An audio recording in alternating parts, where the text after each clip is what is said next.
April 1920. Meran Untermays Pension Audiobook. Dear Frau Milena, the rain which has been going on for 2 days and 1 night has just now stopped, of course probably only temporarily, but nonetheless an event worth celebrating, which I am doing by writing to you. Incidentally, the rain itself was bearable. After all, it is a foreign country here, admittedly only slightly foreign, but it does the heart good. If my impression was correct, evidently the memory of one single meeting, brief and half silent, is not to be exhausted. You were also enjoying Vienna as a foreign city, although later circumstances may have diminished this enjoyment. But do you also enjoy foreignness for its own sake? Which might be a bad sign, by the way, a sign that such enjoyment should not exist. I'm living quite well here. The mortal body could hardly stand more care. The balcony outside my room is sunk into a garden, overgrown and covered with blooming bushes. The vegetation here is strange. In weather cold enough to make the puddles freeze in Prague, blossoms are slowly unfolding before my balcony. Moreover, this garden receives full sun, or full cloud, as it has for almost a week. Lizards and birds, unlikely couples. Come visit me. I would very much like to share Meran with you. Recently you wrote about not being able to breathe. That image and its meaning are very close to one another, and here both would find a little relief. With cordial greetings, F. Kafka. April 1920. Meran Untermays Pension Audiobook. Dear Frau Milena, I wrote you a note from Prague and then from Meran. I have not received any answer. It so happens the notes did not require a particularly prompt reply, and if your silence is nothing more than a sign of relative well-being, which often expresses itself in an aversion to writing, then I am completely satisfied.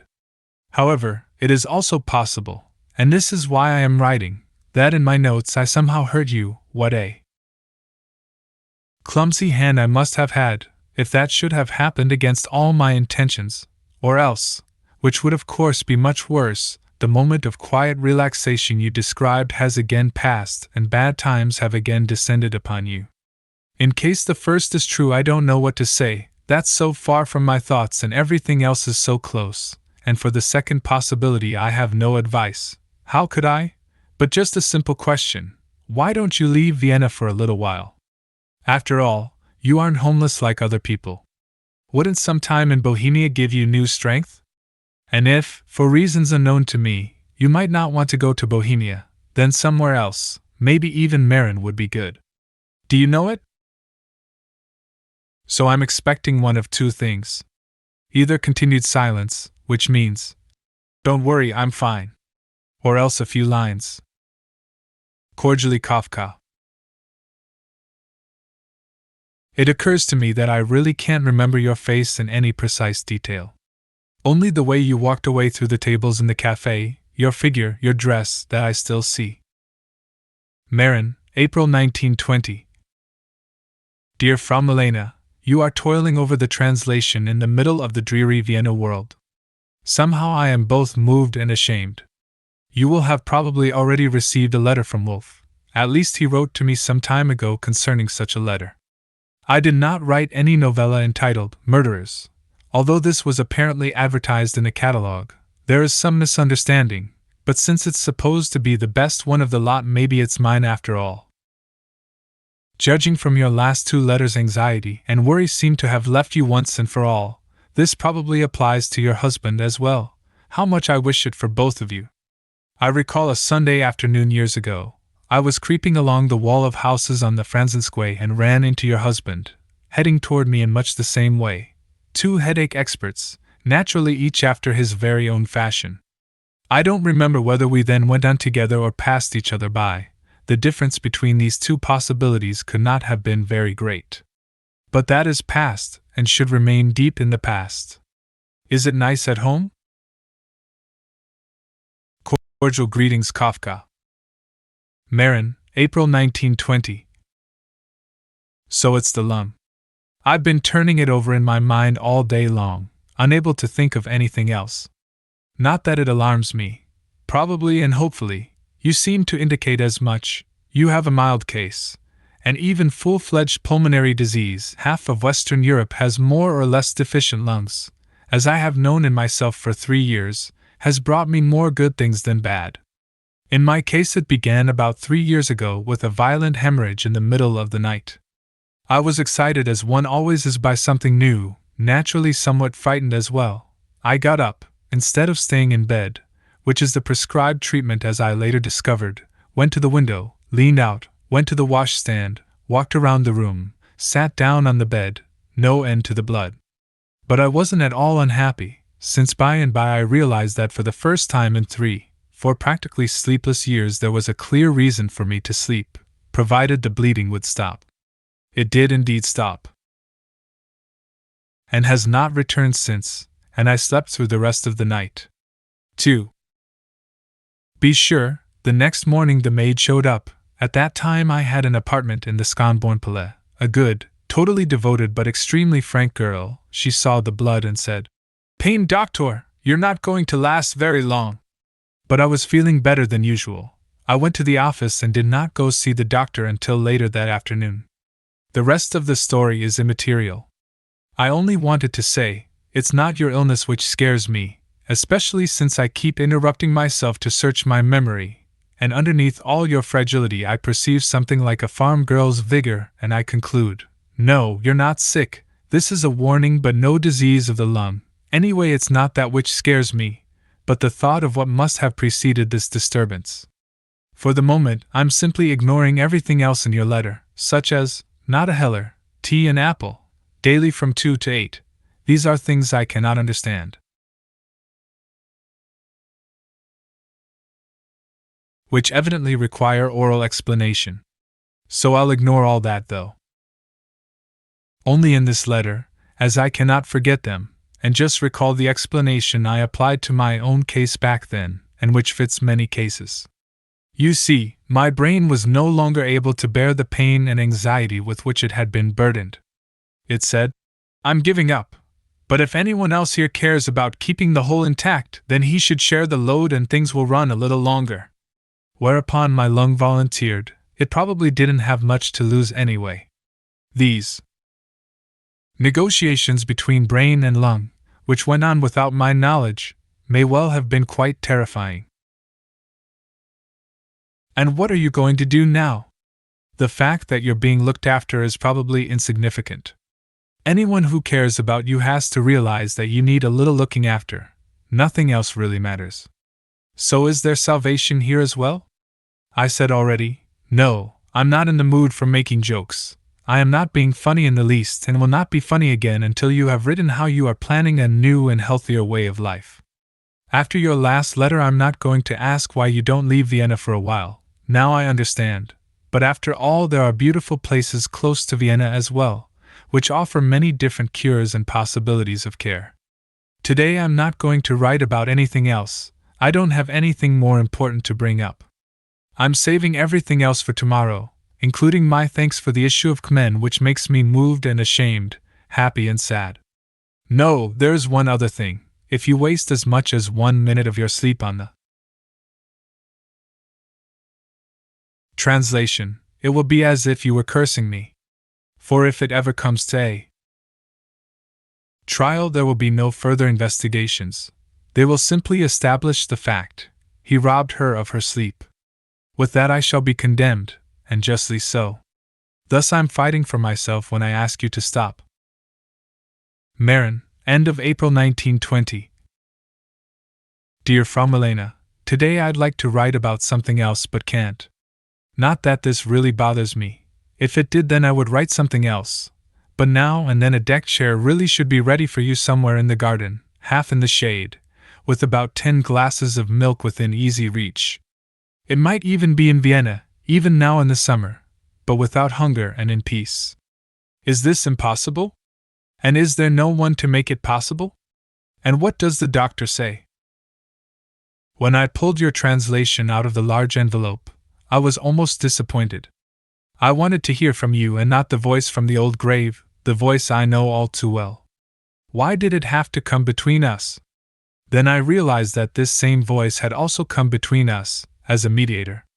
But apart from that, it is inconceivable to me that you would take on such a troublesome task, and I am moved by your faithfulness toward every little sentence, a faithfulness I would not have thought possible to achieve in Czech, let alone with the beautiful natural authority you attain. German and Czech so close to each other? But however that may be, the story is in any case abysmally bad, which I could prove to you, dear Frau Milena, with unparalleled ease, except that my disgust would outweigh the evidence. Naturally, the fact that you like the story gives it some value, although it also makes my view of the world a little dimmer. No more about that. Wolf will send you the country doctor, I have written to him. Of course I understand Czech. I've meant to ask you several times already why you never write in Czech. Not to imply that your command of German leaves anything to be desired. Most of the time it is amazing, and on those occasions when it does falter, the German language becomes pliant just for you, of its own accord, and then it is particularly beautiful, something a German doesn't even dare hope for. A German wouldn't dare write so personally. But I wanted to read you in Czech because, after all, you do belong to that language, because only there can Milena be found in her entirety. The translation confirms this, whereas here there is only the Milena from Vienna or the Milena preparing for Vienna. So Czech, please. And also the feuilletons you mentioned. Even if they are shabby, after all, you managed to read through the shabbiness of my story. How far I don't know. Maybe I can do the same. However, if I can't make it through to the end, at least I'll get stuck in the best possible prejudice. You ask about my engagement. I was engaged twice, or actually 3 times, twice to the same girl, so 3 times I have been separated from marriage by only a few days. The first is completely over. I hear there's already a new marriage and even a small boy. The second is still alive, although without any prospect of marriage, so it really isn't alive, or rather it's living an independent life at the cost of the people involved. On the whole, I have found here and elsewhere that men may suffer more, or if you prefer, they have less resistance in these matters. Women, however, always suffer without guilt, and not just because they can't do anything about it, but in the strictest sense of the word, which may nonetheless lead to the can't do anything about it. Incidentally, brooding over these things is useless. It's like trying to smash a single cauldron in hell. First, the enterprise won't succeed, and second, if it does succeed, one will be consumed by the glowing effluent, while hell remains intact in all its glory. The problem must be approached differently. In any case, the first thing is to lie down in a garden and extract as much sweetness as possible from the ailment, especially if it's not a genuine disease. There's a lot of sweetness in that, Franz K. Meran, April-May 1920. Dear Frau Milena, to begin with, so that you don't deduce it from my letter against my will, for about 14 days now I have had increasing insomnia. I generally don't take it badly. Times like this come and go. They also always have a few more explanations than they really need. This is ridiculous. But according to Baedeker, it can even be the air and Meran. And even if they frequently are just barely visible, all these causes can still make one as dull as a block of wood and at the same time as restless as a beast of the forest. However, I do have one compensation. You have slept peacefully, even if somewhat oddly. Even if yesterday you were still out of sorts, nonetheless your sleep was peaceful. So when sleep passes over me in the night, I know where it is headed and accept this. Of course it would be stupid to resist. Sleep is the most innocent creature there is, and a sleepless man the most guilty. And you thank this sleepless man in your last letter. If an uninitiated stranger were to read it, he'd have to think, "What a man! He must have moved mountains here." But meanwhile he hasn't done a thing, hasn't lifted a finger, except to write, is living off milk and good things, without always, although often, seeing tea and apples. And in general he lets things take their course and leaves the mountains alone. Do you know the story of Dostoevsky's first success? It encompasses a great many things. What's more, I cite it only because the great name makes it easy to do so, for a story from next door or even closer would have the same significance. Incidentally, my memory of the story, and even the names, is inexact. When Dost wrote his first novel Poor Folk, he was living with his friend Grigoriev, a man of letters. The latter watched for months as the written pages accumulated on the desk, but didn't receive the manuscript until it was finished. He read the novel, was delighted, and took it to Nekrasov, a famous contemporary critic, without saying anything to D. That night at 3 o'clock the doorbell rings at D's. It's GR and N. They push their way into the room, embrace and kiss D. Nekrasov, who hadn't known him before, calls him the hope of Russia. They spend 1 or 2 hours talking mostly about the novel and don't leave until morning. D, who always described this night as the happiest in his life, leans out the window to watch them leave, loses control and starts to cry. His basic feeling at that moment, which he describes although I forget where, was something like, "These wonderful people! They're so good and noble! And I am so mean! If they could only see inside me! And even if I simply tell them, they won't believe me." The fact that D later undertook to emulate them is merely embellishment, merely the last word that youth demands in its invincibility, and is no longer part of my story, which consequently ends here. Do you, dear Frau Milena, see the mystery in this story? Do you see what reason cannot grasp? I think it is this, as far as we can generalize, GR and Necker were certainly no nobler than Dost, but now leave the general overview aside, which even D didn't demand that night, and which is useless in specific cases. Concentrate solely on Dost, and you will be convinced that GR and N really were wonderful, that D was impure, infinitely mean, that he would never even come close to catching up with GR and N, let alone repay them for their monstrously kind, undeserved good deed. You can actually see them from the window as they walk away, thereby indicating their unapproachability. Unfortunately, the meaning of the story is obliterated by the great name Dostoevsky. Where did my insomnia lead me? I'm sure to nothing that was not very well meant. Franz K. Meran, May 1920. Dear Frau Milena, just a few words. I'll probably write you again tomorrow. Today I'm writing just for my own sake, just to have done something for myself, just to dispel a little the impression your letter made on me. Otherwise it would weigh on me day and night. You really are unusual, Frau Milena, living there in Vienna where you have to put up with this and that, and still finding time in between to wonder that other people, for instance myself, aren't doing especially well, and that one night I sleep a little worse than the night before. In this matter my 3 girlfriends here, 3 sisters, the oldest 5 years old, have a healthier outlook. They want to throw me into the water at every opportunity.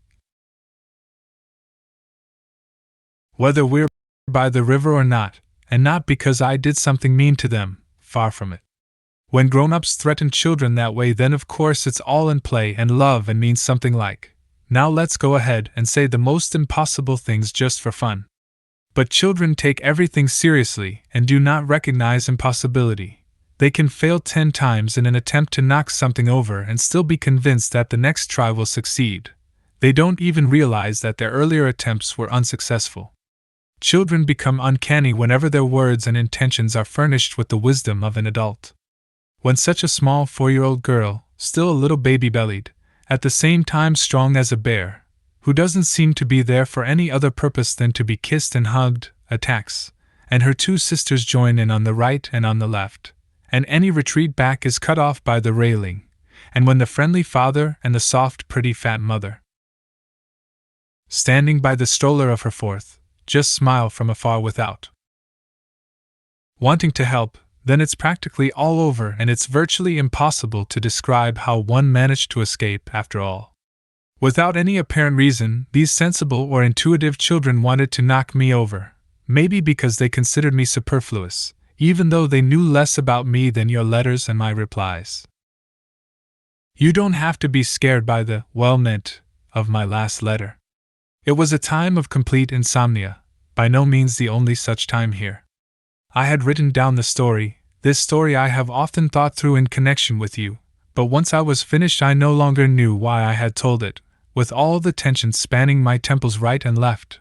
Besides, most of what I wanted to tell you, as I sat outside on the balcony, had not yet crystallized in my mind, and so all I could do was refer to my basic feeling. Even now there isn't much else I can do.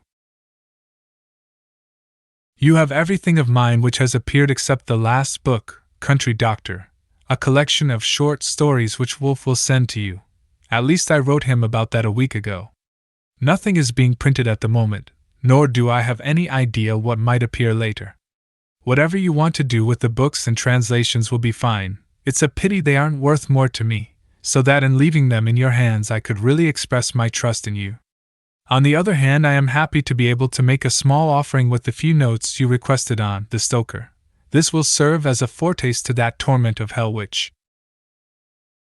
consists in having to review one's entire life with the knowledge that comes of hindsight, where the worst thing is not the confrontation with obvious misdeeds but with deeds one once considered worthy. Despite all this, writing really is a good thing. I am now calmer than I was 2 hours ago outside on the balcony with your letter. While I was lying there, a beetle had fallen on its back 1 step away and was desperately trying to right itself. I would have gladly helped. It was so easy, so obvious. All that was required was a step and a small shove. But I forgot about it because of your letter. I was just as incapable of getting up. Only a lizard again made me aware of the life around me. Its path led over the beetle, which was already so completely still that I said to myself, this was not an accident but death throes, the rarely witnessed drama of an animal's natural death. But when the lizard slid off the beetle was righted, although it did lie there a little longer as if dead, but then ran up the wall of the house as if nothing had happened. Somehow this probably gave me, too, a little courage. I got up, drank some milk and wrote to you. Franz K. So here are the notes. Column my line 2 arm here also has the secondary meaning, pitiable, but without any special emphasis of feeling, a sympathy without understanding that Karl has with his parents as well. Perhaps Ubozi I9 Frey Luft is a little more grand, but there's probably no alternative. I17 Z Dob Neladia Ponvads Bewile Silni Klapek should be removed entirely. No, I'd rather mail the letter. I'll send you the notes tomorrow. Anyway, there are very few of them. Nothing for page after page. Even though the truth of your translation is obvious, it still continues to amaze me. Hardly a single misunderstanding, which wouldn't mean so much in itself, but I find there is constant, powerful, and decisive understanding as well. I just don't know whether Czech won't hold its very faithfulness against you, which for me is the nicest part of the translation, not because of the story but for my own sake. My feel for Czech, I have one too, is fully satisfied, but it is extremely biased. In any case, if someone should attack you on this point, try to balance the offense with my gratitude. Meran, May 1920. Dear Frau Milena, yes, this heading is becoming burdensome, although it is something to cling to in this uncertain world, like a crutch for sick people. But it's no sign of recovery when the crutches grow to be a burden. I have never lived among Germans. German is my mother tongue and as such more natural to me, but I consider Czech much more affectionate, which is why your letter removes several uncertainties. I see you more clearly, the movements of your body, your hands, so quick, so resolute, it's almost like a meeting. Even so, when I then want to raise my eyes to your face, in the middle of the letter, what a story! Fire breaks out and I see nothing but fire. It might tempt one into believing in that law you have laid down for your life. Naturally, you don't want to be pitted for these rules to which you presumably adhere, for laying down the law is nothing but pure arrogance and conceit. I am the one who pays. However, the cases where you have put this law to the test require no further discussion. One can only kiss your hand in silence. As far as I'm concerned, I do believe in your law, but I can't believe that it could loom over your life so exclusively, forever and blatantly cruel. It is of course an insight, but only an insight along the way, and the way is endless. But uninfluenced by that, it is frightening for the mundanely limited mind of a human to see you in the overheated oven in which you live. For the moment I only want to speak about myself. If we treat the whole thing as a school assignment, you had 3 possible ways of dealing with me. For instance, you could have refrained from saying anything at all about yourself, but then you would have deprived me of the good fortune of knowing you, and the even greater fortune of being able to put myself to the test. And so you really weren't allowed to keep yourself locked away from me. Then you might have kept certain things from me or glossed them over, and you could still do so, but in my current state I would sense this even if I didn't say so, and it would hurt me twice as much. So you aren't allowed to do that either. There remains only the third choice, to look out for yourself a bit. As a matter of fact, your letters show that this is a slight possibility. There's often talk about stability and calm, but I frequently read about other things as well. Although just for the time being, and recently even, absolute horror. What you say about your health, my own is good, just that I don't sleep well in the mountain air, does not satisfy me. I don't find the doctor's diagnosis especially favorable. It's really neither favorable nor unfavorable. Your attitude alone can decide how it should be interpreted. Of course, doctors are stupid, or rather no more stupid than other people, but their pretensions are ridiculous. Still, you have to count on their becoming more and more stupid from the moment you start dealing with them, and what the doctor is now demanding is either very stupid nor impossible. Nonetheless, it is and shall remain impossible for you to become really sick. How has your life changed since you spoke with the doctor? That is the main question. But now please permit me a few questions on the side. Why and since when do you have no money? Are you in touch with your relatives? I think you must be, because you once gave me an address from which you regularly received packages. Has that stopped? Why did you, as you write, once see many people in Vienna and now no one? You don't want to send me your feuilletons, so you obviously don't trust me to place them properly in the picture I am forming of you. All right then, I'll be mad at you on this score, which incidentally is no great misfortune, as things balance out quite well if there's a little anger for you lurking in one corner of my heart. Franz K. Meran, May 29, 1920. Dear Frau Milena, the day is so short. Between you and a few other things which are of no significance, it is over and done with. There's hardly any time left to write to the real Milena, since the even more real one was here the whole day, in the room, on the balcony, in the clouds. Where does the liveliness, the good mood, the lack of worry come from in your last letter? Has something changed? Or am I mistaken, and are the prose pieces helping? Or are you so much in control of yourself and other things as well? What is it? Your letter begins like a judge pronouncing a sentence. I mean that in earnest. And you're right with your accusation. Or not so entirely correct. Just as you were basically right about the well-meant. This is obvious. Had I been as completely and incessantly worried as I wrote, I would not have been able to bear lying on the deck chair and would have appeared in your room the next day despite all obstacles. The only proof of sincerity, everything else is mere talk, this included.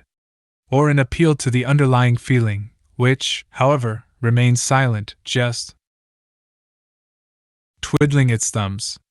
How is it that you're not fed up with the ridiculous people you describe, with love and therefore with magic, the inquisitive one, for instance, and many others? After all, you must pronounce sentence. In the end, it's always the woman who judges. The legend of Paris obscures this a little, but even Paris is only judging which goddess has the strongest final judgment. It doesn't matter that what they do is ridiculous, it might just be a temporary absurdity, which then becomes completely serious and good. Is it this hope which keeps you bound to these people? Who can claim to know the judge's secret thoughts? But I have the impression that you condone these absurdities as such, that you understand, love, and ennoble them by your love. But they are nothing more than a dog's zigzag run, while its master goes right on walking, straight ahead, not exactly through the middle, but wherever the path happens to lead. Even so, there must be some reason for your love. I firmly believe this, only I still can't help asking you, and finding it strange, and it reminds me of a pronouncement made by one of the employees at my office, which I will relate just to stress one aspect of the problem. Some years ago I often went rowing on the Moldau in a small boat. I would row upstream and then float down with the current underneath the bridges, completely stretched out. Because of my emaciation, this probably looked quite comical from the bridge. This comic aspect was not lost on the clerk mentioned above, when he once saw me from the bridge on my back in this way. He proceeded to summarize his impressions as follows. It looked like the Last Judgment was at hand. The coffins had just been opened, but the dead were still lying there, motionless. I took a small outing, not the long one I mentioned and which never materialized, and for nearly 3 days I was virtually unable to do a thing, not even write, due to a not unpleasant weariness. I just read the letter, your essays, again and again, convinced that such prose does not exist merely for its own sake, but serves as a signpost on the road to a human being, a road one keeps following, happier and happier, until arriving at the realization some bright moment that one is not progressing, simply running around inside one's own labyrinth, only more nervously, more confused than before.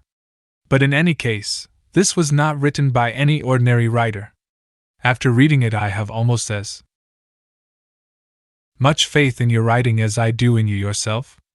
The only linguistic music I know in Czech, given my limited knowledge, is that of Božena Němcová. This music is different, but related to Němcova's in its resolution, passion, charm, and above all in a certain clairvoyant intelligence. And this is the result of just the last few years. Did you write earlier as well? Of course you can say that I'm ridiculously biased, and of course you're right, but I am not biased by what I first discovered in the pieces, which incidentally are uneven, revealing the newspaper's detrimental influence in places, but what I rediscovered in them. You can immediately recognize the inferiority of my judgment, however, by the fact that I was misled by 2 passages into thinking the mutilated fashion article was also yours. I would gladly hold on to the clippings, at least long enough to show them to my sister, but since you need them right away I am enclosing them. I also notice some arithmetic is in the margin. Apparently I had judged your husband differently. In the cafe circle he seemed to me the calmest, most reliable, understanding person, almost exaggeratedly paternal, although also inscrutable, but not enough to cancel out the above attributes. I always respected him. I never had the occasion or the ability to get to know him better, but friends, especially Max Brod, had a high opinion of him, and this was always on my mind whenever I thought of him. At one time I especially liked his peculiar habit of receiving evening telephone calls in every cafe. Probably somebody was sitting next to the phone instead of sleeping, just dozing, using the back of the chair as a pillow, jumping up every now and then to call. A state I understand so well that it may be the only reason I'm writing about it. Incidentally, I think both Stasa and he are right. I can justify anything I cannot attain myself, just that when no one is looking I secretly think Stasa is more right. Franz K. What do you think? Can I still get a letter by Sunday? It should be possible. But this passion for letters is senseless. Isn't one letter enough? Isn't one knowing enough? Of course it is, but nevertheless I am tilting my head way back, drinking the letters, aware only that I don't want to stop drinking. Explain that, teacher Milena. Meran, May 30th, 1920. Just how well, Milena, do you know human nature? I sometimes have my doubts. For example, when you wrote about Werfel you wrote with love and maybe only love, but this love is without understanding. And even if you ignore all that W is and just stick to the accusation that he is fat, which moreover seems to me unjustified, even though I only see him in passing, I think W is growing more and more beautiful and lovable from year to year. Don't you know that fat people alone are to be trusted? Only in strong-walled vessels like these does everything get thoroughly cooked. Only these capitalists of airspace are immune from worry and insanity, to the extent it is humanly possible. And only they can go calmly about their business, and, as someone once said, they are the only useful citizens of this planet, for they provide warmth in the north and shade in the south. Of course this can be twisted around, but then it isn't true. Then there's the question of being Jewish.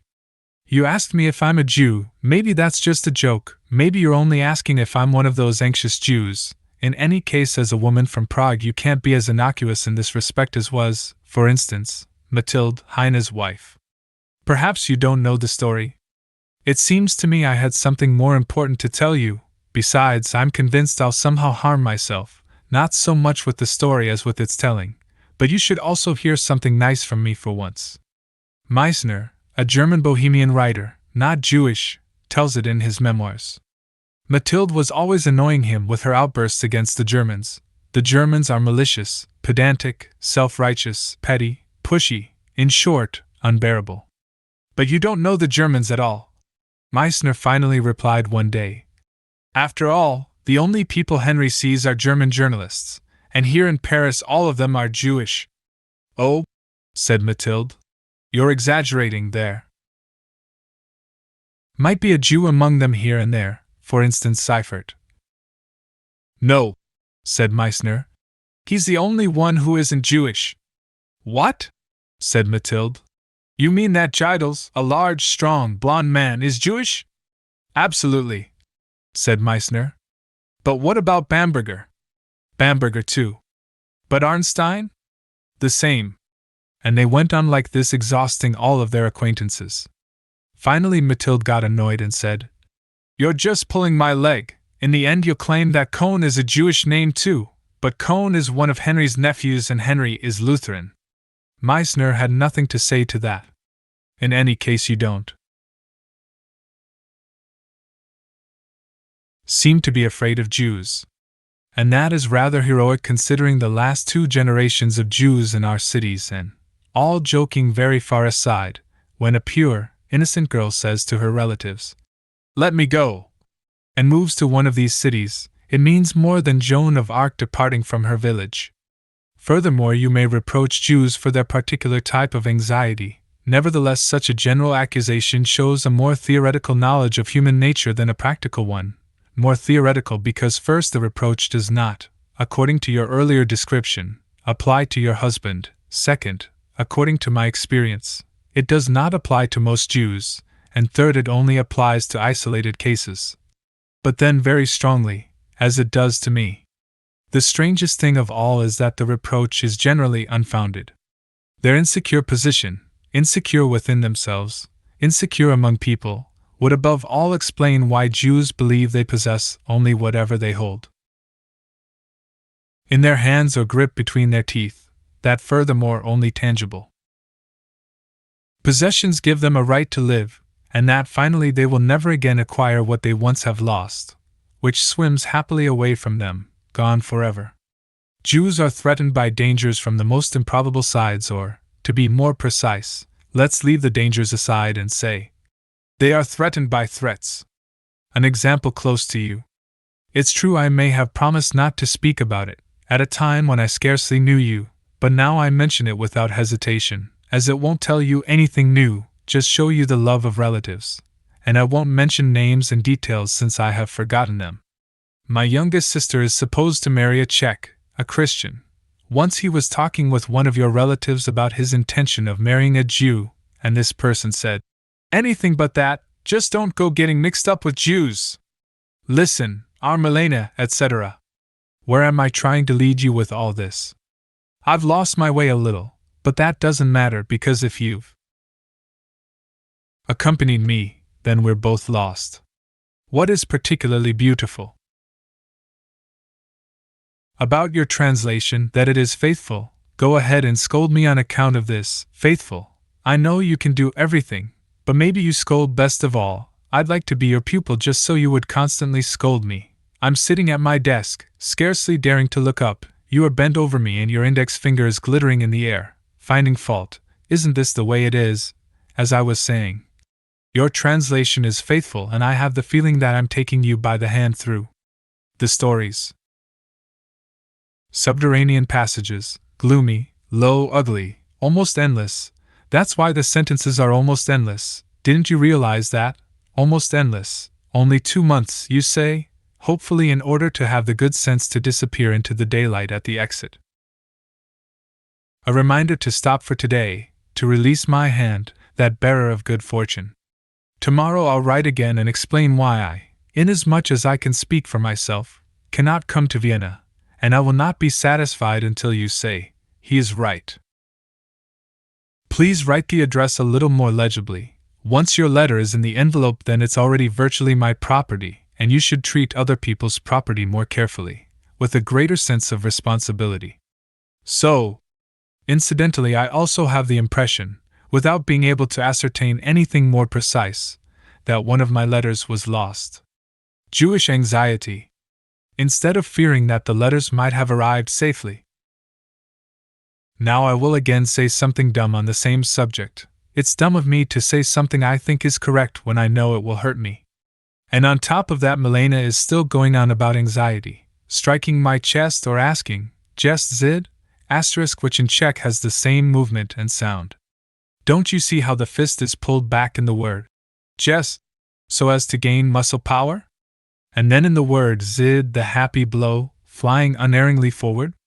The Czech language often produces such side effects on the German ear. For example, you once asked how it happened that I made my stay here dependent on one letter, and then you immediately answered your own question. Nechapadat, a strange word in Czech, and even in your mouth it is so severe, so callous, cold-eyed, stingy, and most of all like a nutcracker. Pronouncing it requires 3 consecutive cracks of the jaw, or, more exactly, the first syllable makes an attempt at holding the nut, in vain. The second syllable then tears the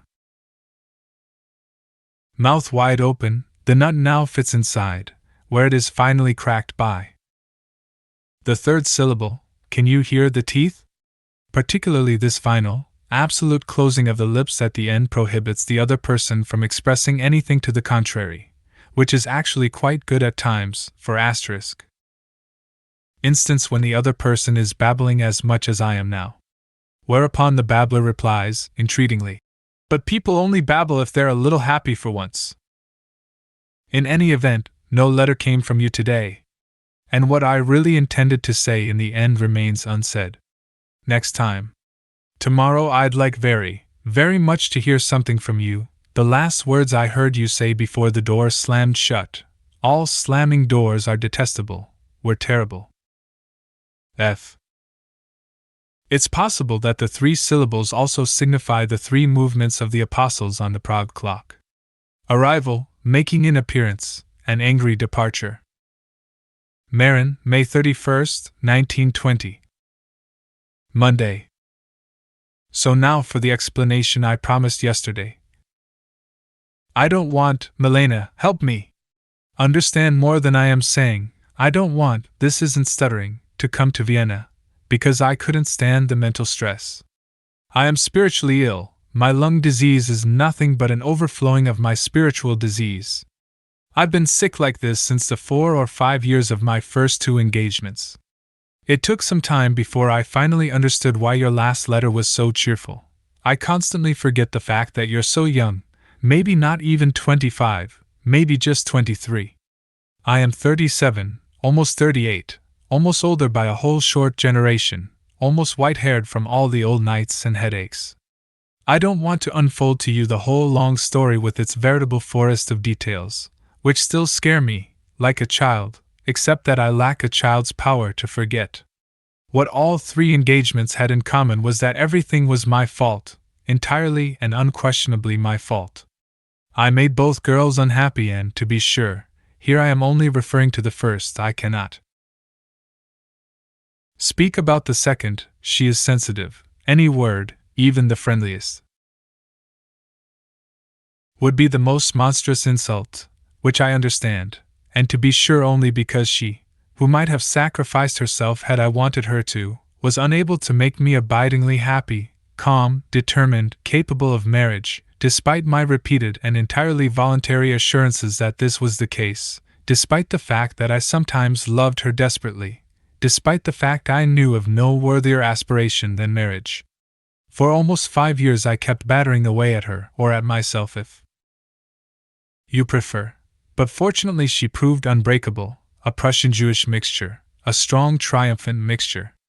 I myself was not so strong. Anyway, all she had to do was suffer, while I had to batter away and suffer.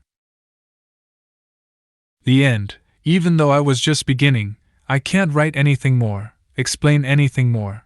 Of course, I should describe the spiritual illness. I should mention the other reasons for not leaving. A telegram arrived. Meet at Carlsbad 8th request letter. I confess it made a terrible face when I opened it, despite the fact that it was sent by the most selfless, tranquil, modest being and that it stems ultimately from my own desire. I can't explain this right now, since I cannot appeal to a description of the disease. But this much is certain, I'm leaving here Monday. Occasionally I look at the telegram and can scarcely read it, as if it contained a secret code, one which erases the above message and reads, "Travel via Vienna," an obvious order but without a trace of the terror orders always contain. I won't do it. Even just at first glance it's senseless not to take the short route via Munich, but one twice as long through Linz and then even further via Vienna. I am conducting an experiment. A sparrow is sitting on the balcony and waiting for me to throw him some bread from my table, but instead I toss it onto the floor next to me in the middle of the room. The sparrow is standing outside and sees the food of his life there in the semi-darkness, enticing beyond measure. He shakes himself, he's more inside than out, but here inside is darkness and next to the bread am I, the mysterious power. Nonetheless he hops over the threshold, a few more jumps, but he doesn't dare go any further and suddenly frightened he flies away. But what vitality lies hidden in this pitiful bird? After a while he's back, inspecting the situation. I strew some more crumbs to make it easier for him, and if I hadn't driven him off with a slight movement, intentionally unintentionally, which is the way of secret forces, he would have obtained his bread. The fact is that my vacation will be over at the end of June, and for a change I would like to go somewhere else in the country. Moreover, it's already getting very hot here. She wanted to go too. Now we're supposed to meet there. I'll stay a few days, then perhaps a few more days in Constantinsbad with my parents, and next travel on to Prague. Looking over these travel plans, and comparing them to my mental state, I feel a little like Napoleon must have felt if, while at the same time he was designing the Russian campaign, he had known exactly what the outcome would be. Back when your first letter arrived, I believe it was shortly before the intended wedding, the plans for which, by way of example, were quite exclusively my doing, I was happy and showed it to her. Later, no, nothing more. And I won't tear up this letter a second time. Our characters have similar traits, but I don't have any oven nearby, and there are certain indications which make me fear that I once wrote to that girl on the back of one of these unfinished letters. But all this is immaterial. Even without the telegram I wouldn't have been able to go to Vienna. On the contrary, the telegram is more of an argument in favor of the trip. I will definitely not come, however, if I should, it won't happen, find myself in Vienna after all. Much to my terrible surprise, then I won't need either breakfast or dinner, but more likely a stretcher where I can lie down for a while. Farewell, it won't be an easy week here. If you'd like to write me a word in Carlsbad, post restant, no, not until Prague. What kind of monstrous schools are those where you teach 200 pupils, 50 pupils? I'd like to have a seat by the window in the last row for 1 hour, then I would forego any meeting with you, which won't happen anyway, forego all trips and enough, this endless white paper burns out one's eyes, which is why one writes. That was in the afternoon, now it's almost 2. I have arranged it the only way I can at the moment. I wired Prague to say I cannot come to Carlsbad. I'll explain this by my state of confusion, which is true on the one hand but not very consistent on the other, since it was precisely because of this confusion that I had wanted to go to Carlsbad in the first place. This is how I play with a real live human being. But I can't do anything else. In Carlsbad I would be incapable of either speech or silence, or more precisely, I would be speaking even with my silence, because at the moment I am nothing but a single word. Now there is no doubt that I will travel Monday via Munich, and not through Vienna. I don't know where, Carlsbad, Marienbad, in any case alone. I may write to you, but I won't receive your letters for 3 weeks, not until I'm in order to make everything up to you. Meran, June 1st, 1920. Tuesday. I figure, written on Saturday, in spite of Sunday already arrived Tuesday noon, on Tuesday torn from the hands of the maid, such wonderful mail service, and Monday I'm supposed to leave and give it up.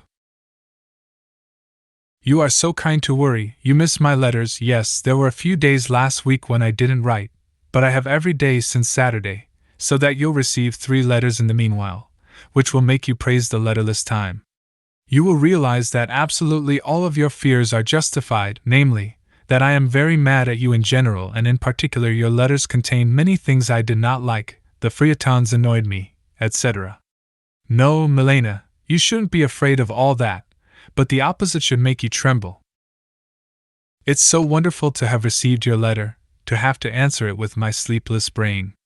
I can't think of anything to write, I'm just walking around here between the lines, underneath the light of your eyes, in the breath of your mouth, like in some beautiful happy day, which stays beautiful and happy even if my head is sick, tired, and if I have to leave Monday via Munich.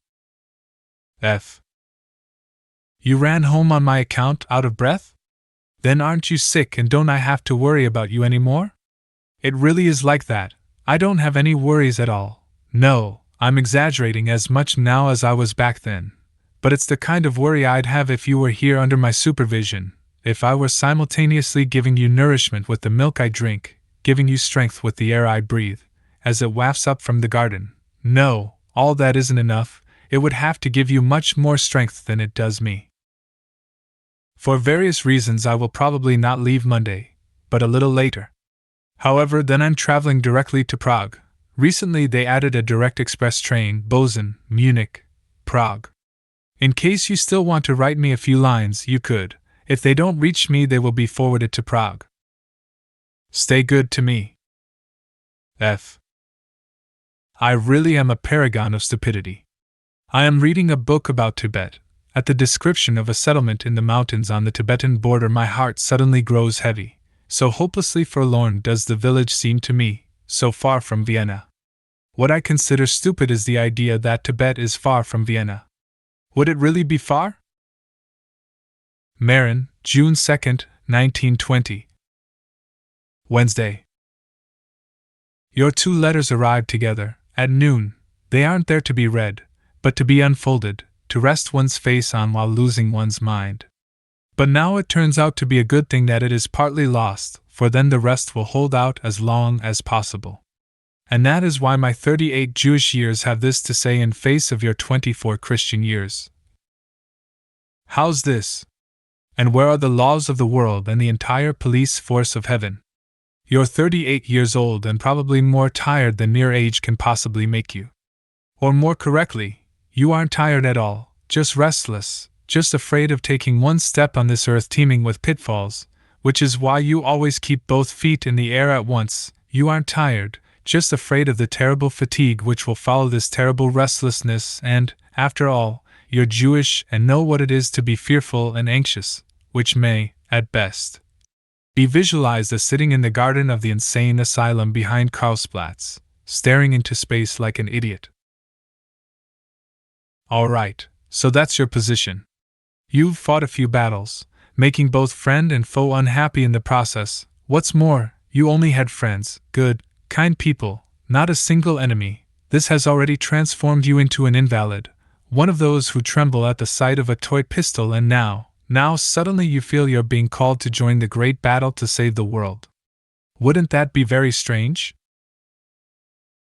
Also consider the fact that perhaps the best time of your life, which you haven't really discussed with anyone yet, was those 8 months spent in a village about 2 years ago, when you felt that you had come to terms with everything, that you were free of everything except what was unquestionably locked within yourself, free of letters, the 5-year-old Berlin correspondence, protected by your illness, requiring very little change, having merely to redraw the old narrow outlines of your character a little more firmly. After all, underneath the gray hair your face has hardly changed since you were 6 years old. Unfortunately, over the past 1.5 years you have discovered that wasn't all. You could hardly have sunk any deeper.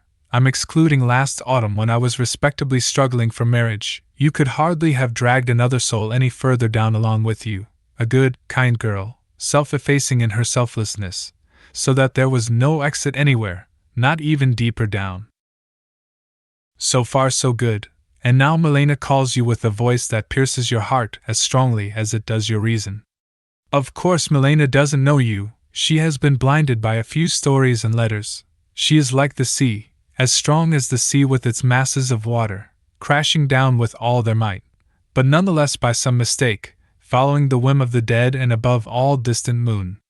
She doesn't know you, and perhaps her wanting you to come is an augury of truth. You can be certain your actual presence will no longer blind her. Is this why you don't want to go, tender soul, because that is exactly what you fear? But granted, you do have 100 other inner reasons for not going, you really do, and another external one besides, namely that you won't be able to speak to Milena's husband or even see him, and you will be equally incapable of speaking to or seeing Milena if her husband isn't there. Granted all of that, there are still two arguments against. First, when you say you're coming, Milena may not even want you to come anymore, not at all out of fickleness, but merely exhaustion, which is understandable. She will be happy and relieved to let you travel as you want to. In the second place, just go to Vienna. Milena is only thinking about the moment when the door is opened. Of course it will be opened, but what next? Then a lanky, emaciated man will be standing there, smiling amiably, which he will do incessantly. He inherited that from an old aunt who also used to smile incessantly, but in both cases more out of embarrassment than by design, and who will then sit down where he is told to. With that the ceremonies will be over, since he will scarcely speak, he lacks the strength to do so. My new tablemate here commented yesterday on the silent man's vegetarian board. I consider meat absolutely essential for mental labor. He won't even be happy, as he also lacks the strength for that. So you see, Milena, I'm speaking frankly. But you are intelligent. The whole time you have been noticing that I do indeed speak the truth, the full truth, unconditional and accurate to a hair, but that I do so too frankly. After all, I could have shown up without this announcement, and disenchanted you without any further ado.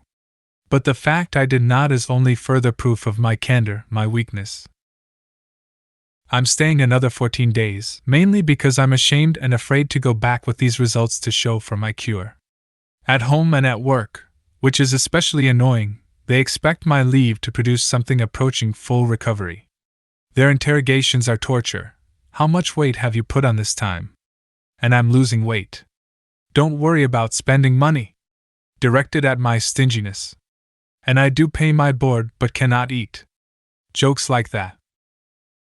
So much more to say, but the letter would never be sent. There is one more thing I did want to say. If toward the end of the 14 days you still want me to come as definitely as you did on Friday, then I'll come. F. Meran, June 3, 1920. Thursday. You see, Milena, I'm lying on the deck chair in the morning, naked, half in the sun, half in the shade, after an almost sleepless night. How could I have slept since I, who am too light for sleep, was constantly flying around you, and since I really was afraid, just as you wrote today, about what had fallen into my lap? Afraid the way they describe the prophets, who were weak children, already or still doesn't matter, and they heard the voice calling them and didn't want to, and they were afraid. And planted their feet on the ground and felt fear tearing through their brain, and it's true they had already heard voices before and didn't know why this voice had such a fearful ring. Was it because their ears were weak, or was the voice so strong?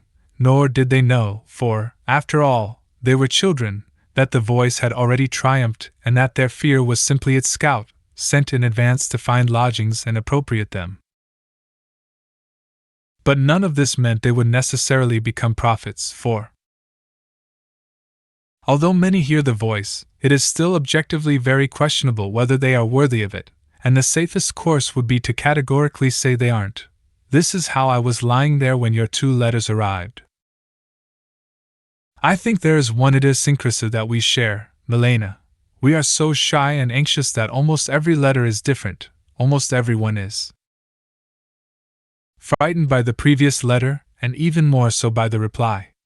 It's easy to see that you aren't like this by nature, and I, perhaps even I am not like this by nature, but this has almost become my nature, passing only when I am desperate or, at most, angry, and needless to say, when I am afraid. Sometimes I feel we have a room with two doors on opposite sides and each of us is holding his doorknob and, at the bat of one person's eyelash, the other jumps behind his door, and now if the first person utters a single word, the second is sure to close the door behind him, so that he can no longer be seen. He is bound to reopen the door, though, since it may be a room impossible to leave. If only the first person weren't exactly like the second, then he would be calm and pretend not to care in the slightest about the second. He would slowly go about ordering this room the way he would any other. But instead, he repeats the same thing at his door. Occasionally even both people are standing behind their doors at the same time and the beautiful room is empty. Agonizing misunderstandings are the result. Milena, you complain about some letters that you turn them in all directions and nothing falls out. But if I'm not mistaken, those are precisely the ones where I was so close to you, my blood so restrained, restraining your own, so deep in the forest, so resting in rest, that nothing needed to be said, except perhaps that you can see the sky through the trees, that's all. And these words are repeated an hour later, and there really is not a single word which hasn't been well weighed. But this only lasts for a moment at the longest. The trumpets of sleepless night will soon sound again. Consider too, Milena, how I have come to you, the 38-year journey I have traveled, and because I'm Jewish, another, much longer one as well, and if, at what appears to be an accidental bend in the road, I see you, whom I never expected to see, especially now, so late, then, Milena, I cannot cry out, nor does anything inside me cry out, nor will I utter 1,000 foolish words, they are not inside me. I am excluding a different foolishness which I have in abundance, and I only realize I am kneeling. Because I see your feet right before my eyes and I am caressing them. And do not demand sincerity from me, Milena. No one can demand it more than I do myself, and even so, I'm sure that many things escape me, maybe even everything. But cheering me on during this hunt does not cheer me up, on the contrary, it paralyzes me, everything suddenly becomes a lie and the pursued become the hunters. I am on such a dangerous road, Milena. You are standing fast by a tree, young, beautiful, your eyes are subduing the sorrows of the world with their brightness. We're playing scatchel hedge-bedged se. I'm creeping in the shade from one tree to the next, I'm halfway there, you call to me, pointing out the dangers, wanting to encourage me, you're scared by my faltering step, you remind me, how serious the game is. I can't make it, I fall down, already prostrate. I can't listen both to the terrible inner voices and to you simultaneously, but I can listen to what the voices are saying and confide this in you, trust in you like no other person in the world. Now that I've read this terrible letter, which isn't at all terrible deep inside, it isn't easy to thank you for the joy I felt upon its arrival.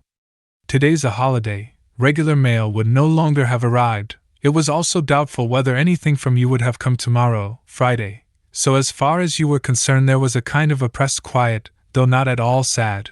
You were so strong in your last letter that I was watching you as I might watch mountain climbers from my chair, if I could make them out, up in the snow, from down here. And then it arrived after all, right before dinner.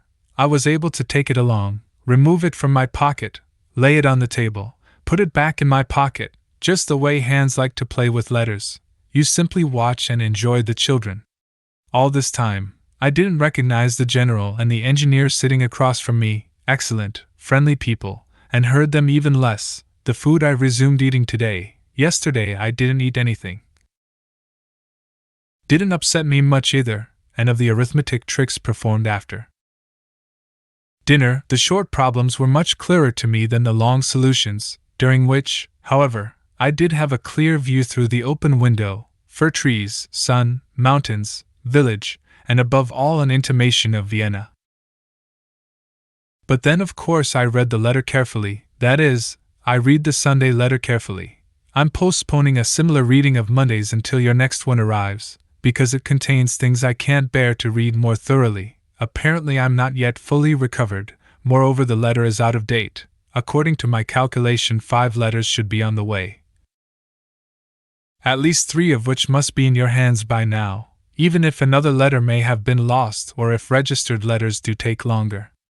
The only thing left for me to do is request that you answer me here immediately. 1 word is sufficient, but it must be a word capable of taking the bite out of all the reproaches contained in Monday's letter and making them readable.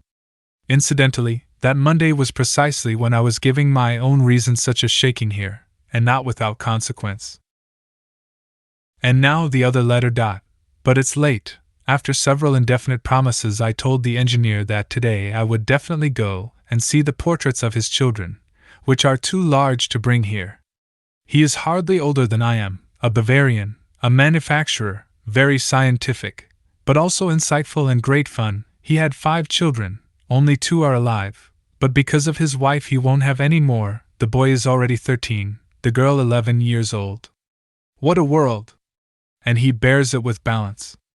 No, Milena, you shouldn't say a thing against balance. More tomorrow. But if it should be the day after, don't hate. Again, please, not that. I reread the Sunday letter. It's even more frightening than I thought at first. One ought, Milena, to take your face in both hands and look you square in the eye, so that you would see yourself in the eyes of the other person. Then you could not even think the kinds of things you wrote there. Meran, June 4th, 1920, Friday. To begin with, Milena, what's the apartment you wrote from on Sunday like? Full of space and empty? Are you all by yourself? Day and night? In any case, it must be sad to sit there alone on a beautiful Sunday afternoon opposite a stranger, whose face is nothing but stationery which has been written on. I am so much better off. Although my own room is small, the true Milena is here, the one who ran away from you on Sunday, and believe me, being with her is wonderful. You complain about uselessness. It was different on other days and it will be different. The one sentence, on what occasion was it uttered, shocks you, and yet it really is so clear and has already been spoken or thought with this meaning countless times. A man plagued by his own devils takes revenge on his fellow man without giving it a thought. At such moments you wanted to be the Redeemer, and you called yourself useless if you didn't succeed entirely. But who has permitted such blasphemy? No one has ever succeeded in this, not even Jesus, for example.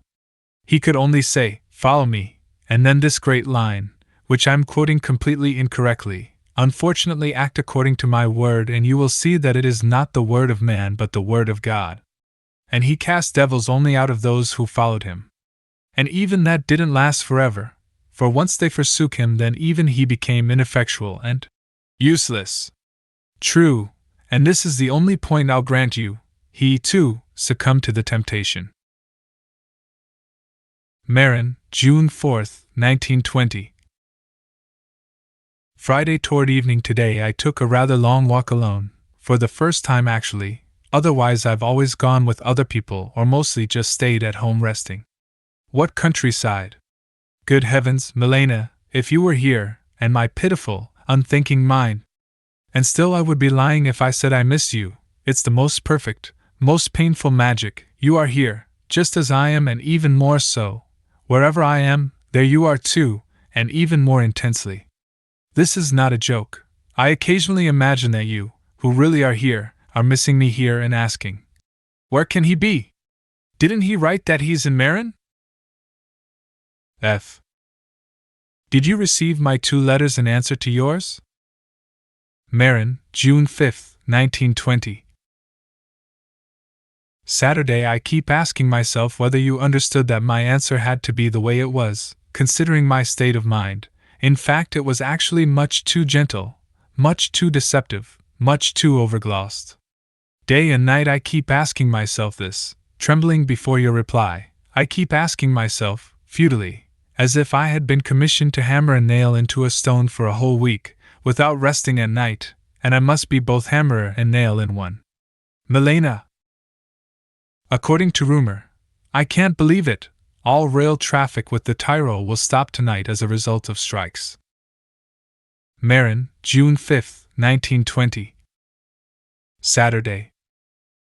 Your letter came, the joy of your letter.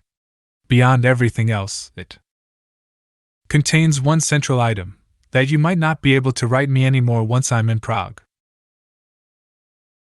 First of all, I'm singling that out for emphasis, for all the world to see, including you, Milena. So this is how one human being threatens another, and even while knowing that person's motives, at least from afar. And on top of that, one pretends to treat this other human well. But perhaps you'd be right to stop writing me. Several passages in your letter point to such a necessity. There's nothing I can plead against them. Those are exactly the passages where I know perfectly well and acknowledge with the utmost seriousness that I am at a great height, but precisely because of that the air is too thin for my lungs and I have to rest. I'll write tomorrow. Meran, June 6, 1920. Sunday. This speech on 2 pages of your letter, Milena, comes from the depths of your wounded heart. That hurt me, is what you wrote, and I have done this, to you, and it rings out as clearly and proudly as if I had hit steel and not your heart, demanding the most obvious things and moreover misunderstanding me, for my ridiculous people are really none other than your own, and incidentally, when did I ever take sides between the two of you? Where is the sentence? Where would I have come up with this infamous idea? And who am I to condemn, I who am so far below both of you in every essential aspect, marriage, work, courage, devotion, purity, freedom, independence, truthfulness, that it disgusts me to even talk about it? And when would I have dared offer active assistance, and if I had dared, then how could I have actually assisted? Enough questions. They were sleeping soundly in the underworld. Why call them up into the daylight? They are gray and sad and affect one the same way. Don't be so certain that 2 hours of life are more than 2 pages of writing. The writing is poorer but clearer, and so your speech misunderstands me. Nevertheless, it is directed at me and I am not guiltless, but oddly enough precisely because the above questions must be answered with no and nowhere.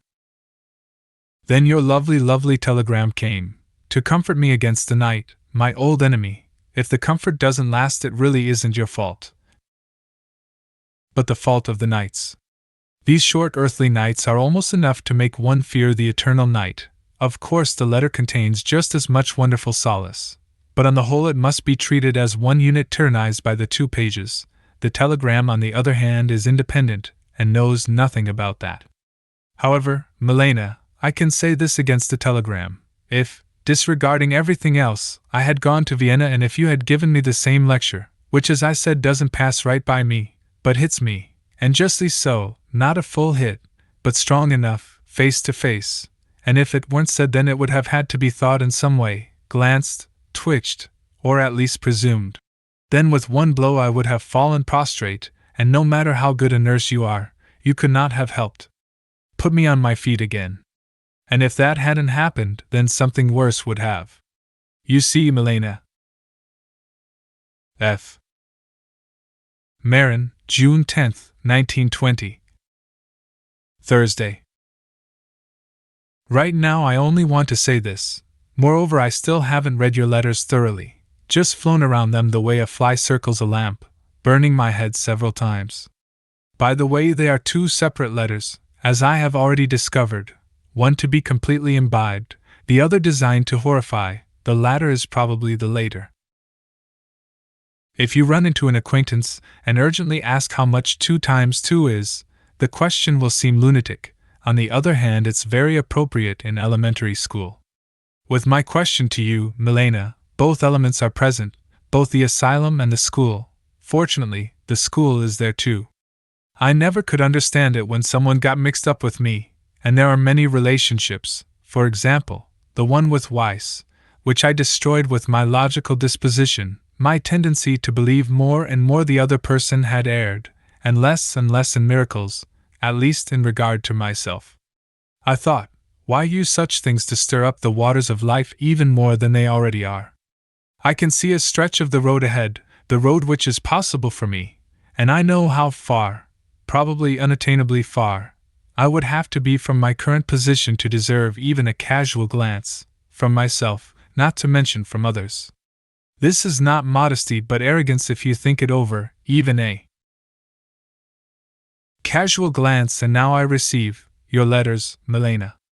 How shall I describe the difference? A man is lying in the filth and stench of his deathbed, and the angel of death, the most blessed of all angels, arrives and beholds him. May this man even dare to die? He rolls over, burying himself deeper and deeper in his bed. He is incapable of dying. In short, I don't believe what you write, Milena, and there's no way it could be proven to me, nor could anyone have proven it to Dostoevsky on that night, and my life consists of one night. Only I could prove it to myself, and I can imagine being able to do so, just as you once imagined the man on the deck chair, but I wouldn't be able to believe myself either. Thus this question was a ridiculous device, as you notice right away, of course, the kind a teacher sometimes uses when, out of exhaustion and yearning, he deliberately lets himself be deceived by one correct answer into believing that the pupil thoroughly understands the subject, whereas in reality the pupil only knows it for some irrelevant reason, and is in fact incapable of more thorough understanding, for only the teacher could teach him that. But not by whining, complaining, caressing, pleading, dreaming. Do you have the last 5, 6 letters? You should look at them, they're all part of the whole, but only by, let's leave that open. On glancing through your letter I see that you also mentioned the girl. So that there won't be any doubt, beyond the momentary pain, you have done the best thing possible for this girl. I can't think of any other way she might have freed herself from me. Of course she did have a certain painful foreboding, but not the faintest idea where the place beside me acquired its warmth, uncanny, though not to her. I remember, we were sitting next to each other on the sofa in a one-room apartment in Schowitz. It was probably in November. The apartment was supposed to become ours a week later. She was happy to have acquired at least this apartment after so much trouble. Her future husband was sitting next to her. I repeat, getting married was solely my own idea. I alone was pushing toward this end. She was merely scared and compliant against her will, but then naturally the idea began to grow on her. When I think about this scene with all its details, more numerous than heartbeats in a fever, then I believe myself capable of understanding every human delusion. In this case I myself was deluded for months as well, although it wasn't just delusion. I also had other motives.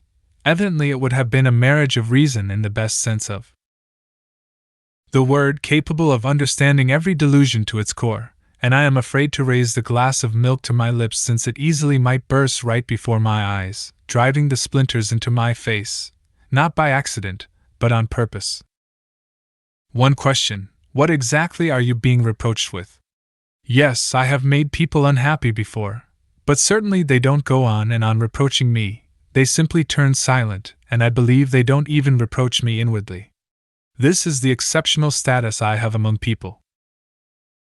But all this is unimportant compared to an idea I had while getting out of bed this morning, an idea which so enthralled me that I found myself washed and dressed without knowing how, and I would have shaved the same way had a guest not awakened me. It was the lawyer who considers meat a necessary diet. Briefly, it's like this: you leave your husband for a while. That's nothing new, it's already happened before. The reasons are your illness, his nervousness, you are also bringing him relief, and finally the conditions in Vienna. I don't know where you'd like to go. The best place for you might be some peaceful part of Bohemia. It will probably also be best if I don't interfere or even show myself in person. Whatever money you need you temporarily borrow from me. We'll agree on the terms of repayment. To mention only one of the additional benefits that this would give me, I would become enraptured by my work. My job, by the way, is ridiculous and lamentably easy. You can't even imagine. I don't know what they pay me for.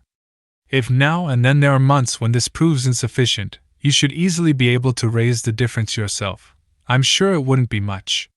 For the moment I won't say anything more in praise of the idea. However, this does give you an opportunity to show me with your reaction whether I can trust your judgment concerning other ideas of mine, since I know what this one is worth. Kafka. Now that I have written that, I am reading your comment on eating. Yes, I'm sure in that case it could even be arranged for me, since I would have then become such an important man. I am reading the 2 letters the way the sparrow is pecking up the crumbs in my room, in trepidation, attentively, on the lookout, feathers all puffed up. When will this crazy world finally be straightened out a little? I wander around with a burned-out head by day. There are such beautiful ruins everywhere in the mountains here. They make me think I have to become that beautiful myself. But once in bed instead of sleep, I have the best ideas. Today, for instance, a thought occurred to me to add to yesterday's proposal, namely that you could spend the summer at Stasa's, who, as you wrote, is in the country. Yesterday I made the stupid suggestion that the money might not hold out through every month. That's nonsense. There will always be enough. The letter written Tuesday morning and evening only confirms that my suggestion is a good one. This is hardly a coincidence, since anything and everything would have to confirm it. If there happens to be any cunning in my proposal, and where is it not, that enormous beast, which can shrink according to need, I will keep it in bounds. Even your husband can count on that. I begin to exaggerate. Nevertheless, I can be trusted. I won't see you at all, not now, not then. You will live in the country, which you love. In this we are similar. Rolling countryside is my favorite, not too mountainous, with forests and lakes. You misjudge the effect of your letters, Milena. I still haven't finished reading the ones from Monday. But only fear for you. I tried this morning, and even succeeded somewhat, although my proposal had to some extent rendered these letters obsolete. Still I was unable to read through to the end. The Tuesday letter, on the other hand, and the unusual card as well, was it written in a cafe? I still have to respond to your woeful accusation. I really don't answer anything you write, you're much better at that, which makes me feel good, has left me sufficiently calm and self-assured today despite a night made virtually sleepless by Monday's letter. Of course Tuesday's has its barbs as well, cutting their way through my body, but you are guiding them, and naturally this is only the truth of a moment trembling with joy and pain. Could anything coming from you be hard to bear? Once again I'm taking the letter out of the envelope. There's room right here. Please say do to me. Not all the time. I don't want that at all. Say do once again. If the occasion presents itself and you don't have anything against it, please say something nice to Werfel on my behalf. Unfortunately, there are some things you don't respond to after all. For example, the questions concerning your writing. Recently I had another dream about you. It was a big dream, but I hardly remember a thing. I was in Vienna. I don't recall anything about that. Next I went to Prague and had forgotten your address. Not only the street but also the city, everything. Only the name Schreiber kept somehow appearing, but I didn't know what to make of that. So I had lost you completely. In my despair I made various very clever attempts, which were nevertheless not carried out. I don't know why, I just remember one of them. I wrote on an envelope, M. Jesenská, and underneath, request delivery of this letter, because otherwise the Ministry of Finance will suffer terrible loss. With this threat I hope to engage the entire government in my search for you. Clever? Don't let this sway you against me. It's only in dreams that I am so sinister. Meran, June 12, 1920. Saturday. You misunderstand me a little, Milena. I agree with you almost completely. I don't even want to go into the details. I still can't say whether I'm coming to Vienna, but I don't think I am. If I had many reasons against it before, today I have just one, namely that it would tax my spiritual strength, and, as a possible distant, second reason, because this is better for all of us. But I must add that it would be equally beyond my strength, if not more so, if you were to come to Prague under the circumstances you describe. Keeping a person waiting. My need to hear what you want to say about the 6 months is not just a temporary one. I am convinced it's something terrible. I am convinced you've experienced or even committed terrible things. I am convinced I could not have stood being part of them, even if about 7 years ago I could have endured practically anything. I am also convinced I couldn't stand such participation in the future. Fine, but what does all this mean? Is it your deeds and experiences which are important to me, or isn't it really you yourself? Even without the story, however, I know you much better than I do myself, by which I don't mean to say I don't know what state my hands are in. Your letter is not opposed to my suggestion, on the contrary, for you write, most of all I'd like to escape along a third road going neither to you nor with him, but somewhere towards solitude. This is my suggestion. Perhaps you were even writing it the same day I was. Of course, if the illness has reached this stage, you cannot leave your husband even temporarily. But as you wrote, it's not a disease which lasts forever. You mentioned only a few months, more than one has already passed, and after one more you can be spared for a little while. By then it will only be August, September at the latest. Incidentally, I confess, your letter belongs to those which I cannot read immediately, and even if I have gulped it down 4 times in a row, I still can't tell you what I think, at least not right away. Nonetheless, I believe the above has some validity. Yours, Meran, June 12, 1920. Once again Saturday. This crisscrossing of letters has got to stop, Milena. It's driving us crazy. One doesn't know what one has written, what has been answered, and in any case one is in constant trepidation. I understand your Czech very well. I also hear your laughter, but I keep digging into your letters, burrowing between your words and your laughter, until I then hear one single word, one word which is, moreover, my very essence, fear. I cannot determine whether you still want to see me after my letters of Wednesday and Thursday. I know my relationship to you, you belong to me, even if I should never see you again. These I know, insofar as they do not fall into the indistinct realm of fear, but I don't know your relationship to me at all. This belongs entirely to fear. Nor do you know me, I repeat this, Milena. You see, as far as I'm concerned, what's happening is incredible. My world is collapsing. My world is rebuilding itself. Wait and see how you, meaning me, survive it all. I'm not lamenting the falling apart. It was already in a state of collapse. What I'm lamenting is the rebuilding. I lament my waning strength. I lament being born. I lament the light of the sun. How will we go on living? If you say yes to my letters, then it is impossible for you to go on living in Vienna, together with your letters. Today I received a letter from Max Brod, in which among other things he writes, something strange has happened which I report to you at least by way of suggestion. Riner, the young editor of the Tribuna, they say a very fine and really exorbitantly young man, perhaps 20 years old, has poisoned himself.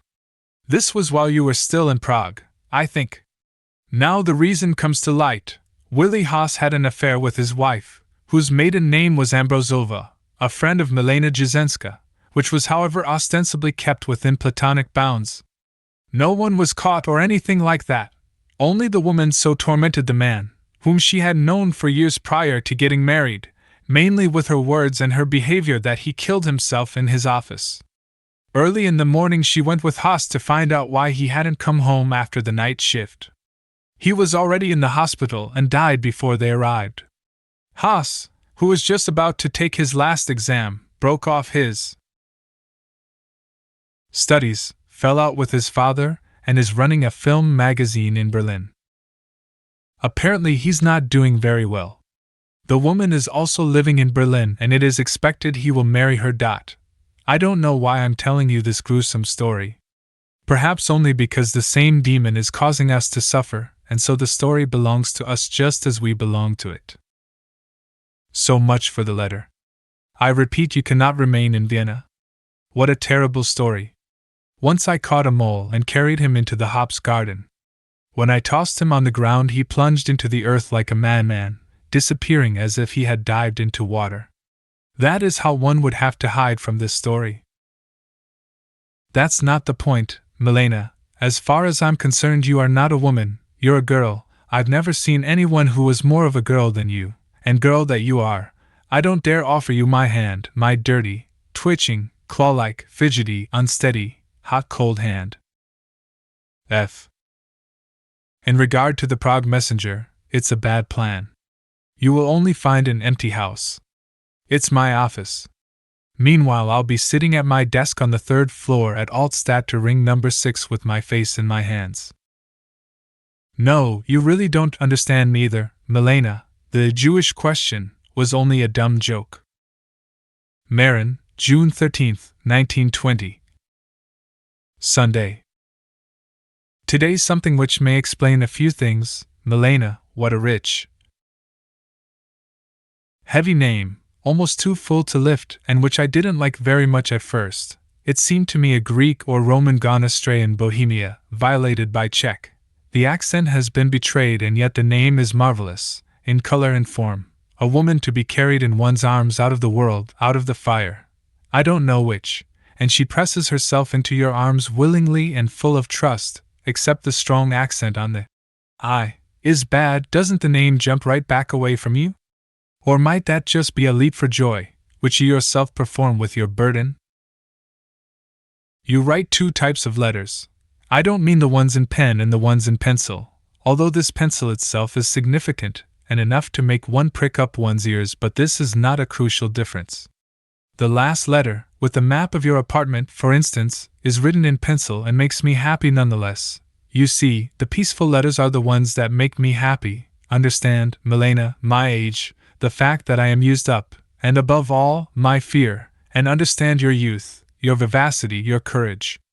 And my fear is actually growing, since it is a sign of my retreating from the world, which causes the world in turn to exert more pressure, which causes a further increase in fear. Your courage, however, indicates an advance, hence a decrease in pressure, hence an increase in courage. I could sit at the feet of these letters, happy beyond measure. They bring rain on my burning head. But whenever these other letters come, Milena, even if they are basically more auspicious than the first ones, although on account of my weakness it takes me days to penetrate to their happiness, these letters which begin with exclamations, and after all, I am so far away, and which end with I don't know what terrible things, then, Milena, I literally start to shake as if under an alarm bell. I am unable to read them, and naturally I read them anyway, the way an animal dying of thirst drinks, and with that comes fear and more fear. I look for a piece of furniture to crawl under. Trembling, totally unaware of the world, I pray you might fly back out of the window the way you came storming in inside your letter. After all, I can't keep a storm in my room.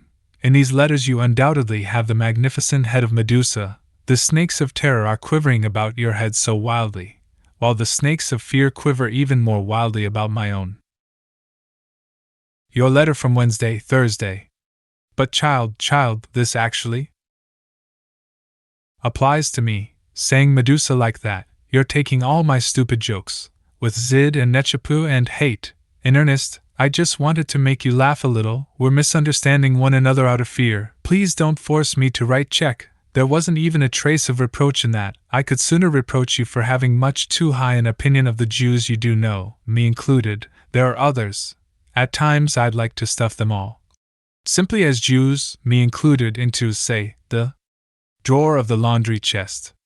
Next I'd wait, open the drawer a little to see if they've all suffocated, and if not, shut the drawer again and keep doing this to the end. But what I said about your speech was in earnest. Ernest keeps intruding into this letter. Perhaps I am doing him a terrible injustice. I can't think about it. But equally strong is my feeling of being bound to him, more and more tightly. I almost said, in life and death. If only I could talk with him. But I'm afraid of him. He's far more than a match for me. You know, Milena, that in going to him you took one large step down from your own level. But if you come to me you will be leaping into the abyss. Do you realize that? No, that wasn't my height, in that letter, but yours. I was talking about your speech. You meant it in earnest too. I can't be wrong about that. Again I hear about your illness. Milena, what if you had to stay in bed? And perhaps you should. You may even be lying down as I am writing this. Wasn't I a better man a month ago? I worried about you, though only in my head, knew about your being ill, not anymore. Now I just think about my own sickness and health. However, in any case both of them, the first as well as the second, are you. F. Today I went on a small excursion with my favorite engineer to escape this sleepless air. I also wrote a card to you from there, but couldn't sign and send it. I can no longer write to you as to a stranger. The Friday letter didn't arrive till Wednesday. Express and registered letters take longer than regular mail. Meran, June 14, 1920. Monday. Shortly before waking up this morning, it was also shortly after having fallen asleep, I had a horrid, not to say terrifying. Happily the impressions left by dreams fade quickly, thus only a horrid dream. Incidentally, I also owe it some sleep since you don't wake from such dreams until they're over. You can't wrest yourself away any sooner because they hold you by the tongue. It was in Vienna, similar to the way I picture it in my daydreams in case I should travel there. In these daydreams Vienna consists only of a quiet square, bordered on one side by your house, opposite is my hotel, to the left is the Westbahnhof where I arrive, to the left of that the Franz Bahnhof from which I depart, and congenially located on the ground floor of my hotel is a vegetarian restaurant, where I eat not in order to eat, but to bring some sort of weight back to Prague. Why am I telling you this? It doesn't really belong to the dream, evidently it still makes me afraid. It wasn't exactly like that, it was a true metropolis, toward evening, wet, dark, an inconceivable amount of traffic. A long, rectangular public garden separated the house where I was staying from your own. I had gone to Vienna suddenly, overtaking my own letters, which were still on their way to you, a fact which later caused me particular pain. Still you had been informed and I was supposed to meet you. Fortunately, though at the same time I also resented it, I was not alone. A small group was with me, including, I believe, a girl, but I don't know anything more about them. I considered them something like my seconds. If they had only kept quiet, but they went on talking and talking among themselves, most likely about affairs of mine. I could just hear their murmuring, which made me nervous. I could not and did not want to understand anything. I stood on the edge of the sidewalk to the right of my house and studied yours. It was a low villa with a beautiful, simple, vaulted loggia of stone in front, reaching to the second floor. Then it was suddenly breakfast time. The table was set in the loggia. I watched from the distance as your husband came, sat down in a cane chair on the right, still sleepy and stretching, arms extended. Then you came and sat down in full view behind the table. But I couldn't see you exactly, it was so far away, although I could make out your husband's features a lot more clearly. I don't know why, you just remained something bluish-white, flowing, ghost-like. You had also spread your arms out, but not to stretch, it was more a ceremonial gesture. Shortly thereafter, but now it was once again the evening before, you were outside with me, you stood on the sidewalk, I had one foot in the street, I was holding your hand and now an insanely quick conversation began, all short sentences. It went bang bang bang and lasted almost without interruption throughout the dream. I can't retell it. Actually, I only remember the first two and the last two sentences. The middle was one long torment impossible to convey in more detail. Instead of a greeting I said quickly, in response to something in your face, "You imagined me differently," you replied. "Frankly, I thought you'd be a little more fesh." Actually, you said something even more Viennese, but I forgot what. Those were the first two phrases. On which subject it occurs to me, do you know that I am completely unmusical, more completely than anyone I have ever known? But with that everything had been decided. What more could there be? However, we then began negotiating another meeting. The vaguest possible expressions on your side, incessant pushy questions on mine. Then my companions intervened, producing the explanation that I had also come to Vienna to visit an agricultural school in the vicinity of the city, and now it seemed I might have time after all. They were evidently trying to take me away, out of charity. I saw through this, but went along with them to the train station, probably because I was hoping that such a serious intention to depart would impress you. We all went to the nearby station, but it turned out I had forgotten the name of the place where the school was supposed to be. We stood in front of the large timetables. They kept running their fingers over the names of the stations and asking me whether it might be this one or that one, but it was either. In the meantime, I was able to observe you some, though it didn't matter to me in the least what you looked like. Your words were all I cared about. You didn't resemble yourself very much. In any case, you were much darker, a thin face. No one with plump cheeks could be so cruel. But was it really cruel? Your suit was of the same material as mine, also very masculine, and I didn't really like it at all. But then I remembered a phrase from one of your letters, the verse, "I only have 2 dresses, but I still look fine." And so great was the power of your words over me that from then on I liked what you were wearing very much. The schedules, we were standing off to the side and negotiating. Our last arguments went something like this. The next day was Sunday. It was incomprehensible to you, to the point of repugnance, that I could presume you might have time for me on Sunday. But finally you conceded and said you tried to save 40 minutes for me. The most horrible thing about the conversation was not the words, of course, but the underlying tone, the senselessness of it all, also your continuous, unspoken argument. I don't want to come. So what good is it to you if I do come? But I couldn't find out from you when you might have these free 40 minutes. You didn't know. In spite of all your apparently intense concentration, you couldn't say. Finally I asked, "Maybe I should wait the whole day?" "Yes," you said, and turned to face a group of people standing by, waiting for you. But your reply really meant that you wouldn't come at all, and that the only concession you could grant me was permission to wait. "I won't wait," I said to myself quietly, and since I thought you hadn't heard me, and since after all it was my last trump, I shouted the words after you in despair. You didn't care, however, you were no longer concerned. Somehow I staggered back into town. But then 2 hours later came letters and flowers, kindness and consolation. Your F. Milena, the addresses are again unclear. The post office has written over them and filled them in. After my first request, the address was magnificent, a model collection of beautiful, varied, but not exactly legible styles of handwriting. If the post office had my eyes, it could probably read your addresses alone and no others. But since it's the post office. Meran, June 15th, 1920. Tuesday. Early this morning I had another dream about you. We were sitting next to each other, and you were warding me off, not angrily but in a friendly way. I was very unhappy. Not because you were warding me off, but because I was treating you like some mute woman, ignoring the voice that was speaking out of you directly to me.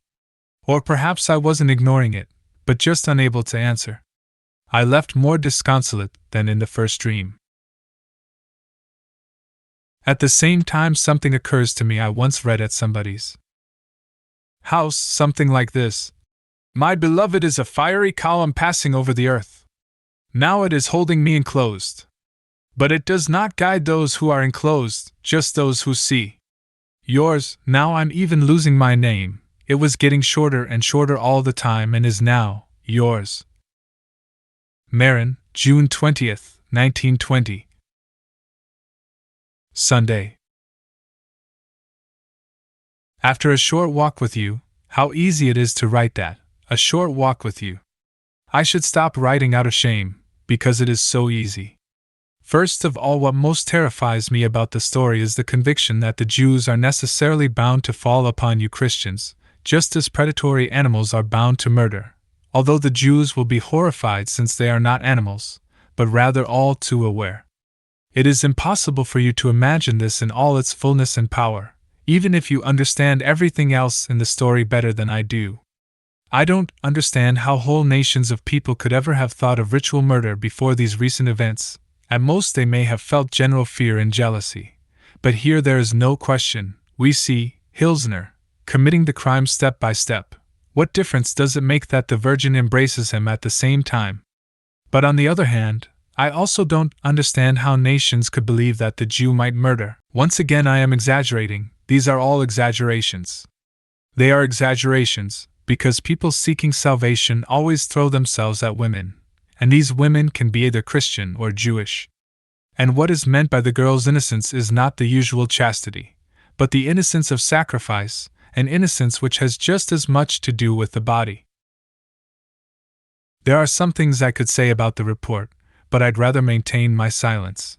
In the first place, I know Haas only slightly, although oddly his congratulations on my engagement were the warmest I received, and I don't know the others at all. Moreover, you might be mad at me if I were to get mixed up in this affair with my speculations, since it's really your own business, and besides, no one can help here anymore anyway.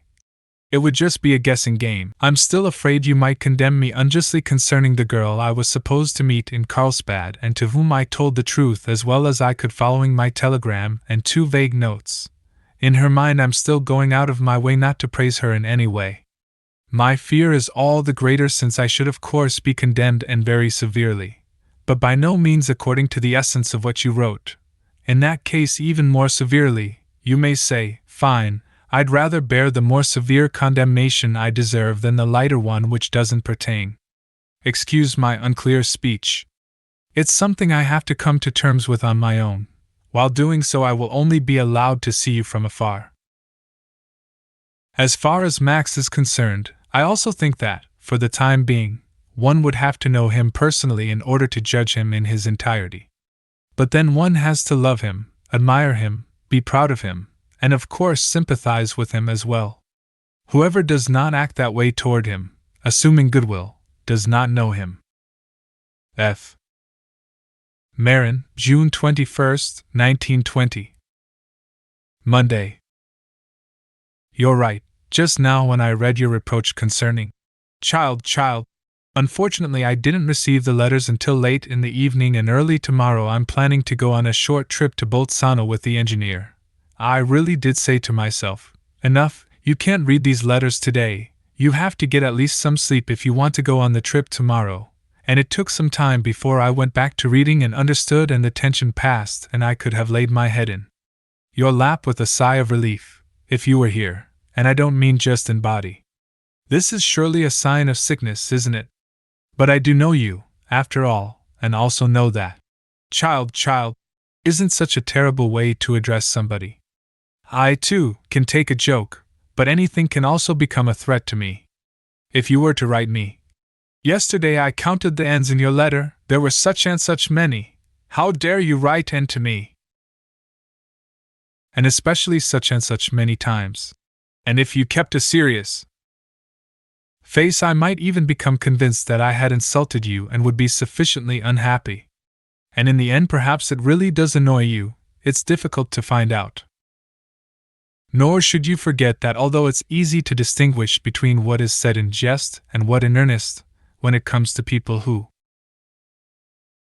mean so much to us that our lives depend on them, then it isn't so easy after all. The risk is so great it turns our eyes into microscopes, and once equipped with those it's impossible to distinguish anything. In this respect I was never strong, even when I was at my strongest. For example, in the first grade, our cook, a small dry thin person with a pointed nose, hollow cheeks, somewhat jaundiced but firm, energetic, and superior, took me to school every morning. We were living in the house which separates the Kleiner Ring from the Grosser Ring. So you first had to cross the ring, then turn onto the Teingasse, then proceed through a kind of vaulted gate onto the Fleischmarktgasse and down to the Fleischmarkt. And every morning for about a year the same thing happened. On our way out of the house the cook would say she was going to tell the teacher how naughty I had been at home. In fact, I probably wasn't all that badly behaved, but I was stubborn, good for always concoct something nice for the teacher. I knew that and so didn't take the cook's threats too lightly.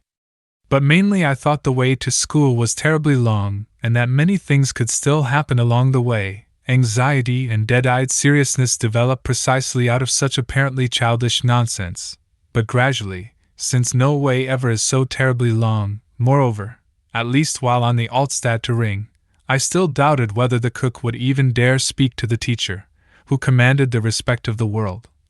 For although the cook commanded respect, she did so only at home. But whenever I would say something to that effect, the cook would usually answer curtly, with her thin pitiless lips, that I didn't have to believe it, but she would tell anyway. Somewhere near the entry to the Fleischmarktgasse, which still has a slight historical significance for me, In which neighborhood did you live as a child? The fear of the threat prevailed. School in itself was a nightmare, and now the cook wanted to make it even worse. I would start to beg, she would shake her head. The more I pleaded, the greater the danger. I would stop and ask for forgiveness, she would drag me along. I would threaten her with retaliation from my parents, she would laugh. Here she was almighty. I would cling to the doors of the shops, to the cornerstones. I didn't want to go any further until she had forgiven me. I would pull her back by her dress. She didn't have an easy time either, but she would drag me on, assuring me that this, too, would be reported to the teacher. It was getting late. The Jakobskirche was striking 8. You could hear the school bells. Other children would start to run. I always had the greatest terror of being late. Now we had to run as well, and all the time the thought, she'll tell, she won't tell. It turns out she never told, not once, but there was always the possibility she might, an ever-growing possibility. I didn't tell yesterday, but you can be sure I'll tell today, which she never gave up. And sometimes, imagine, Milena, she would be so angry she would even stamp her feet on the street, and sometimes there was a woman selling coal nearby, watching. Milena, what nonsense! And how much I belong to you with all these cooks and threats and this terrible dust, which has been stirred up by 38 years and is now settling in my lungs. But that's not at all what I wanted to tell you, or at least I wanted to say it differently. It's late, I have to stop so I can go to sleep, and I won't be able to sleep because I will have stopped writing to you. Sometime, if you'd like to know what my earlier years were like, I'll send you from Prague the gigantic letter I wrote my father about half a year ago, but which I have not yet given him. And I'll answer your letter tomorrow, or if it should get too late, then not until the day after. Since I've decided not to visit my parents in Franzensbad, I'm staying a few days longer, although simply lying around on the balcony doesn't really deserve to be called a decision. F. And once again thank you for your letter. Meran, June 23, 1920. Wednesday. It's difficult to tell the truth, since there is only one truth, but that truth is alive and therefore has a lively, changing face. Never really beautiful, not by any means, perhaps pretty on occasion. If I had answered you Monday night it would have been terrible. I was lying in bed as if on the rack. The whole night I kept formulating my reply to you, complaining to you, trying to scare you away from me, cursing myself. Also because I had received the letter late in the evening and was too sensitive and upset by the nearness of night for serious words. Then I left early for Bolzano, taking the electric train to Klobenstein, 1,200 meters high. Right across the first chain of the Dolomites I breathed the pure, almost cold air, to be sure not entirely in my right mind. Later, on my way back, I wrote you the following, which I now copy, although even this strikes me as far too harsh, at least today. So the days change. At last I'm by myself, the engineer stayed on in Bolzano, I am on my way back. The fact that the engineer and the landscapes came between us didn't cause me too much suffering, since I wasn't entirely there myself. I spent last evening until 12:30 with you, with writing, and even more with thinking. Then I stayed in bed until 6 o'clock, hardly sleeping a wink. Afterward I jumped up, like a stranger pulling another stranger out of bed, and that was a good thing, since otherwise I would have written and dozed the day away in Meran without any consolation. It doesn't matter that this excursion has barely even crawled into my consciousness, and that it will remain in my memory only as a very vague dream. The night passed the way it did because with your letter, you have a very penetrating gaze, which wouldn't mean much in itself. After all, people run around in the street all but asking for such a gaze. But you have the courage to match your gaze and above all the power to see beyond it. This ability to see beyond is the main thing, and you have exactly that. You have once again awakened all the old devils who sleep with one eye closed and one open, waiting for an opportunity.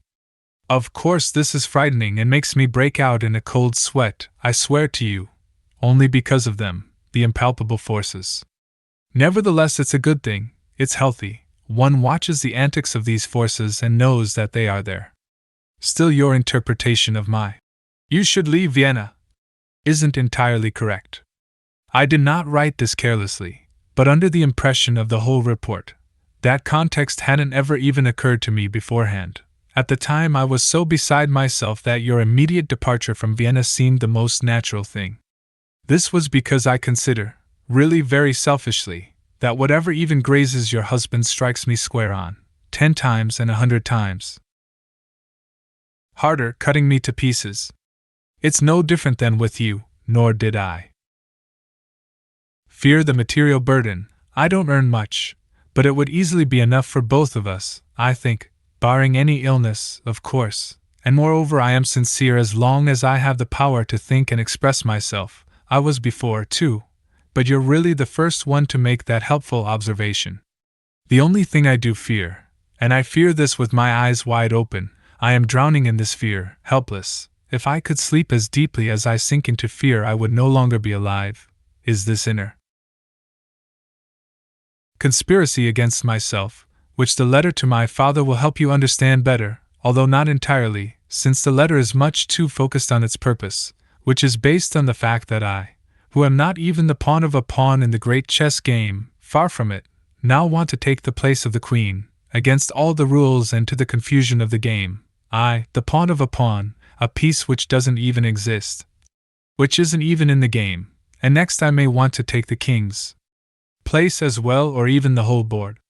Moreover, if that were what I really wanted, it would have to happen in some other, even more inhuman way. That's why the suggestion I made to you means much more to me than it does to you. At the moment it's the only thing beyond doubt, the only thing not sicklied over, the only thing which makes me unconditionally happy. That's the way it was yesterday. Today, for example, I'd say I will certainly come to Vienna, but since today is today and tomorrow I'm going to leave myself some freedom. In any case I will not surprise you, nor will I come any later than Thursday. If I am coming I'll send you a letter by pneumatic mail. I wouldn't be able to see anyone but you, I know that much, and certainly not before Tuesday. I would arrive at the Sudbahnhof. I still don't know where I would depart, so I would stay somewhere near the Sudbahnhof. It's a shame I don't know where you give your Sudbahnhof lessons, since I could wait for you there at 5 o'clock. I must have read this sentence once in a fairy tale, somewhere near the other sentence, and they lived happily ever after. Today I looked at a map of Vienna. For a moment it seemed incomprehensible to me that they would build such a huge city when you only need one room. F. I may have also addressed post-restant letters to Pollock. Meran, June 24, 1920. Thursday. One is a lot brighter unrest than after a good night's sleep. Yesterday I had slept a little better, and immediately wrote certain stupidities concerning the trip to Vienna. After all, this trip isn't something trivial, isn't anything to joke about. I won't surprise you under any circumstances. I tremble at the very idea. I won't even enter your apartment. If you haven't received a pneumatic letter by Thursday, then I have gone to Prague. By the way, I am told I would arrive at the Westbahnhof. Yesterday I believe I wrote Sudbahnhof, but this is immaterial. Although I am impractical, negligent, and difficult to transport, I am not excessively so, provided I've slept some. You don't have to worry about that. If I board the car bound for Vienna, then I will most likely get off in Vienna. Just getting on is a little difficult. So auf Wiedersehen, but it doesn't have to be in Vienna. It can also be in letters F. Rapucha is beautiful, beautiful, but not very beautiful, not very beautiful. The story is like a centipede. As soon as it has been fixed by wit, it is paralyzed, no longer able to move, not even backwards, and all the freedom and movement of the first half is lost. But apart from that, it reads like a letter of Milena J. And if it is a letter, then I will answer it.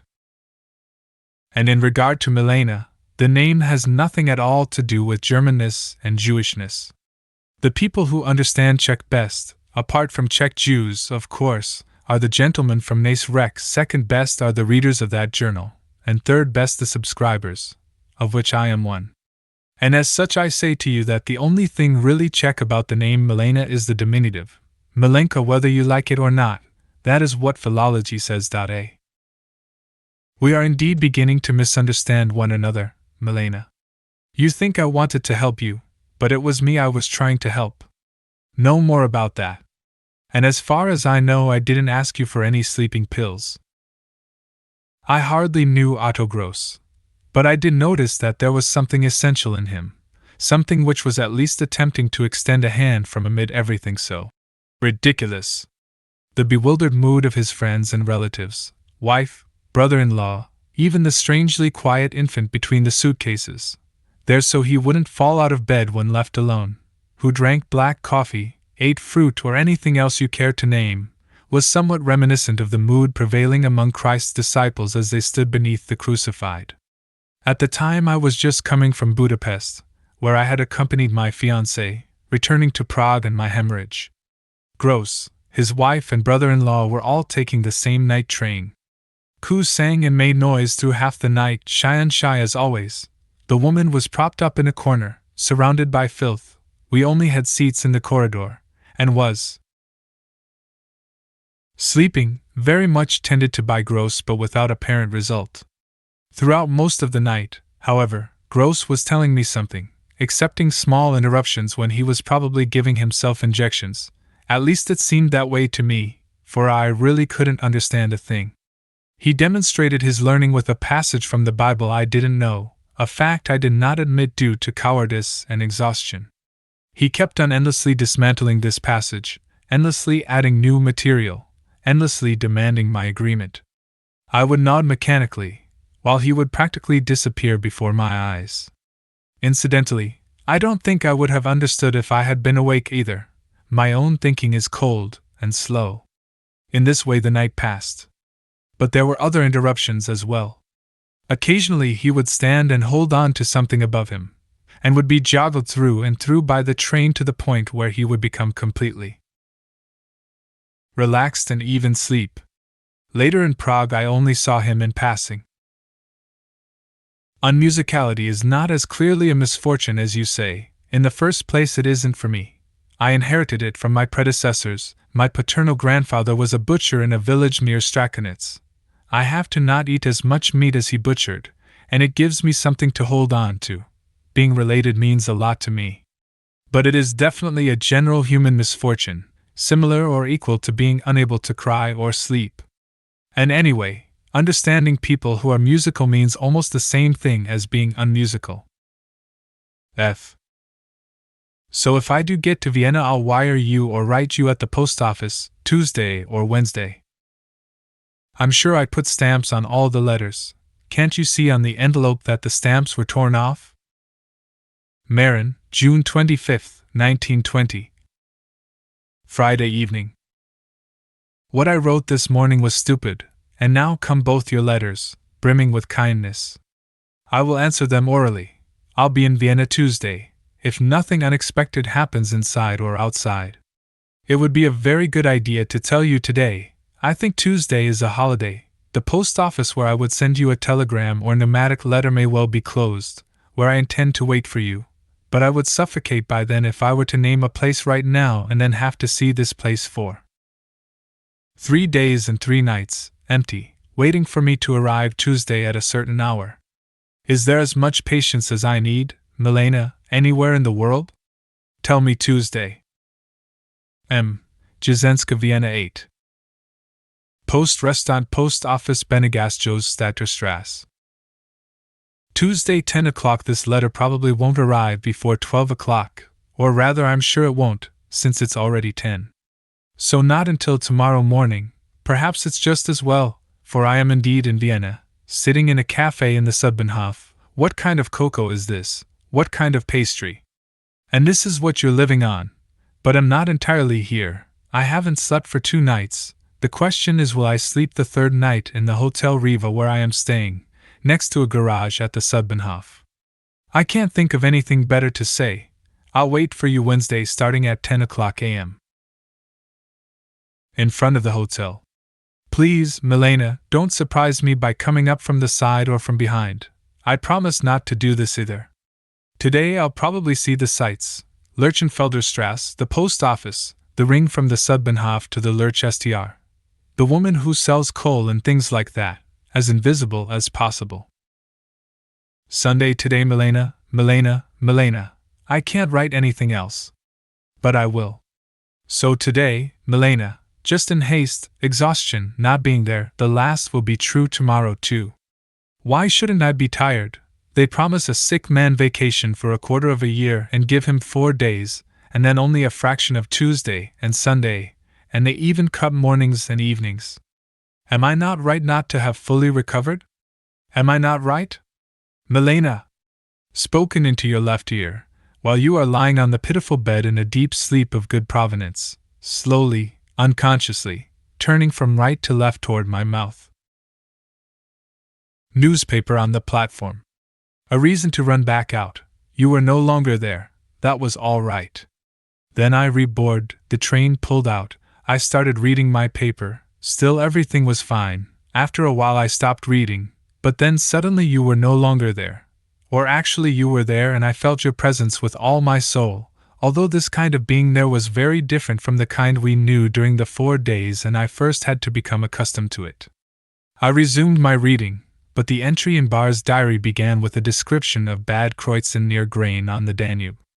Then I stopped reading. However, when I looked out, a train was passing and on the car was written, Grain.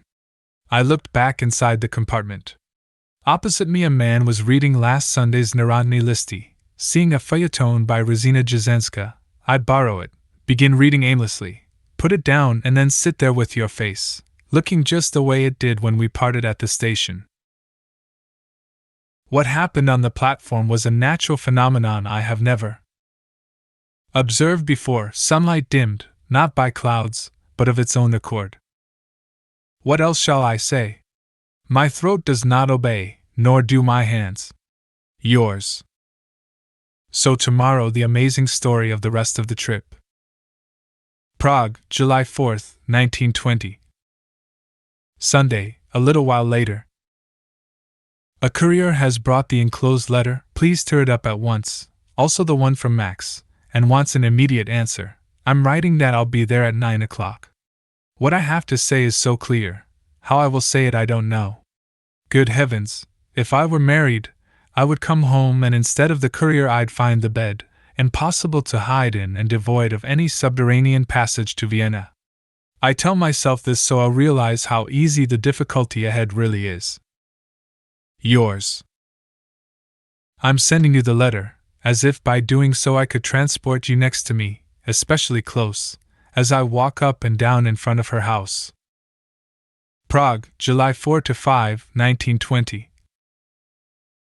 Sunday 11:30. 3. I'm numbering at least these letters, not one of them can miss you, just like I couldn't miss you in the little park. No result, despite the fact that everything is so clear and so clearly expressed by me.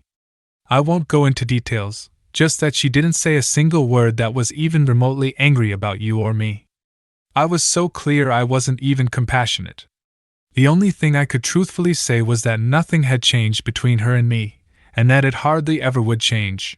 Only, no more, it's disgusting, work for a hangman but not for me. Just one thing, Milena, if she falls seriously ill, she looks very bad and her despair is boundless. I have to see her again tomorrow afternoon. Anyway, if she gets sick or if something else happens to her, it's no longer in my control, for I can only go on telling her the truth, and this truth isn't merely truth, but more, it is my being dissolved inside you while I am walking next to her, so if something does happen then, Milena, you have to come. F. Nonsense. Of course you can't come, for the same reason. Tomorrow I'll send the father letter to your apartment. Please take good care of it. I still might want to give it to my father someday. If possible, don't let anyone else read it. And as you read it, understand all the lawyer's tricks. It is a lawyer's letter. And at the same time, never forget your great nevertheless. Monday morning I am sending you the Poor Fiddler today, not because it means so much to me, although it once did years ago. Rather I'm sending it because it is so Viennese, so unmusical, so sad, because he was looking down on us in the Volksgarten, at us. You were walking next to me, just think, you were walking next to me, because he is so bureaucratic, and because he loved a girl who was good at business. Prague, July 5, 1920, Monday morning 4, I received the Friday letter early, later on the Friday night letter. The first is so sad, station face. And it's sad not so much because of its content, but because the letter is old, because all that is past, the woods we shared, the suburb, the ride. Of course it will never fade, not ever. This ride we took together, straight as an arrow, up through the stone street, back along the avenue in the evening sun, it will never stop, and still it's a stupid joke to say it won't. Here there are various documents lying around, a few letters I just read, an exchange of greetings with the director in his office, not dismissed, and other colleagues here and there, and accompanying all of this is a little bell ringing in my ear. She's not with you anymore. Of course there's also a mighty bell somewhere in heaven ringing. She will not leave you. But after all, the small bell is in my ear. And then again there is the night letter. It's impossible to understand how my breast could expand and contract enough to breathe this air. It's impossible to understand how you can be far away. And nevertheless I'm not complaining. All this is not a complaint, and I have your word. Now the story of the trip, and then you can go ahead and say you're not an angel. I knew for ages that my Austrian visa had actually, and figuratively, run out 2 months back, but in Meran I was told it wasn't required for transit, and indeed I had no troubles when I crossed the Austrian border. Because of that I completely forgot about this omission while I was in Vienna. In Gmund, however, the official at the passport control, a young man, hard, discovered it immediately. The passport was set aside, everyone else allowed to pass through to customs control, everyone except me. That was bad enough. I am constantly being interrupted. After all, it's my first day back. I don't have to listen to the office gossip, not yet anyway. And people are coming in all the time and wanting to drive me away from you, that is, you away from me. But they won't succeed, will they, Milena? Nobody will, ever. So that's the way it was, but then you started working. A border guard comes, friendly. Open, Austrian, interested, cordial, and leads me through stairs and corridors to the headquarters of the chief inspector. A Romanian Jewish woman was standing there with a similarly defective passport, strangely enough also one of your friendly emissaries, you angel of Jews. But the opposing forces are still much stronger. The large inspector and his small adjutant, both yellow, emaciated, sullen, at least for the moment, take possession of the passport. The inspector is finished in no time. Return to Vienna and obtain the visa at police headquarters. I can do nothing but repeat several times. That is terrible for me. The inspector also repeats his answer several times, ironically and angrily. You only think it is. Can't the visa be obtained by wire? No. Even if I pay all costs? No. Isn't there a higher authority here? No. The woman, seeing my distress, remains magnificently calm and asks the inspector to let at least me pass. Your means are too weak, Milena. You won't get me through that way. I have to walk all the way back to passport control and fetch my luggage. There's no question of my leaving today. And now we're sitting together in the chief inspector's headquarters. The guard has little consolation to offer except that the train tickets may be extended, etc. The inspector has said his last word and retreated into his private office. Only the small adjutant is still there. I calculate. The next train to Vienna departs at 10 p.m., arrives in Vienna at 2:30 a.m. I'm still covered with bites from the Riva vermin. What will my room at the Franz Joseph's Bahnhof look like? But since I don't get a room, I go to the Lurchenfelderstrasse, that's right, at 2:30 a.m., and ask for a room, that's right, at 5 a.m. Anyway, whatever happens, I must obtain the visa Monday morning. Will I get it right away, or will I have to wait until Tuesday, then go to your house and surprise you at the door, which you open? Good heavens! Here my thinking takes a break, but then continues. But what shape will I be in after such a night and the journey? And in the evening I'll still have to leave on the train that takes 16 hours. What will I look like when I arrive in Prague, and what will the director say, whom I'll have to ask for sick leave once again? Certainly you don't want all that, but what do you really want? There's no way out. It occurs to me the only slight relief would be to spend the night in Gmund and wait until morning before traveling to Vienna, and so, already exhausted, I asked the quiet adjutant about a morning train bound for Vienna. There's one at 5:30 which arrives at 11 o'clock a.m. Good, I'll take that train, and so will the Romanian woman. But suddenly the conversation takes a turn. I don't know how, at any rate in a flash it's clear that the little adjutant wants to help us.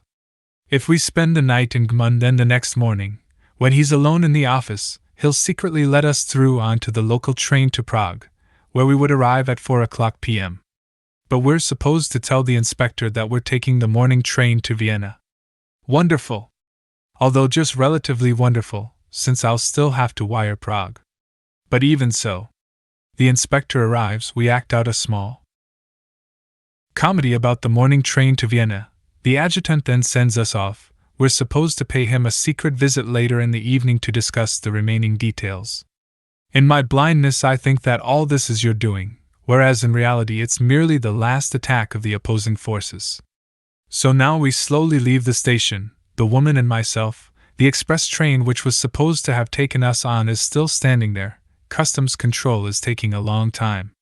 How far is it into town? An hour. That too. But it turns out there are 2 hotels at the station. We'll go to one of them. There's a track running right next to the hotel. We still have to cross it. A freight train is coming. I want to hurry across the tracks, but the woman holds me back and we have to wait. A minor contribution to our misfortune, we think.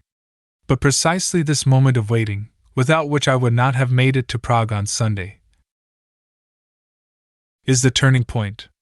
It's as if you had run up and down knocking on all the gates of heaven to plead for me, just as you ran up and down knocking at all the hotels of the Westbahnhof, for now your guard comes running after us down the long path from the station, out of breath, shouting, "Hurry up, come back, the inspector is letting you through." Is it possible? Moments like that make one choke with emotion. We have to beg the guard 10 times before he'll take any money. But now we have to run back, fetch our luggage from the inspector's headquarters, run with it to the passport control, and on to customs. But now you've already set everything aright. I cannot carry my luggage any further.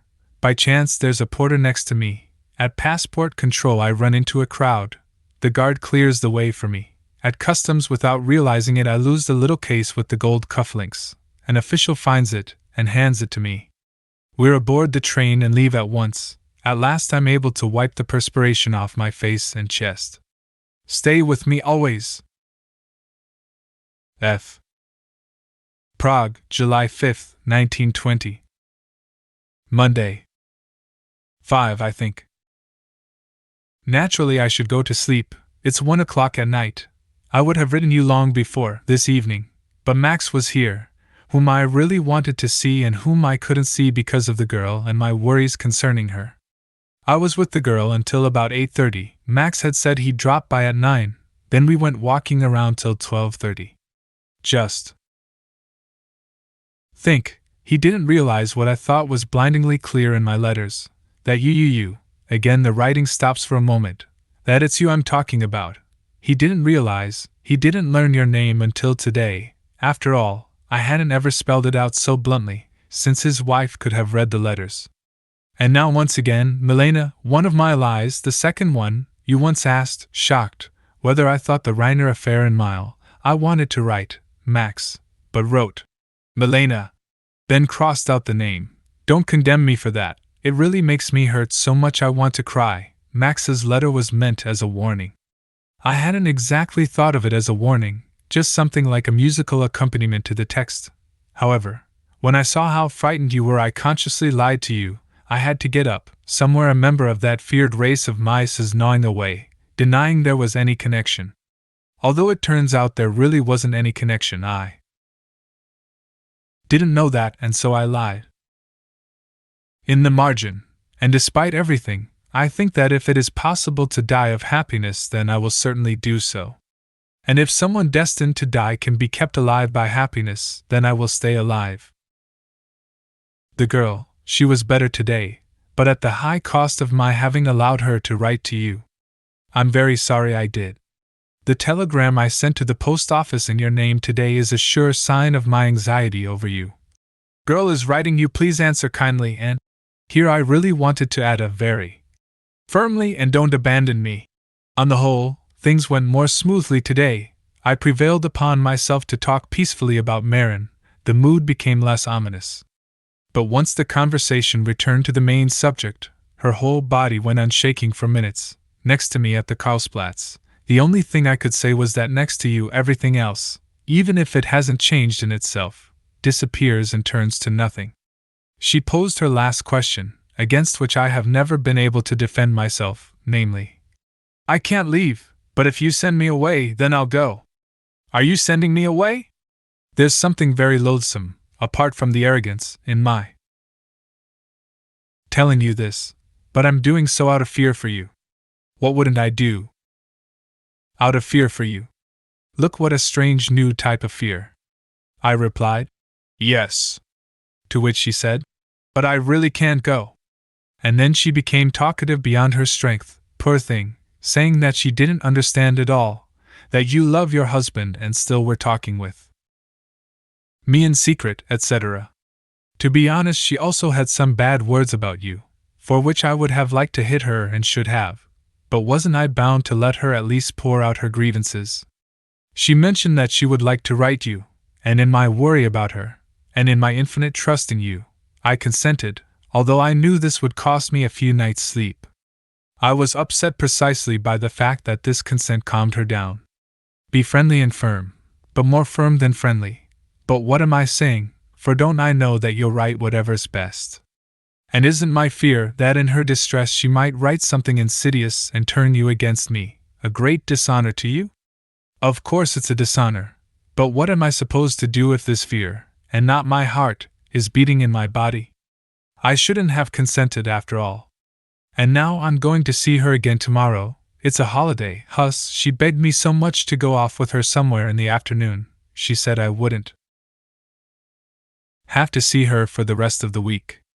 Maybe I can persuade her not to write the letter, if she hasn't already done so. On the other hand, I then say to myself, maybe she only wants an explanation, maybe your word will calm her precisely through its friendly firmness, maybe, this is how all my thoughts run now, she will kneel before your letter. Franz in the margin, another reason I allowed her to write. She wanted to see some of your letters to me. But I can't show them to her. A slight blow for me, a telegram from Paris, informing me that an old uncle of mine, whom I am really very fond of, who lives in Madrid, and who hasn't been here for many years, is arriving tomorrow evening. It is a blow because it will take time, and I need all the time I have, and 1,000 times more than all the time I have, and most of all I'd like to have all the time there is just for you, for thinking about you, for breathing in you. My apartment is making me restless, the evenings are making me restless, I'd like to be someplace different. I'd like many things to be different, and I'd prefer it if the office didn't exist at all, but then I think that I deserve to be hit in the face for speaking beyond the present moment, this moment, which belongs to you. So may I go to Lauren? He knows Pick, for example. Won't it be easy for word to get out this way that I was in Vienna? Please write me about this. Max is very upset over your news from the sanatorium concerning Pribram.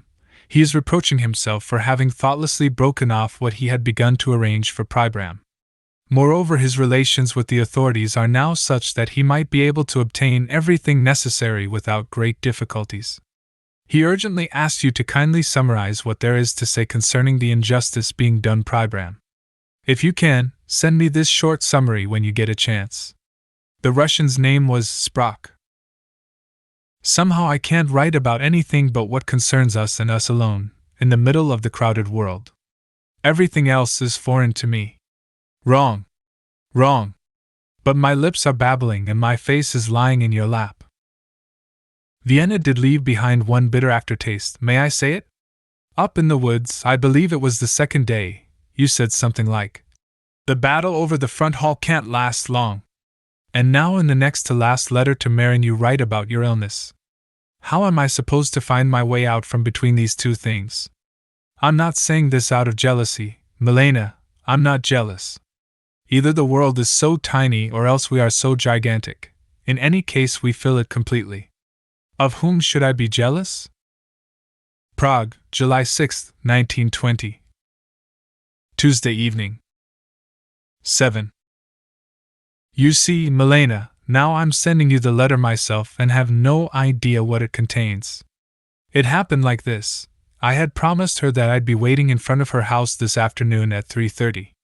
We were supposed to go on a steamboat ride, but last night I got to bed very late and hardly slept, so this morning I sent her a pneumatic letter saying that I had to sleep this afternoon and could not come until 6 o'clock.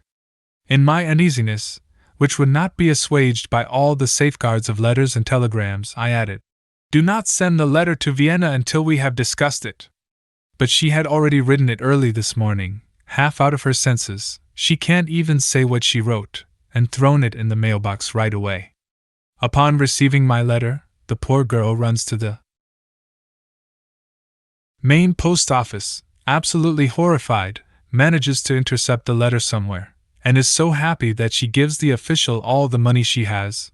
Only later is she shocked at the amount, and in the evening brings me the letter. What am I to do now? After all, my hope for a prompt and completely happy solution rests on this letter and on the effect of your reply. I admit it is an irrational hope, but it's the only one I have. If I now open the letter and read it, in the first place I will anger her, and in the second it would then be impossible for me to send it. I therefore place it sealed in your hands wholly, utterly, just as I have already placed myself in them. It's a little gloomy in Prague, I haven't received any letters, my heart is a little heavy. Of course it's impossible that a letter could be here already, but explain that to my heart. F. Her address, Julie Wurazek. Prague 2.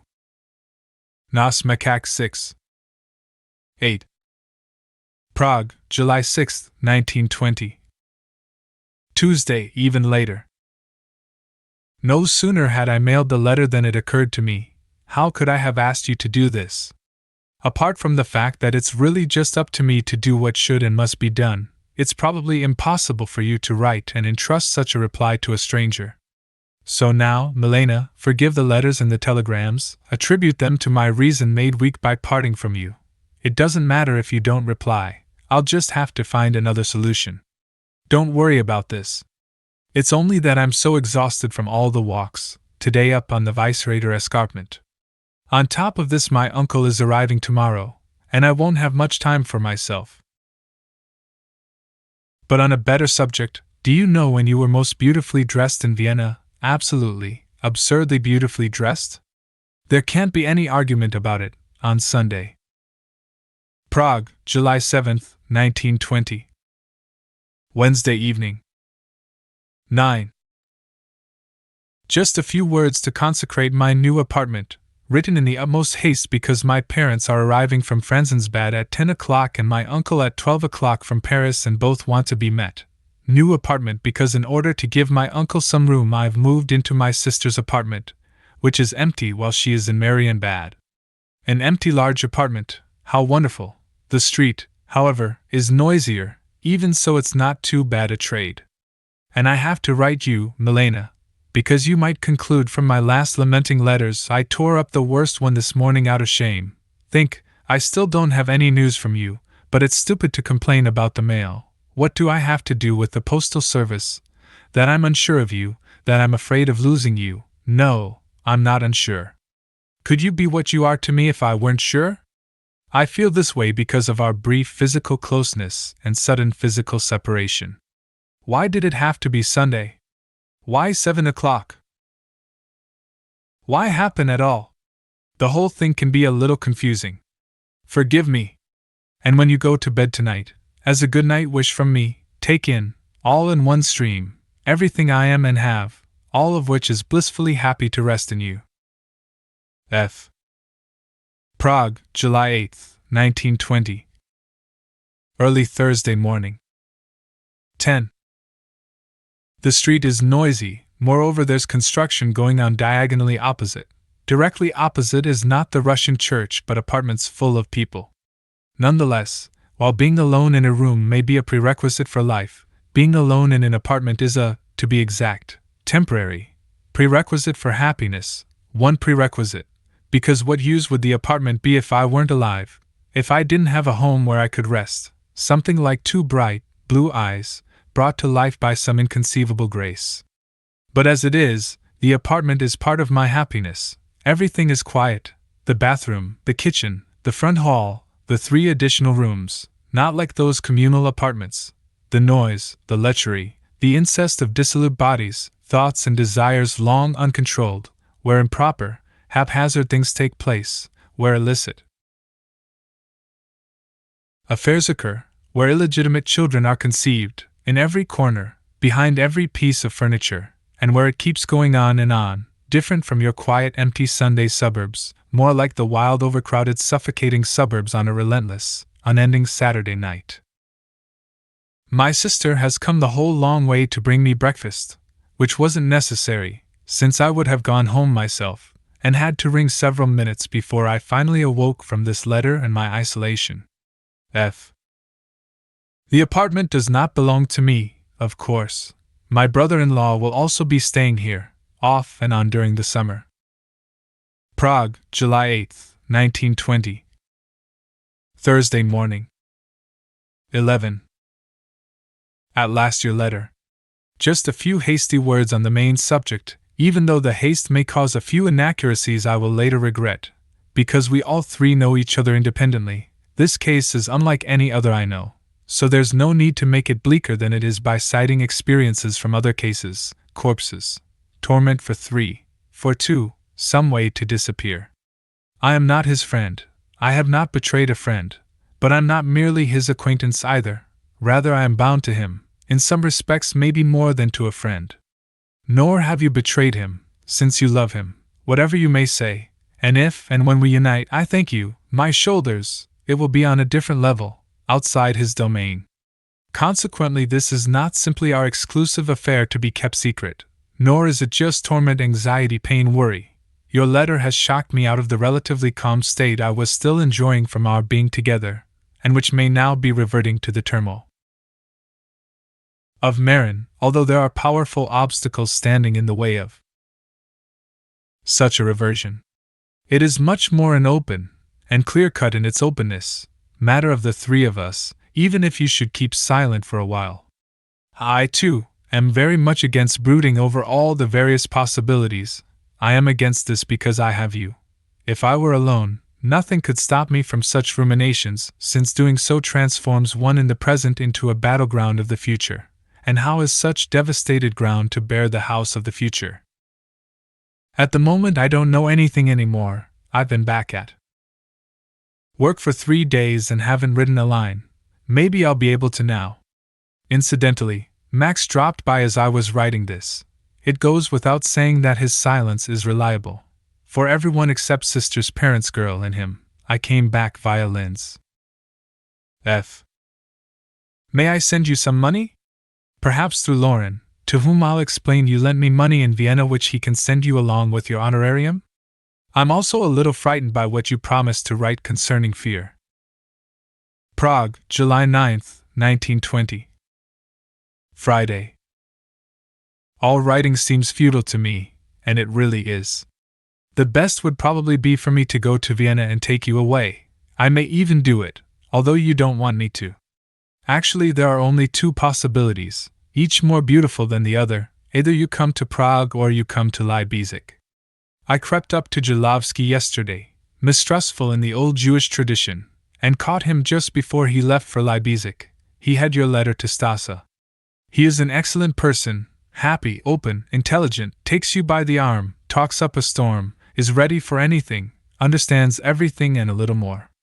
Together with his wife he was intending to go see Florian, who lives near Brno, and from there on to Vienna to see you. He's coming back to Prague this afternoon and will bring Stasa's reply.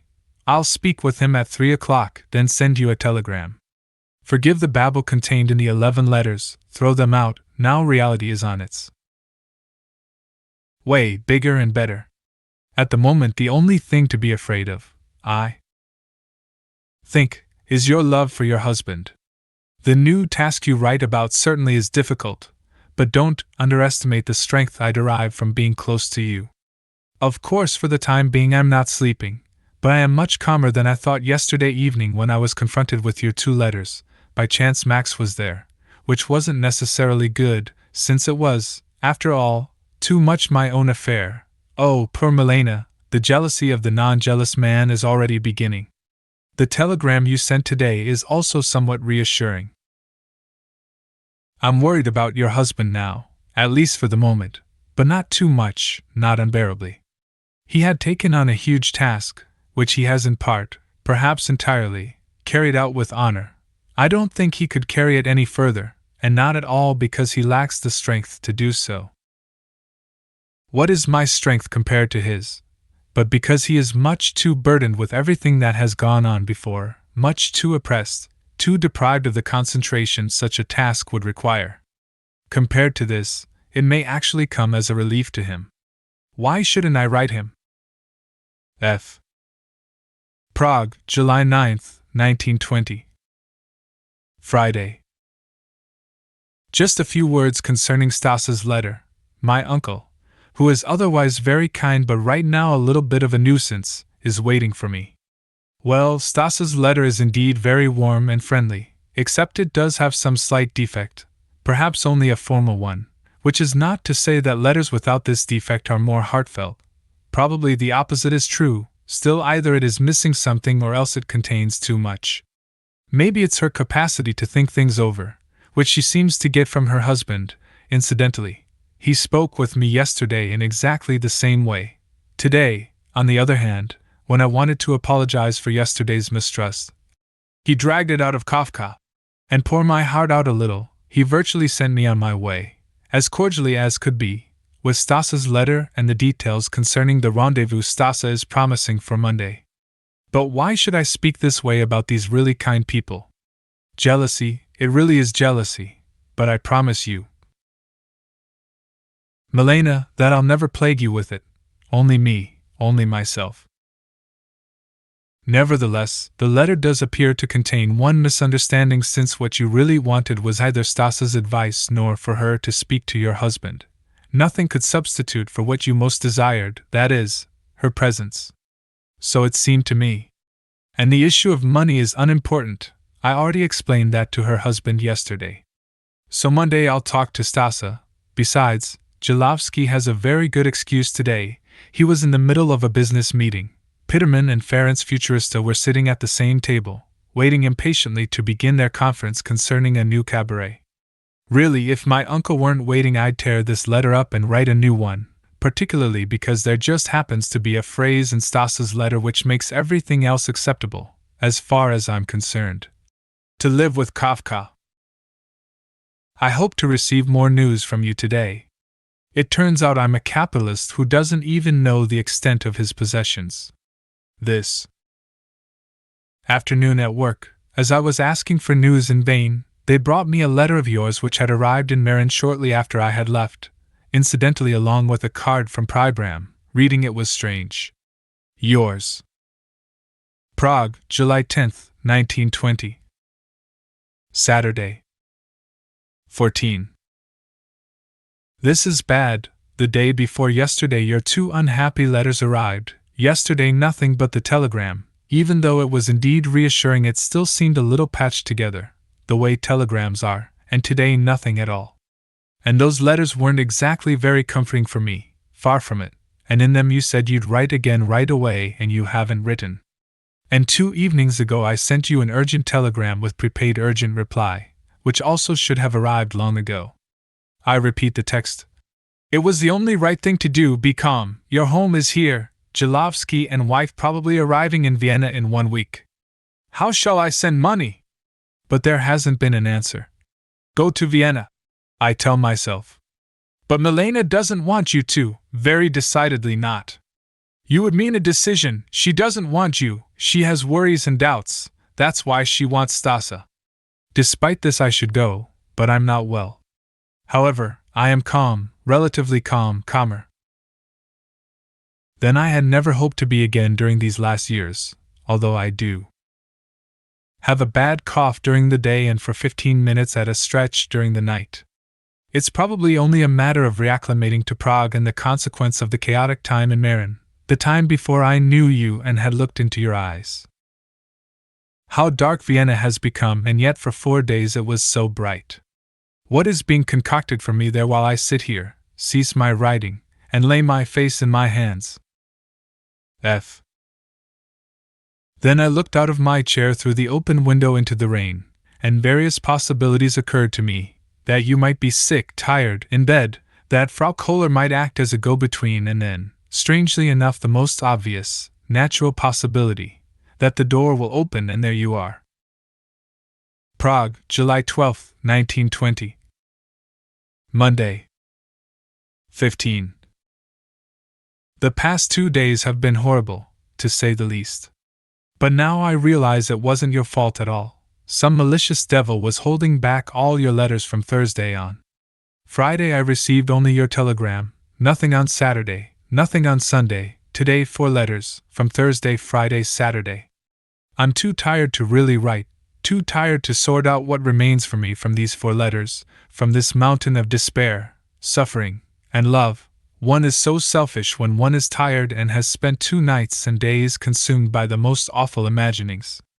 But nevertheless, and again this is part of your life-giving force, Mother Milena, nevertheless I am essentially less shaken now than I have been during the past 7 years, perhaps, excluding the ones spent in the country. Be that as it may, I still don't understand why I didn't receive any answer to my urgent telegram of Thursday evening. I then wired Frau Kohler, still no answer. Don't be afraid that I might write to your husband, I really don't have much desire to do that. The only thing I do desire is to go to Vienna, but I won't do that either, even if there weren't such obstacles as your opposition to my coming, passport problems, work, cough, exhaustion, my sister's wedding, Thursday. In any case, going to Vienna would be better than spending afternoons the way I did Saturday or Sunday. On Saturday, I wandered around a little with my uncle, a little with Max, and every 2 hours I'd run to the office to ask for mail. Things were better in the evening. I went to Lorenz, he hadn't heard of anything bad happening to you, he also mentioned your letter, which made me happy, and telephoned Kish at the Neue Freie Presse. He hadn't heard anything either, but said he would ask, not your husband, about you and call back this evening. So I was sitting at Lorenz, heard your name mentioned several times and was grateful to him. Even so, talking to him is neither easy nor pleasant. He really is like a child, like a not-too-bright child. He boasts, lies, puts on a show just like a child, and one feels exaggeratedly sneaky and repulsively insincere sitting there listening to him. Especially since he's not just a child, but a big and serious grown-up when it comes to kindness, sympathy, and readiness to help. There's no way out of this dichotomy, and if I hadn't kept saying to myself, one more time, I want to hear your name just one more time, I would have left long before I did. He also talked about his wedding, Tuesday, in the same tone. In the margin, you misunderstood about the level. I didn't mean it that way, I'll explain soon. Sunday was worse. Actually, I had wanted to go to the cemetery, and that would have been the right thing to do, but I spent the whole morning in bed, and in the afternoon I had to go to my sister's in-laws, where I had never been before. Then it was 6 o'clock. Back to the office to ask if a telegram had arrived. Nothing. What now? Check what's playing in the theater, since Jalovsky had very briefly, he was in a hurry, mentioned that Stasa was going to a Wagner opera on Monday. Next, I read that the performance begins at 6 o'clock, but at 6 o'clock we have our rendezvous. Bad. What now? Go check the house in the Obstgasse. It's quiet, no one going in, no one going out. I wait a little, first in front of the house and then across the street. Nothing. Houses like that are so much wiser than the people who stare at them. And now? Into the Lucerna building, where Daube Dillo used to be on display. It's no longer there. So maybe Stasa's house, an easy decision since I'm sure she can't be home right now. A peaceful, pretty house, with a small garden in back. Because a padlock is hanging on the front door, I can ring the bell with impunity. Downstairs, a brief conversation with the building superintendent just in order to pronounce the words, Leipzig, and now? Now the dumbest part. I walk into the Café Arco, where I haven't been for years, in order to find somebody who knows you. Fortunately, no one was there, and I was able to leave right away. Not many more Sundays like that, Milena. In the margin, thank you very much for the pictures, but Jarmila does not look like you, at most only in a certain light, a certain glow which covers her face as well as yours. In the margin, yesterday I couldn't write, everything in Vienna was too dark for me. How tired you sound in your letter from Saturday evening. There is a lot I'd have to say about this letter, but I'm not going to say anything to. Such a tired person, I am tired as well. To tell the truth, my head is completely unrest and aching for the first time since I arrived in Vienna. I won't say a thing, just seat you in the armchair. You claim you haven't done enough nice things for me, but is there anything nicer, any greater honor you can show me than simply being with me and allowing me to sit in front of you? So now I seat you in the chair, unable to grasp the scope of my fortune with words, eyes, hands, and my poor heart, my happiness that you are here and really mine. And actually it's not at all you I love, but rather the existence you have bestowed on me. I won't talk about Lauren today, or about the girl either. This will all take its course, how distant it all is. F. What you say about the poor fiddler is entirely correct. If I said it didn't mean anything to me, I was only being cautious, since I didn't know how you would like it, also because I'm ashamed of the story, as though I had written it myself, and the beginning is indeed wrong, and it does have a number of defects, ridiculous moments, dilettanteish features, and deadly affectations, which are especially noticeable when read aloud. I could show you where. And particularly this way of practicing music is a lamentably ridiculous invention. It is enough to make the girl, and the whole world, too, myself included, so extremely angry that she hurls everything in her shop at the story, until it is torn to pieces by its own elements, a fate it richly deserves. Of course, there's no more beautiful fate for a story than for it to disappear, and in this way. Even the narrator, that droll psychologist, will agree to this completely, since he himself is probably the real poor fiddler, playing this story as unmusically as possible, exaggeratedly thanked by the tears from your eyes. Prague, July 13, 1920. Tuesday. Your 2 telegrams are right here. I understand. As long as there were letters from Jarmila, you didn't ask about mail for Kramer. It's all right. Above all, you shouldn't be the least bit afraid I might do something on my own without obtaining your approval beforehand. But the main thing is that, after an almost sleepless night, at last I'm sitting in front of this letter which seems to me infinitely important. None of the letters I sent you from Prague would have needed to be written, not even the last ones, and only this one has a right to exist, or rather the others might exist, but this one would have to be considered the most important. Unfortunately, I won't be able to tell you the smallest part of what I was saying to you yesterday evening after leaving Stasa, or what I was telling you last night, or this morning. Still, the main thing is that no matter what the others, beginning with Lauren, then Stasa, and on to people I don't know, extending in a wide radius with you at the center, no matter what they say about you and their pretentious wisdom, their bestial dullness, although animals aren't that dull-witted, their devilish kindness, their murderous love, I, Milena, will know to the end of my days that you will do the right thing whatever you decide. Whether you remain in Vienna or come here or stay hovering between Prague and Vienna, or now do one thing now the other. What in the world would I be doing with you if I didn't know that? Just as there is no place in the deep sea which isn't under the greatest pressure, so it is with you, but all other life is a disgrace and makes me sick. I used to think I couldn't stand living, couldn't stand people, and I was very ashamed of myself. But now you are confirming that it wasn't life which seemed unbearable to me. Stasa is awful, I'm sorry. Yesterday I wrote you about her but didn't dare send the letter. As you said, she is warm, friendly, beautiful, and svelte, but terrible. She was once your friend, and so there must have been a heavenly light in her eyes at one time, but it has been utterly, frighteningly extinguished. One shudders with horror at her as if at a fallen angel. I don't know what happened to her. Probably her husband has extinguished her. She is tired and dead and doesn't know it. When I want to imagine hell, I think about her and her husband and repeat this sentence to myself, my teeth chattering. Then we'll run into the forest. Forgive me, Milena, dear Milena, forgive me, but that's the way it is. In the margin, I am very much in favor of the Chicago plan, under the condition that errand boys who can't run errands will also be employed. Of course, I was only with her for 3/4 of an hour, in her apartment, and then on the way to the German theater. I was overly friendly, overly talkative, overly confident. After all, it was also an opportunity finally just to talk about you, and you kept her true face hidden from me for a long time.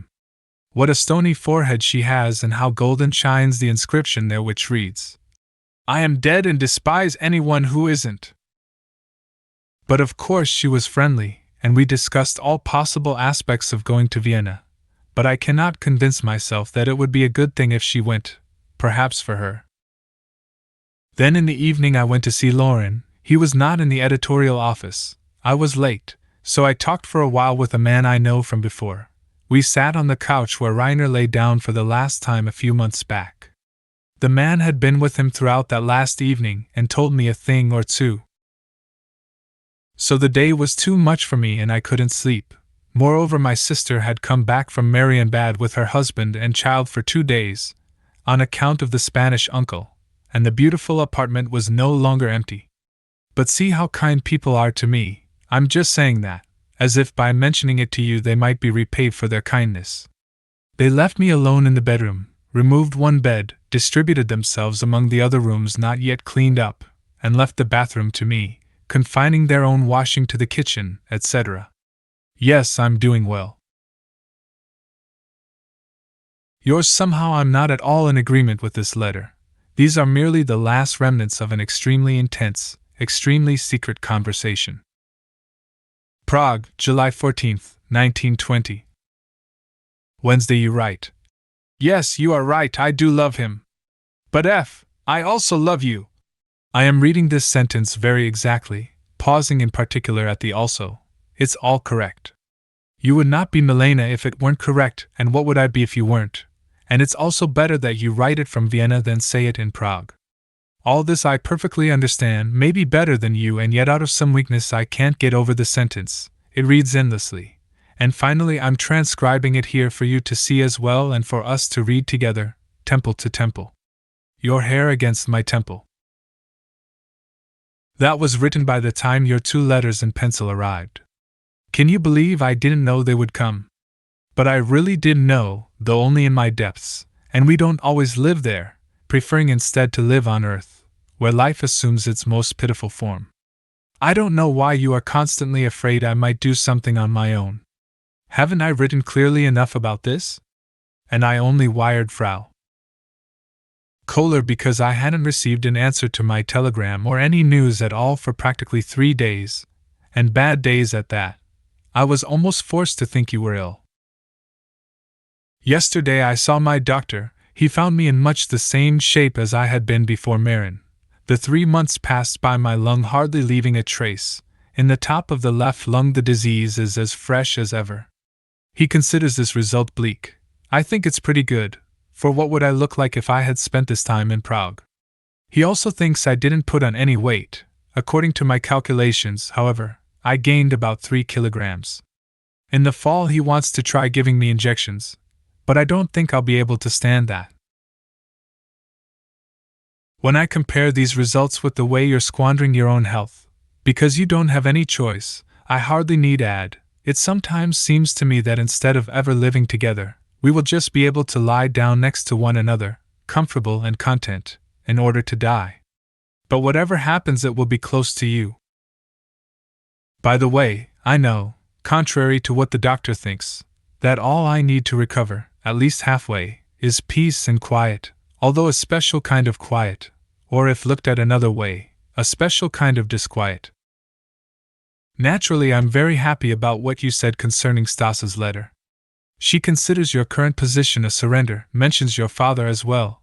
In her mouth, this is enough for me to hate him, whom I basically love. In short, concerning all this, she says practically the dumbest thing that can be imagined. Even if one were to strain very hard, she doesn't have to strain herself at all. However, it just pours out of those beautiful lips. And of course, this should not be forgotten. It is love through and through. She is holding out her arms to you even from her grave. It's the French national holiday. Below my window, troops are marching home from the parade. I feel, breathing your letters, there's something magnificent about it. Not the pomp, not the music, not the marching, not the old Frenchman escaped from a German waxworks marching in front of his unit, wearing red trousers and a blue tunic, but some manifestation of forces calling from the depths. Despite all this, you dumb people, marching and being shoved along, trusting to the point of savagery, despite all this, we will not abandon you, even in your moments of greatest folly, least of all then. And I close my eyes to gaze into those depths, and am almost engulfed in you. At last they have brought me the stack of documents which had accumulated for me. Just think, since I returned to work I've written exactly 6 official letters, and they tolerate this. To my immense satisfaction, I was unable to get hold of all the work waiting for me until today, thanks to the laziness of the department which was keeping it from me. But now it's here. None of this matters, however, if I've had enough sleep. But today it was still pretty bad. F. Prague, July 15th, 1920. Thursday, just briefly before I leave for the office. I didn't want to say anything, at least not now, while you are fighting this terrible battle. I'd been choking on it for 3 days. But it's impossible not to, I have to, after all it's my battle as well. You may have noticed that I haven't slept for several nights. It's simply the fear. It really is stronger than I am. It tosses me around at will. I don't know up from down anymore or right from left. This time it began with Stasa. There truly is a sign above her saying, "Abandon all hope ye who enter here." Besides that, there were 2-3 remarks which got mixed up in your last letter. These remarks made me happy, but only despairingly so, since although what you say about the fear is very persuasive, to mind, heart, and body all at once, I have an even deeper conviction, I don't know exactly where, which evidently nothing can persuade. Finally, this really contributed to weaken me, the wonderful calming-uncalming effect left by your physical presence is wearing off as the days go by. If only you were already here. As it is, I have no one here except the fear. Together we roll through the nights locked in each other's arms. This fear is really something very serious, which strangely enough was always only directed at the future. No, that's not right. Moreover, it is partly explained by the fact that it constantly forces me to realize, I must admit, and this is a great confession, that Milena, too, is only human. What you say about this is really very beautiful and kind. Having heard that, I wouldn't want to hear anything else. Nevertheless, to maintain that the stakes here are not very high is a very questionable assertion. After all, this fear is not merely my private fear, although it also is, terribly enough, but it is also the fear inherent in all faiths since time began. Just having written you that cools my head. Yours. Prague, July 15th, 1920. Thursday later. The night letter from the Weisser Hahn and the Monday letter have arrived. The first is presumably the later one, but it's not entirely clear. I only read through them once quickly. Now I have to answer you immediately, and ask you not to think badly of me. What Stasa wrote was empty, disgusting nonsense. How can you believe I might think she's right? How far Vienna must be from Prague that you can think such a thing, and how close it is to lie next to one another in the woods, and how long ago it has been. And this isn't jealousy, just a game with you in the middle, because I want to grasp you from all sides, and this means from a jealous point of view as well, but I will stop since this is silly, simply the unhealthy dreams that come from being alone. You also have the wrong idea about Max.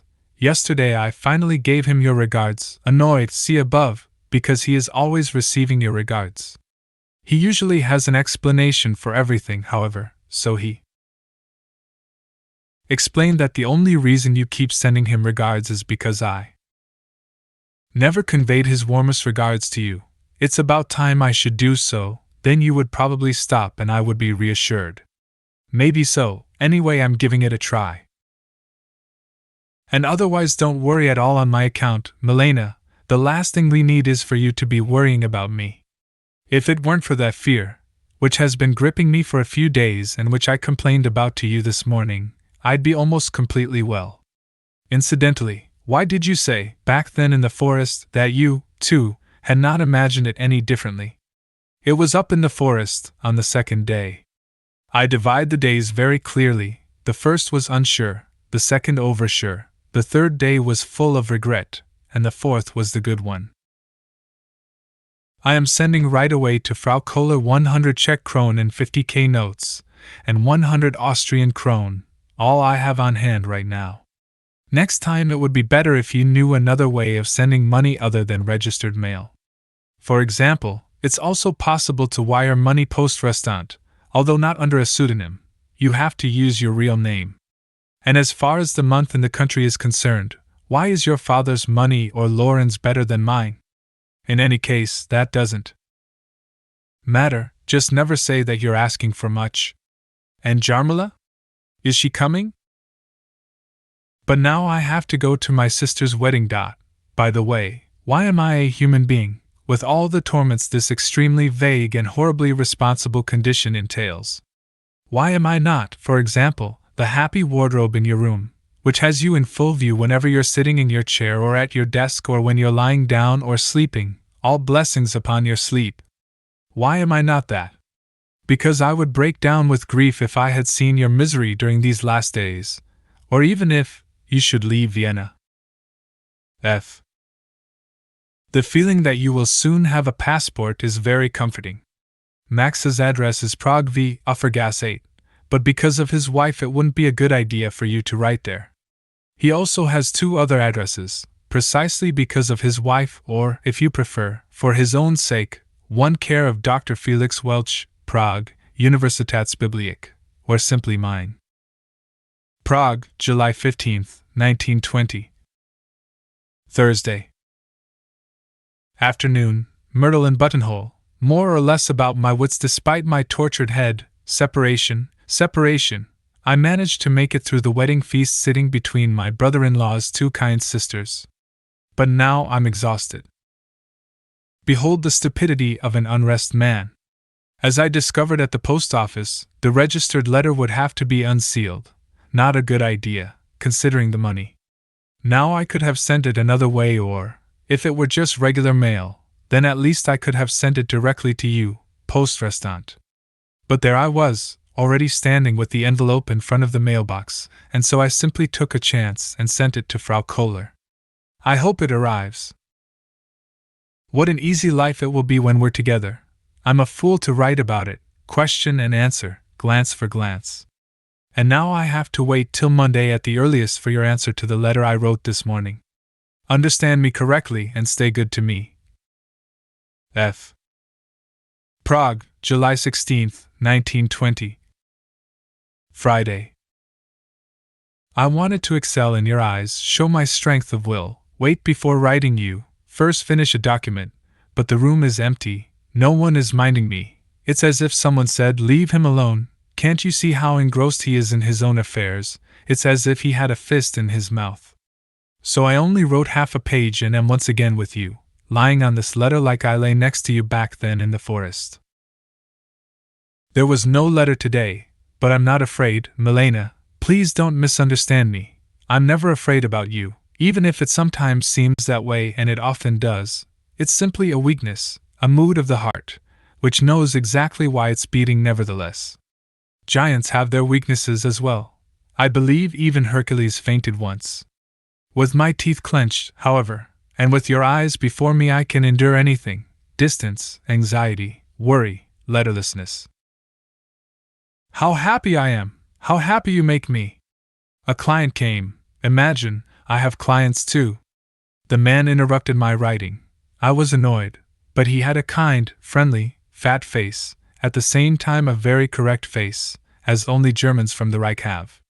He was gracious enough to consider jokes official business. Nonetheless, he had disturbed me, and I couldn't forgive him. On top of that, I had to get up and accompany him to other departments.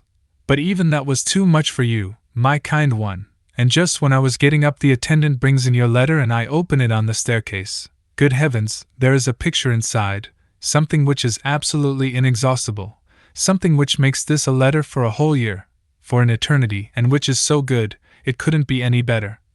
A pitiful picture, which one may only behold through tears and palpitations of the heart, not in any other way. And again a stranger is sitting at my table. To continue what I was saying above, with you in my heart I can bear everything, and even if I did write that the days without letters were horrifying, it's not true, they were just horribly difficult. The boat was heavy and its draught was horribly deep, but on your tide it floated nonetheless. There's only one thing I cannot bear without your express help, Milena, the fear. I'm much too weak for that, it's so immense I cannot see beyond it, and this monstrous flood is washing me away. What you say about Jarmila is precisely one of those weaknesses of the heart. Your heart stops being true to me just for a moment, and that's when such an idea pops into your head. In this sense, are we still two different people? And is my fear much different than the fear of self-abuse? Again I am interrupted. I will no longer be able to write in the office. The big letter you promised would almost scare me, if this letter weren't so reassuring. What will it contain? Let me know at once whether the money arrived. If it got lost, I'll send some more, and if that should get lost, I'll send still more, and so on, until we don't have anything left, and only then will everything be as it should. F. I didn't receive the flower. At the last moment you must have considered it too good for me. Prague, July 17, 1920. Saturday.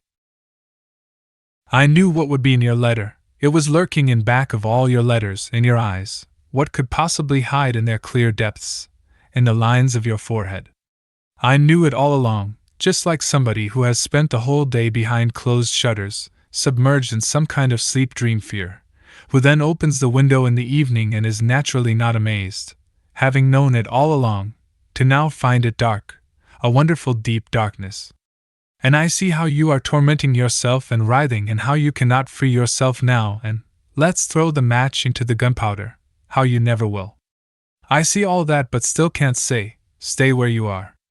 But nor do I say the opposite.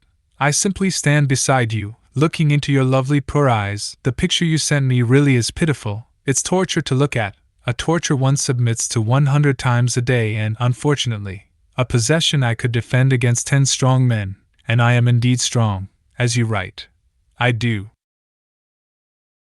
possess a certain strength which might be briefly and imprecisely described as being unmusical. On the other hand, this strength is not so great that I could go on writing just now. I am caught in a tide of sorrow and love which is carrying me away from writing. F. Prague, July 18, 1920. Sunday. Still on the subject of yesterday. Concerning your letter, I am trying to look at the whole situation from the point of view I have most avoided up to now. From that angle it looks strange. I am not fighting your husband for you. This fight exists only within yourself. If the decision depended on a battle between your husband and me, everything would have been decided long ago. I'm not overestimating your husband in the least. It's even very likely that I'm underestimating him. But this much I know. If he does love me, then it is a rich man's love of poverty, which to some extent is also present in your relationship with me. In the atmosphere of your life with him, I really am just a mouse in the big house, which is allowed to run freely across the carpet once a year at the most. That's the way it is, and there's nothing strange about it. I am not surprised. But what does surprise me, and this probably cannot be explained, is that you who live in this big house, you who belong there with all your senses, you who derive your strongest life from it, you who reign there as a great queen, that it is nonetheless possible for you, I am sure of this, not only to love me but also to be mine, to run across your own carpet. But this is precisely because you can do anything. After all, I never stop nor for. But this isn't yet the summit of my surprise, which can be found in the fact that if you did want to come to me, if you wanted to give up the whole world, to judge musically, in order to descend to me, so far down your vision would not only be impaired, it would be completely obstructed. Anyway, if you wanted to come to me, you wouldn't have to climb down. Oddly enough, you would have to grasp beyond yourself.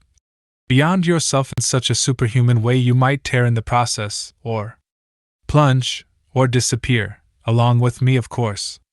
And all that just to attain a place with no attractions, where I sit without happiness or unhappiness, without merit or guilt, simply because that's where I was placed. On the ladder of mankind I'm something like a shopkeeper in your suburbs from before the war, not even a fiddler, not even that. Even if I had fought or struggled to reach this position, which I didn't, it would not be any great achievement. What you write about the roots is very clear and correct.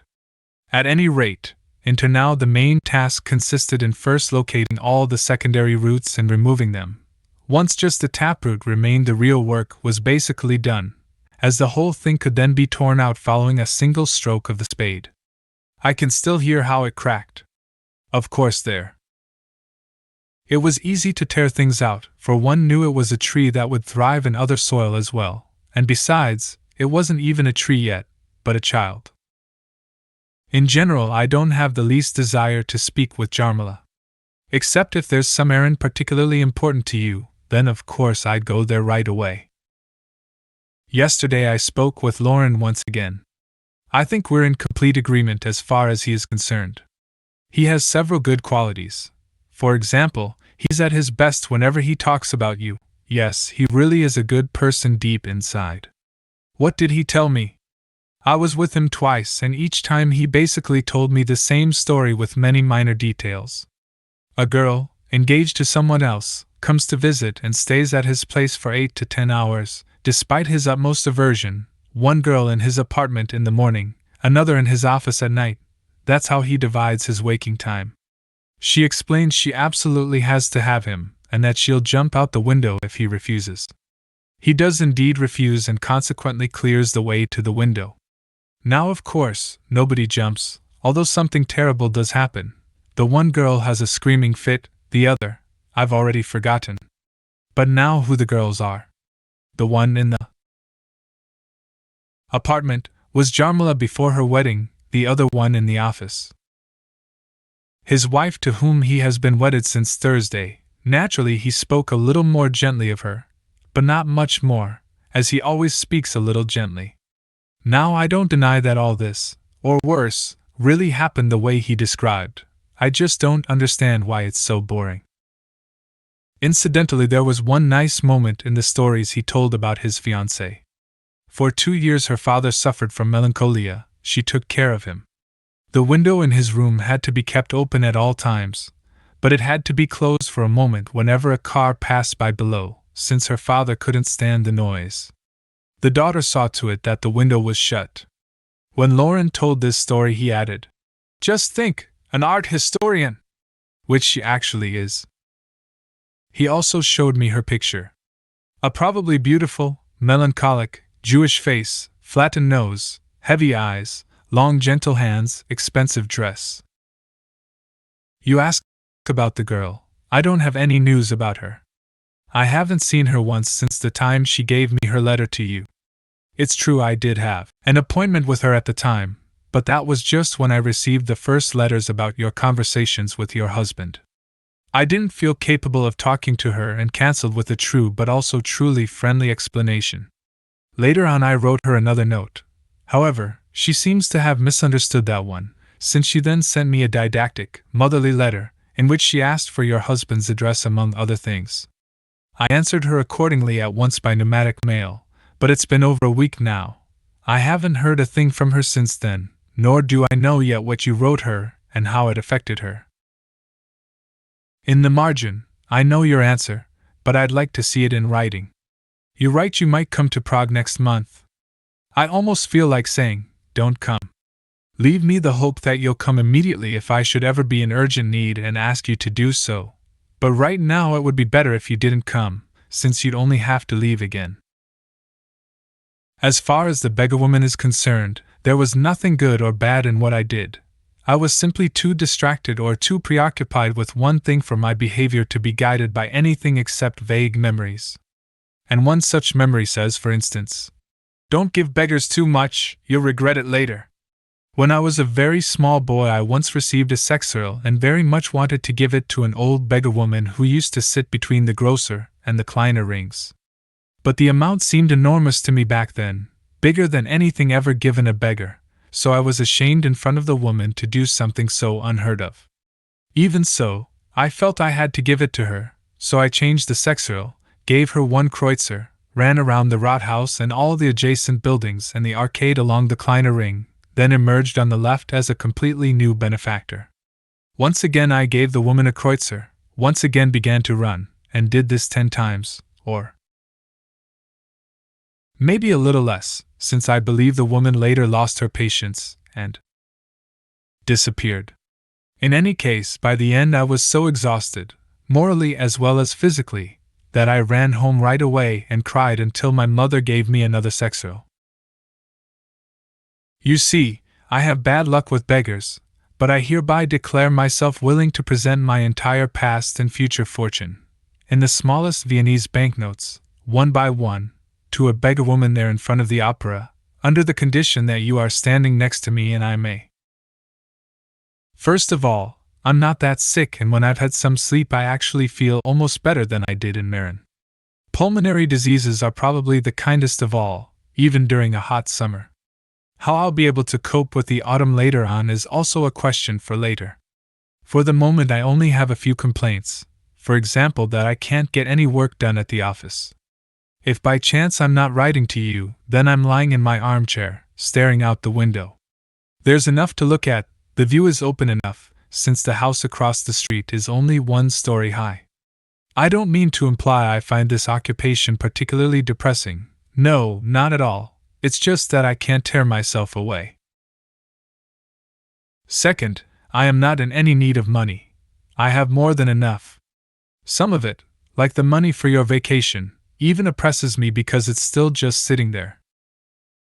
Third, you have once and for all already made the decisive contribution to my recovery, which you renew every minute by thinking well of me. In the margin, and besides, please rest assured about me, I'll wait on the last day just as I did on the first. Fourth, all the doubts you so quietly expressed concerning the trip to Prague are correct. Correct is also what I wired, although there it referred to speaking with your husband, and that was indeed the only correct thing to do. This morning, for instance, I suddenly began to fear out of love, to fear in anguish that you might come to Prague, misled by some trivial, accidental whim. But could such a trivial whim really have such influence on you, you who live life so intensely, down to its very depths? And you shouldn't even be misled by the days in Vienna. Isn't it possible we owed something to your unconscious hope of being able to see him again in the evening? No more on that. Or just this, I just now learned 2 new facts from your letter. First, the Heidelberg plan. Second, the plan concerning Paris and fleeing the bank. The first demonstrates to me that I somehow do fit in the category of saviors and violent criminals. But then again I don't. The second makes it clear that your future life exists there, too, plans, possibilities, prospects, your prospects as well. Fifth, a part of your awful self-torment, the only suffering you inflict on me, consists in your writing me every day. Write less frequently. If you want, I'll still send you a daily note. You'll also have more peace for the work you enjoy. Thanks for the don adieu. Couldn't I somehow send you the books? At the moment I'll hardly be able to read it. This is another minor complaint. I can't read, although this fact doesn't particularly pain me. It's simply an impossibility. I have to read a long manuscript of Max's Judaism, Christianity, Paganism, a great book. He's already practically pressing me, and I've barely begun. A young poet brought me 75 poems today, some of them several pages long. No doubt I'll antagonize him again as I already did once before, incidentally. Back then I read Claudel's essay immediately, but just once and too quickly. My enthusiasm, however, was neither directed at Claudel nor at Rimbaud. I didn't want to write about it until after I had read it a second time. Nonetheless, I was very glad this was exactly what you chose to translate. Is it complete? What does Pomaticalny mean? Actually, the only thing I remember clearly is the Ave Maria experience of some pious person in the first column. I am enclosing the letter the girl sent by way of reply. It should enable you to reconstruct my own letter. This way you can see how I am rejected, not without reason. I won't answer any more. Yesterday afternoon wasn't much better than last Sunday. It actually began quite well. It was 36 degrees in the shade when I left the house to go to the cemetery and the trams were on strike. But this particularly pleased me, since I was looking forward to the walk, as much as I had been looking forward to walking to the little garden next to the stock exchange that Saturday. But when I reached the cemetery I couldn't find the grave. The information booth was closed, no attendant, and none of the women knew a thing. I also checked in a book, but it was the wrong one. I wandered around for hours, completely befuddled from reading the inscriptions, and left the cemetery in a similar state. F. Prague, July 20th, 1920. Tuesday. Between dictation, for which I've pulled myself together today, letters like the two today, small and happy or at least spontaneous, are almost, forest, and wind in your sleeves and a view of Vienna. Milena, how good it is to be with you. Today the girl sends me your letter without a word, just a few passages underlined in pencil. Apparently she's not very pleased with it. Well, like any letter adorned with pencil marks, it has its defects. Looking at it I realize what an inane, impossible thing I asked you to do and beg you many times for forgiveness. Of course I should ask her to forgive me as well, because no matter how it was written, it was bound to upset her. When you write, for instance, very considerately, because he had neither spoken nor written about you, it must have hurt her, just as the opposite would have also hurt her. Again, forgive me. Incidentally, with a different letter, the one to Stasa, you helped me very much. Afternoon. In the office I succeeded in keeping myself away from this letter, but this cost me so much effort there was nothing left for my work. The letter to Stasa. Jalovsky came to see me yesterday morning and mentioned that a letter from you had arrived. He saw it on the table as he was leaving the house in the morning, but he didn't know what was inside. Stasa would tell me in the evening. In the face of his friendliness I felt uneasy, thinking of all the things your letter might contain, things caused in part by me. But that evening it turned out the letter was very positive and both of them were satisfied, at least as far as its friendly mood was concerned. I didn't read it. Above all, it contained a brief word of thanks to the husband, which could have only originated in something I wrote, and which made Stasa very happy and caused his own eyes to shine a little more than usual. They are good people after all. If one strains to forget certain things, makes oneself comfortable, and if one's nervous stomach can hold out, especially when they're together, or if he is alone, Stasa alone is a more dubious proposition, and Stasa had a wonderfully beautiful moment as she studied your photograph, actually inconceivably long and very concentrated and silent and serious. Maybe I'll say more about the evening later. I was tired, empty, boring, deserving to be spanked, indifferent, and from the beginning all I wanted to do was go to bed. They asked me to send you the enclosed piece of paper, a drawing by Stasa with explanations by Jalovsky. We were talking about the layout of your room. By the way, they live very richly, require more than 60,000 K a year, and say it's impossible to get by with less. Naturally, I am completely satisfied with your translation. Just that its relation to the text is like that of Frank to Franz, like your mountain climbing to my own, etc. And if the man can summon the power for Nano and a Bic, then things shouldn't have gotten that far in the first place, and he actually could have married after all, the foolish bachelor. But in any case, please leave it the way you want it and grant me the pleasure of being able to sigh in relief from myself. B. Yesterday I advised you not to write me every day. I still hold the same opinion today, and it would be very good for both of us, and so I repeat my advice today even more emphatically. Only please, Milena, don't listen to me, and write me every day anyway. It can even be very brief, briefer than today's letters, just 2 lines, just one word, but if I had to go without them I would suffer terribly. In the first place, maybe Gross is not so wrong, at least as far as I understand him. The fact that I am still alive speaks in his favor. Otherwise, with the way my internal strength is divided, I actually should have stopped living long ago.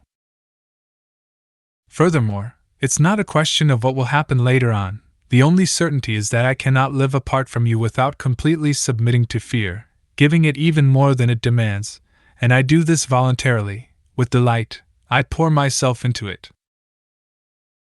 You are right to reproach me in the name of fear for my behavior in Vienna, but this fear is particularly mysterious. I do not know its inner laws, only its hand on my throat, and that really is the most terrible thing I have ever experienced or could experience. Perhaps the logical conclusion is that we're both married. You in Vienna, I to my fear in Prague, in which case you're not the only one tugging in vain at marriage. For you see, Milena, if you had been completely convinced by me in Vienna, even agreeing to take that step of which you were unsure, you would no longer be in Vienna in spite of everything, or rather in that case there would not be any. In spite of everything, you'd simply be in Prague. Moreover, everything you console yourself with in your last letter really is mere consolation. Don't you agree? Had you come to Prague right away, or had you at least decided right away to do so, it would still not have served as any proof for you. I don't need any proofs for you. There is nothing in my mind as clear and certain as you, but it would have been a tremendous proof for me, and this is what I'm missing now. Occasionally the fear feeds on this lack as well. In fact, it may even be much worse, and I myself, the savior, may be tying you down in Vienna like no one else has ever done. So that was the storm which kept threatening in the forest. Still we were happy all the same. Let's go on living with its threats, since we don't have any choice. Lauren telephoned to say that a translation had appeared in Tribuna, but since you hadn't mentioned it I didn't know whether you wanted me to read it, and so I haven't yet. Now I'll try to find it somewhere. I don't understand what you have against the girl's letter. So it succeeded in its purpose of making you a little jealous. What of it? In the future I'm going to compose similar letters from time to time and write them myself, even better ones than that, and without any final rejections. Please, a few words about your work. Sesta? Lipa? Kmen? Politica? There's something else I wanted to say, but another young poet was here. I don't understand. The minute someone shows up I remember my office work and can't concentrate on anything else throughout the entire visit. I'm tired, can't think of a thing, and my sole wish is to lay my head in your lap, feel your hand on my head, and stay that way through all eternity. Yours. Here, this is what I wanted to say. Your letter does contain one great truth, among other truths. That you're the one who doesn't have any idea about. That's true word for word. It was all just filth, wretched abomination, drowning in hell, and in this respect I come to you as a child who has done something bad and is now standing before his mother and cries and vows, I'll never do it again. But this is precisely where the fear derives all its strength. Exactly, it says. He doesn't have any idea. Nothing has happened yet. So he can still be saved. I jump up. The telephone. Off to see the director. For the first time since I returned to Prague I am called down on official business. Now at last the whole swindle will come out. I haven't done a thing for 18 days except write letters, read letters, and above all look out the window. I've held letters in my hand, put them down, picked them up, had a few visitors as well, and apart from that nothing. But when I show up he is friendly, he smiles, tells me something official I don't understand, and says goodbye since he's going on vacation, an inconceivably kind man. For my part I mumbled inarticulately that I'm almost all through and tomorrow will begin dictation. And now I'm quickly reporting this to my guardian angel. Strangely enough, my letter from Vienna is still lying on his table, and on top of that another letter from Vienna. At first I almost thought, inarticulately, that it was about you. Thursday. Oh yes, this letter. It's as if one were looking into hell and a man below calls up to someone above and describes what his life is like and how he's settled in. He first roasts a while in one cauldron, then in another, and afterwards sits in the corner to steam off a little. But I don't know her from before, I've just known that Pytamek M for a long time, even Lauren calls him that. I didn't notice, maybe she really is confused or crazy. How could she not be confused by such a fate since it left even us confused? And I think I would be very upset to find myself standing next to her, for she isn't just a human being anymore but something else besides. And I can't imagine she doesn't notice this too, and that she doesn't feel your disgust at her letter herself. Our words are often those of some unknown alien being, but to have to talk that way incessantly, as may be the case with Jarmila, see? Incidentally, Haas appears not to have left her entirely, if I understand it correctly, but it isn't a letter at all, just drunken sorrow, and I don't understand it in the least. Milena, industrious one, your room is undergoing a change in my mind. The desk and the whole place really didn't look much like work before, but now it does, and so convincingly that I can feel this work. In your room it must be magnificently hot and cool and happy. Only the wardrobe remains as ponderous as always, and sometimes the lock is broken and it doesn't yield a thing, desperately staying shut, and in particular it refuses to give up the dress you wore on Sunday. If you should ever set up house again we'll throw it out. I'm very sorry for many things I've written lately. Don't be angry with me. And please stop tormenting yourself with the thought that it's exclusively your fault you cannot free yourself, or that it's even your fault at all. I am much more to be blamed. I'll write about it sometime. Prague, July 23, 1920. Friday. No, it really wasn't so bad. And anyway, how else is the soul to free itself from a burden except by a little malice? Besides, even today I consider everything I wrote correct. You misunderstood some of it, for instance the part about the only suffering. It is your self-torment which is this. Only suffering. Not your letters which every morning give me the strength I need to get through each day, so much that I don't want to miss a single one, not a single solitary one of these letters, that's obvious, of these days. And the letters lying on the table in the front hall don't contradict me in the least. Even the possibility of writing them and putting them away has meant something. And I'm not at all jealous, believe me, but it really is very difficult to realize that jealousy is pointless, and I only occasionally succeed in doing so. On the other hand, I always succeed in not being jealous. Yes, still on the subject of saviors. Saviors, you see, are characterized by a tendency to keep hammering in whatever they want to extract, with bestial seriousness. And they deserve this characterization. I stand apart and rejoice at this. Not about individual cases, but about this general law of the world. Now at last I have something to tell Max, your opinion, actually rather brief, about his great book. You see, he's always asking about you and how you're doing and what's going on, and is always taking everything to heart. But there's hardly anything for me to say to him. Fortunately, language alone makes it impossible. I can't talk about some Milena in Vienna and then go on saying that she thinks and says and does this or that. After all, you are either Milena, nor she. That's utter nonsense, and consequently I can't say a thing. This is so obvious. It doesn't even make me sad. Of course I can talk about you with people I don't know. It's actually an exquisite pleasure to do so. If I allowed myself to make a little comedy out of it, which is very tempting, the pleasure would be even greater. Recently I ran into Rudolf Fuchs. I like him, but normally I would not have been so overjoyed to see him, and I'm sure I would not have shaken his hand as ardently as I did. And even so, I knew that the result would not be that great, but I thought to myself, so what if it's small? Immediately the conversation turned to Vienna and the people he had seen there. I was very interested in hearing names. He began to list them. No, I didn't mean it that way. I was interested in hearing him name the women. Well, there was Milena Polak, whom I believe you know. Yes, Milena. I repeated and looked down the Ferdinandstrasse, to see what it would say to that. Other names followed, my old cough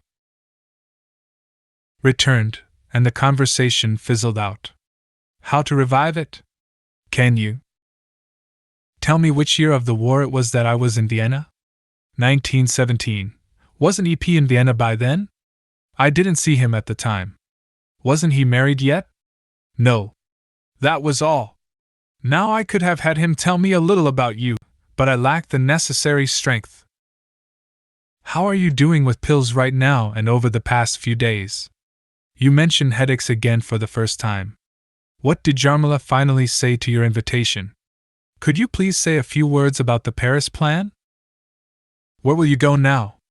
A place with good mail service? When? For how long? 6 months? Always tell me right away where anything of yours is appearing. How had you actually planned the 2-day trip to Prague? I'm just curious. Thank you for the nevertheless, a magical word which enters my bloodstream directly. Prague, July 23, 1920. Friday afternoon. At home I found this letter. I've known the girl a long time. We're probably distant relations. At least we have one relative in common, that cousin she mentions who was lying in Prague critically ill and whom she and her sister were nursing for months. Physically I find her almost unpleasant. Her face is too big, round and red-cheeked. Her body is small and round. Her speech is annoyingly like a whisper. Apart from that, I've heard good things about her. That is to say, relatives have always complained about her behind her back. 2 months ago my answer to such a letter would have been very simple. No, no, no. Now I don't think I have any right to do that. Not that I think I'll be able to help her in any way, of course. No less a person than Bismarck himself has already taken care of such letters once and for all, with the observation that life is a poorly organized banquet where the guests wait impatiently for the appetizer, while the roast has already passed in silence, and then have to adjust themselves accordingly. This sagacity is so stupid, so terribly stupid. It's more for my own sake than for hers that I'm writing to say I am willing to meet with her. You, Milena, have placed something in my hand. I feel I shouldn't keep it closed.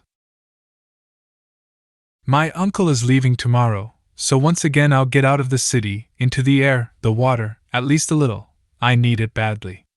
She writes that only I am allowed to read the letter. In sending it to you I am complying with her request. Tear it up. A nice line, by the way. Women don't need much. Prague, July 24, 1920. Saturday. For about half an hour I've been reading the 2 letters in the card, not to mention the envelope. I'm surprised that the entire mailroom doesn't come up and apologize in your name, and only now do I realize that I've been laughing the whole time. Was there ever any emperor in the history of the world better off than I am? I walk into my room and find 3 letters waiting for me, and I don't have to do a thing except open them. My fingers are too slow, lean back and be unable to believe that I am so fortunate, so happy. No, I wasn't laughing the whole time. I won't say a word about your carrying luggage, since I really can't believe it, and if I can believe it, I cannot imagine it, and if I can imagine it, you are as beautiful. No, that wasn't mere beauty, but an aberration of heaven, as you were on Sunday. And I understand her. He probably gave you 20K and asked for 3K back. But then I still can't believe it, and even if it might have happened, I admit it was as terrifying as it was grand. But the fact that you are hungry and are not eating anything, whereas I am fed to the gills here, although I am never hungry, and that you have circles under your eyes. After all, the photo can have been retouched. These circles take away half the pleasure your picture gives me, which still leaves me enough to want to kiss your hand so long you never have to translate again or carry luggage from the station. That I can't forgive you and will never forgive you, and even if we're sitting in front of our hut 100 years from now, I'll still reproach you for that. No, I'm not joking. You claim to be fond of me, thus to be for me, but you insist on hungering against me, and here is the leftover money, and there is the Weisser Hahn. For once I'll forgive what you say about the girl's letter because, at last, you call me Tejemnik. I'm called that because what I've been doing here for 3 weeks is very Tejemed, and otherwise, too, you're right. But is it enough to be right? And above all, I am not right, so won't you also bear a small part of my wrong? It won't work, I know, it's only the willingness that matters, by reading past the girl's indifferent letter and focusing on my wrong, which is written there as clear as can be. Besides, I don't want to hear anything more about this exchange of letters which I caused so thoughtlessly. I sent your letter back to her with a few friendly lines. Since then I haven't heard a thing. I couldn't bring myself to suggest a meeting. Hopefully everything will blow over silently and amicably. D. You defend your letter to Stasa, and yet I was thanking you for it. I'm sure I keep doing both of them injustice, and maybe someday I'll bring myself to stop. You were in Newaldegg? And I go there so often, strange that we never met each other. Well, you climb and run so quickly you must have whizzed right by me, just like you did in Vienna. What kind of 4 days were those? A goddess left the cinema and a small porter was standing on the track, and that's supposed to have been 4 days.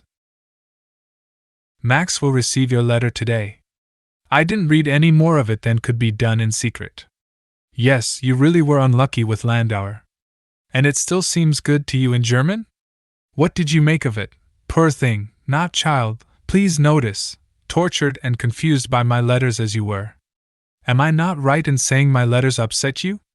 But what good is being right? If I receive letters I am right and endowed with everything, and if none were to arrive I would be neither right nor endowed with anything, including life. Yes, to go to Vienna. Please send me the translation. I can't get my hands on enough of you. There's a great stamp collector here. He grabs the stamps out of my hand. Now he already has enough of these 1K stamps. But he maintains that there are other stamps, bigger, blackish-brown ones for 1K. I am thinking, I get the letters, shouldn't I try to obtain the stamps for him? So if you could use these other 1 krone stamps, or some other larger ones for 2K. Prague, July 26, 1920. Monday. Well, the telegram was not an answer, but the letter of Thursday evening is. So my insomnia was very justified, as was my terrible sadness this morning. Does your husband know about the blood? There's no need to exaggerate. It may not mean a thing. Bleeding has many causes, but still it's blood and cannot be forgotten. And your response is to go on living your heroically happy life. Go on living as if you were urging the blood on. All right, come on, will you finally come? And so then it comes. And you don't give the slightest thought to what I'm supposed to do here, and of course you're not an infant, and of course you know what you're doing. But am I supposed to stand here on the shore in Prague and watch as you drown in the Vienna Sea, on purpose, right before my eyes? And if you have nothing to eat, isn't that a need in itself? Or do you think it's more my need than yours? Well, there you're right too. And unfortunately I won't be able to send you money anymore, because at noon I'm going home and stuffing all those useless bills into the kitchen stove. So we've drifted apart entirely, Milena, and the only thing we seem to share is the intense wish that you were here, and your face as close to me as possible. And of course we also share this death wish, this wish to die comfortably. But in reality that is a wish small children have anyway. Like myself, for instance, during arithmetic, I would see the teacher leafing through his notebook, probably looking for my name, and would compare my inconceivable lack of knowledge to this spectacle of power, terror, and reality. Half dreaming with fear, I wished I could rise like a ghost and run down the aisle between the desks, fly by. My teacher, as light as my knowledge of mathematics, somehow passed through the door. Then, once outside, I would pull myself together and be free in the wonderful air which, in all the world known to me, did not contain any greater tensions than those found in that classroom. That would have been comfortable, indeed. But that's not the way it happened. I was called upon, given a problem which required a logarithmic table to solve. I had forgotten my table. Nonetheless, I lied that I had it in my desk, thinking the teacher would lend me his, was sent back to my desk to fetch it, noticed its absence with an alarm I didn't even need to pretend. At school I never needed to pretend alarm, and the teacher, I ran into him 2 days ago, said to me, "You crocodile!" I was immediately given in unsatisfactory, and that was actually a good thing, since it was only a formality, and unfair besides, although I had lied. Of course, no one could prove it. Is that unfair? But above all, I didn't have to show my shameless ignorance.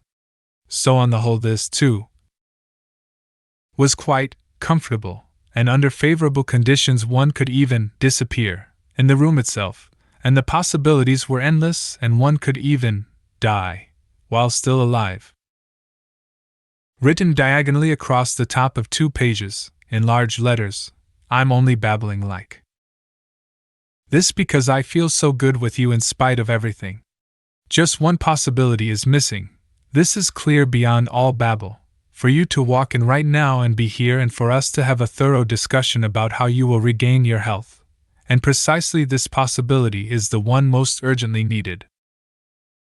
There was a lot I had wanted to tell you today, before I read the letters, but what can be said in the face of blood? Please write to me at once what the doctor said, and what kind of man is he? Your description of the scene at the station is incorrect. I didn't hesitate a moment. It was all so obviously sad and beautiful, and we were so completely alone that it seemed incomprehensibly comic how the people, who weren't there, after all, suddenly rose up in protest and demanded that the gate to the track be opened. But in front of the hotel it was exactly as you say. You were so beautiful there. Maybe it wasn't you at all. In fact, it would have been unusual if you had gotten up so early.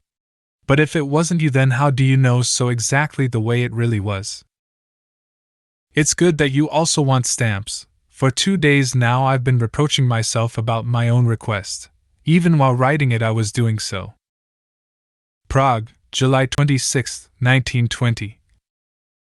Monday later. Oh, so many documents have just arrived. And what am I working for, and with an unrest head at that? What for? The kitchen stove.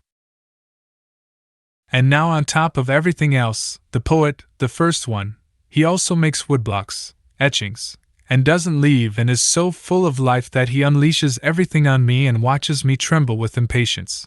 Watches my hand trembling over this letter. My head is already lying on my chest, and he still won't leave, the good, lively, happy unhappy, extraordinary boy who happens to be a terrible nuisance just right now. And you have blood coming out of your mouth. And it turns out we really do keep writing the same thing. I ask whether you're sick and then you write about it. I want to die and then you do. I want stamps and then you want stamps. Sometimes I want to cry on your shoulder like a little boy and then you want to cry on mine like a little girl. And sometimes and 10 times and 1,000 times, and always I want to be with you, and you are saying the same thing. Enough, enough. And there's still no letter about what the doctor said. You slowpoke, you bad letter writer, you wicked one, you lovely one, you, well, now what? Nothing, to rest in your lap still. Prague, July 27th, 1920. Tuesday. Where's the doctor?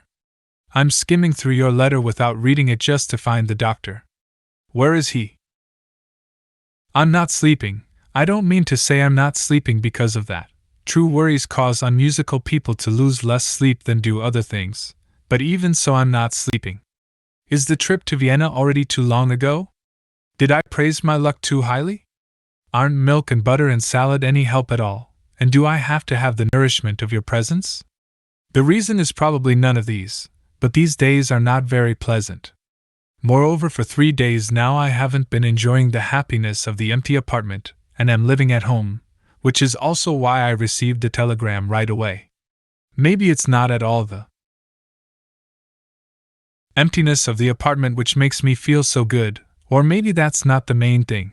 It might be having two apartments at once, one for the day and another, further away, for the evening and night. Do you understand this? I don't, but that's how it is. Yes, the wardrobe. It will probably be the object of our first and last fight. I'll say, we're throwing it out. You'll say, it's staying. I'll say, choose between it and me. You'll say, just a second. Frank and Shrank, they rhyme. I'll take the Shrank. Fine. I'll say and slowly walk down the stairs, which, and if I still haven't found the Danube Canal, I'll be living happily ever after. And incidentally, I'm all in favor of the wardrobe. You just shouldn't wear the dress. You'll wear it out, and what will be left for me then? The grave is strange. I was actually, Vlasten, looking for it in that place, but too timidly. Then I very boldly started making bigger and bigger, and then huge circles around it, and finally mistook another chapel for the right one. So you're going away, and you don't even have your visa. And with that my assurance is lost that you'd come in the night if it were necessary. And nonetheless you expect me to sleep. There weren't any special Congress stamps. I was also under the impression that there had been some, and was disappointed today when someone brought me those Congress stamps. They're just ordinary stamps, only with the postmark from the Congress. Even so, it is precisely this postmark which supposedly makes them quite valuable, but the boy won't understand that. From now on I'm only going to enclose one stamp at a time, first because of their cost and second so that I'll be thanked every day. You see, you need a new pen nib. Why didn't we make better use of our time in Vienna? Why didn't we spend the whole time in the stationer's shop, for example?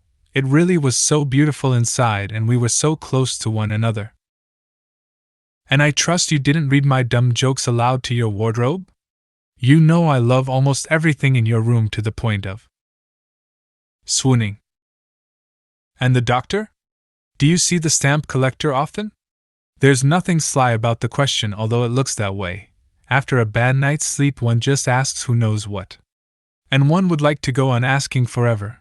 After all, not sleeping means asking. If one had the answer, one would sleep. And this declaration of not being responsible for one's actions is really very bad. You did get the passport, didn't you? Wednesday, do you know Casanova's escape from the Leads? I'm sure you do. It contains a brief description of the most horrifying form of incarceration, down in the cellar, in the dark, in the dank, on a level with the lagoons. One crouches on a narrow board, the water is almost up to it, and will actually reach it with the tide. But worst are the wild water rats. They're screaming in the night, they're tugging, tearing, and gnawing. I believe the prisoner has to fight them for his bread. And worst of all is their impatient waiting for the prisoner to weaken and fall from the board. That's exactly what these stories in your letter are like. Horrifying and incomprehensible, and above all as close and as distant as one's own past. And there one crouches, not the best thing for the back, and one's feet get cramps as well, and one is terrified but can do nothing except watch the great dark rats. Their presence is blinding in the middle of the night, and in the end one no longer knows whether one is still on top or already down below, baring one's teeth, hissing through an open snout. Come on, don't tell stories like that, what for? I'll let you have these, little beast, but only on condition you chase them out of the house. F. In the margin, the trotzdem on these letters really was necessary, but isn't the word itself also beautiful? The trots F contains collision, some world, is still there. In dem one sinks, then there is nothing. And now there's no longer even any mention of the doctor? And yet you promised expressly that you'd go to the doctor, and after all, you always keep your word. Are you not going because you no longer see any blood? I'm not citing myself as an example. You are incomparably healthier than I am. I'll always just be the gentleman who has his suitcases carried, which still doesn't indicate any difference in rank, for first comes the gentleman who flags down the porter, next comes the porter, and only then the gentleman who asks the porter to carry the suitcase, because he would otherwise collapse. When I was recently, returning home from the train station, the attendant carrying my trunk began to comfort me, of his own accord, without my having said a thing about it. He was sure that I understood some things that were beyond him, he said, and carrying luggage was his job and he didn't mind it at all, etc. Now that was the entirely insufficient answer to things I had been thinking about but which I had not expressed clearly. Anyway, I'm not comparing myself to you with all this, but I can't help thinking about how it was with me, and that makes me worried, and you should see the doctor. About 3 years ago, my lungs had never shown any signs of illness, nothing made me tired, I could walk endlessly and never reach the end of my strength, although thinking always exhausted me, and suddenly around August, it was hot and beautiful. Everything was fine except my head. At the public swimming pool I spit up something red. You will agree that was unusual and interesting. I looked at it a while and forgot it immediately. And then it started occurring more frequently, and generally whenever I wanted to I could spit out something red. At that point it was no longer interesting but boring, and I forgot about it once again. Had I gone to the doctor's right away, well, everything would have probably happened exactly as it did without the doctor, just that no one knew about the blood back then, not even me, really, and no one was worried.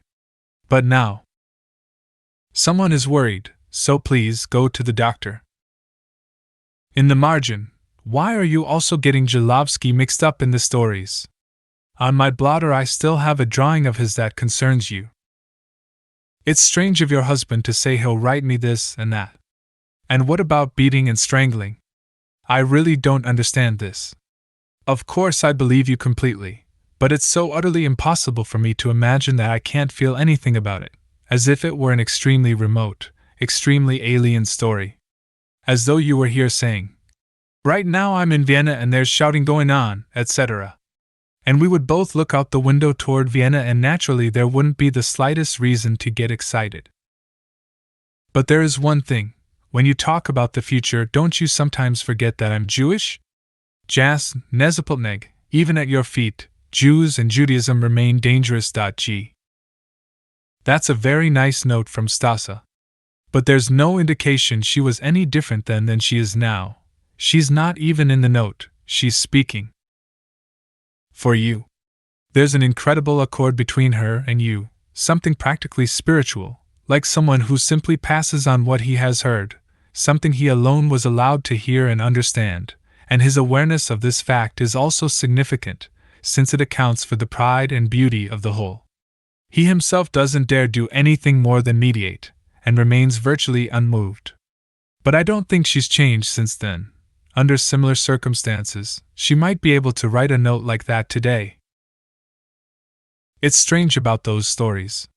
They oppress me, but not because they're Jewish, nor because each Jew has to take his share from the common, repugnant, poisonous, but also ancient and basically eternal food. Once the dish is placed on the table, that's not the reason. Won't you reach out across those stories to me, and leave your hand with me for a long, long time? Yesterday I found the grave. If you look for it timidly, it really is impossible to find. I didn't realize it was the plot belonging to your maternal relatives. Moreover, the inscription can only be read if you bend down attentively. The gold has almost all peeled off. I was there a long time. The grave is so beautiful, so indestructible in its stone, although completely devoid of flowers. But what's the good of all the flowers on graves? I've never really understood it. I laid a few bright carnations on the very edge. I felt better in the cemetery than in the city. This feeling lasted, too. For a long time I walked through the city as if it were a cemetery. Janicek, was that your little brother? And are you well? In the picture from New Waldegg you're actually visibly ill. I'm sure it is exaggerated, but nonetheless only exaggerated. I still don't have any real picture of you. One shows a young, distinguished, delicate, well-dressed girl, who will soon, in 1 or 2 years, be taken out of the convent school. As a matter of fact, the corners of your mouth are bent down a little, but that's merely refinement and religious piety. and the second picture is exaggerated propaganda. This is how we live in Vienna. Incidentally, in this second picture, once again, you look uncannily like my mysterious first friend. Someday I'll tell you about him. No, I won't come to Vienna. Outwardly, it would only be possible by lying, by calling in sick at work, or else on 2 adjacent holidays. But those are only the outward obstructions, my dear boy, soliloquy. Stasa spent that much time with you in Veleslaven? I've written daily, you'll probably still receive the letters. The telegram, thank you, I retract all my reproaches, besides they weren't even reproaches to begin with, merely caresses with the back of my hand, since it has been jealous for so long. Just now the poet and graphic artist, but mainly he's a musician, dropped by. He keeps coming to visit. Today he brought me 2 woodcuts, Trotsky and an Annunciation. You can see his world isn't small. For his own sake and to gain a better understanding of the things, I quickly produced a connection to you and said that I'd send them to a friend in Vienna, which had the unexpected result that instead of 1 copy I received 2. I'm keeping yours here, or do you want them right away? But then your telegram arrived. While I was reading it, and finding no end to my joy and gratitude, he continued talking to me unperturbed, although without wanting to disturb me in the least, not at all. Whenever I say I have something to do and say it loudly enough to wake him, he breaks off in mid-sentence and runs away, without taking the slightest offense. All your news is very important. The details, however, will be even more important. But above all, how are you supposed to take it easy? That's impossible. A doctor could not utter any greater nonsense, at least not to my mind. Oh, it is bad after all, but thank you in any case, thank you. Prague, July 29th, 1920. Thursday later. Just so there isn't any doubt, Milena. Maybe my condition isn't the best it could be. Maybe I could stand a little more happiness, a little more security, a little more abundance, although that is by no means certain, even in Prague. However, in any case I'm generally happy and free and doing well, completely undeservedly, so well it scares me, and if current conditions hold a while, if the upheavals aren't too great, and if I receive a word from you each day and see that this doesn't cause you too much torment, then this word will probably be enough to make me halfway healthy. And now please, Milena, don't torture yourself anymore, and I have never understood physics, or at most just the pillar of fire, that's also physics, isn't it? And I do not understand the scales of the world, and I'm sure they don't understand me any better. What could my 55 kilograms, undressed, begin to do with such monstrous scales? They wouldn't even notice, much less move, and I am here just like I was in Vienna, and your hand is in my own as long as you leave it there. Hh. Werfel's poem is like a portrait that stares at everyone, including me, and above all at the evil one, who has moreover written it himself. I don't understand what you wrote concerning your vacation. Where would you go? Friday. You're always wanting to know, Milena, if I love you, but after all, that's a difficult question which cannot be answered in a letter, not even last Sunday's letter. I'll be sure to tell you the next time we see each other, if my voice doesn't fail me. But you shouldn't write about my traveling to Vienna. I'm not going, but every time you mention it you hold a little fire up to my bare skin, which is already a small pyre, one which burns and burns but never burns down. In fact, the flames are even growing. I'm sure you don't want that. I'm very sorry about the flowers you received, so sorry I can't even decipher what kind of flowers they were. And now they're in your room. If I really were your wardrobe, I'd suddenly shove myself out of the room in broad daylight and wait in the front hall at least until the flowers wilted. No, that isn't nice. And everything is so far away, and still I see the handle on your door as close before my eyes as my inkwell. In the margin, no, the man is odd. He's only interested in Austrian stamps. But no, just forget it, please forget it. Well, yes, of course I have your telegram from yesterday, no, from the day before, but even then the flowers had not wilted. And why do they make you happy? If they are your favorites, then all the flowers of this species on earth should make you happy, so why these in particular? But perhaps that question is also too difficult and must be answered orally. Right, but where are you? In Vienna? And where is that? No, I can't forget the flowers.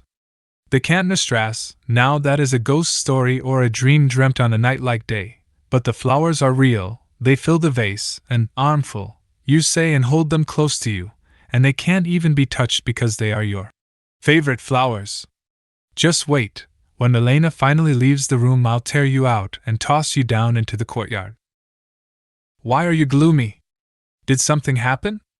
And you aren't telling me? No, that is impossible. In the margin, and why are you sad? You ask about Max, but he answered you a long time ago. I don't know what he said, but I saw him mail the letter Sunday. By the way, did you get my Sunday letter?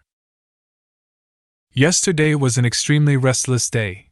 Not agonizingly restless, just restless. Maybe I'll tell you about it soon. Above all, I had your telegram and there was something special about walking around with it in my pocket. There is a particular human kindness which people do not realize exists. For instance, I'm walking toward the Czech bridge, and I take out the telegram and read it. It's always new. Once it has been read, absorbed, the paper is empty. But as soon as it's back in my pocket, it is immediately rewritten. Then I look around, expecting to see mean faces, not exactly envy, but nonetheless faces that say, "What? You of all people received this telegram? We'll have to report this higher up at once. At the very least, flowers, an armful, will be sent to Vienna right away. In any case, we are determined not to simply accept the telegram unchallenged. But instead of this, all is calm as far as the eye can see. The fishermen go on fishing, the onlookers go on looking, the children are playing soccer, the man at the bridge is collecting his kreutzers. If you look a little more closely, you can detect a certain nervousness, as people force themselves to concentrate on what they're doing, so as not to betray any of their thoughts. But it is precisely this which makes them so lovable, this voice which comes out of the hole, saying, "It's all right, the telegram belongs to you, we agree, we're not questioning your right to receive it, we'll just look the other way, and you can keep it for yourself." And when I take it out again a little later, you'd think they'd be annoyed that I don't at least keep quiet and hide myself. But they're not annoyed, they remain as they were. This evening I once again spoke with a Palestinian Jew. It's impossible for me to describe him to you in a letter, to explain his importance for me, a small, almost tiny, weak, bearded man with one eye. But thinking about him cost me half the night. More on this later. In the margin, and why are you sad? At the moment I'm distracted and sad. I lost your telegram. That is, it can't be lost, but it's bad enough that I have to look for it. Incidentally, it's all your fault. If it weren't beautiful, I wouldn't have had it in my hands constantly. However, what you say about the doctor gives me consolation. So the blood didn't mean anything. I said the same thing myself, old physician that I am. Now what does he say about the defect in your lung? I'm sure he didn't prescribe fasting or carrying suitcases. And did he concur that you should go on being good to me? Or wasn't I mentioned at all? But how can I claim to be satisfied if the doctor didn't even come up with a trace of me? Or is it my defect, supposedly, that he found in your lung? And it really isn't serious?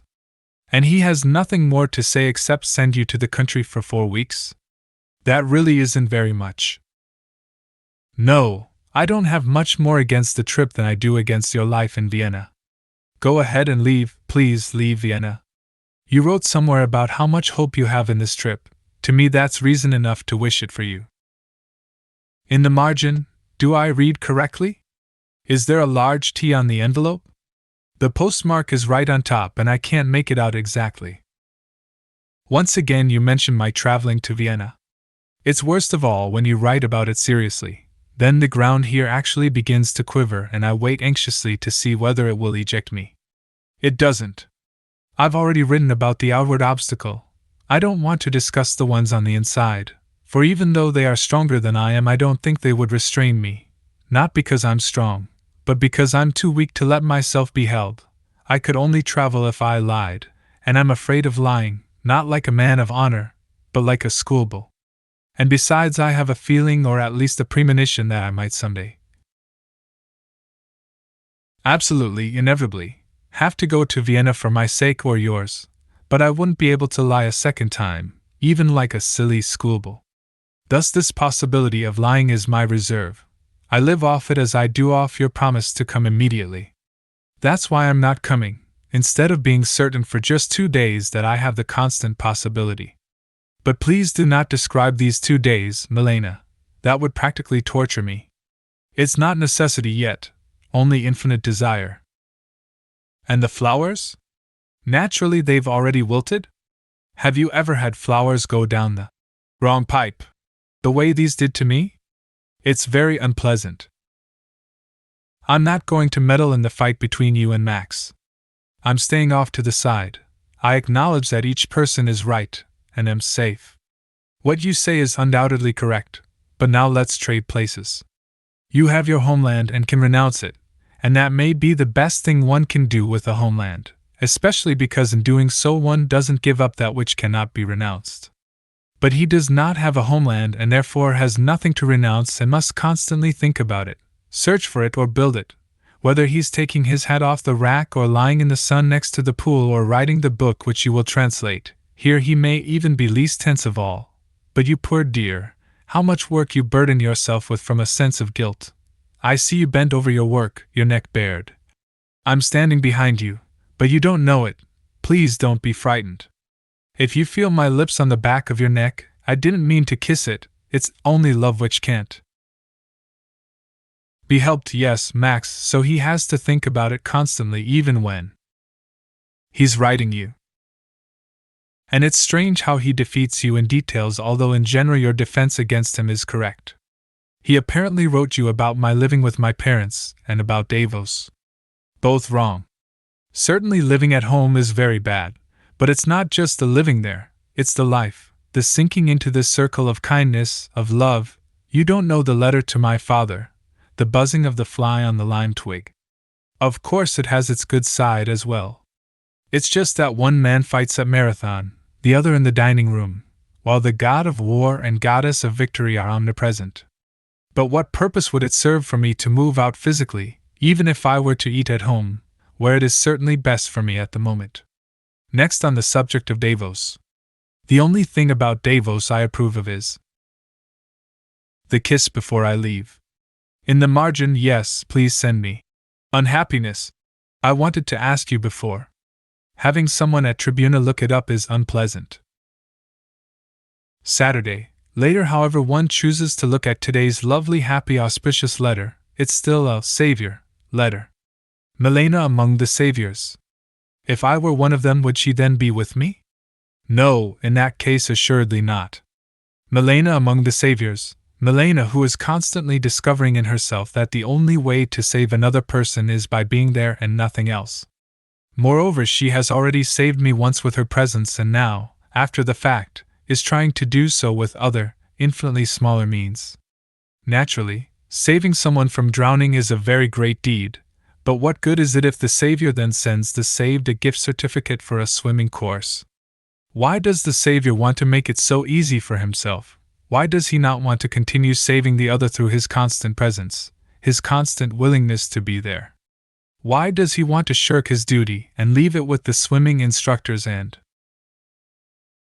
hotel owners of Davos? And besides, I weigh 55.40 kg.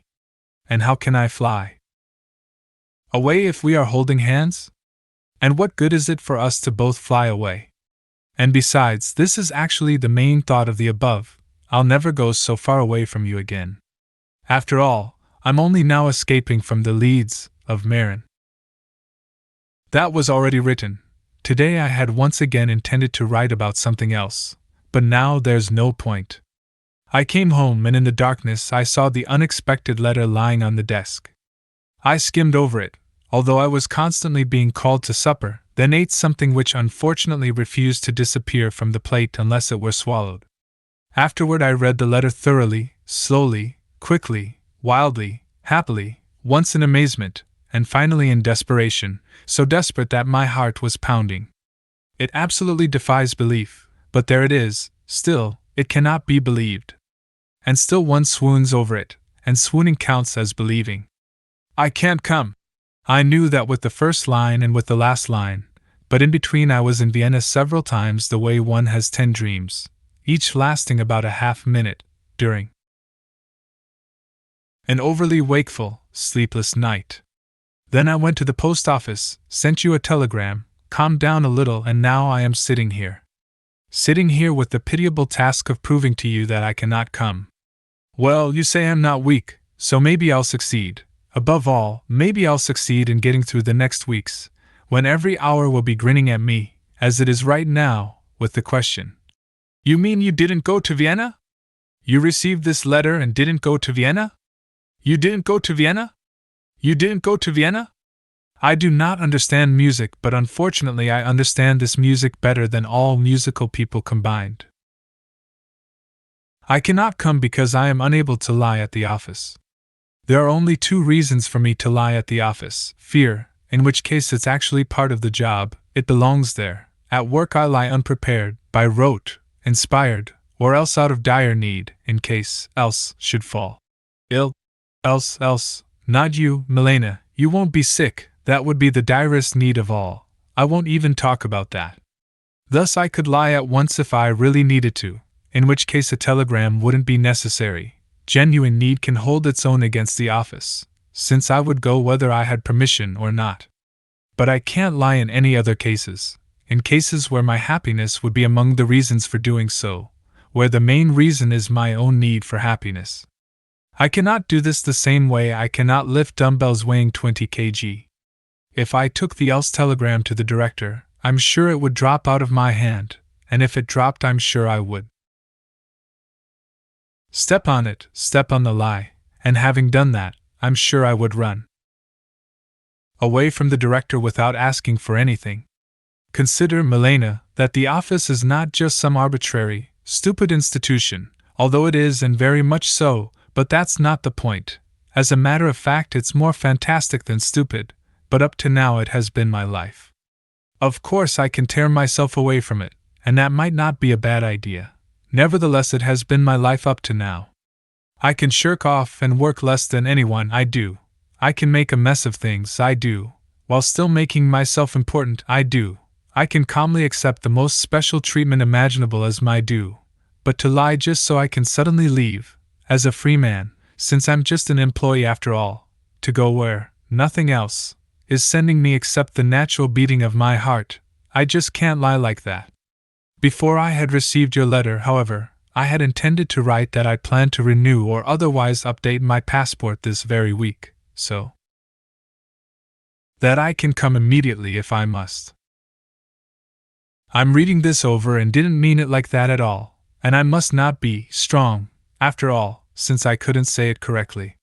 One more thing, it is possible that I'm a worse liar in the office than someone else who, like most clerical workers, considers himself a constant victim of injustice, who is convinced he's overworked. For me that thought would be tantamount to an express train to Vienna. Someone who views the office as a stupidly run machine, he would run it much better. A machine in which he is in the wrong place precisely as a result of this stupidity. According to his abilities he should be a big wheel, and yet he is condemned to being a little wheel, etc. To me, however, the office is a human being, just like elementary school, high school, university, family, everything, watching me with innocent eyes wherever I am, a living person to whom I have become attached in some way unknown to me. In reality this person is more of a stranger to me than the people I now hear driving their cars across the ring. So much a stranger it's absurd, in fact. But this is exactly why I have to be considerate, and consequently I make virtually no effort to conceal the fact that I, too, am a stranger. But does such innocence ever realize this? And so you see I cannot lie. No, I am not strong and I cannot write and cannot do anything. And now, Milena, on top of this you are turning away from me, not for long, I know, But remember, a human can't last for long without a heartbeat, and as long as you are turned away, how can my heart go on beating? If you could send me a telegram after this letter. That is an exclamation and not a request.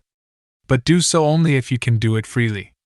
Only then, you see, I'm not even underlining that. I forgot a third possible occasion on which I could lie, if you were next to me. But then it would be the most innocent lie in the world, for in that case the only person standing in the director's office would be you. Prague, August 1st, 1920. Sunday. I still don't know what you're going to say to the letter of Saturday evening, and I won't know for a long time. In any event, I am now sitting in the office on Sunday duty, another strange institution. It's enough just to sit here, so other people on Sunday duty do less work than usual. I do exactly as much. It's dreary outside. 1 minute it's about to rain. The next there's light coming through the clouds, disturbing my writing. That's exactly the way things are, too, sad and heavy. And though you write that I have a true desire for life, it's hardly true today. What does today matter to me, or tonight? Nevertheless, please keep coming back every now and then. Good word, I essentially have this desire, but little of it is on the surface. Moreover, I like myself so little. I'm sitting here in front of the director's door. The director isn't in, but I wouldn't be surprised if he came out and said, "I don't like you either, and that's why I'm firing you." "Thank you," I would say. "I really need that so I can go to Vienna." "In that case," he would say, "now I like you once again and am retracting your dismissal."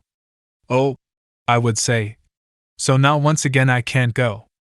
"Oh yes you can," he would say, "because once again I don't like you and you're fired."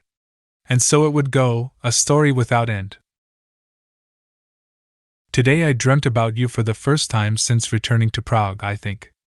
A dream toward morning, short and heavy, something like sleep caught after a bad night. I don't remember much of it. You were in Prague, we were walking down the Ferdinandstrasse, somewhere across from Villamek, heading toward the docks. Some acquaintances of yours passed us on the other side. We turned around to face them. You spoke with them. You may have also discussed Krasa. I know he's not in Prague. I'll find out his address.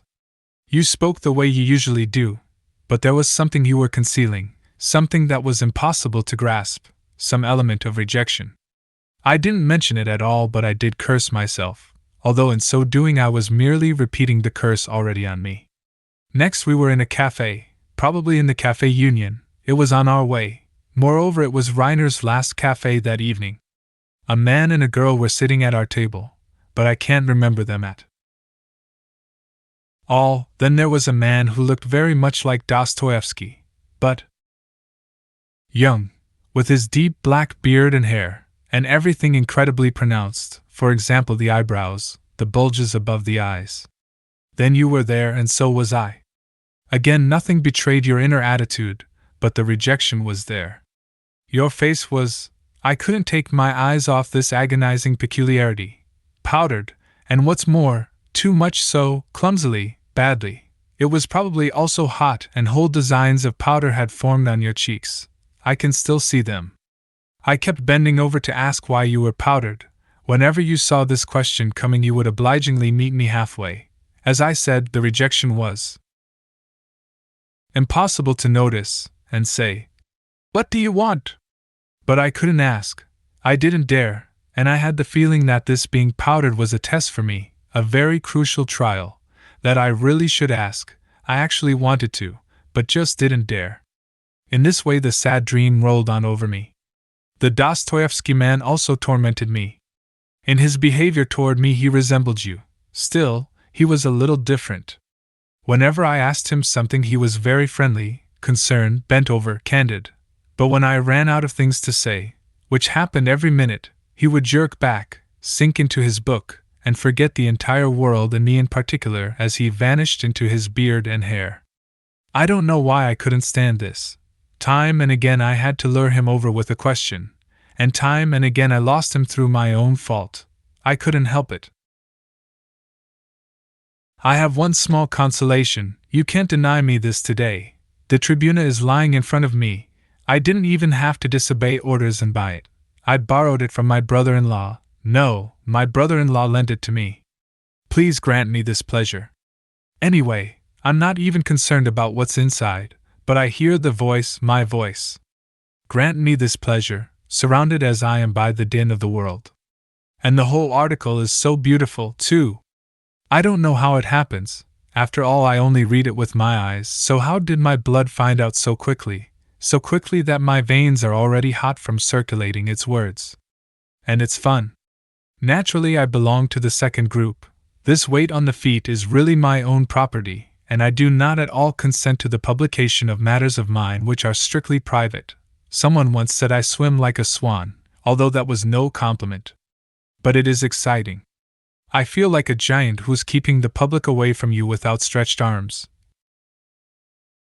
It's difficult for him, he's supposed to hold the public back, but, at the same time, he doesn't want to miss a single word or a single second of seeing you, this public which is probably pig-headed and utterly dumb, moreover female, which is probably shouting, "Where's the fashion? When's the fashion finally going to show up?" So far we've only seen Milena. Only, and I am living off this only. In reality, I've taken the rest of the world and flung it into the mighty sea like Munchausen did the gun carriages of Gibraltar. What? The whole rest? What was that about telling lies? That you can't lie in the office? Well, so here I sit. It's just as dreary as before, and tomorrow there won't be any letter, and the dream is the last news I have from you. Very quickly, here's the possibility that we have every week. Why didn't I think of it earlier? In any case, I have to have my passport first. That's not as easy as you think, and almost impossible without Allah. I leave here with the express on a Saturday afternoon, arrive in Vienna at about 2:00 a.m. Tomorrow I'll check the exact times. In the meantime, you've already bought me the return ticket to Prague on the Sunday express, and wired me that you have it. Without this telegram I couldn't leave Prague. You meet me at the station. We have over 4 hours together. I leave again Sunday at 7:00 a.m. So that's the possibility, admittedly a little sad, just 4 tired hours together. And where? In a hotel at the Franz Josef Bahnhof? But even so, it is a possibility, which you, however, can improve considerably. But is this possible? By meeting me halfway in Gmund, where we would spend the night. Gmund is Austrian, isn't it? So you don't need a passport. I'd probably arrive around 10:00 in the evening, maybe even earlier, and leave Sunday with the express. On Sunday it should be easy to get a seat, around 11:00 a.m., perhaps even later if there's a local. So what do you say? It's odd that I have to ask you now, when I have been talking to you all day long. It turns out that according to the schedule it's much better even than I thought. I hope the schedule is correct. This is how it looks. The far worst possibility. I leave here at 4:12 Saturday afternoon, arrive in Vienna at 11:10 p.m. We have 7 hours together since I leave. Sunday morning at 7:00. Of course the 7 hours are on the condition I have slept a little the night before, no easy task, otherwise you'll just have a poor sick animal on your hands. 2. The possibility which is virtually magnificent thanks to the schedule. I likewise leave here at 4:12, but am already in Gmund by 7:28 p.m.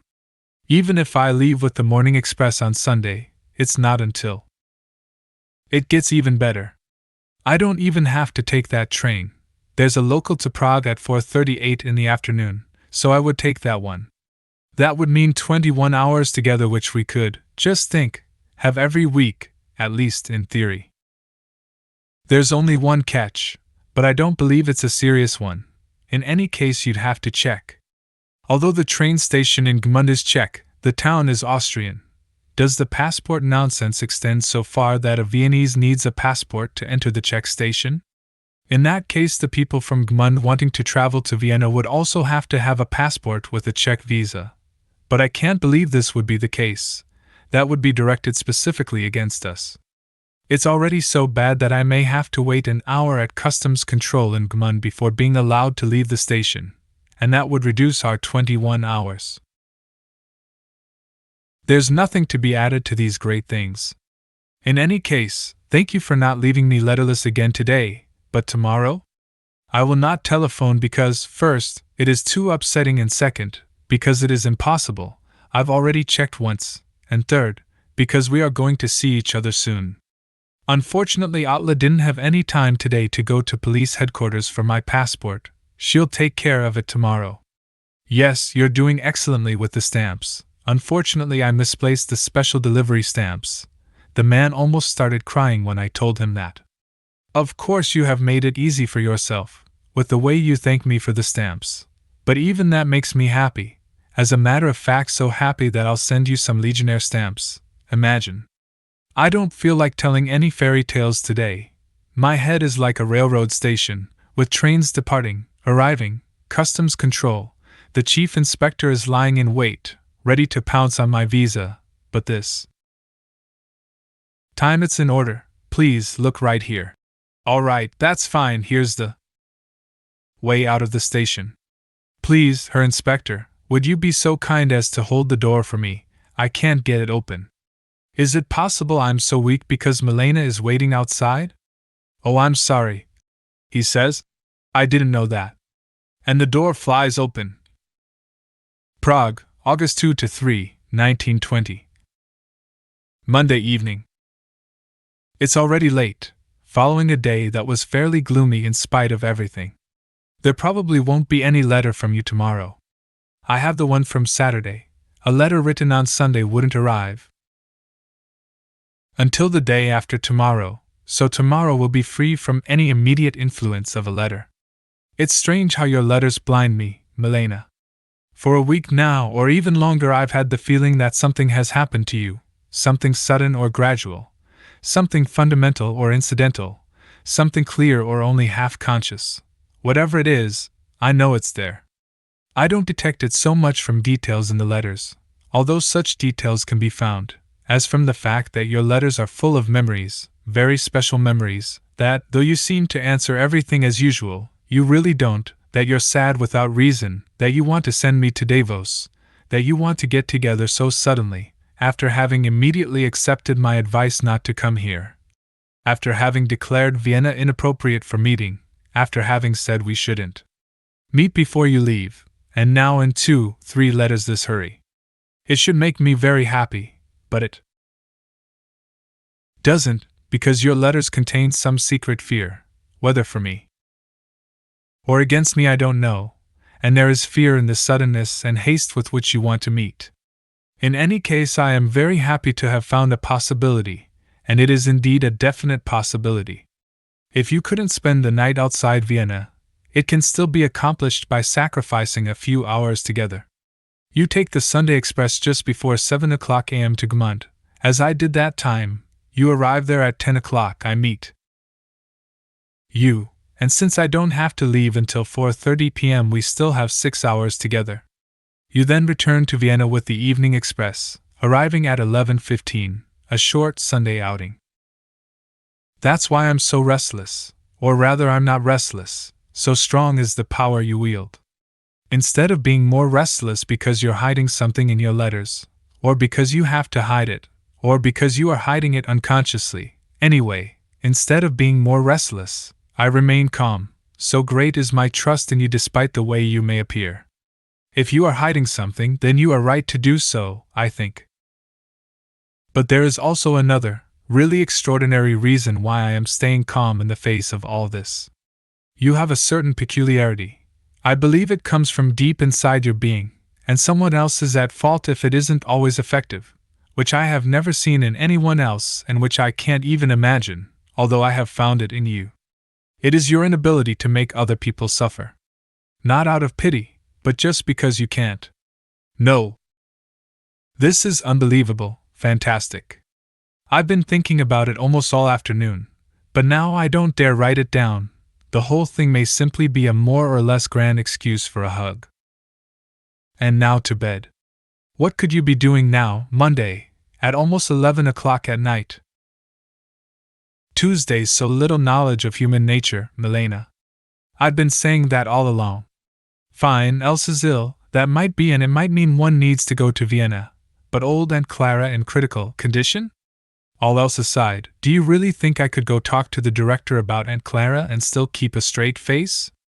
Of course, and this shows more knowledge of human nature. Every Jew has an Aunt Clara, but mine departed this world long ago. So this is absolutely impossible. Good thing we don't need her anymore. Let her go ahead and die. After all, she's not alone. Oscar is with her. On the other hand, who is Oscar? Aunt Clara is Aunt Clara, but who is Oscar? Whoever he is, he's with her. Hopefully he won't fall ill himself, the old widow chaser. A letter after all, and what a letter! What I said in the beginning doesn't apply to the evening letters, but nor can they cause this, as I said, calm unease to disappear. It's so good we're going to see each other.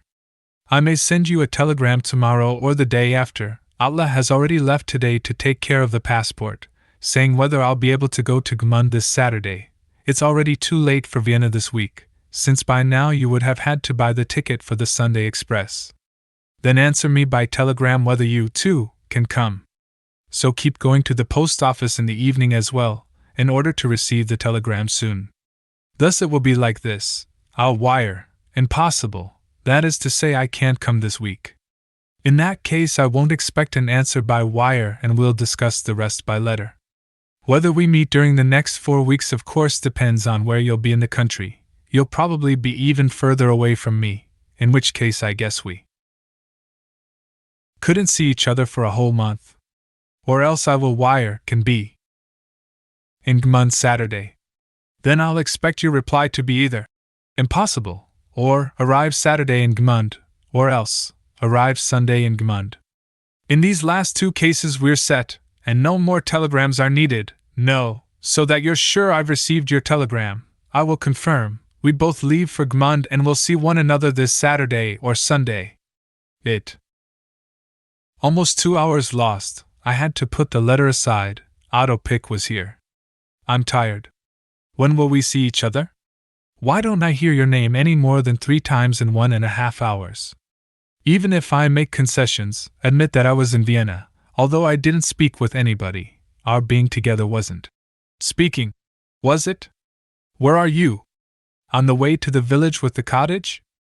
I'm also on my way there. It's a long journey. But don't agonize over that, please. Whatever happens, we're on our way. There's nothing left to do but leave. I prefer to overlook what you write about my trip. You're waiting until you feel the need. First, because it's outdated. Second, because it hurts. Of course, it's not without justification. Why else would the letters of Saturday evening and Sunday morning have been so desperate? And third, we're probably going to see each other as early as Saturday. On Monday morning you don't seem to have had the first of the 3 telegrams. Hopefully you'll receive the third on time. I understand your despair over your father's letter only insofar as every new affirmation of this most agonizing relationship, which has been going on for so long, has got to cause you new despair. You can't read anything new out of his letter. Not even I, who have never read a single one of his letters, can read anything new out of it. He is heartfelt and cordial and tyrannical, and believes he must be tyrannical to satisfy his heart. The signature doesn't really signify much, just the sign of the tyrant, but above it are the words, sorry, and terribly sad, which cancel everything. In the margin, the stamp collector is delighted, such honest joy. Of course you may be frightened by the disparity between your letter and his. Naturally, I don't know your letter, but, on the other hand, think of the disparity between his obvious readiness and your incomprehensible defiance. And you have doubts as to your reply? Or rather had doubts, since you write that you now think you know what to say. That's strange. Had you already answered and then asked me, "What did I say?" I would be able to tell you without hesitation what I thought your reply had been. Naturally, for your father there's no difference between your husband and myself. There's no doubt about it. To the European we both have the same Negro face. But why does this belong in your letter, beyond the fact you can't say anything certain about it right now? And why should it be necessary to lie? In my opinion, your only answer can be what another person, someone who has been watching your life with a pounding heart, tense, and with no eyes for anything else, would say to your father if he were to talk about you in a similar vein. All suggestions, all fixed and fast bonds are useless. Milena is living her own life and cannot live any other. Admittedly, Milena's life is sad, nonetheless it is as healthy and calm as in a sanatorium. Milena is only asking you to finally realize this. She isn't asking for anything else, especially not for accommodation. She's only asking you to follow your heart and speak with her as one human to another, on equal terms, and not close yourself off to her in a fury.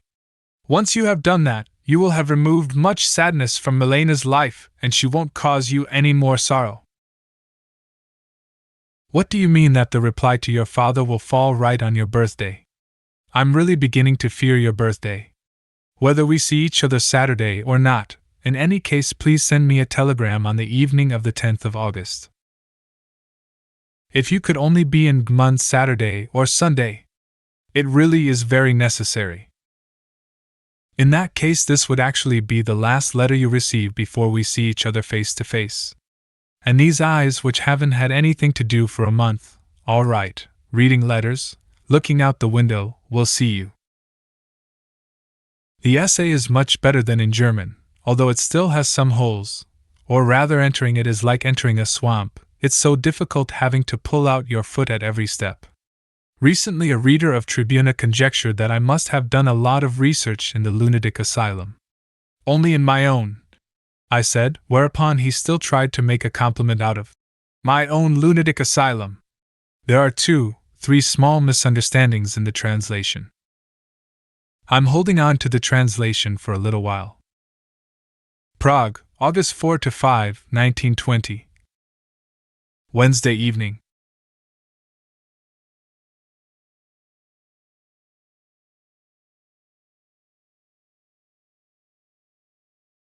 Just now around 10 o'clock p.m. I was in the office, the telegram was there. So quickly I'm almost inclined to doubt that it's the answer to the telegram I sent yesterday. But there it is, dispatched 4th August 11 o'clock a.m. It was actually here by 7 o'clock, so it only took 8 hours. One of the consolations inherent in the telegram is that we're close enough at least in space. I can have your answer in almost 24 hours. And this answer doesn't always have to be, don't come. There remains the smallest possibility you still haven't received my letter in which I explained that you don't have to spend a night away from Vienna and can nonetheless go to Gmund. On the other hand, you must have found that out for yourself. Even so, I'm still considering whether I should obtain the ticket and visa, which is only valid for 30 days, your vacation, on the strength of this tiny possibility. However, I probably won't, the telegram is so definite. Apparently you have insurmountable objections to the trip. Now look, Milena, it doesn't matter. I myself would not have presumed to dream of seeing you, so soon, again after 4 weeks, although only because I didn't have any idea how easy it would be to meet. If we had met I would have owed it exclusively to you, and therefore you also have the right to cancel this possibility which you yourself created. This is disregarding the fact that if you don't come it's because it can't be helped, I know. I wouldn't have to mention this at all, it's just that I was so happy to find this narrow tunnel leading out of the dark apartment to you. I had thrown myself into it with all my soul, into this passageway which could, my foolishness immediately says, of course it does. Of course, lead to you, but which instead runs smack into the impenetrable stone of please don't come. So now I have to turn back, again with all my soul. Slowly return through the passage I had dug so quickly, and fill it in. That hurts a little, you see, but it can't be all that bad, since I'm able to write about it in such a tedious manner. In the end one always finds new tunnels to burrow, old mole that one is. In the margin, I'm not at all against your vacation. How could I be, and why do you think that? Much worse is the fact that the meeting would have been very important for reasons I believe I indicated yesterday. In this respect it cannot be replaced by anything, and that's really why the telegram makes me sad. But maybe your letter of the day after tomorrow will contain some comfort. I only have one request. Your letter of today contains 2 very harsh sentences. The first, But you're not coming because you're waiting until you feel the need to come. Has some justification. The second, farewell Frank. I'll quote the rest just so you can hear how this sentence sounds. In that case, it doesn't make sense for me to send you the fake telegram. I'm not sending it. So why did you send it? This, farewell Frank, has no justification whatsoever. Those are the sentences. Could you, Milena, take them back somehow, formally retract them, the first only in part if you prefer, but the second one in its entirety? This morning I forgot to enclose your father's letter, forgive me. By the way, I also overlooked the fact that it's his first letter in 3 years, only now do I understand the impression it made on you. This makes your letter to him much more significant. It must have contained something new after all. By the way, I had always misunderstood you, thinking that your father had never spoken with your husband. Stasa, however, mentioned that they talked to each other frequently. What might have been discussed? Yes, your letter has a third sentence as well, which may be directed against me even more than the ones I quoted. The sentence about sweets which upset the stomach. Thursday. So today is, moreover unexpectedly, the letterless day I have feared so long. So seriously did you mean what you wrote Monday that the next day you were unable to write. But I still have your telegram to cling to. Prague, August 6, 1920. Friday. So you're not doing well, the worst ever since I've known you.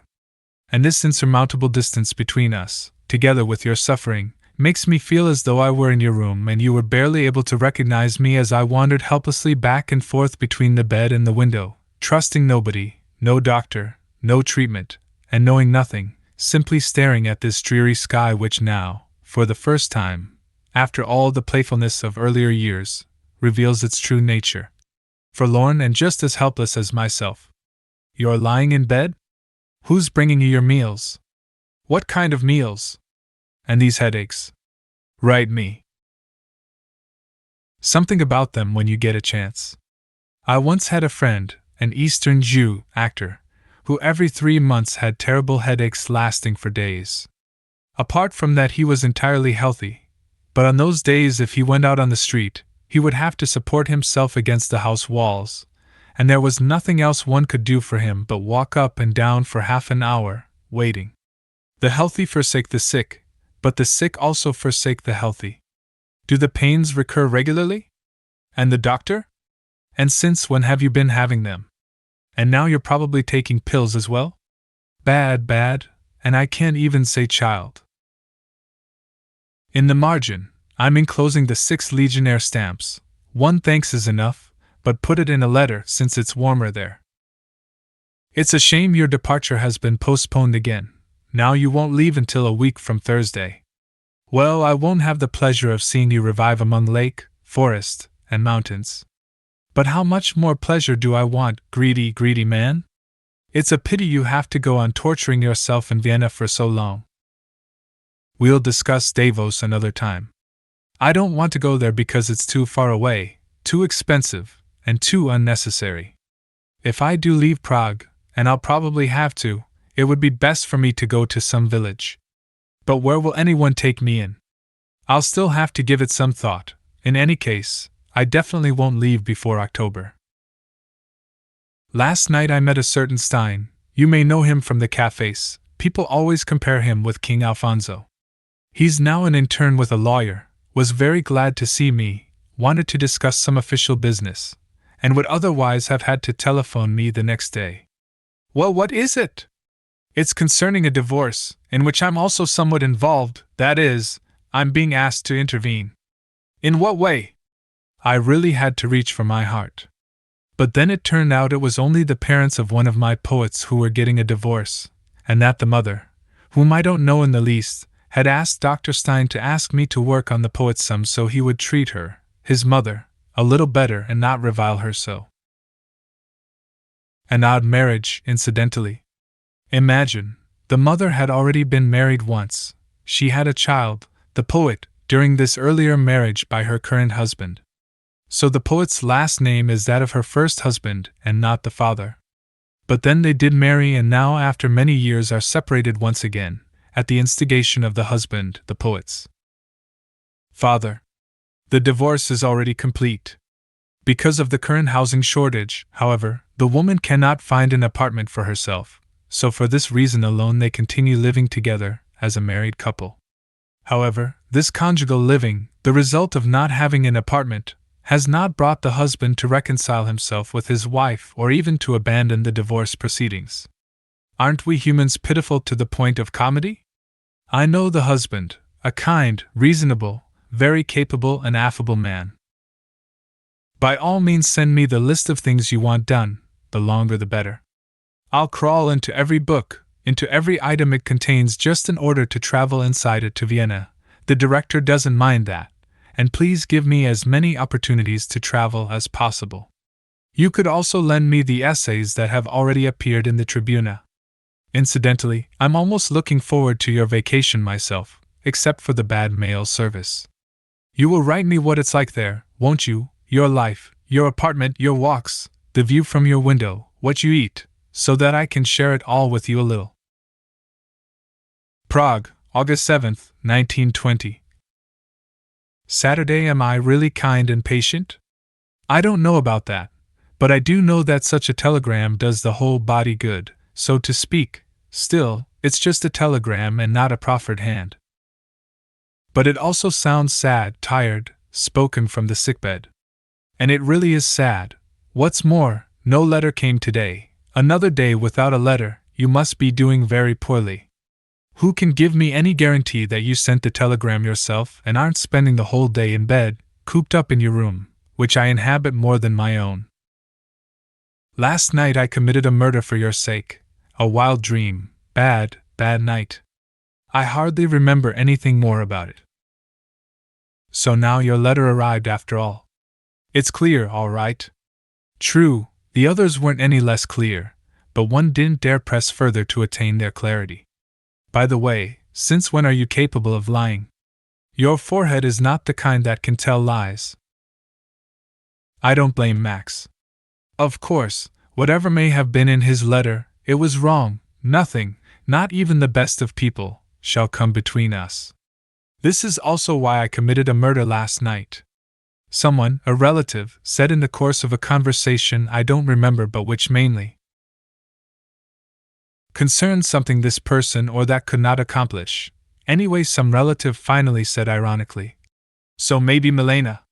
Whereupon I somehow murdered him and came home, all worked up. My mother kept running after me.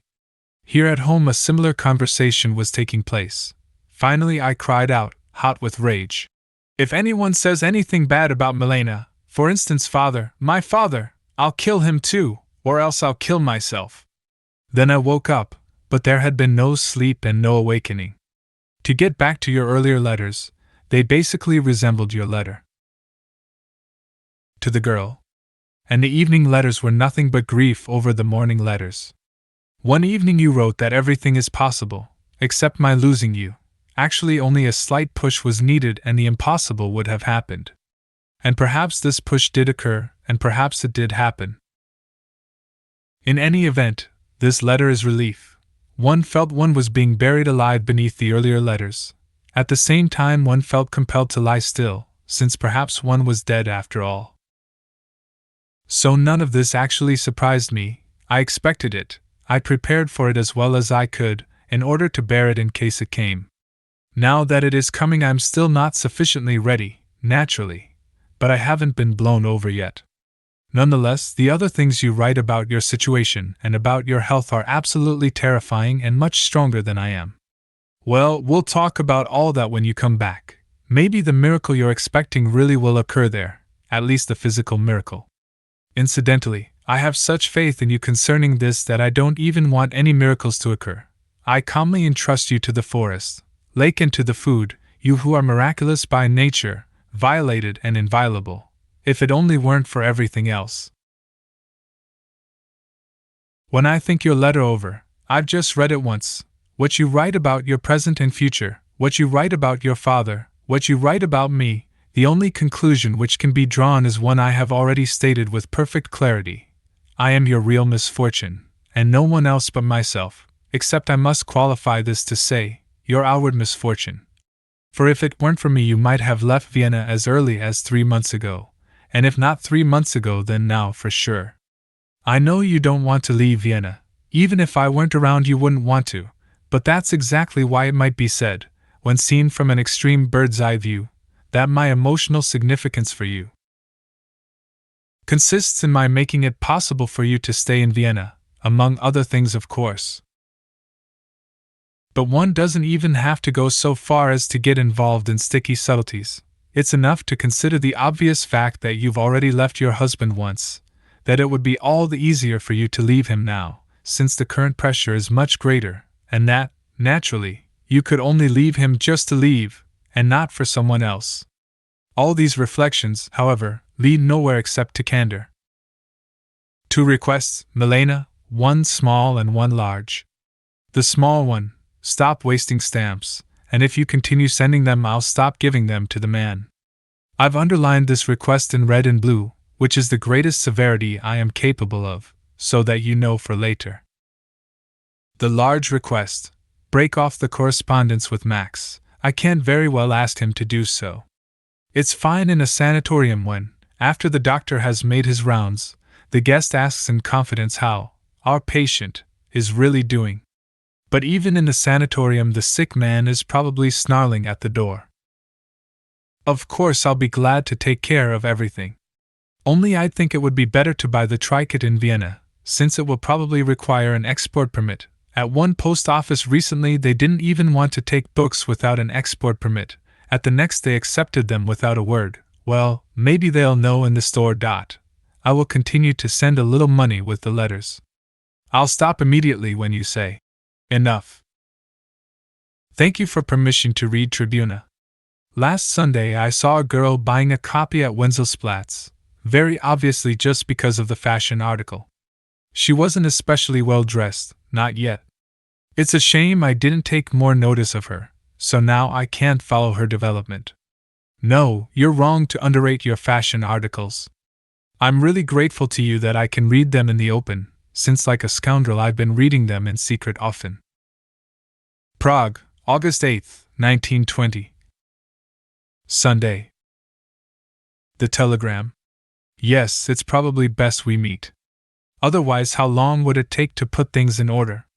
Where did all this break in on us? It's hard to see more than one step ahead. And how this must have made you suffer, in addition to everything else. And I could have stopped it. Long ago, I could see it clearly enough, but my cowardice was stronger.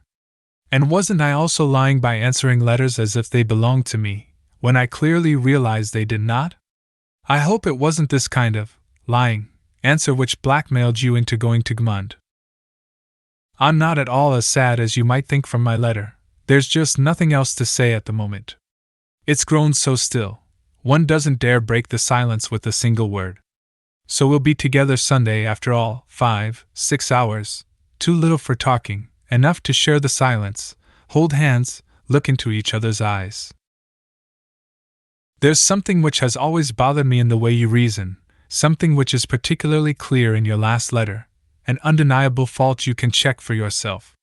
When you say, as is the case, you love your husband so much you cannot leave him, even for my sake, I mean it would be horrible for me if you did it anyway, I believe you and agree. When you say that although you could leave him, he still needs you deep inside, and cannot live without you, and so therefore you cannot leave him, I also believe you and agree. But when you say he can't deal with the outside world without you and that is why you cannot leave, this having been made the main reason, then either you are saying this to cover up the reasons named above, not to strengthen them. Those reasons don't need any strengthening, or else it is just one of the brain's pranks. You described them in your last letter, which caused the body to writhe, and not only the body. In the margin, thank you for the stamps. This way it's at least bearable.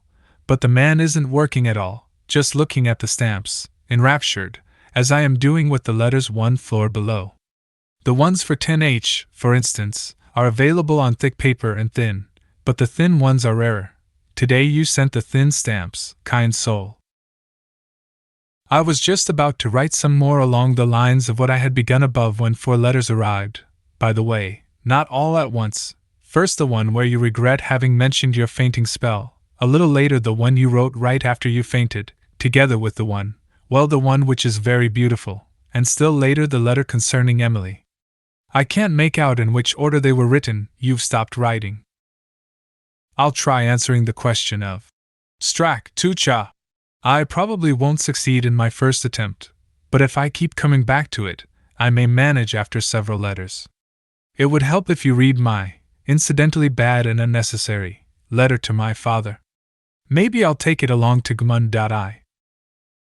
If we restrict fear and longing the way you do in your last letter, the question is not easy, but very simple to answer. In that case I only have fear. It's like this. I recall the first night. At the time we lived in the Zeltnergasse, opposite a clothing store. A shopgirl was always in the door. I was constantly pacing back and forth in my room upstairs, a little over 20 years old, nervously preparing for the first state examination, trying to cram facts that made no sense to me into my head. It was summer, very hot, probably this time of year, completely unbearable. I kept stopping in front of the window, my mouth full of disgusting Roman law. Finally we came to an understanding using sign language. I was to pick her up at 8 o'clock, but when I went down that evening somebody else was already there. That didn't really change much, however. I was afraid of the whole world, hence afraid of this man as well. I also would have been afraid of him had he not been there. Although the girl did indeed take his arm, she nonetheless gave signs for me to follow them. This way we came to the Schützeninsel, where we all drank beer. I sat at the next table. They then walked to the girl's apartment, slowly, with me in tow. It was somewhere near the Fleischmarkt. There the man took his leave, the girl ran into the house. I waited a while for her to reappear and then we went to a hotel on the Kleinseite. It was all enticing, exciting, and disgusting, even before we reached the hotel, and it wasn't any different inside. And as we walked home over the Karlsbruck toward morning, it was still hot and beautiful. I was actually happy, but this happiness was only because my eternally grieving body had given me some peace at last, and above all because the whole thing had not been more disgusting, more dirty than it was. I met the girl once again. 2 nights later, I think. Everything went as well as the first time, but then right away I left for the summer holidays. In the country I played around a bit with another girl, and could no longer bear the sight of the shopgirl in Prague. I never spoke to her again. She had become, from my point of view, my evil enemy, although in reality she was friendly and good-natured. She kept on following me with her uncomprehending eyes. And although the girl had done something slightly disgusting in the hotel, not worth mentioning, had said something slightly obscene, not worth mentioning, I don't mean to say this was the sole reason for my animosity. In fact, I'm sure it wasn't. Nonetheless the memory remained. I knew then and there I would never forget it, and at the same time I knew, or thought I knew, that deep down, this disgust and filth were a necessary part of the whole, and it was precisely this, which she had indicated to me by one slight action, one small word, which had drawn me with such amazing force into this hotel, which I would have otherwise avoided with all my remaining strength. And it stayed that way ever since. My body, often quiet for years, would then again be shaken by this longing for some very particular, trivial, disgusting thing, something slightly repulsive, embarrassing, obscene, which I always found even in the best cases, some insignificant odor, a little bit of sulfur, a little bit of hell. This urge had something of the eternal Jew, senselessly being drawn along, senselessly wandering through a senselessly obscene world. On the other hand, there were times when my body wasn't calm, when actually nothing was calm, but when I nonetheless felt no pressure whatsoever. Life was good, peaceful, its only unease was hope. Do you know a better one? I was always alone at such times, for as long as they lasted. Now for the first time in my life I am encountering such times when I am not alone. This is why not only your physical proximity but you yourself are disquieting. This is why I don't have any longing for smut. During the first half of my stay in Meran I kept making plans day and night, against my own clear will, about how I could seduce the chambermaid, and even worse. Toward the end of my stay a very willing girl ran right into my arms. I more or less had to translate her words into my own language before I could even begin to understand her. More to the point, I just don't see any smut, nothing of the kind that stimulates from the outside, but there is everything that can bring forth life from within. In short, there's some of the air breathed in paradise before the fall. Enough of this air that there is no longing, but not enough that there isn't any fear. So now you know. And that's also why I feared a night in Gmund, but this was only the usual fear, which unfortunately is quite sufficient. I have in Prague as well. It wasn't any special fear of Gmund. And now tell me about Emily. I can still receive the letter in Prague. I'm not enclosing anything today, not until tomorrow. After all, this letter is important. I want it to reach you safely. The fainting is only one sign among many. Please definitely come to Gmund. You can't come if it rains Sunday morning? Well, in any case, I'll be there in front of the station Sunday morning. You don't need a passport, do you? Did you already check? Do you need anything I could bring? Does your mentioning Stasa mean I should go see her? But she's hardly ever in Prague. Of course, when she is in Prague it's even more difficult to go see her. I'll wait until you mention her again, or until Gmund. By the way, as far as I remember, Stasa mentioned it as though it were completely obvious. Yes, your father and your husband had spoken together, and often. You misunderstood my remark about Lauren. What a memory! That's not irony but jealousy, and not jealousy but just a dumb joke. It only struck me that all the people he mentioned were either blockheads, rogues, or window jumpers, whereas you were simply Milena, and a very respectable Milena indeed. That made me happy, and that's why I wrote about it, and not because it saved your honor, but his own. To be exact, there were a few other exceptions as well. His then future father-in-law, his sister-in-law, his brother-in-law, his fiancée's former husband, all were upright, wonderful people, in the margin. So you arrive right after 9 o'clock, since you're an Austrian. Don't let them detain you at customs. After all, I can't go on for hours repeating to myself the words I'm planning to greet you with. Your letter of today is so sad, and above all its pain is so tightly sealed inside that I feel completely excluded.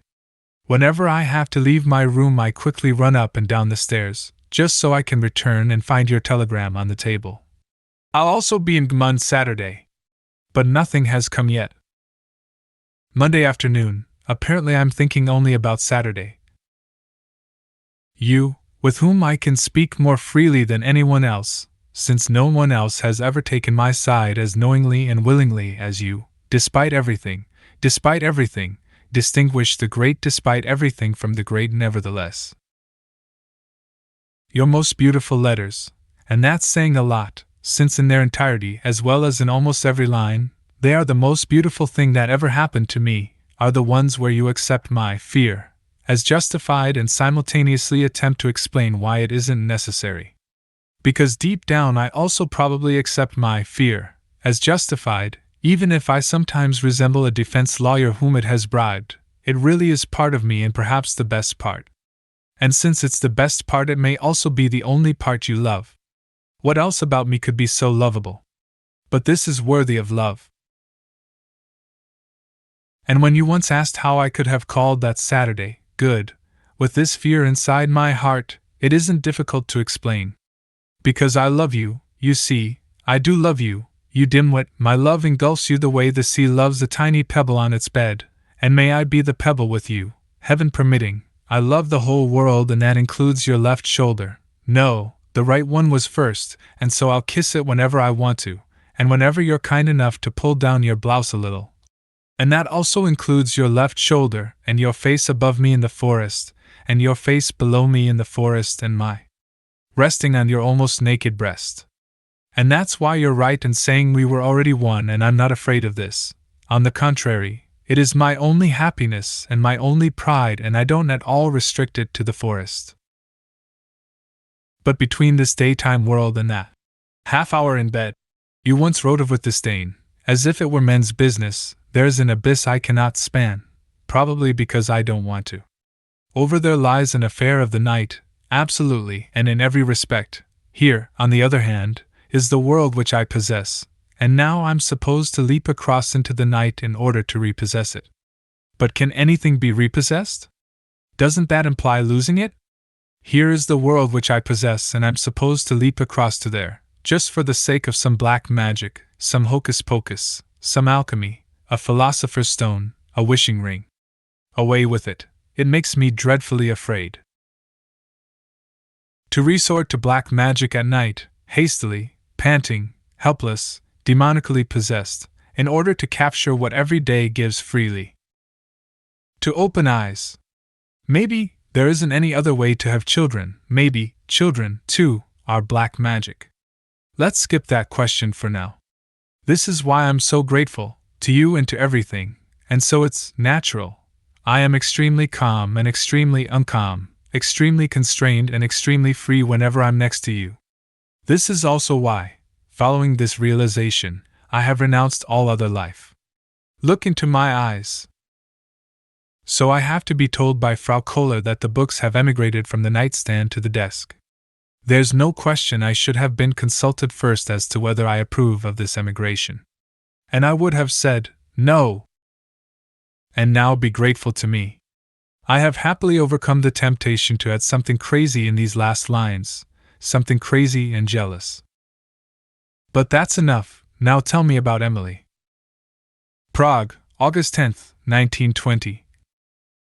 Tuesday.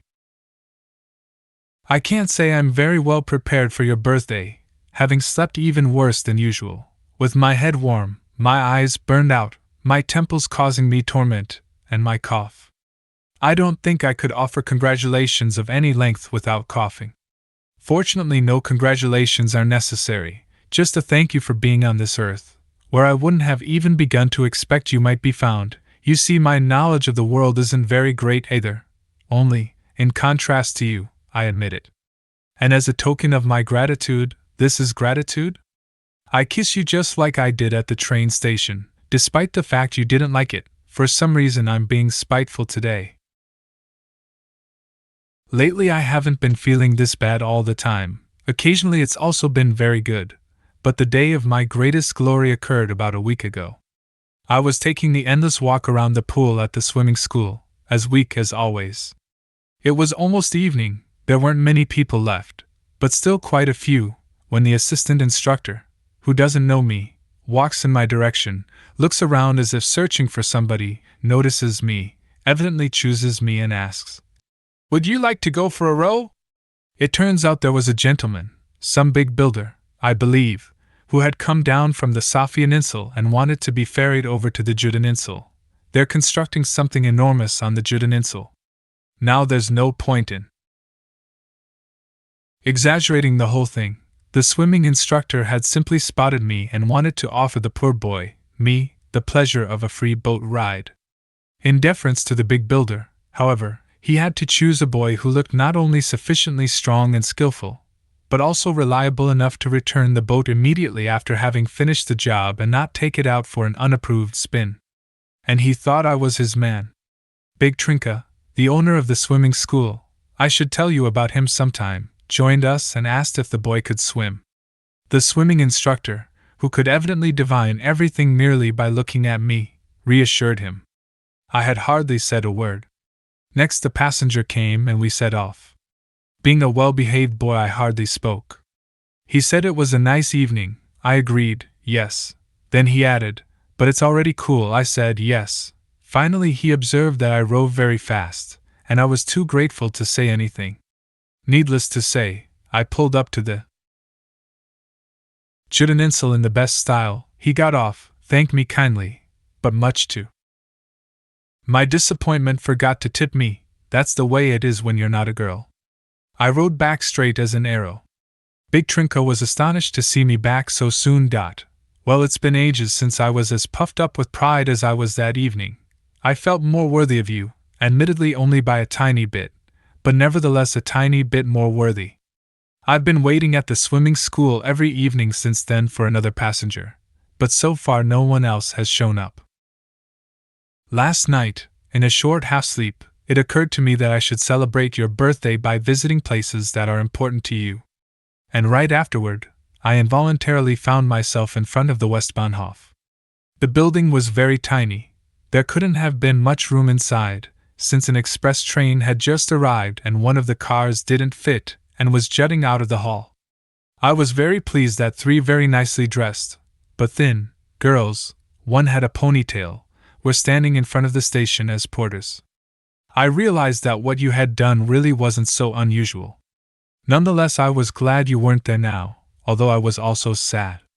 But as a consolation, I found a small briefcase which a passenger had lost, and to the amazement of the passengers standing around me, I started pulling out large pieces of clothing. Unfortunately, there was no coat like the one demanded in the Sunday Tribune's open letter, directed at me. I'll have to go on and send mine after all, although it's not the right one. Particularly the second part of Typus is excellent, sharp and angry, anti-Semitic and magnificent. I never noticed before at all what a sophisticated thing journalism is.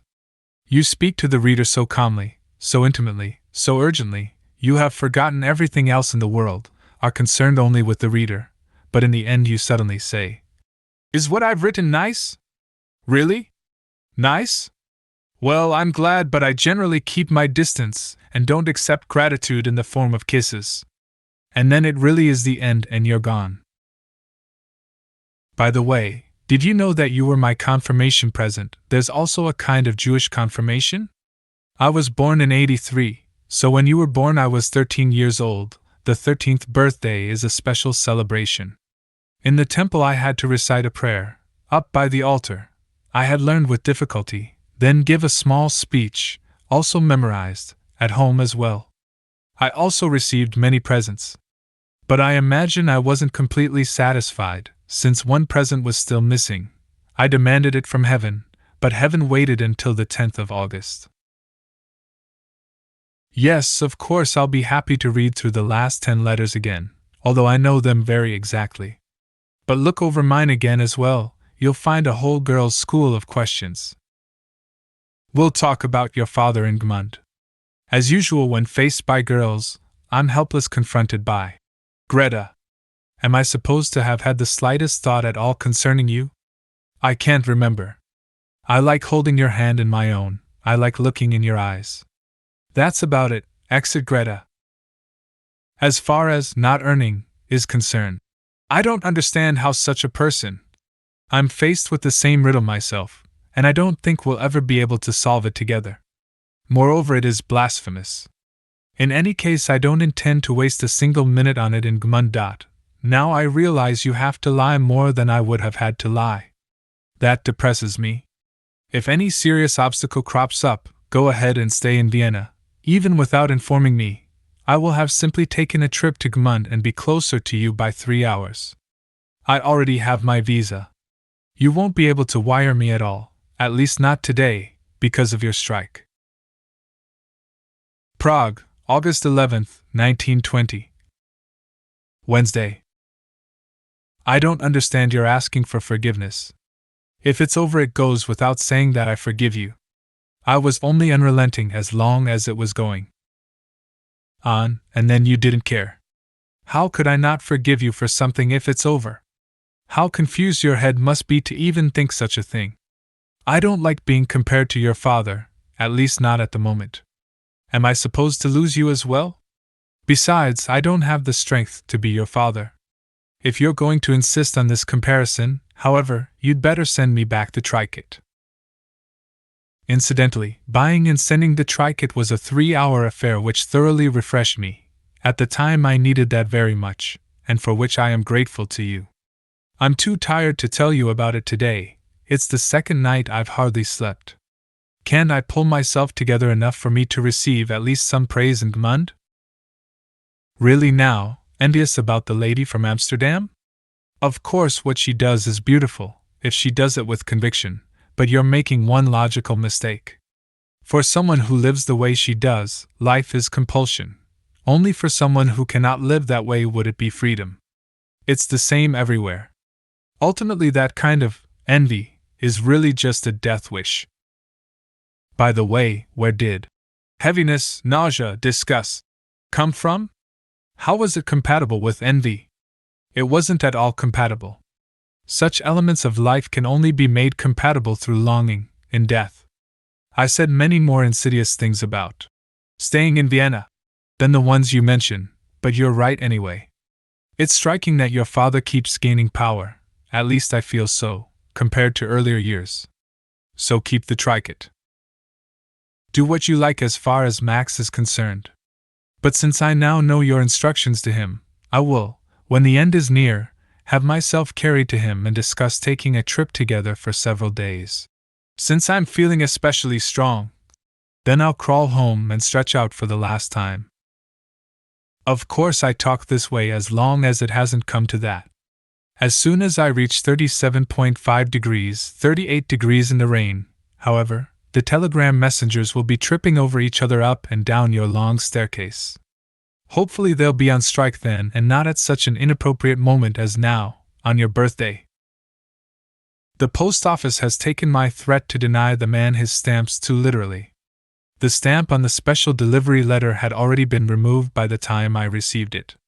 By the way, you have to understand the man correctly, he doesn't just collect one stamp of each kind. He has a large sheet for every kind and large albums for all the sheets, and when one sheet is full of a certain kind he takes out a new one, and so on.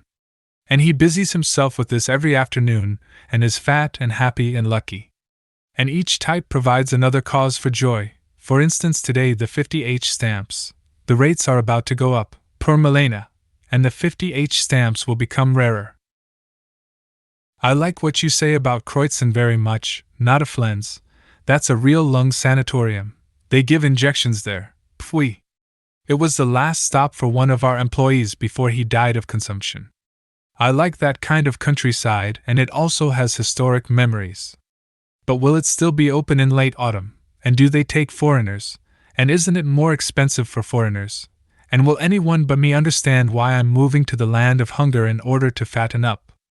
Nonetheless, I'll write them. Yesterday I spoke once again with that Stein. He's one of those people life generally treats unfairly. I don't know why people laugh at him. He knows everybody, knows all the personal details, but still he is modest, respectful, very careful in his judgments and endowed with a subtle mind. His worth is merely made greater by the others being a little too obvious, too innocently vain, assuming one is acquainted with people who are secretly, lasciviously, criminally vain. I suddenly started in on Haas, crept past Jarmila, then arrived at your husband, and after a while, incidentally, it's wrong to say I enjoy hearing people talk about you, not at all. I just want to keep hearing your name, again and again, the whole day long. Had I asked him, he also would have told me a lot about you. Since I didn't ask him, he was content to note, with sincere sorrow, that you're scarcely alive anymore, ruined by cocaine. How thankful I was at that moment that you're still alive. By the way, he also mentioned, cautious and modest as he is, that he hadn't witnessed this with his own eyes, just heard it.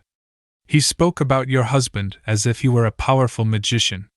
He claims to have been together with Jarmila, Haas, and Riner 2 days before the suicide. Riner was apparently very friendly to Haas and borrowed money from him. He also mentioned a name I hadn't heard before from your Prague days, Krydlova, I believe. He would have gone on like that a long time if I hadn't left, feeling a little nauseated, above all by myself, since I was walking beside him so silently and listening to things I didn't want to hear and which didn't concern me in the least. I repeat, stay in Vienna if there is any obstacle that might cause you to suffer even slightly, if it can't be helped, even without letting me know. But if you do go, then break through the border crossing immediately. Should it happen that for some unforeseen insanity I was unable to leave and could no longer reach you in Vienna, I would wire Frau Kohler. There'll be a telegram waiting for you in the hotel at the train station. Did all 6 books arrive? Reading The Cafe was like listening to Stein, except you tell a story much better than he does. Who else can tell a story so well? But why do you tell them to anyone who buys the Tribuna? While I was reading it, I felt I was walking up and down in front of the cafe, day and night, year after year. Every time a guest came or went, I would peer in through the open door to check that you were still inside. Then I would resume the pacing and waiting. This was neither straining nor sad. And how could it be straining or sad to wait in front of a cafe when you are inside? Prague, August 12, 1920. Thursday. I'm going to Lawrence today. Telephoning is too uncertain and too difficult. Moreover, I can only reach Pick by writing and don't even know his exact address. I probably won't be able to find his last letter. He's in the country, was only in Prague a few days and then went back. I'm very glad Munchausen did his job well. Admittedly, he has done much more difficult things before. And will the roses be given the same care as the other flowers, an armful? And what kind of flowers were they? And from whom? I answered your question about Gmund before you even asked it. The less you torment yourself, the less you'll be tormenting me. I didn't sufficiently consider the fact you have to lie like that. But how can your husband imagine that, having once seen you, I am not writing you and that I don't want to see you? You write that you sometimes feel like testing me. That was only a joke, wasn't it? Please don't do it. It takes so much energy just to recognize someone. How much more would it take not to recognize? I'm glad you find the advertisements tasty. Go on and eat, eat. Maybe if I start saving today and you wait 20 years, when furs will be cheaper, because by then all Europe may be laid waste and furry. Animals will be running through the streets. Maybe then there'll be enough money for a fur. And do you perhaps know when I'll get some sleep at last? Perhaps Saturday or Sunday night? For your information, these surcharge stamps are what he truly desires. He only, truly, desires. That's beautiful, beautiful, he says. What things he must see in them. And now I'm going to eat and go to the foreign exchange, a typical morning in the office. Prague, August 13th, 1920. Friday. I don't exactly know why I am writing. Probably because I'm nervous, which is why I answered the special delivery letter I received from you yesterday evening with a clumsy telegram this morning. After I check at Schenker's this afternoon, I'll answer you immediately.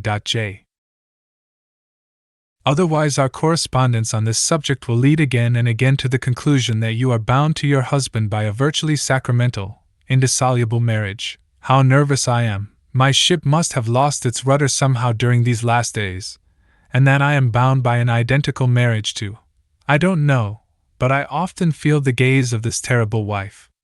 And the strange thing is that, although each of these marriages is indissoluble, so there's actually nothing more to be said, the indissolubility of one creates the indissolubility of the other, or at least reinforces it, and vice versa. But nothing remains except the judgment in your words. It will never be. And let us never speak of the future again, just of the present. This truth is absolute, unshakable, the pillars supporting the world, and still I confess I feel, but this is merely a feeling. However, the truth remains absolute.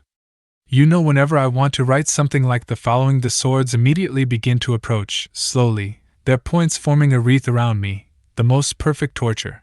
When they begin to graze me, not cut, just graze me, it's already so terrible I betray everything at once, with my first scream, you, me, everything, so only on this assumption do I confess that writing letters about things like this makes me feel.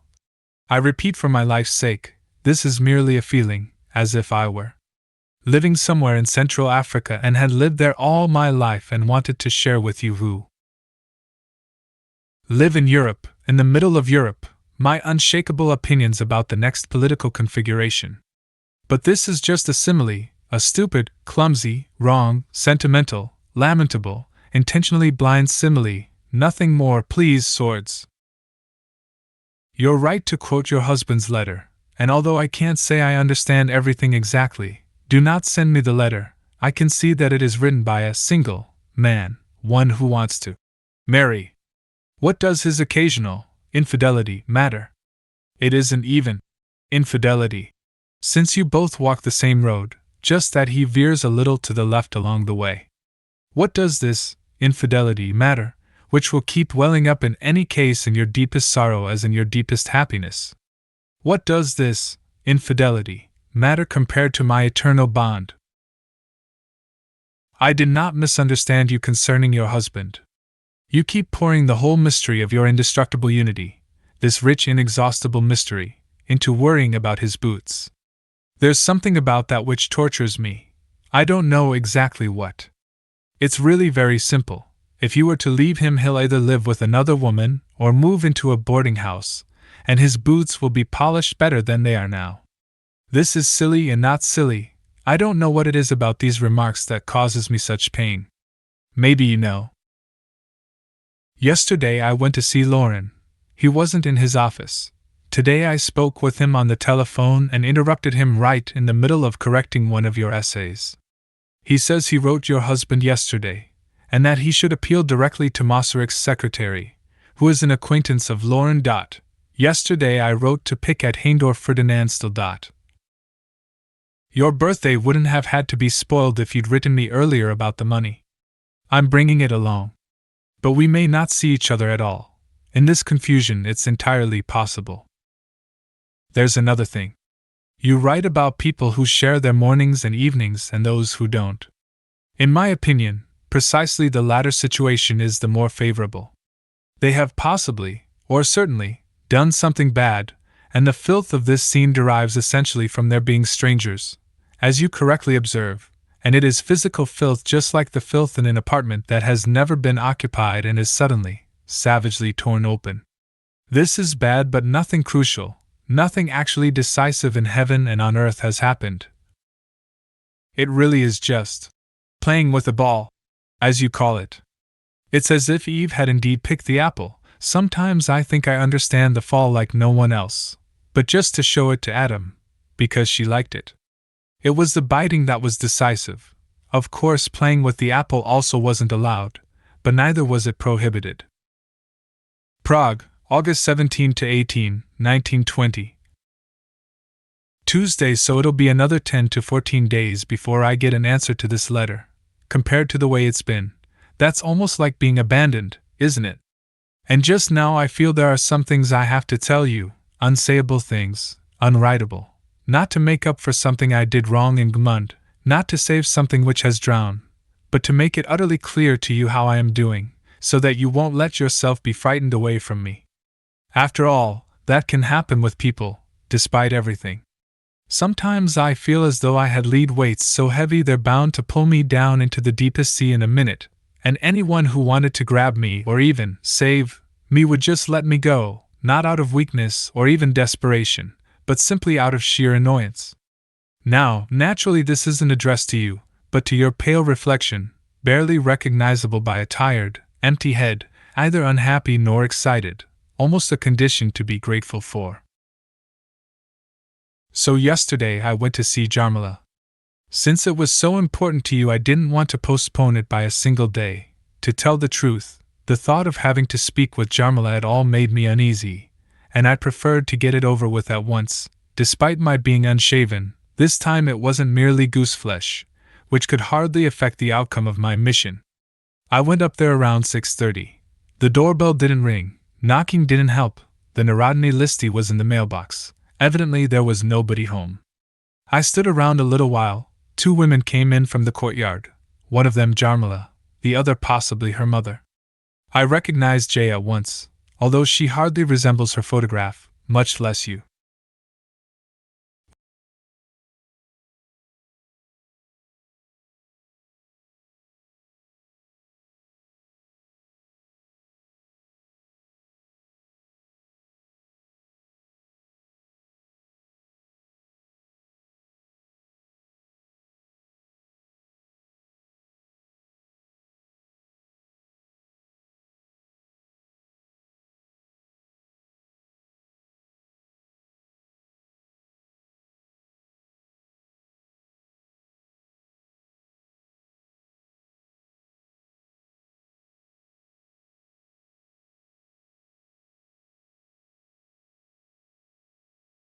was that she was very talkative, contrary to what you had foreseen, although admittedly just for these 10 minutes.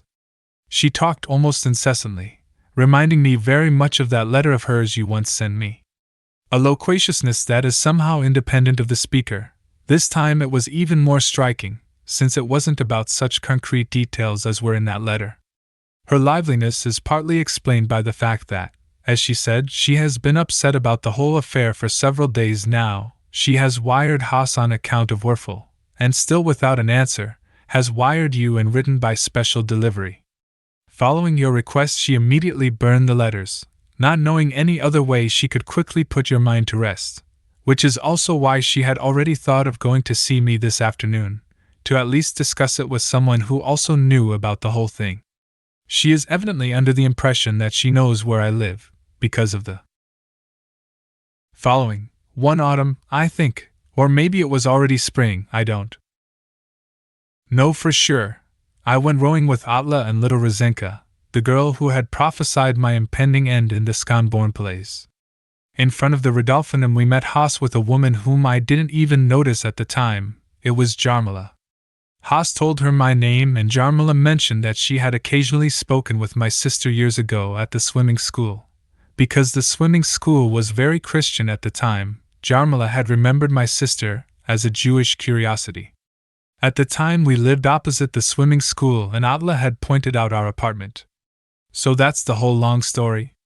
This is why she was honestly glad I had come, why she was so animated, incidentally, also unhappy, about these entanglements which have most assuredly stopped, and which, as she almost passionately assured me, will most assuredly have no further consequences. My ambition, however, was unsatisfied. I had wanted to burn the letters myself and scattered the ashes over the belvedere, admittedly without seeing the importance of doing so, but I was so caught up in the task I had been assigned. She said little about herself. She sits at home all the time. Her face proves this, speaks to no one, only goes out on occasion to check for something in a bookstore or else to mail a letter. Apart from that, she just talked about you, or was it me talking about you? It's hard to distinguish after the fact. When I mentioned how happy you had been when you saw, having received a letter from Berlin, that there was a possibility Jarmila might visit you, she said she could hardly understand how happiness was possible, and least of all how it might come from her. It sounded simple and believable. I said old times can't just be erased, and they always contain possibilities that might spring to life. She said yes, that might happen if people were together, and recently she had been looking forward to seeing you very much, and it seemed to her so obviously necessary for you to be here. She pointed to the ground several times. Her hands were animated as well. Here, here, here. In one respect she reminds me of Stasa.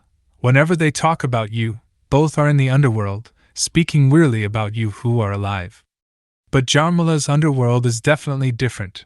In the other case it is the person looking on who suffers, here it is Jarmila.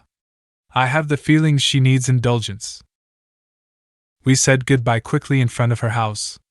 Beforehand she had also annoyed me somewhat with a tedious account of a particularly beautiful picture of you she wanted to show me. Finally it turned out she had had this photograph in her hand when she was burning all her papers and letters before leaving for Berlin. She had looked for it again this very afternoon, but in vain. Then I sent you an exaggerated telegram saying your instructions had been carried out. But could I have done more? And are you satisfied with me? It's senseless to ask, considering this letter won't arrive for 14 days, but maybe this will only be a small addition to the general senselessness of my request. Do not let yourself be scared away from me, if it is at all possible in this unsteady world, where, when one is torn away, one is simply torn away and can't do anything about it. Even if I disappoint you once or 1,000 times, or right now, or perhaps always right now. Incidentally, that isn't a request and isn't directed to you at all. I don't know where it is directed. It's simply the oppressed breathing of an oppressed chest. Wednesday. Your letter from Monday morning. Since that Monday morning, or Rather since Monday noon, when the beneficial effects of the trip had already worn off a little. Apart from everything else, every trip is a recuperation in itself, a being grabbed by the collar, a being shaken through. Since then I have been singing one single song for you, incessantly. It's always different, and always the same, as rich as a dreamless sleep, boring and exhausting, so that it even puts me to sleep sometimes. Be glad you don't have to hear it, be glad you'll be protected from my letters for so long. O ye knowers of human nature! What do I have against your polishing his boots so beautifully? Go ahead and polish them beautifully, then put them in the corner and let it be done with. It's only that you polish them in your mind all day long, sometimes that torments me, and doesn't clean the boots. I kept wanting to hear a different sentence than you did, this one. You're mine. And why that one in particular? It doesn't even mean love, just nearness and night. Yes, the lie was great, and I shared in its telling, but what's even worse is I did so in the corner, just for myself, playing innocent. Unfortunately, you keep assigning me tasks which have already been taken care of by the time I get there. If you have so little trust in me and are just trying to build my self-confidence a little, then it's too obvious a ploy. Pick writes he has already answered Frau Milena Polak's request last week. Who is this difficult three-footed creature? By the way, he doesn't seem to have a publisher, but is coming to Prague at the end of August and will look for one then. I recently heard a rumor that Ernst Weiss is critically ill and without money and that a collection is being taken up for him in Franzensbad. Do you know anything about that? I don't understand what Jarmila's telegram, which was sent before we met, has to do with me or even with jealousy. She did seem pleased that I showed up, because of you, but much more pleased that I left, because of me, or more precisely herself. In the margin, did Lauren write? And what did the lawyer say? You really could have written a few more words about your cold. Did you catch it in Gmund or on the way home from the cafe? Incidentally, we're still having a beautiful summer here. Even on Sunday it rained only in southern Bohemia. I was proud. The whole world could see from my soaking clothes that I was coming from the direction of Gmund. Friday. When read very close up, it's impossible to understand the misery you're living in at the moment. It has to be held further away, but even then it's difficult to read. You misunderstood what I said about Claus, although it really wasn't understandable. What you say about Gmund is correct, and in the broadest sense. For instance, I remember you asked whether I hadn't been unfaithful to you in Prague. It was half in jest, half in earnest, half indifferent, again the three halves, because it was impossible. You had my letters and were asking that. How was such a question possible? And if that wasn't enough, I go on and make it even more impossible. I said, yes, I had been faithful to you. How can it happen that one speaks like that? On that day we spoke and listened to each other often and for a long time, like strangers. My Viennese friend's name is not Gidels. In fact, he's not my friend at all. I don't know him. He's an acquaintance of Max's who arranged the whole thing. However, the ad will somehow make it into the presse. That's easily taken care of here in a local advertisement office. Jarmila came to see me late yesterday afternoon. I don't know where she got my current address. I wasn't home. She left a letter for you and a penciled note asking me to send you the letter because although she has your address in the country, it doesn't seem safe enough to her. I haven't called Vlasta yet. I can't really bring myself to do so.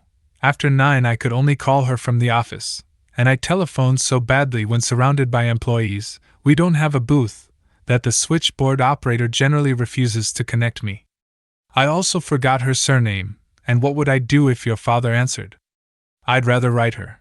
It would probably have to be in Czech? You don't mention the lawyer? The ad will appear Wednesday for the first time.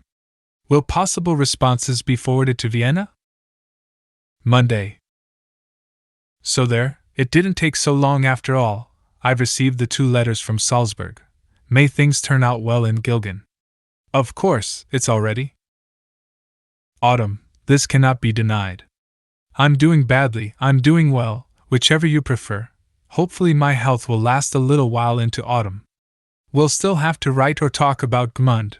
That's partly why I'm doing badly. No, it's not like that at all, just the opposite. I'll write about it in greater detail. I'm enclosing Jarmila's letter.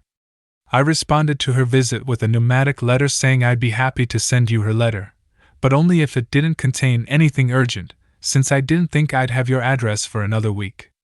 She hasn't written back. If it's possible, please send me a view of your apartment. Prague, August 26, 1920. Thursday. I read the letter in pencil first. In Monday's letter I just skimmed over an underlined passage, then I preferred to leave it alone a while. I'm so anxious, and it's such a bad thing one can't throw oneself with all one's being into every word. Then, in case this word were attacked, one could totally defend oneself or else face total annihilation. But here, too, there is not only death, but also disease. Even before I had finished reading the letter, you yourself write something similar in the end. It occurred to me you might be able to stay there a little longer, as long as the autumn permits. Wouldn't this be possible? The letters from Salzburg came quickly. From Gilgan it takes a while, but I also get other bits of news here and there. Polgar's sketches in the paper about the lake. They're sad beyond measure, and perplexing, since they're funny nonetheless. Well, that's not much, but then there's also news from Salzburg, the festival, the uncertain weather. Now this news isn't funny. You left too late. Then sometimes I make Max tell me about Wolfgang and Gilgan. He was very happy there as a boy. It must have been better in the old days. But all that wouldn't amount to much if it weren't for the Tribuna, this daily possibility of finding something of yours, and occasionally actually finding it. Do you dislike my talking about it? But I enjoy reading it so much. And who should talk about it if not I, your best reader? Even earlier, before you said you sometimes think of me when writing, I felt it was connected with me, that is, I held it pressed against me. Now, because you have expressly said so, it almost makes me even more anxious, and when, for instance, I read about a hare in the snow, I can almost see myself there, running.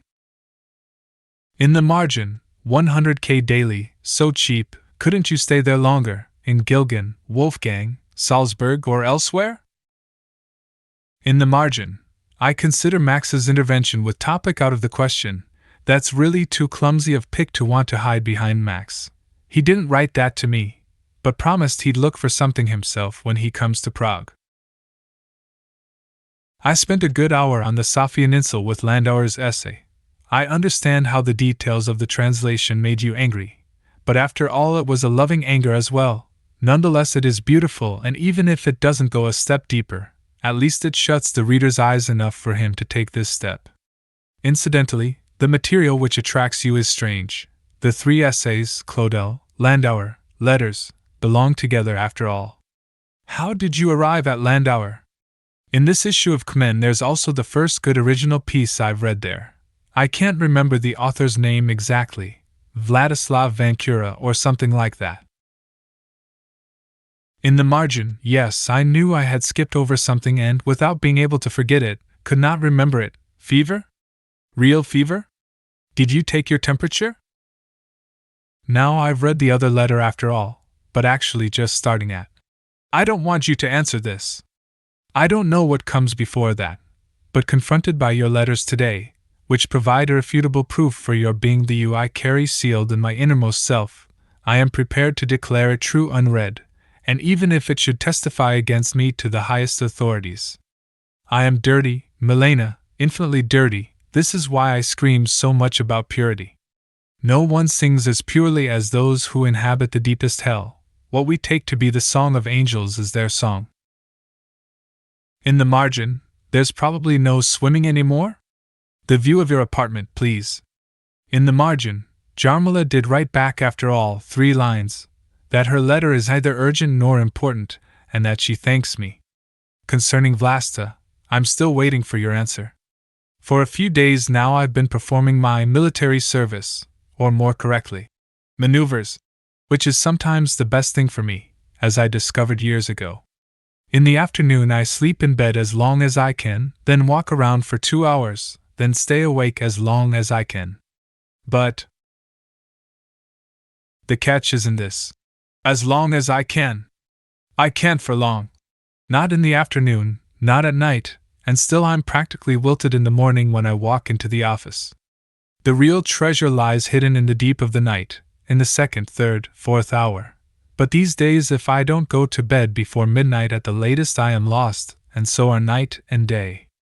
Nevertheless, none of that matters, this being in service is good even when there are no results. Nor will there be any. It takes me half a year to loosen the tongue. And then I realize it's already over, that my permission to serve has expired. But as I said, it's good in itself, even if sooner or later the coughing intervenes tyrannically. Of course, the letters weren't that bad, but I really don't deserve this letter in pencil. Is there anyone in heaven or on earth who does? Prague, August 26 to 27, 1920. Thursday evening today I did practically nothing except sit around and read a little here, a little there, but mostly I did nothing, or else listened to a very light pain working in the temples. All day long I was preoccupied with your letters, in agony, in love, in worry, and in an entirely indefinite fear of the indefinite, which is indefinite mainly because it is infinitely beyond my strength. At the same time I didn't at all dare read the letter a second time, and there is 1/2 page I didn't dare read a first time. Why can't one accept the fact that the right thing to do is live inside this very special tension which keeps suicide suspended? I tried to laugh at you when you occasionally said something similar. Why does one attempt instead to ease it, in petulance, and then burst out of it like an irrational animal, even loving this irrationality like an animal, thereby bodily absorbing all the disrupted, wild electricity, so that one is practically consumed? I don't exactly know what I'm trying to say with that. I'd just like to somehow intercept the laments coming from your letters, not the written laments, but the silent ones, and I can do this since they're basically my own. It's the strangest thing that even here in the darkness we are so much of one mind. I can believe it literally only every other moment. Friday. Instead of sleeping I spent the night with the letters, though not entirely voluntarily. That's still not the worst. Of course no letter arrived, but that in itself doesn't matter either. At the moment it's much better not to write every day. You realized this in secret before I did. The daily letters weaken instead of strengthen. One used to drink the letters to the last drop and immediately feel 10 times stronger. I'm talking about Prague and not Meran, and 10 times thirstier. But now it's all so serious. Now one bites one's lips while reading and nothing is as certain as the small pain in the temples. But even that is tolerable. Just one thing, don't get sick, Milena, don't get sick. It's fine if you don't write. How many days do I need to cope with 2 letters like yesterday's? A stupid question. Are days enough? But it shouldn't be because you're sick. I'm only thinking of myself here. What would I do? Most probably the same thing I'm doing now, but how would I do it? No, I don't want to think about that. And, at the same time, whenever I think of you, the clearest picture I have is always one where you're lying in bed, the way you were lying in the meadow in Gmund that evening, when I was telling you about my friend and you weren't paying much attention. And this isn't an agonizing picture at all, but the best I'm capable of right now. You're lying in bed, I'm nursing you a little, now and then I walk over to you and place my hand on your forehead. I sink into your eyes whenever I'm looking at you, and feel your eyes on me whenever I'm walking around the room, and all the time I am aware, with a pride I can no longer contain, that I am living for you, that I am allowed to do so, and that, in this way, I am beginning to thank you for the fact that you once stopped beside me and gave me your hand.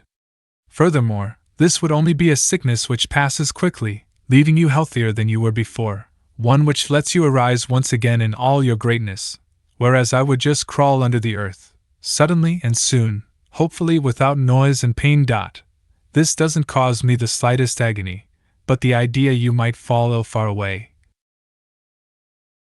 Here's the ad. It could probably have been a little wittier and easier to understand, particularly the Vienna schools of business and languages are standing there senselessly, deserted.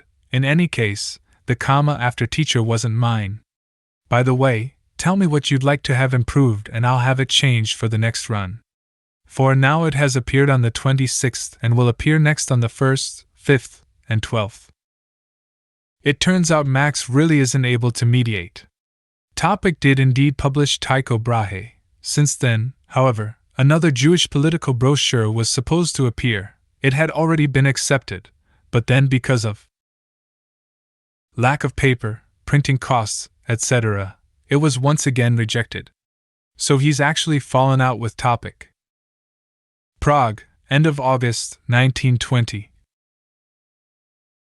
What I said still holds. I cannot force it or myself, but that only has to do with the following: insofar as your suffering will still bring me some good, your suffering still cares for me, not by allowing me to approach with money, but by letting me participate in some way, from a distance, from very far away, whenever I'm allowed to, of course. Still, I'm not afraid you're going to refuse me, since there isn't any reason to do so. I'm just afraid you won't want to go to a sanatorium even now. And yet you liked Kreutzen so much, for example. You have 1,000 from your father, correct? Or 1,200, right? 1,000 is the least I can send you each month. That's 8,000 Austrian krone all in all. The sanatorium won't cost more than 250 a day. And this way you can stay there through the fall and winter, and if not in Kreutzen, then somewhere else. I confess, I'm hardly thinking of you. I'm so happy to breathe again with you so near. But that still doesn't affect what I said. As a sign of this, instead of a card, I'll send something in print to your house the next time I write. Prague, August 28, 1920. Saturday. So beautiful, Milena, so beautiful. There's nothing so beautiful in the letter, from Tuesday, but the peace, the trust, the clarity from which it springs. There wasn't anything this morning. That in itself would have been easy to cope with. Receiving letters now is very different, although writing letters has hardly changed. The need and the joy of having to write remain. Anyhow, I could have coped with that. Why do I need a letter, if, for example, I spent the whole day yesterday and the evening and half the night in conversation with you, a conversation where I was as sincere and earnest as a child, and you as receptive and earnest as a mother? Actually, I've never seen such a child or such a mother, so all that would have been all right. I just have to know why you're not writing. So I don't keep seeing you sick in bed, in the small room, the autumn rains. Outside, you alone, with a fever, you wrote that, with a cold, you wrote that, also night sweats and exhaustion, you wrote about all of that. So if it isn't all like this, things are fine, and at the moment I don't want anything better. I won't attempt to answer the first paragraph of your letter. I still don't even know the notorious first paragraph of the prior letter. Those are very complicated things which can only be solved in conversation between mother and child. Perhaps they can only be solved there because they can't possibly come up. I won't attempt to do so because the pain is lurking in my temples. Did Cupid's arrow pierce my temples instead of my heart? I won't write about Gmund anymore either, at least not intentionally. There'd be a lot to say, but in the end all it would come down to is that the first day in Vienna wouldn't have been any better had I left in the evening. Even so, Vienna had the advantage over Gmund because I arrived there half unconscious with fear and exhaustion, but when I arrived in Gmund, on the other hand, I felt, although I didn't realize this, fool that I was, so grandly confident, as if nothing could happen to me anymore. I went there like a homeowner. It's strange that, with all the uneasiness constantly coursing through my veins, this weariness of ownership is still possible. In fact, it may be my only genuine flaw, in this matter and in others. It's already 2:45, I didn't receive your letter until 2 o'clock, now I'm stopping to eat, all right? Not because it might have any significance for me, but just for the sake of sincerity. Yesterday I heard that Liesel Beer may have a villa in Gilgin. Is that connected to any torment for you? The translation of the final sentence is very good. Every sentence, every word, every, if I may say so, music in that story is connected with the fear. It was then, during one long night, that the wound broke open for the first time, and in my opinion the translation catches this association exactly, with that magic hand which is yours. You see what's so agonizing about receiving letters? Well, I don't need to tell you. Today between your letter and mine there is a clear, good being together, breathing deeply, as far as this is possible in the great uncertainty. And now I have to wait for the answers to my earlier letters, and these scare me. Incidentally, how can you be expecting my letter Tuesday, if I didn't receive your address until Monday? Prague, August 28, 1920. You also like Conductors, don't you? Yes, that funny but lean conductor back then, so Viennese. But they're good people here too.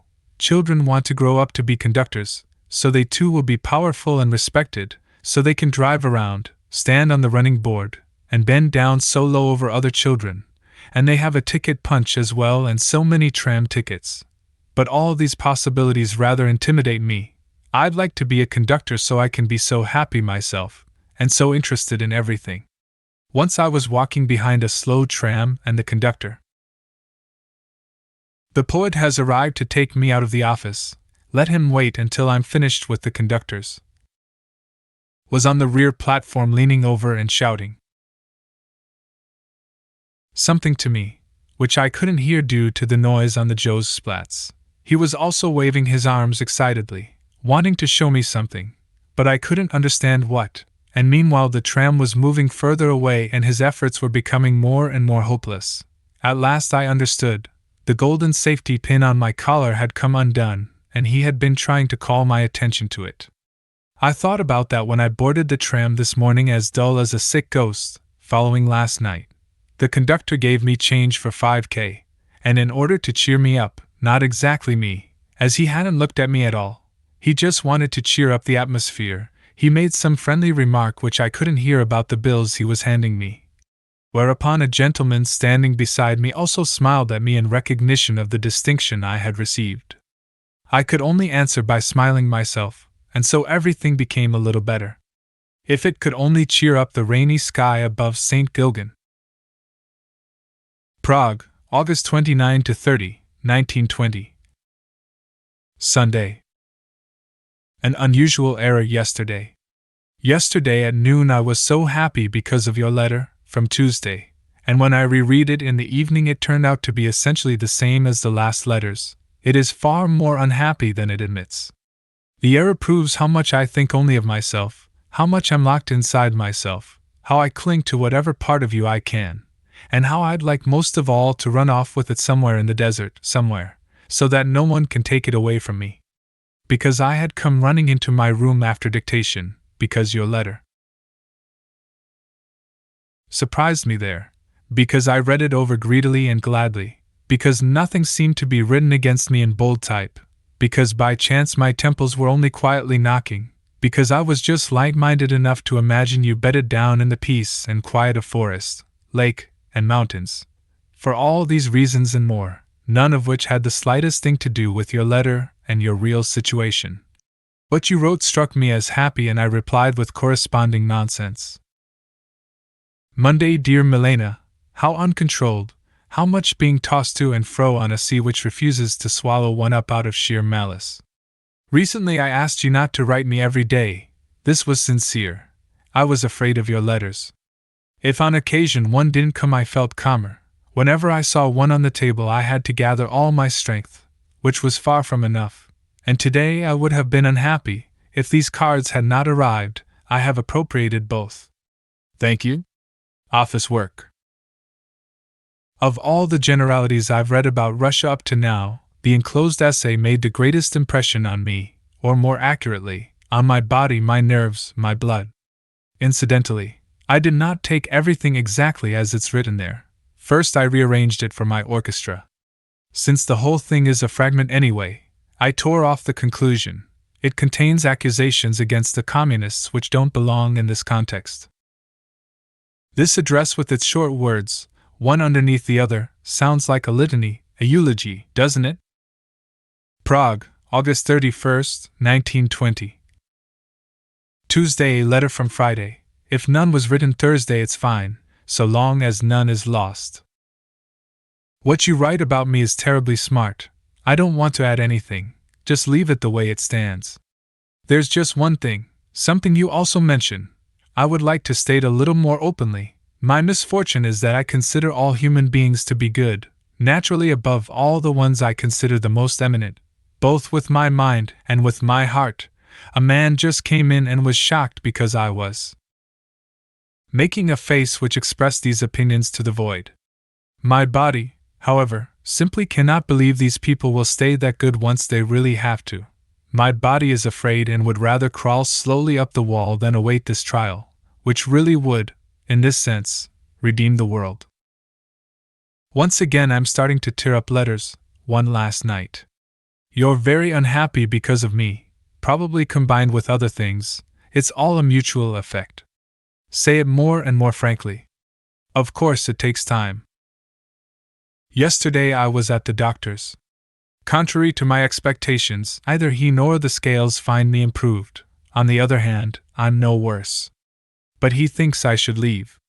After I explained why, he quickly agreed that southern Switzerland was out of the question, and immediately named 2 sanatorium in Lower Austria as the best, without any coaching from me: Sanatorium Grimmenstein, Dr. Frankfurter, and Sanatorium Wienerwald, although at the moment he doesn't have the address of either one. When you get a chance, could you please find that out, at a pharmacist's, from a doctor, in a postal or telephone directory? There's no hurry. Nor does this mean I'm leaving. Those institutions are exclusively for the lung, houses that literally cough and shake with fever day and night, where you have to eat meat, where former hangmen dislocate your arm if you resist injections, and where Jewish doctors look on, stroking their beards, callous toward Jews and Christians alike. In one of your last letters you wrote something. I don't dare take these last letters out. It's also possible that in glancing over them I misunderstood this. That's the most likely possibility, about your situation there coming to its final end. How much of that was temporary suffering and how much abiding truth? I reread your letter and take back the terribly. Some things are missing there, and there are a few things too many, so it's merely smart. It's also difficult for people to play tag with ghosts. You saw Blay? What's he up to? I can easily believe the whole thing was silly, also that you were left with conflicting opinions. Of course, there's an element of beauty as well, just that this is about 50,000 miles away and refuses to come, and if all the bells of Salzburg were to begin ringing it would cautiously retreat another several thousand miles. Prague, September 1st, 1920. Wednesday, no letter today. It's silly. I take exception when a letter doesn't come, and when one does come I moan, but in this case I'm allowed to do that. You know that neither one nor the other is a genuine complaint. Jarmila came by my office today, so I've seen her a second time. I don't know exactly why she came. She sat at my desk, we spoke a little about this and that, then we stood at the window, then at the table, then she sat down again, and then she left. She was quite pleasant to me, calm, peaceful, just a little less dead than last time, somewhat flushed, actually not very pretty, especially while sitting down, when she was even ugly, with her hat clumsily pulled down into her face. But I honestly don't know why she came. It may be that she is too much alone, and since she essentially and necessarily does nothing, coming to see me must have also counted as doing nothing. Moreover, our whole time together had the character of nothingness, and was as unpleasant as the void. Of course it got more difficult toward the end, since obviously an end has to have something of reality, something set apart from nothingness, but reality was kept away as much as possible. The only result was that on some indefinite occasion, at some indefinite time, when I'm taking a stroll in her neighborhood, I'll drop in and see if she's home, perhaps to take a short walk. As indefinite as it is, however, it's still much too much and I'd gladly get out of it. But now she's come by twice, and after all, she isn't someone I'd want to offend so blithely, even from a distance, so what should I do? If you have a particularly good idea, maybe you could send me a telegram, since I won't receive any answer by letter for another 10 days. She also mentioned, with this peculiar quiet weak voice, she had received a letter from you. Might this letter have been the reason for her coming? Or is it her nature to constantly float through the world, touching down like that here and there? Or is this only in pursuit of you? Please write about this. You often forget to answer questions these days. Although it's true you said yesterday, I have an unbearable headache. I was happy to see good weather this morning and could see you in the lake already. Now in the afternoon it's gloomy once again. Prague, September 2nd, 1920. Thursday. Your letters from Sunday, Monday, and one postcard have arrived. Judge correctly, please, Milena. I'm sitting here so isolated, so far away and nonetheless in relative peace. Many things pass through my mind, fear, unease, and so I write them down, even if they don't make much sense, and when I'm speaking to you I forget everything, even you. Only when 2 such letters arrive do I regain my awareness of the whole. I'll telephone Vlasta tomorrow. I'll go to an automatic phone booth. It won't work from here. No answer at all from your father? I don't entirely understand one of your apprehensions concerning the winter. If your husband is so ill, with 2 separate diseases, and if it's serious then he can't go to the office, nor of course, as a permanent employee, can he be dismissed. He'll also have to arrange his life differently because of his diseases. This will simplify everything and at least make things easier on the surface, as sad as it all is otherwise. But treating the problem of guilt seriously is one of the most senseless things on this planet, at least so it seems to me. I don't consider the reproaches senseless. Obviously, when one is in distress, one makes reproaches all around, although not in the utmost distress, when no reproaches are made. I can also understand that such reproaches are taken to heart in a time of agitation and turmoil, but the idea that one can discuss this like any ordinary problem of mathematics and produce results so clear they may be used to define daily conduct, that I do not understand at all. Of course it's your fault, but then it's also your husband's fault, and then yours again, and then his again, just as it has to be whenever 2 people are living together, and the blame accumulates in endless succession until it reaches the gray original sin. But how does rummaging around in original sin help me get through the day, or you with your visit to the doctor initial? And outside it's raining and doesn't want to stop at all. I don't mind in the least.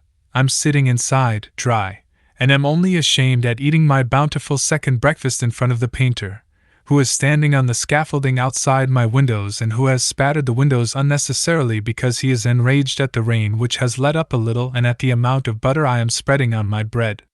However, this too is only my imagination, since he's probably 100 times less concerned about me than vice versa. No, now he really is hard at work in the pouring rain and lightning. I subsequently heard about Weiss that he probably isn't sick, just without money. At least that's how he was this summer, and in Franzensbad a collection was taken up for him. I answered him about 3 weeks ago, by registered mail, to the Black Forest, incidentally, before I heard about the matter. He hasn't responded. He's now at Lake Starnberger with his girlfriend, who sends bound postcards which are gloomy serious. That's the way she is, but not exactly unhappy, also the way she is.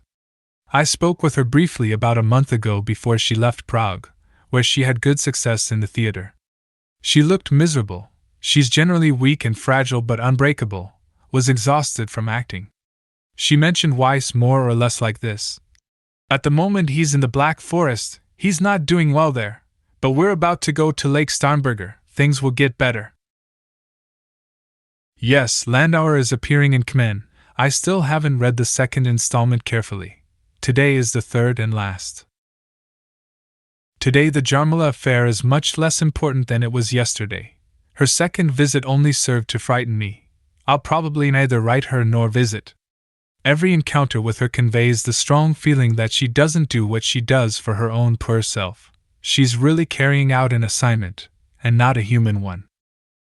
Prague, September 3rd, 1920.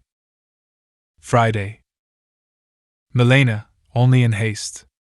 No letter came today. I have to keep swearing to myself it doesn't mean anything extraordinarily bad. Last evening, or more exactly last night, I must have spent an hour reading your last letters. The trick with the telephone worked. Today I'm meeting Vlasta at 6 o'clock in front of the representation. It wasn't easy. No telephone conversation ever is easy for me. This one was mostly a brief exercise in misunderstanding. Why would I, a stranger, want to speak with her or meet her somewhere? It turned out she hadn't caught your name. But I didn't realize that, and was wondering why she sounded as if she wanted to get rid of me. Once she understood what it was about, however, she was even very happy and it was very important to her, and after having first suggested we meet Saturday she changed her mind, and so we are meeting today. Yesterday at Max's I saw a letter from your husband concerning the authorization. Calm writing, calm language. Here Max will probably be able to help. I just now received a card from Pick. He's already in Prague but still hasn't seen me, in which he writes, "You probably know Ernst Weiss is safe and sound in Prague." I didn't know. Yesterday Jarmila wrote me 3 lines apologizing for having been here a whole hour, although in reality it was at most not even half an hour. Of course I'll answer her now. It works out well, since this will give yesterday's conversation the conclusion it lacked. On the other hand, I have no idea what I'll talk about with Vlasta, but I don't think there's any possibility of saying anything really damaging or foolish. A bad paper, the Tribuna, still no news about Everyman. Prague, September 3–4, 1920, Friday evening. Just to tell you the most important thing right away. All in all it went pretty well. We took the tram to her brother-in-law's apartment on the Kleinstadt. There wasn't anybody home. We sat alone for 1/2 hour and talked about you. Then her fiancé arrived, a Hariha, who joined the conversation immediately, but amicably, as if your affairs were common knowledge, and so brought it to a premature end. As it happened I had already said what was most important, although I hardly asked her a thing. Still, the telling was essentially more important. She is quite pleasant, sincere, clear, perhaps a little absent-minded, not entirely attentive. First, however, my demands in this respect are very great, and second, this absent-mindedness even has a certain merit, since I had secretly feared she might want to become very personally involved with every aspect of the matter, including your father's point of view, but that's not the case. Perhaps this absent-mindedness is related to her being engaged. In any event, I afterwards saw her on the street with her fiancé in a conversation so lively it bordered on quarrel. She first said she had intended to write you right away. Everyone I talked to about you begins like this, but didn't know your address. Then she accidentally saw it on the envelope of one of your letters, to your father. However, again she didn't know whether it was the right one. Here she got confused for a minute, either out of absent-mindedness or a small sense of guilt. She went on to describe your father somewhat the way you do. Concerning you, he's much more approachable compared to before, although only in comparison. At the same time, he's always afraid of conceding too much to you. He has no desire to send you money beyond your monthly allowance. But I'm sure the allowance won't be lowered. It would merely sink into the void and be of no use to anyone. After your letter, Vlasta had suggested he might make it possible for you to recuperate for 3 months in a sanatorium. He answered yes, that might be a good idea. She tried using his own words to characterize his ponderous indecisiveness or obstinacy in this matter, but he didn't bring it up again and left on vacation. I didn't understand exactly what his last demand entails. When I asked about it in passing, she only repeated those 3 lines from the letter, and when I interrupted with a question she merely added that he doesn't mean you should live with him, at least, certainly not at first. When I observed that this had been the gist of his letter, she conceded as much and then said, "Yes, the letter he signed with Jesenská, which, taken in the context of everything else, really was intended. I hadn't wanted to believe you, as a special touch." When she next asked me to describe your situation, in other words what I advise doing, what she should attempt to accomplish, I said something I'm actually afraid of admitting to you. No, before I go on, I should say my portrayal was certainly bad as far as details are concerned, but I'm sure it was generally good, in what was visible to Vlasta. Above all, I didn't accuse a soul, not in the least. I'm not emphasizing this as any particularly superior way of thinking on my part. How could I even think of making accusations? Besides, I'm sure a far better person than I wouldn't find any grounds to do so here. So that's not what I mean. I'm just stressing this as a rhetorical advantage, because in speech, after all, especially purposeful speech, it can easily happen one makes accusations against one's will. I don't think this happened to me, or at least if there was the possibility it might happen, it was immediately corrected. Incidentally, she was not in the least accusatory herself, but there her absent-mindedness may have also played a part. Apart from that, I may have succeeded in making clear why you are bound to be short of money. This is not so easy to understand from the outside. Vlasta calculates, and so does everyone, your husband's large salary, 10,000 from your father, your work, your modest demands, and only 2 persons. Why does there have to be any need? Vlasta herself once said something like, she may have been quoting your father again. I don't know exactly. Sending money doesn't make any sense. Milena and money. But I twisted her arm rhetorically. So I believe my presentation was good. Moreover, they seem to misunderstand your inward situation, except then I don't understand them, both of them, entirely. Your father and Vlasta think you're ready to leave your husband and move to Prague without further ado. In fact, they think you were ready to do so long ago and that the only thing tying you down is your husband's illness. Here I felt I shouldn't intervene and enlighten. But if that's what your father believes, what more does he want? In that case, doesn't he have everything he desires? So finally she asked me for advice. I thought the sanatorium suggestion was very good, but grumbled about it a little bit, probably out of jealousy since it resembled my Meran suggestion, because you really don't want to leave your husband during his illness. I see another way to help, I said, in leaving everything essentially as it is, in other words, without undertaking anything more extensive, but just increasing the money supply, raising the allowance or something like that. However, if one doesn't want to give money, being unsure it will be properly spent, there are then other possibilities. For example, this is entirely my own idea.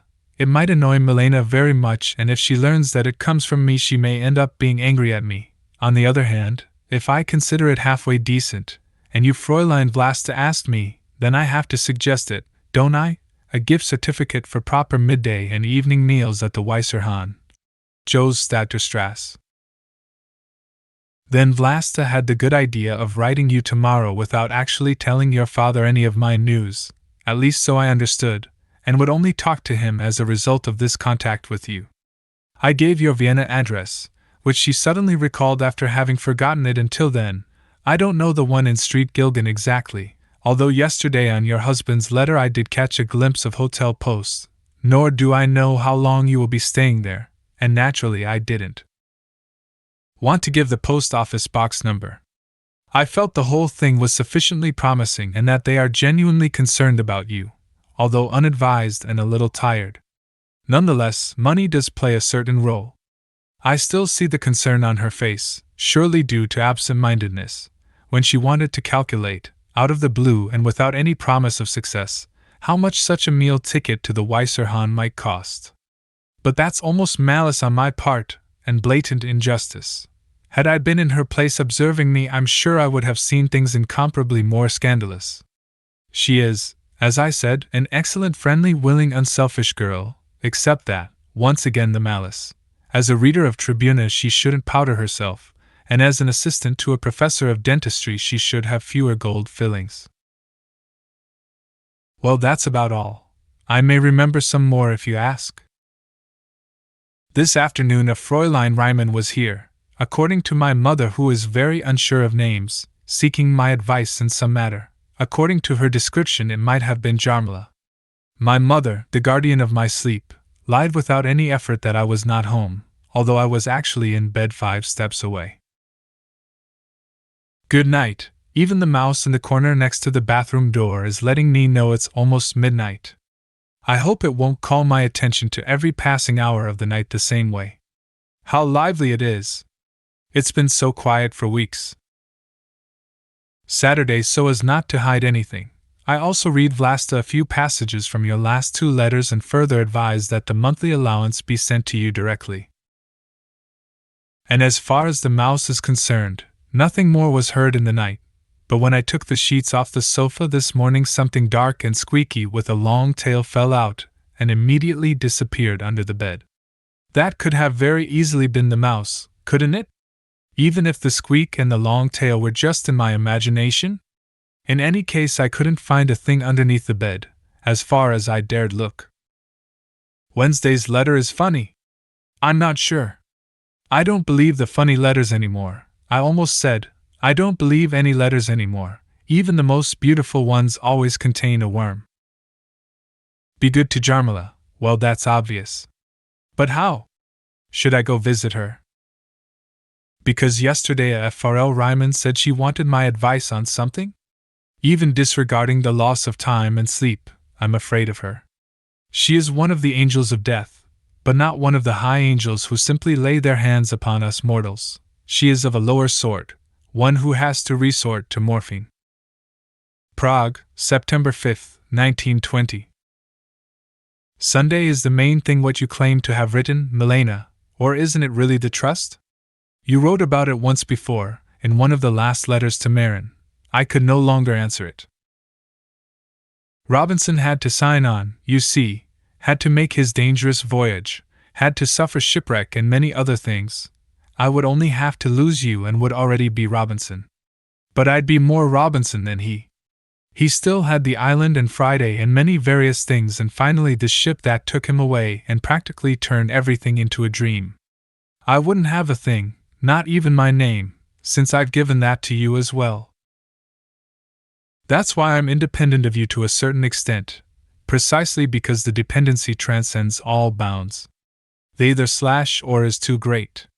Either you are mine, in which case it's good, or else I lose you, in which case it's not actually bad but simply nothing at all, no jealousy, no suffering, no anxiety, nothing at all.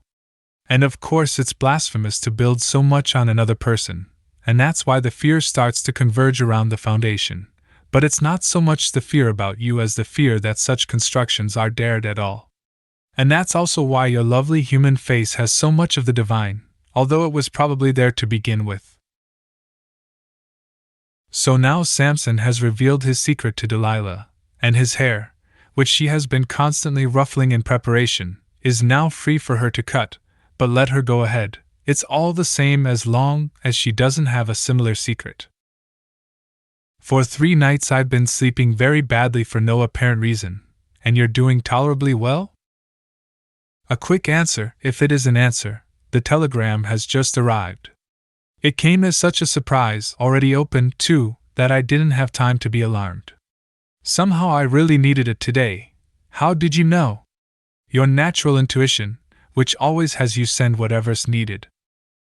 Prague, September 6, 1920. Monday.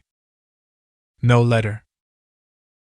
As far as Max's essay is concerned, it depends on whether it's only your idea or Lawrence. In the latter case it would still be possible, but not as a lead article, just as a feuilleton.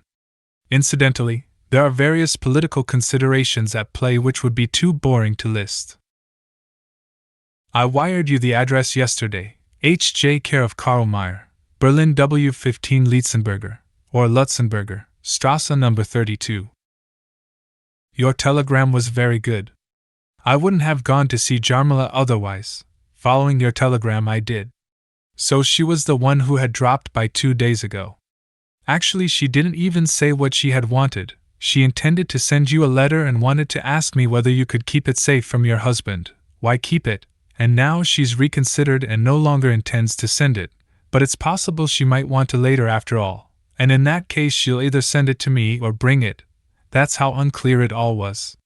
But the main thing was that I was extremely boring, although very much against my will, as oppressive as a coffin lid, and my leaving brought her, Jarmila, salvation. Now some letters came after all, from Wednesday and Friday. Also a letter from the Welsh addressed to Frank K. How do they know my name is Frank? Thank you for the addresses, I'll write them down. Oh yes, to be close to you. Otherwise, I have too much to do to just lie in the sanatorium, be fed, and stare up at the eternal reproach of the winter sky. Starting today, I am no longer alone in the office. This is tiring after being by myself for so long, even if questions. Oh, now the poet was here for almost 2 hours and left in tears. And he's probably unhappy about that, although, after all, crying is the best possible thing. Yes, of course, don't write me if it's a chore. Not even if you want to write, and not even if you have to write, but then what's left? Just whatever's more than all that. I'm enclosing something for the naughty niece. Yes, I'll write to Stasa. Prague, September 7th, 1920. Tuesday. Misunderstanding through and through. No, it's worse than mere misunderstanding, Milena, even if you do of course correctly understand the surface. But what is there to understand or not understand? This misunderstanding keeps recurring. It already happened once or twice in Meran. After all, I wasn't asking you for advice the way I might ask the man sitting across the desk from me. I was talking to myself, asking myself for advice, sound asleep, and now you are waking me up. Apart from that, there's nothing more to say about it. The Jala Affair is over and done with. As I wrote you yesterday, you may still get the letter. Incidentally, the letter you are sending me now comes from Jala. I don't know how I'm supposed to ask her for that. I don't know what you want. After all, I'll hardly see or write her anymore, and the idea of writing her something like this. I also understood yesterday's telegram to mean I shouldn't write Stasa anymore. I hope I understood it correctly. Yesterday I spoke with Max once more about the Tribuna. For political reasons he cannot agree to have something appear in the Tribuna. But just tell me why you'd like to have something Jewish, and I can suggest, or send you many other things. I don't know if you understood my remark about the essay on Bolshevism correctly. What the author takes exception to is, as far as I'm concerned, the highest possible praise on earth. Janowitz's address, in case you didn't receive the last letter, care of Karl Meyer, Berlin W15 Lietzenberger Strasse 32. But I also wired it to you. I'm so distracted. Last evening I was with Pribram. Old times. He spoke of you kindly and well, not at all like you were a servant girl. Incidentally, we, Max and I, treated him very badly, inviting him to join us for the evening, speaking innocuously for 2 hours about this and that, and then suddenly attacking him. As a matter of fact, I led the attack, on the subject of his brother. But he defended himself brilliantly. His arguments were difficult to rebut. Even invoking a former patient didn't help much. But the attempt isn't over yet. If someone had told me last night, when around 8 o'clock I looked in from the street on the banquet hall of the Jewish Rathaus, where well over 100 Russian Jewish immigrants are being housed, the hall is packed as full as during a national assembly, while they wait here for their American visas. Later, at about 12:30 at night, I saw them there all asleep, one next to the other. They were even sleeping stretched out on chairs. Here and there someone was coughing or turning over or walking carefully. Between the rows, the electric light is on throughout the night. If someone had told me last night I could be whatever I wanted, I would have chosen to be a small Jewish boy from the East, standing there in the corner without a trace of worry, his father talking with the men in the middle of the hall, his heavily clad mother rummaging through the bundles they have brought for the journey, his sister chatting with the girls and scratching in her beautiful hair, and in a few weeks one will be in America. Of course it's not that simple. There have been cases of dysentery. There are people standing outside shouting threats through the window. There's even fighting among the Jews themselves. 2 have already gone at one another with knives. But if one is small, able to grasp everything quickly and judge it properly, then what can happen? And plenty such boys were running around there, climbing over the mattresses, crawling underneath chairs and lying in wait for the bread which someone, they are all one people, was spreading with something. It is all edible. Prague, September 10th, 1920. Friday. Your telegram just arrived. You're absolutely right. The way I took care of it was disconsolately stupid and clumsy, but nothing else was possible, for we are living in misunderstandings. Our questions are rendered worthless by our replies. Now we have to stop writing one another and leave the future to the future. Since I'm only allowed to telephone Vlasta and not write her, I won't be able to tell her until tomorrow. Prague, September 14th, 1920. Tuesday. Today 2 letters came and the picture postcard. I hesitated to open them. You are either inconceivably kind or inconceivably self-controlled. Everything speaks for the first, some things for the second. I repeat, you were absolutely right. And if you, this is impossible, had inflicted on me something as inconsiderate, pig-headed, childishly foolish, smug, and even indifferent as I have done to you by what I said to Vlasta, I would have lost my mind, and not just for the time it took to send a telegram. I only read the telegram twice, once briefly when I received it, and then days later when I tore it up. It's difficult to describe this first reading, so many things came together at once.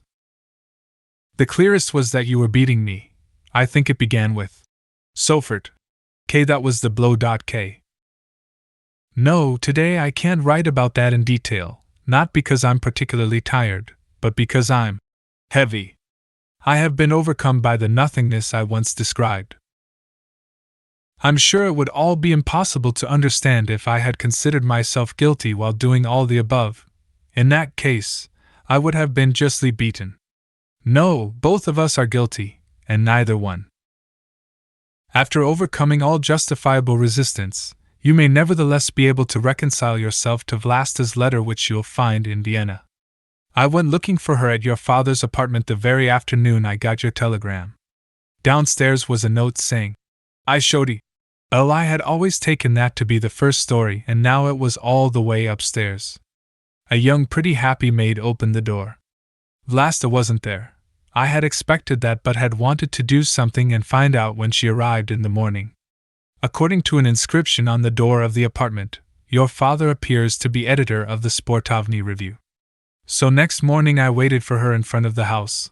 I liked her even better than last time, intelligent, candid, to the point.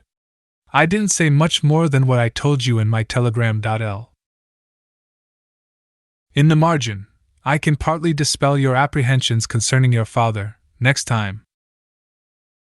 Jarmila came to see me in the office 3 days ago. She hadn't heard from you in a long time, didn't know anything about the flood and came to ask about you.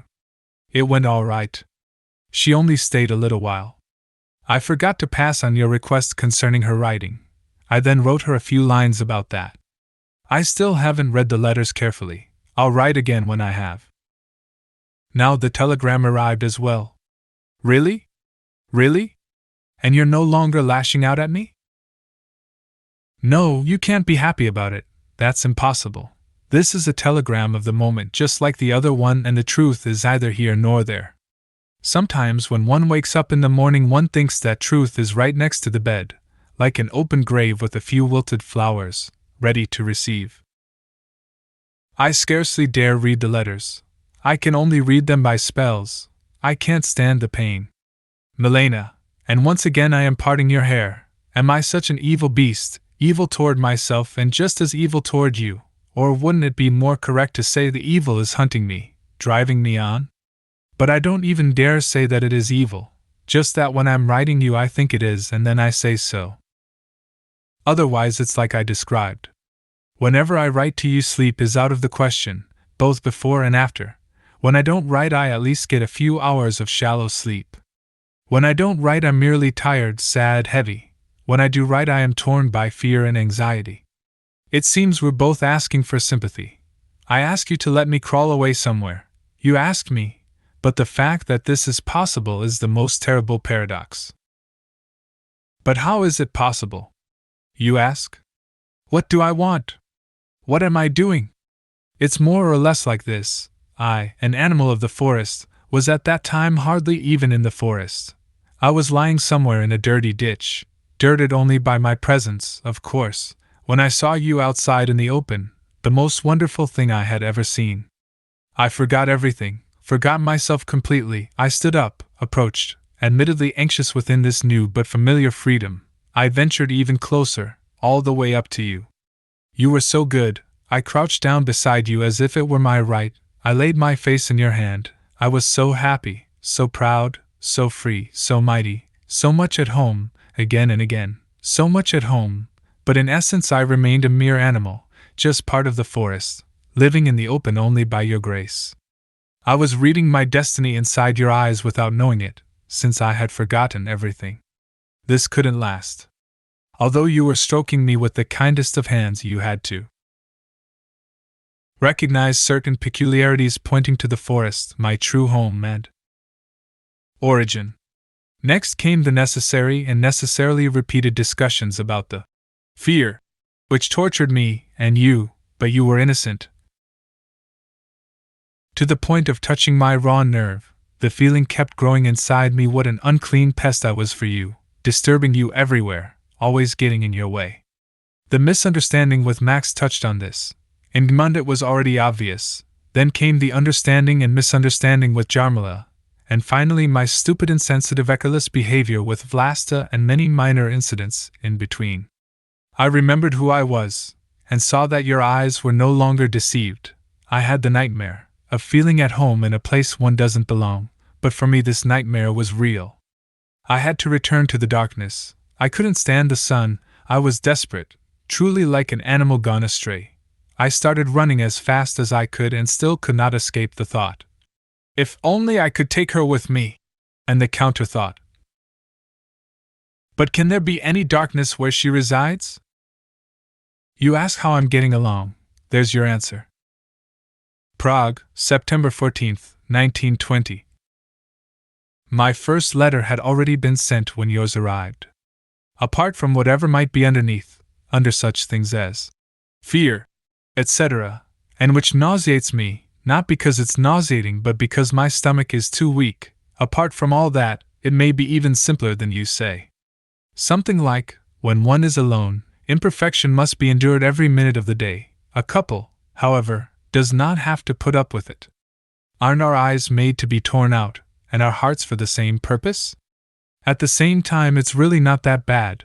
That's an exaggeration and a lie. Everything is exaggeration. The only truth is longing, which cannot be exaggerated. But even the truth of longing is not so much its own truth. It's really an expression of everything else, which is a lie. This sounds crazy and distorted, but it's true. Moreover, perhaps it isn't love when I say you are what I love the most. You are the knife I turn inside myself. This is love. Incidentally, you say the same thing. They lack the strength to love. Shouldn't that suffice to distinguish between beast and man? Prague, September 15th, 1920. Wednesday. There's no law preventing me from writing you again and thanking you for this letter, which contains perhaps the most beautiful thing you could have written me. I know that you. Apart from that, however, you have been in agreement with me for a long time that we should now stop writing one another. It was only by accident that I happened to say it. You could have said it just as well. And since we both agree, it's pointless to explain why not writing will be good. The only bad thing is that I'll then have almost no possibility of writing you at all. From now on you shouldn't ask at the post office, or else just the possibility of sending you a postcard without any text, which means a letter is waiting for you at the post office. It goes without saying you should write to me whenever it's at all necessary. You don't mention any letter from Vlasta, but she suggested in your father's name that you visit a sanatorium of your choice, although one inside Czechoslovakia, for a few months. Since no one responded to your ad, which isn't strange, there's probably less interest in Czech this year. Maybe you could accept this proposal. That isn't advice. The thought just makes me happy. There's no doubt I handled the matter with Vlasta very badly, but not as badly as it seemed to you in your initial moment of fright. First of all, I didn't go as a petitioner, and even less in your name. I went as a stranger who knows you well, who has some insight into the situation in Vienna and who had, moreover, just received 2 sad letters from you. Admittedly, I went to Vlasta in your interest, but every bit as much in your father's interest as well. The gist of my presentation, which was clear although not stated expressly, was, at this point Milena's father will not achieve the victory of her returning voluntarily, humbly, and convinced. That's out of the question, but I'm sure it's entirely possible for her to be brought back to him 3 months from now, critically ill. And that probably isn't a victory and is certainly nothing to strive for, is it? That was one thing, the other was about money. I portrayed it just the way I saw it, in the face of those 2 letters, which cancelled any further reflection on my part. It seemed to me that every time I falsified something in my account of Lasta, I would bring you down another notch in Vienna. It wasn't exactly like that. This is the Jewish lawyer speaking, always quick with his tongue, but still it was partly like that. So I said something to this effect. Her husband spends his own salary almost all by himself. There's nothing to argue about. Milena wouldn't have it otherwise. She loves him the way things are and doesn't want it any different. In fact, it's partly her own doing. In any case, she consequently has to take care of everything else, even including her husband to some degree, although not his meals, since he doesn't even earn enough for himself, because of the monstrous inflation in Vienna. Now it's true she could nonetheless afford all that and would be happy to do so, but she only reached that stage last year. After all, when she left home she was pampered, inexperienced, without any real idea of her strengths and capabilities. It took her 2 years, not a very long time, before she got used to her new life, before she could provide for the household completely and by herself, giving private lessons, teaching in schools, translating, writing. But as I said, that didn't happen until last year. For 2 years before that, money had to be borrowed, and these debts in turn cost money. They are impossible to pay off from this work alone. Moreover, they cause pressure and torment. They make it impossible to put things in order and make it necessary to sell what they have. They force her to work excessively, and I didn't cover up your carrying wood, carrying luggage, the piano, and ultimately fall ill. That's the way it is. I'm not saying goodbye. There isn't any goodbye, unless gravity, which is lying in wait for me, pulls me down entirely. But how could it, since you are alive? Prague, September 18, 1920. You cannot, Milena, exactly understand what it's about, or in part was about. I don't even understand it myself. I am shaking from the eruption. You can torture me to the point of insanity, but what it is and what it ultimately wants I do not know.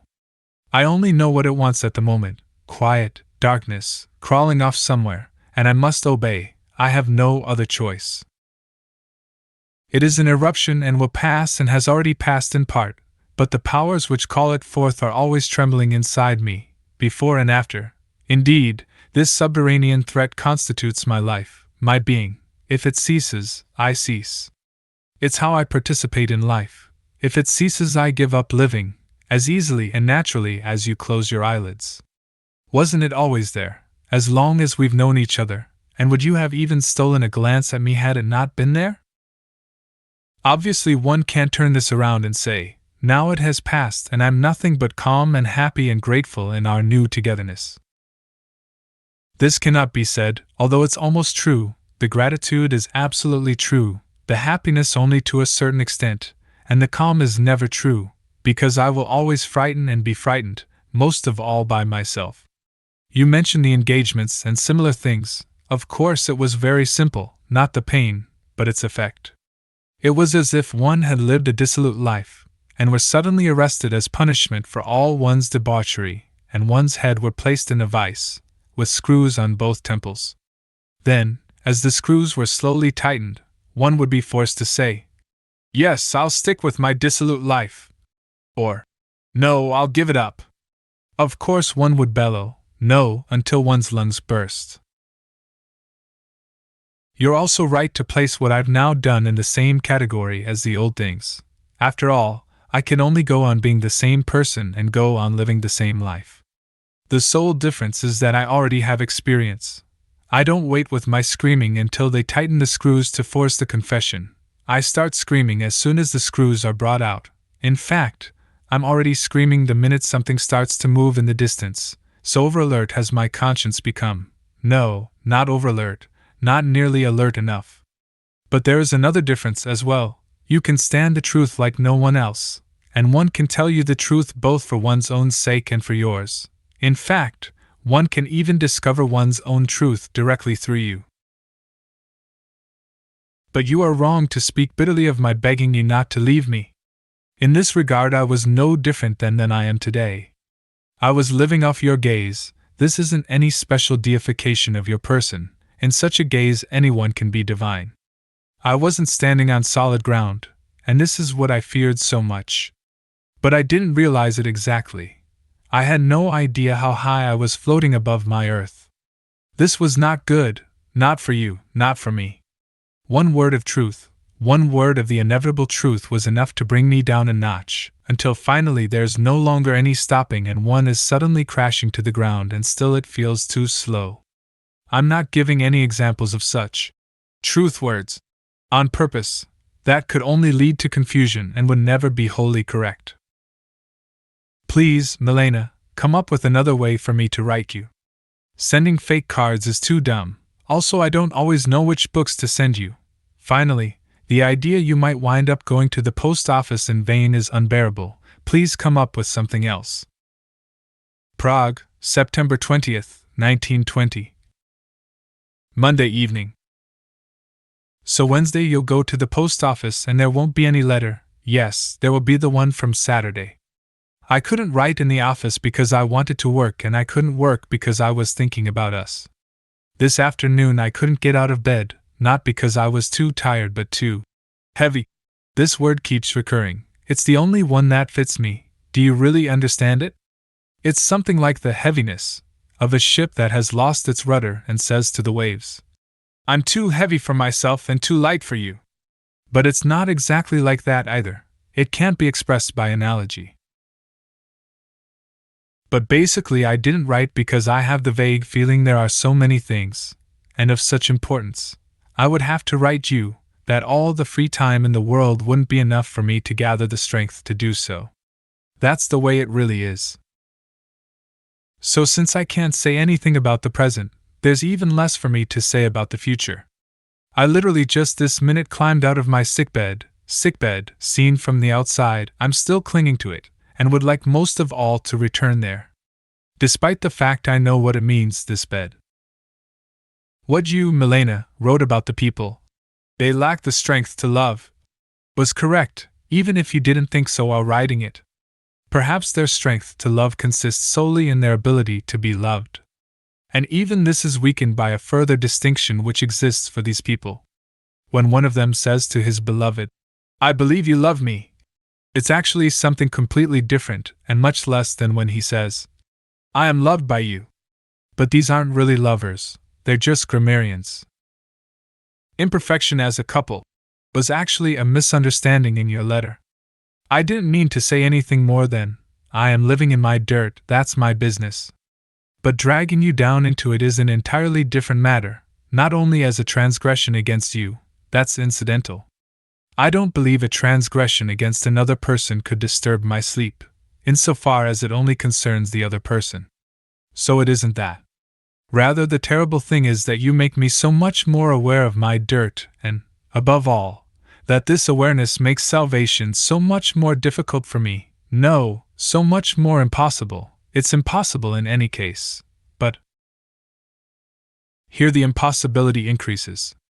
This makes my forehead break out in a fearful sweat. That it could be any fault of yours, Milena, is out of the question. But it was wrong and I regretted very much making comparisons to older events in my last letter. Let's erase this together. So you really aren't sick? Prague, September 1920. Of course, Milena, you possess property here in Prague. No one's challenging that except the knight, which is fighting for it, but it fights for everything. But what property? I'm not making it smaller than it really is. It's something so big, in fact, it could even eclipse a full moon up in your room. And you won't be afraid of so much dark? Dark without the warmth of darkness. So you can see how I'm keeping myself occupied. I'm enclosing a drawing. There are 4 posts, with poles running through the 2 middle ones to which the delinquent's hands are fastened. Poles for the feet are run through the 2 posts on the outside. Once the man is thus secured, the poles are slowly pushed outward until the man is torn apart in the middle. The inventor is leaning against the column with his arms and legs crossed, putting on airs as if the whole thing were his original invention, whereas all he really did was watch the butcher in front of his shop, drawing out a disemboweled pig. The reason I ask if you won't be afraid is because the person you write about does not exist and never did exist. The one in Vienna did not exist, nor did the one in Gmund, but if anyone did, it was the latter in May. He be cursed.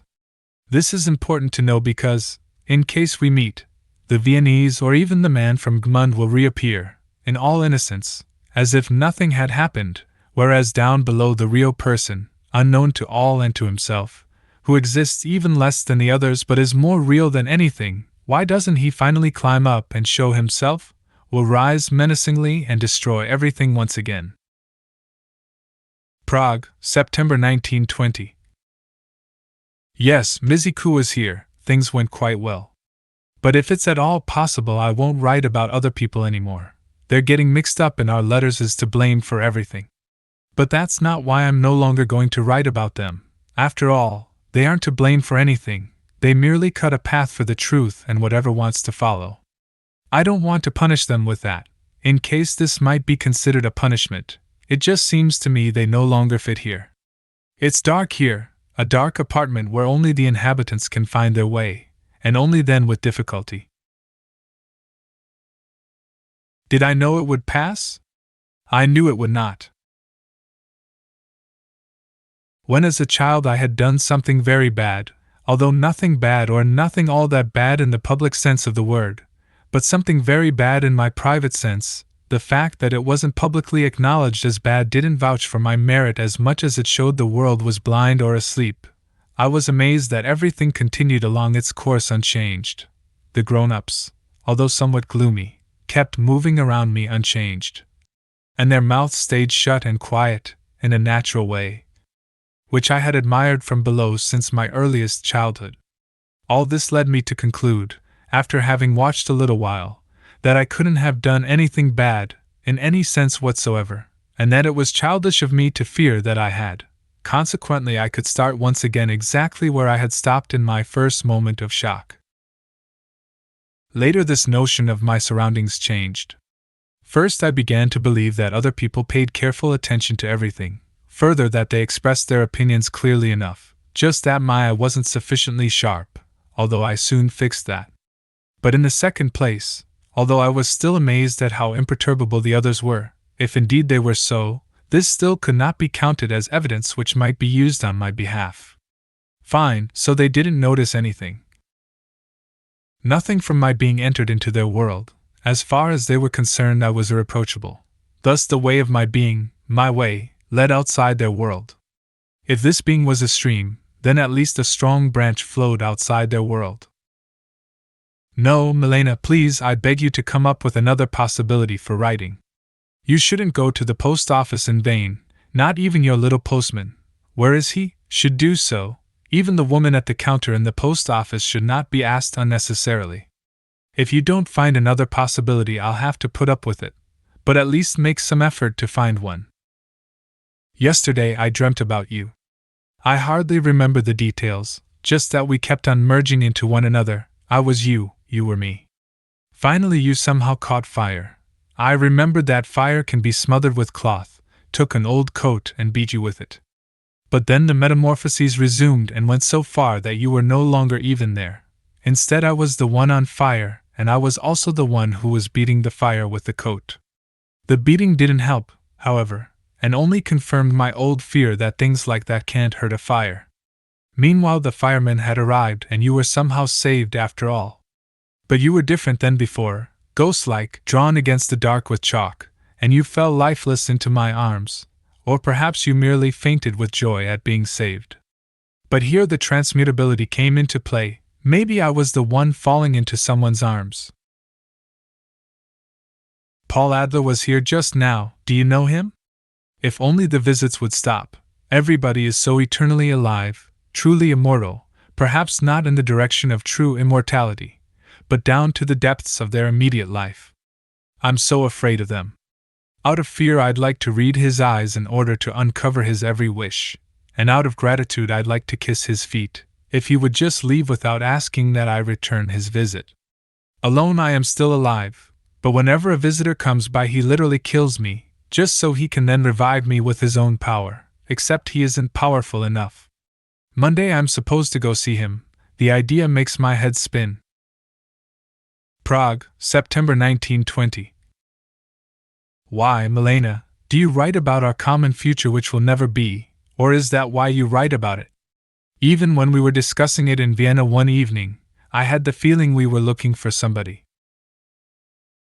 we knew very well and missed very much and whom we consequently kept calling with the most beautiful names. But there was no answer. How could he answer, since he wasn't there, nor anywhere nearby? Few things are certain, but one is that we'll never live together, share an apartment, body to body, at a common table, never, not even in the same city. I almost said just now, it seems as certain to me as the certainty that I won't get up tomorrow morning and go to work. I'm supposed to lift myself alone. I can see me carrying myself, as if I were carrying a heavy cross, pressed to the ground on my belly. I have to work hard just to crouch and lift the corpse a little bit above me. It's true, too, I'm sure I won't get up.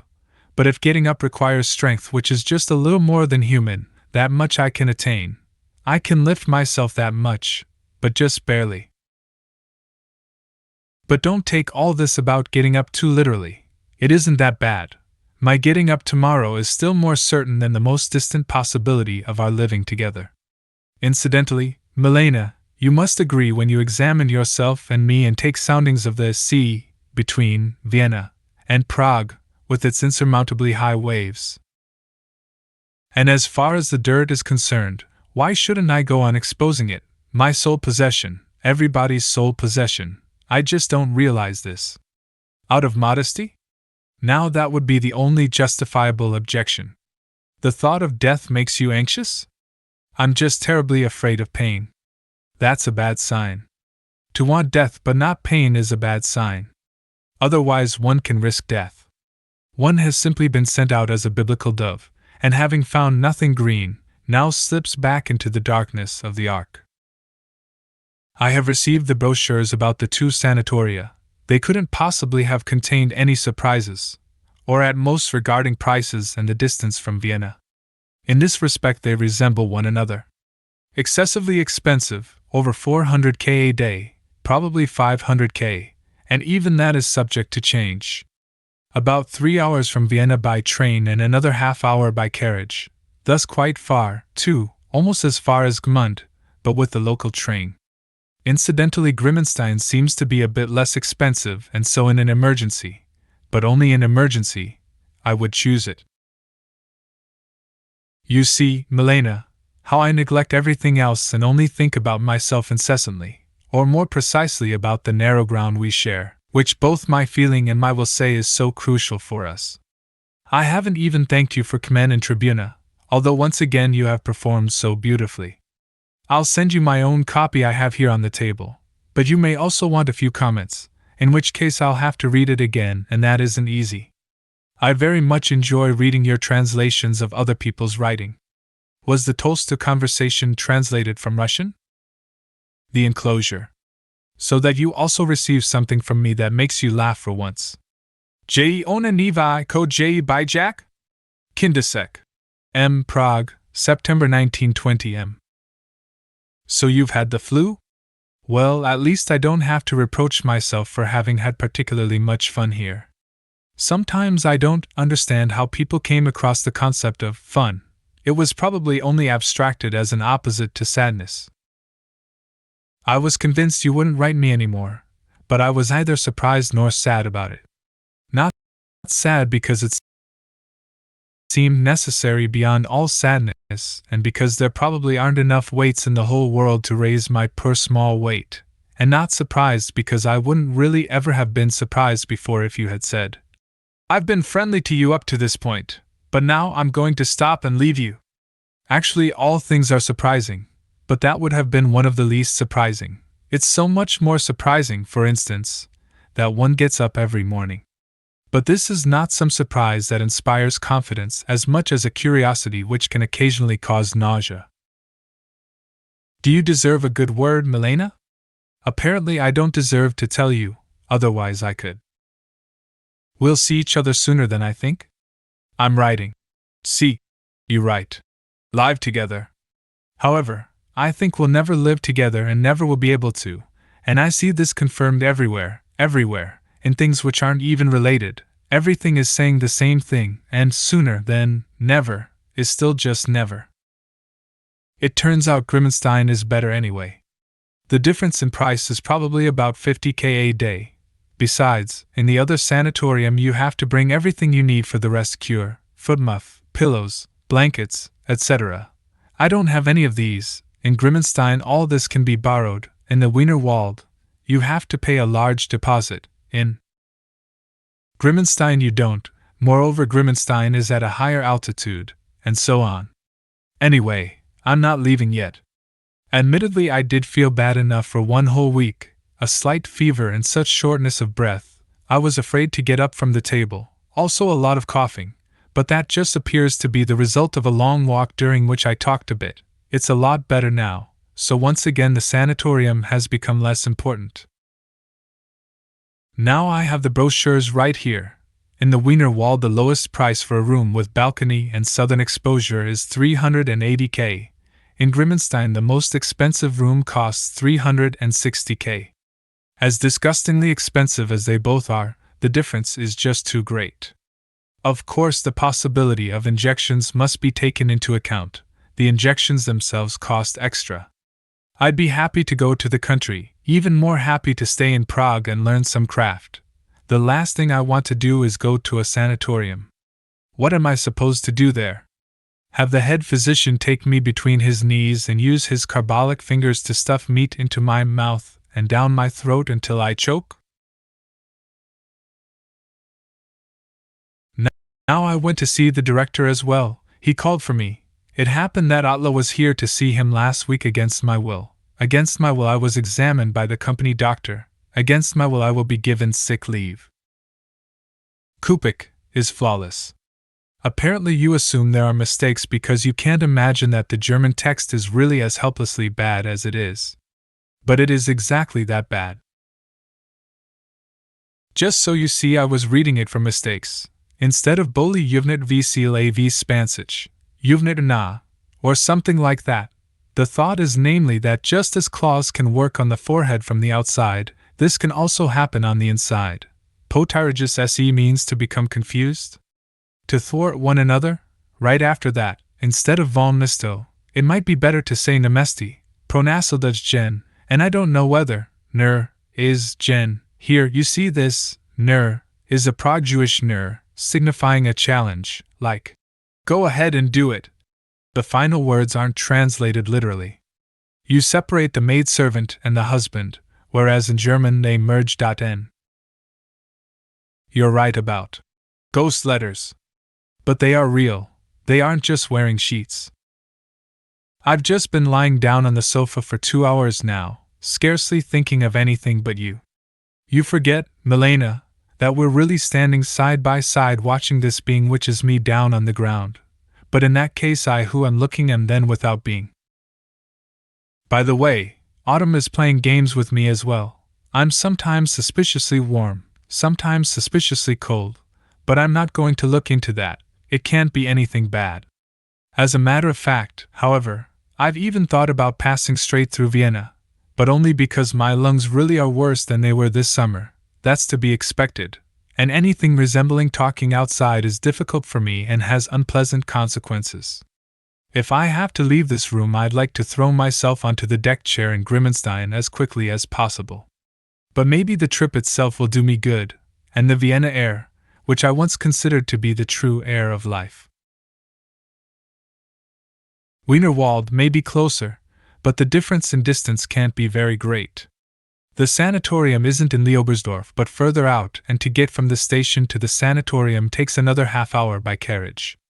So if I could easily have gone from there to Baden, naturally against regulations, I can just as easily travel from Grimmenstein to Wiener Neustadt. It probably doesn't make a great difference either to you or me. How is it, Milena, that you're still not afraid of me or disgusted by me or something like that?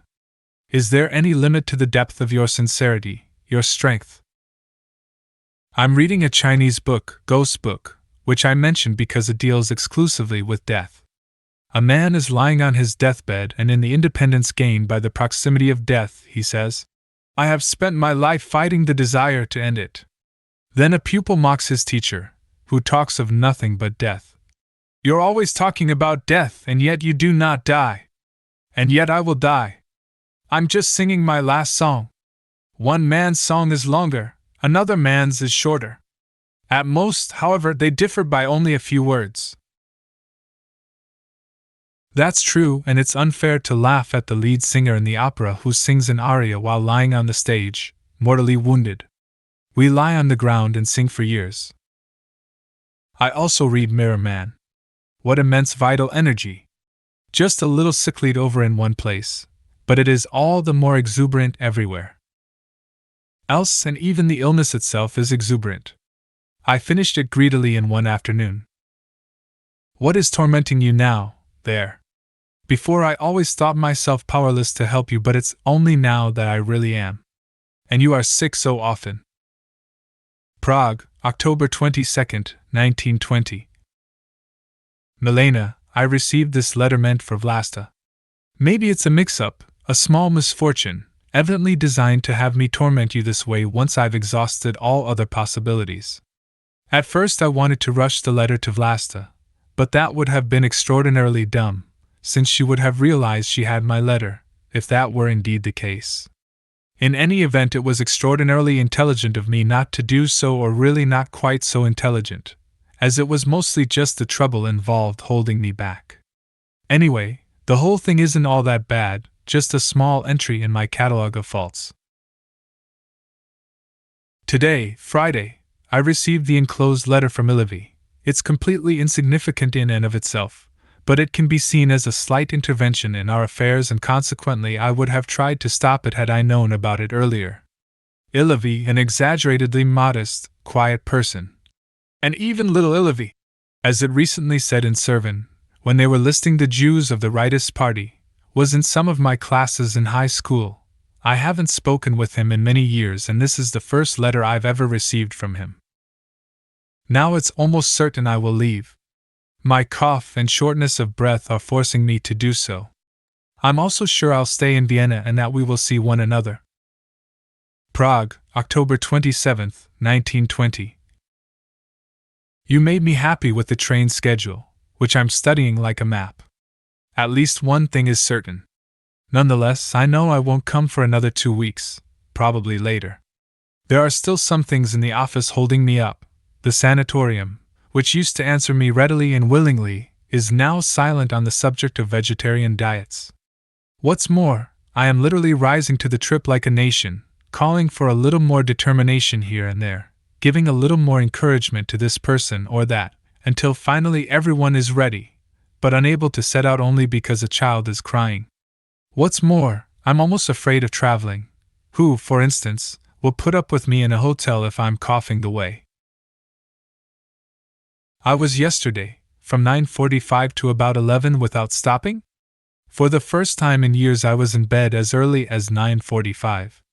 I then fall asleep but toss about in bed, and around 12 I again start coughing and continue till 1 o'clock. I wouldn't dream of taking a sleeping car, although I did last year without any problem. Do I read correctly? Litya? I don't recognize the name. It isn't exactly like that, Milena. The person writing to you now is the person you know from Meran. After that we were one, there was no more talk of knowing one another, and then once again we were split. I'd like to say more about that, but I'm choking and can't get it out of my throat. But perhaps you are right, perhaps other people can translate it better. I'm only repeating this sentence here so it won't get lost so unceremoniously. Incidentally, I received Ilivie's letter Friday, and it's strange that Before the Law appeared on Sunday. It's not my fault, at least not entirely, that the ad was not in Sunday's paper. Today is Wednesday. A week ago yesterday I gave the ad to the advertising office. Incidentally, I had received your letter the day before. If the office had sent the ad in right away, as they had promised, it would have been in Vienna on Thursday and in the paper on Sunday. I was almost sad when I didn't see it Monday. Then yesterday they showed me the note from the presse saying it had arrived too late. Since it's supposed to run on a Sunday, and because it's probably again too late for this Sunday, it will appear the Sunday after. Prague, November 8, 1920. Yes, there was a slight lag, apparently because one of your letters got lost. So the ad finally appeared yesterday. It seems you wanted Czech up in the middle by itself. Unfortunately, this is impossible. Instead, they prefer putting a senseless comma between practicing and teacher. Incidentally, I treated the advertising office unfairly. I just came back from there and must admit, it's difficult to know human nature. I accused the women working there of the following. 1. That despite the fact I've given them enough ads already, they take payment apparently well in excess of the actual price, which they claim not to know, and they cannot be brought to calculate it correctly. 2. That it was their fault this ad was delayed. 3. That they didn't give me any receipt at all for the last payment, that is, for a payment on an announcement that is constantly being delayed and already half forgotten. 4. That they didn't pay any attention to me at all 2 weeks ago when I requested the ad finally appear on November 8th and in bold type, although admittedly the office was full of people. So I went there today convinced the ad had not appeared. I furthermore thought I'd have to go to great lengths to clarify the unconfirmed payment, that they wouldn't believe me and that I'd wind up having to go to another office, where I would be cheated even more. Instead of that, the ad did appear, correct, almost the way I wanted it, and when I started to order further ads the girls said I didn't have to pay anything more at the moment, they'd settle accounts with me after the ad appeared. Isn't that wonderful? One decides to keep on living a little while, at least through the afternoon, until the matter is once again forgotten. Prague, mid-November, 1920. Milena, forgive me, I may not have written enough lately, upset as I was about reserving the room in the sanatorium, which now turns out not to have happened. I really am intending to go to Grimmenstein, but there are still some slight delays which a man of average strength, who wouldn't be going to Grimmenstein in the first place of course, would have taken care of long ago, just not me. I've also now learned that, contrary to what the sanatorium had maintained, I do need a residence permit from the local authorities, who will probably grant it, but certainly not before I've sent off the application. I've been spending every afternoon outside on the streets, wallowing in anti-Semitic hate. The other day I heard someone call the Jews a mangy race. Isn't it natural to leave a place where one is so hated? Zionism or national feeling isn't needed for this at all. The heroism of staying on is nonetheless merely the heroism of cockroaches which cannot be exterminated, even from the bathroom. I just looked out the window, mounted police, gendarmes with fixed bayonets, a screaming mob dispersing, and up here in the window the unsavory shame of living under constant protection. This has been lying around for some time. I just couldn't bring myself to mail it. I was so locked up inside myself. Besides, I can only think of one reason why you aren't writing. I've already sent away the application for my residence permit. If it's granted, everything else, room reservation and passport, will go quickly and I will come. My sister wants to accompany me as far as Vienna. She may come along. She wants to stay in Vienna for 1 or 2 days to take a small trip before she has her child, which is already in its 4th month. Ehrenstein, well, according to what he wrote you, he's sharper than I thought. In light of this I'd be happy to revise my impression of him, but since I won't be able to see him anymore this won't be possible. I felt very much at ease with him, although it wasn't much more than a quarter of an hour, not at all like a stranger. Although we didn't reach the loftiest spheres either, it was something like the feeling I had in school about the boy sitting next to me, a feeling of being relaxed and not a stranger. I was good for him, he was indispensable to me, We were allied against all the terrors of the school. I pretended less with him than with anyone else, but it was essentially a very pathetic relationship. It was similar with E. I didn't feel any exchange of strength. He means very well and speaks well and puts in a lot of effort, but even if speakers like that were installed on every street corner, they still wouldn't make the day of judgment come any sooner, although they would make the present day more unbearable. Do you know Tanya, the conversation between the Russian Orthodox priest and Tanya? It is, without meaning to be, a paragon of such helpless help. We watched Tanya die under this incubus of consolation. In himself, I'm sure he is very strong. What he read aloud last night was uncommonly beautiful, again excepting a few passages in the book on Krauss. And as I said, he's also very observant, very sharp. By the way, he has almost grown fat. In any case, he's massive, and downright beautiful. How could you fail to notice that? And knows little more about thin people than that they're thin. But I'm sure that knowledge suffices for most people, including me, for instance. The journals are late. I'll explain why when I get a chance. In any case, they will arrive. No, Milena, we do not have the shared possibility we thought we had in Vienna, not by any means. We didn't have it then either. I had been looking over my fence, holding myself up with just my hands, and then I fell back down, my hands completely lacerated.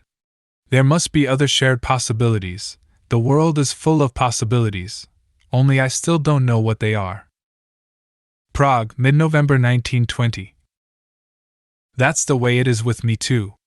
I often think, I have to write you this or that, but then it turns out I can't. Maybe Sergeant Perkins has hold of my hand, and only when he lets go for just a moment can I write you a quick word in secret. The fact you chose precisely this passage to translate is a sign we have similar tastes. Yes, torture is extremely important to me. My sole occupation is torturing and being tortured. Why? For much the same reason as Perkins, and, just as thoughtlessly, mechanically, and in line with tradition, namely, to get the damned word out of the damned mouth. I once expressed the stupidity contained in this as follows: it doesn't help at all to recognize the stupidity. The animal wrests the whip from the master and flails itself in order to become the master, unaware that this is only a fantasy created by a new knot in the master's thong. Torturing is pathetic too, of course. After all, Alexander didn't torture the Gordian knot when it wouldn't come untied. Incidentally, this also seems to be in keeping with a Jewish tradition. The Venkov, which is now printing very much against the Jews, recently ran a lead article demonstrating that Jews ruin and corrupt everything, even flagellantism of the Middle Ages. Unfortunately, it didn't explain in greater detail, only cited an English text. I'm too heavy to go to the university library, but I'd really like to know what the Jews were supposed to have in common with that medieval movement, which, after all, must have been very remote to them. Maybe some learned acquaintance of yours knows something about it. I sent the books. I state expressly that it does not annoy me. In fact, it's the only even slightly sensible thing I've done in a long time. Alesh is out of print, and won't be available again until around Christmas. I took Chekhov instead. On the other hand, Babika is printed so badly it's practically illegible. Had you seen it, you might not have even bought it. But I had my instructions. I'm only sending the rhymed spelling book to satisfy your immediate needs. First, I have to find a good book for spelling and shorthand. Did you receive the letter I wrote explaining why the ad was delayed? Did you read any more about the sanatorium fire? In any case, Grimmenstein will now become overcrowded and arrogant. How can H. visit me there? After all, you wrote he's in Meran. Your wish that I not meet your husband cannot possibly be stronger than my own. But unless he decides to come visit me, which he will hardly do, it is virtually impossible for us to meet. My trip is being postponed a little longer because I have things to do in the office.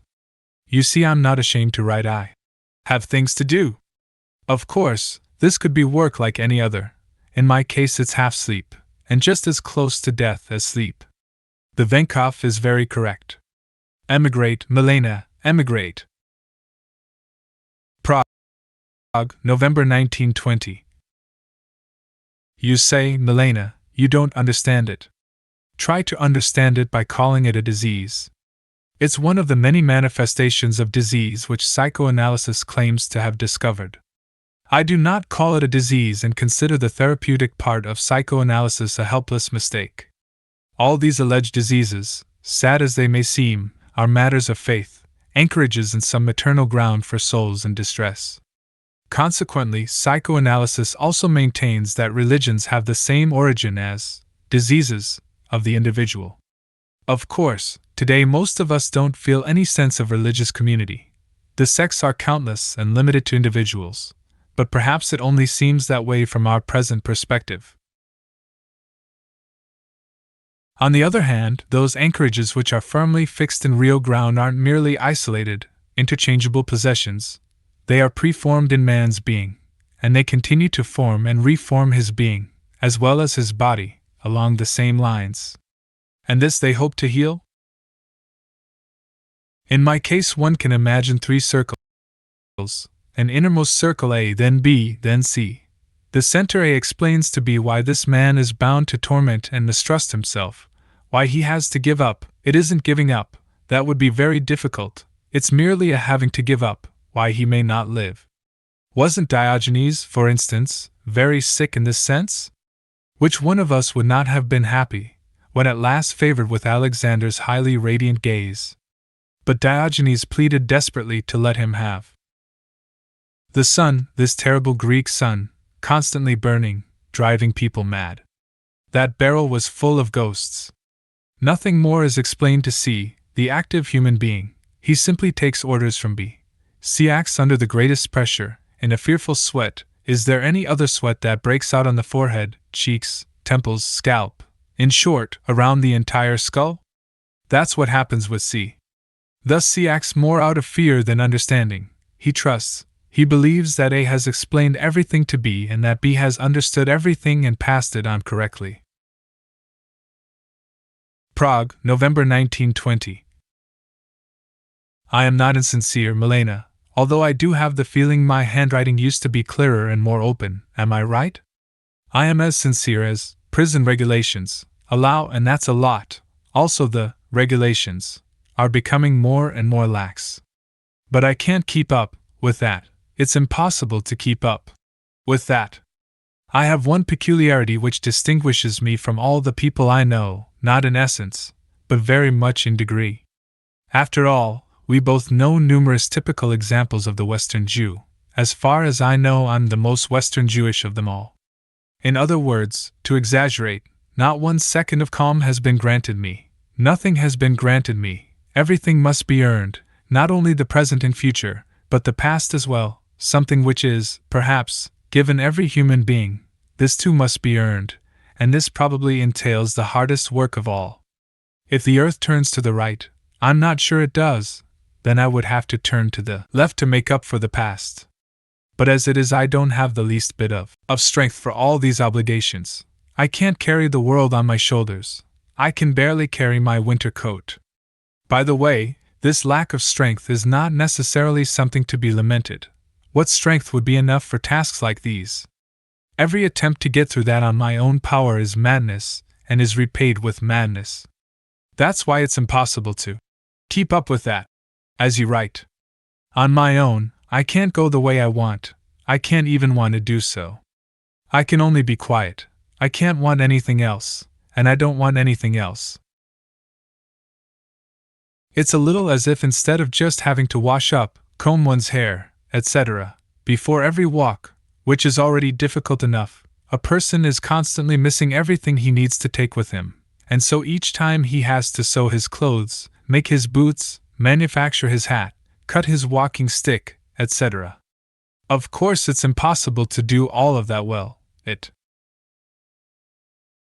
may hold up for a few blocks, but then suddenly, at the Graben, for example, everything falls apart, and he's left standing there naked with rags and pieces. And now the torture of running back to the Altstadt to ring. And in the end he runs into an angry mob on the Eisengasse, hot in pursuit of Jews.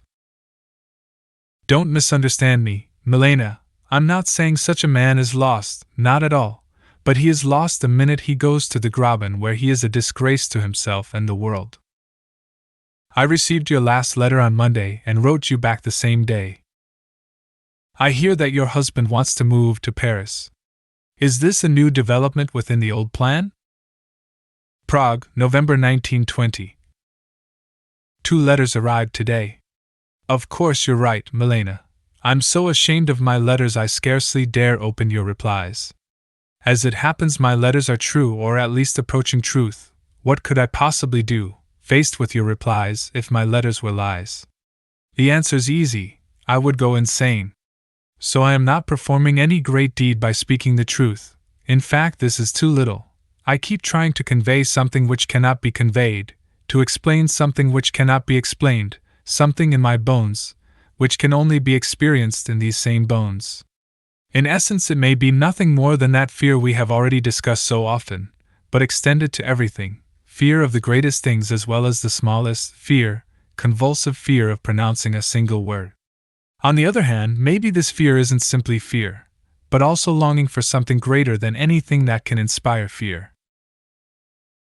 Dashed to pieces on me is utter nonsense. Only I am at fault, because there was too little truth on my part, still far too little truth, still mostly lies, lies told out of fear of myself and fear of people. This pitcher was broken long before it went to the well. And now I'm keeping my mouth shut in order to stick with the truth a little. Lying is horrible, there's no worse mental agony. Therefore I beg you, let me be silent, now in my letters, in Vienna in words. Dashed to pieces on me. You write, but I see only that you are torturing yourself, that you find peace outside on the streets, as you write, and nowhere else, while I sit here in a warm room in my robe and slippers, as peacefully as my watch spring will allow, for I still have to show the time. I can't say when I'm leaving until I obtain the residency permit. To stay more than 3 days, a special permit is now required from the local authorities. I applied for that a week ago. Why don't you need the journals anymore? I sent the notebooks, also a small volume of Kapik. Where do you know the girl from? I know 2 relatives who have the disease, and although it abated in both cases, it never disappeared entirely. Of course, it's a lot worse if the girl is in misery.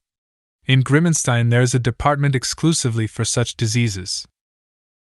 Again I'm thinking about dashed to pieces on me. It's just as incorrect as, say, coming up with the opposite possibility. This is neither my defect nor one of other people. It's just that I belong in the quietest quiet, that's what's right for me. I clipped this story for you. Levin was executed by a firing squad in Munich, wasn't he? Prague, November 1920. Today is Thursday. Up till Tuesday I was honestly determined to go to GR, though I did occasionally feel something menacing inside me when I thought about it. I also realized the continued postponement of my journey was partly caused by this, but I believed I could easily overcome the whole thing. Tuesday during the day someone told me it's not necessary to wait in Prague for the residency permit. It can very likely be obtained in Vienna. With that the path was clear. I then agonized on the sofa for a whole afternoon. In the evening I wrote you a letter but didn't mail it. I still hoped to be able to overcome my feeling, but I spent the whole sleepless night virtually writhing in agony. 2 people were struggling within me, one who wants to go and one who is afraid to go, both just parts of me, both undoubtedly scoundrels. I got up the next morning like I did in my worst times. I don't have the strength to leave. I can't bear the thought in advance that I might be standing before you. I can't bear the pressure in my brain. Your letter itself is one vast, inevitable disappointment in me, and now this as well. You write that you have no hope, but you do have the hope of being able to leave me completely. I can't explain to you or to anybody what it's like inside me. How could I begin to explain? I can't even explain it to myself. But even this is not the main thing. The main thing is obvious. It is impossible to live like a human being around me. You see this, and yet you don't want to believe it? Prague, November 1920. Saturday evening. I still haven't received the yellow letter. I'll send it back unopened. I'd have to be horribly mistaken if the idea we stop writing one another doesn't prove to be a good one. But I am not mistaken, Milena. I don't want to talk about you, not because it's none of my business. It is my business. I just don't want to talk about it. So I'll only say this about myself: what you are for me, Milena, beyond the whole world we inhabit, cannot be found in all the daily scraps of paper which I have sent you. As they are, these letters do nothing but cause anguish, and if they don't cause any anguish, it's even worse. They can only evoke a démon, produce misunderstandings and shame, a shame which almost never passes. I want to see you as clearly as I saw you the first time on the street, but the letters cause more distraction than the entire Lerchenfelderstrasse with its noise. But not even that is decisive. The deciding factor is my increasing, letter by letter, inability to go beyond the letters. I am powerless toward you as well as toward myself. 1,000 letters from you and 1,000 desires from me will not convince me otherwise. And perhaps as a result of this powerlessness. But here all causes lie buried in darkness. What is equally decisive is the irresistibly strong voice. Literally your voice calling on me to be silent. And now everything concerning you remains unsaid. Of course it's mostly found in your letters, maybe in the yellow one as well, or more correctly, in the telegram you sent, naturally with good reason, demanding I return the letter, frequently in the passages which I fear and avoid like the devil avoids a consecrated place. Strange, I also wanted to send you a telegram. I played with the idea for a long time, in bed this afternoon, at the Belvedere this evening, but it would say only this: request explicit and affirmative reply to underlined passage and last letter. But in the end that seemed to contain an unjustified and ugly lack of trust, and I didn't send it. So now I've been brooding over this letter until 1:30 at night without doing anything else, just staring at it, and threw it at you. Sometimes. Not in a dream, I see in my mind, your face is hidden by your hair, which I succeed in parting right and left. Your face appears, I run my hands along your forehead to your temples, and now I'm holding your face in my hands. Monday I wanted to tear up this letter, not send it, not answer your telegram. Telegrams can mean so many different things, but now both the postcard and the letter have arrived. This card, this letter. But even when faced by them, Milena, and even if I have to bite my tongue to shreds, it wants to speak so badly. How can I believe you need my letters now, when the only thing you need is peace, as you have so often said, half unconsciously? And these letters really are pure anguish. They are caused by incurable anguish, and they cause incurable anguish. Moreover, it's even getting worse. What good will my letters be this winter? The only way to live is to be silent and still, here as well as there. With some sadness, fine, what difference does that make? It renders sleep deeper and more childlike. But anguish pulls its plow through sleep, all through the day, too, and that is unbearable.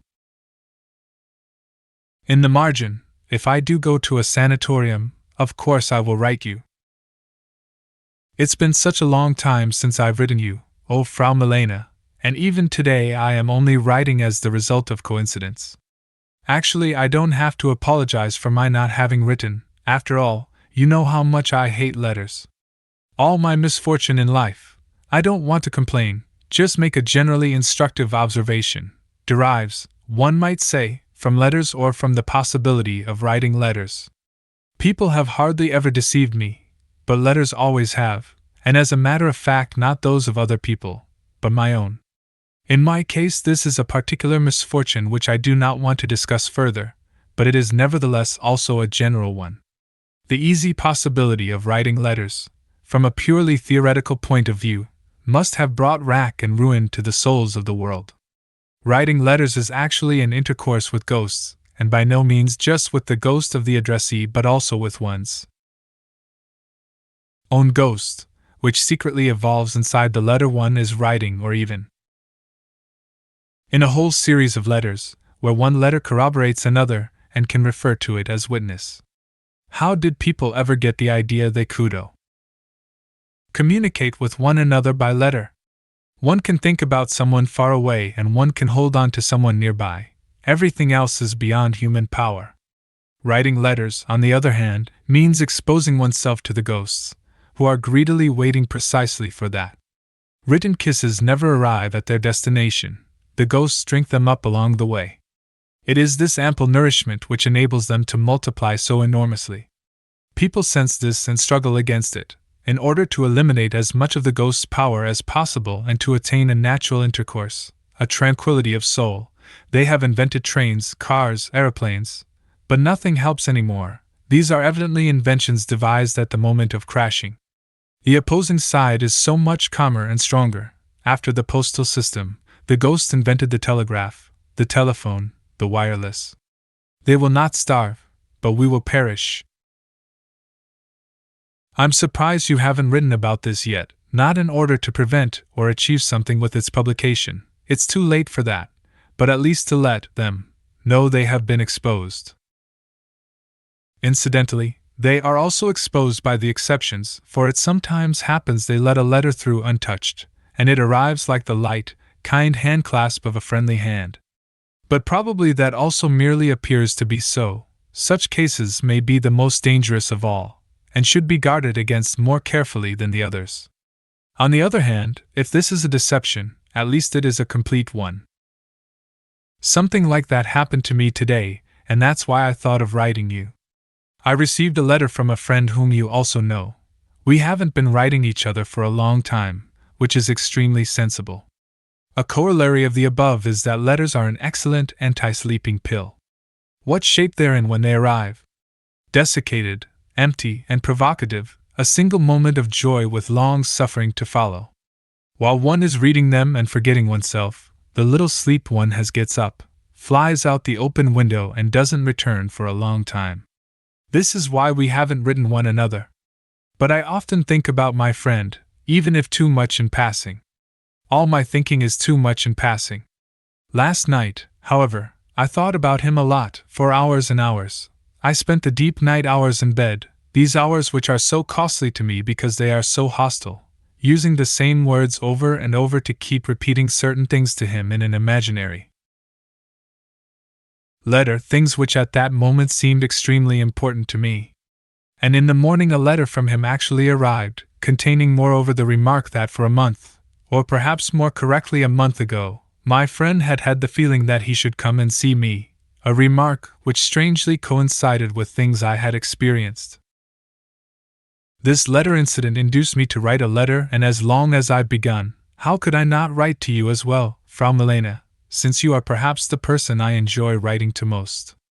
Inasmuch as writing can be enjoyed at all, which I only add for the ghosts surrounding my table, who are waiting and lusting. It's been a long time since I found anything of yours in the newspapers except the fashion articles which, with a few minor exceptions, have recently seemed happy and calm, especially the last one on spring. But it's true I hadn't read the Tribuna for 3 weeks beforehand. I'll try to find the copies. I was in Spindamo. Prague, September 1922. Dear Frau Milena, I must confess I once envied someone very much because he was loved, well cared for, guarded by reason and strength, and because he lay peacefully under flowers. I'm always quick to envy. I think I was right to conclude from the Tribuna, which I read often although not constantly, that you have had a good summer. I once acquired a copy in Plana at the station. 2 women, summer guests, were conversing with each other. One was holding the supplement behind her, in my direction. My sister then borrowed it for me. If I'm not mistaken, you had a very funny article attacking the German spas. Once you wrote about the happiness of spending the summer in places far removed by rail. That was also nice. Or was that the same article? I don't think so. As usual, when you appear in Narodny Listy and leave the Jewish fashion school behind, your article about the window displays was grandly superior. Then you translated the essay about the cooks. Why? Your aunt is peculiar. One time she writes how people should stamp their letters properly. Next how they shouldn't throw things out the window. All matters beyond dispute. but hopeless struggles nonetheless. Occasionally, however, something lovely, moving and kind creeps in. Anyway, if one pays close attention, she just shouldn't hate the Germans so much. The Germans are wonderful and will remain so. Do you know Eichendorff's poem, "O valleys wide, O mountains," or Justinus Kerner's poem about the saw? If you don't, I'll copy them for you someday. There would be several things to say about Plana, but now it's already over. Atla was very kind to me, despite the fact that she has another child apart from me. My lungs were all right, at least out there. I still haven't been to the doctor here, although I've already been back for 14 days. But it can't be all that bad if, for example, I was able, holy vanity, to chop wood outside for an hour and more without tiring, and was even happy while doing so, at least at times. Other things, sleep and the waking that accompanies it, were occasionally worse. And your lung, that proud, strong, tormented, unshakable creature? I just received the enclosed charming letter from your friend Maras. A few months ago on the street, since our friendship is really just a street acquaintanceship, he asked me in a moment of sudden ebullience whether he might send me his books. I was moved and begged him to do so. The next day his book of poems arrived with a beautiful dedication. For my friend of many years. A few days later, however, a second book came with a postal invoice. I did the easiest thing possible, either thanked nor paid. By the way, the second book, Polysegni, is very good. Would you like it? And now comes this invitation I cannot refuse. I'll send him the money with a small note on the invoice, whereupon I hope that you will move him to return twice the amount. A tomcat belongs in the picture? Why is that? The splinter in the head is enough. K. Prague, February 1923. Dear Frau Milena, I think it is better not to speak much about guarding one's rear and all that involves, just as one avoids speaking of high treason in times of war. These are things one cannot fully understand, at best just guess at, things which reduce one to being a nation. And as such, one can influence events, for without nations there is no war. This leads one to assume the right to a voice. In reality, however, events will be judged and decided solely in the unfathomable hierarchy of the authorities. And even if one did succeed in influencing events with one's words, it would only cause harm, because such words are incompetent. They are uttered uncontrollably as if during sleep, and the world is full of spies who are listening. In light of this, the best recourse is to be calm, dignified, and inured to provocations. And here everything really is a provocation, even the grass where you sit beside the long canal. Completely irresponsibly, by the way, at a time when I feel I'm catching cold, although my room is heated and I'm lying in bed under a heating pad, 2 blankets and a down comforter. After all, one can only have opinions about how outer appearance affects the world, and in this respect my illness puts me at an advantage over your walks, which sound pretty terrible. Because if I talk this way about my disease no one will actually believe me, and as a matter of fact, it really is just a joke. I'll start to read Donadu very soon, but perhaps I should send it to you beforehand. I know what it is to have such longing, and I know one bears a grudge against whoever withholds such a book. For instance, I was prejudiced against several people because, although I could prove nothing, I suspected each of holding on to that copy of Indian Summer. Oscar Baum's son came running home from an open-air school near Frankfurt because he didn't have his books there, especially his favorite one, Stocky and Company by Kipling, which he had already read 75 times, I think. So if this applies to Donadu I'll send it, but I would like to read it. If I had the feuilletons I might not read the fashion articles. Where were they this last Sunday? You'd please me very much if you would always indicate the dates. I'll get hold of the devil, once I can go out. For the time being I still feel some pain. George Kaiser. I don't know much by him and haven't wanted to know more, although I have yet to see something of his on stage. 2 years ago his trial made a big impression on me. I read the reports in the Tatra, especially the great defense in which he proclaimed his incontestable right to take things away from others, compared his place in German history to that of Luther, and demanded that flags in Germany be flown at half-mast if he was convicted. Here at my bedside he talked mainly about his oldest child. He has 3, a 10-year-old boy whom he doesn't allow to attend school, but whom he won't teach hither, so that the boy still can't read or write. However, the boy can draw well and spends the whole day roaming around in the forest and by the lake. They live here in an isolated country house in Grunheide outside Berlin. When I said to Kaiser, as he was leaving, "Well, that's a great thing to do in any case," he said, "it's also the only thing worth doing. Everything else is pretty worthless." Strange and not entirely pleasant to see him like that, half crazy, half Berlin businessman, careless happy. He doesn't seem completely shaken, although in part he seems too much so. Supposedly the tropical climate ruined him and nothing else. As a young man he was employed in South America, returned sick, for 8 years lay on the sofa without doing a thing and then began to revive in a sanatorium. His face also reveals this dichotomy, flat with amazingly empty light blue eyes, which however twitch rapidly back and forth like several other features of his face, whereas other parts are so immobile they seem paralyzed. Incidentally, Max has a completely different impression of him. He considers him full of cheer, and that's why in his friendly concern he probably forced Kaiser to come up to see me. And now he's taking up the whole letter. There are still some things I wanted to say. Next time. Prague, February 1923. Dear Frau Milena, I have read The Devil. It is admirable, not even mainly as instruction, not even as discovery, but because of the presence of an inconceivably courageous person, and this is even more inconceivable, a person who, as the final sentence shows, knows about other things than courage but stays courageous nonetheless. I don't enjoy making the following comparison, but it suggests itself too strongly.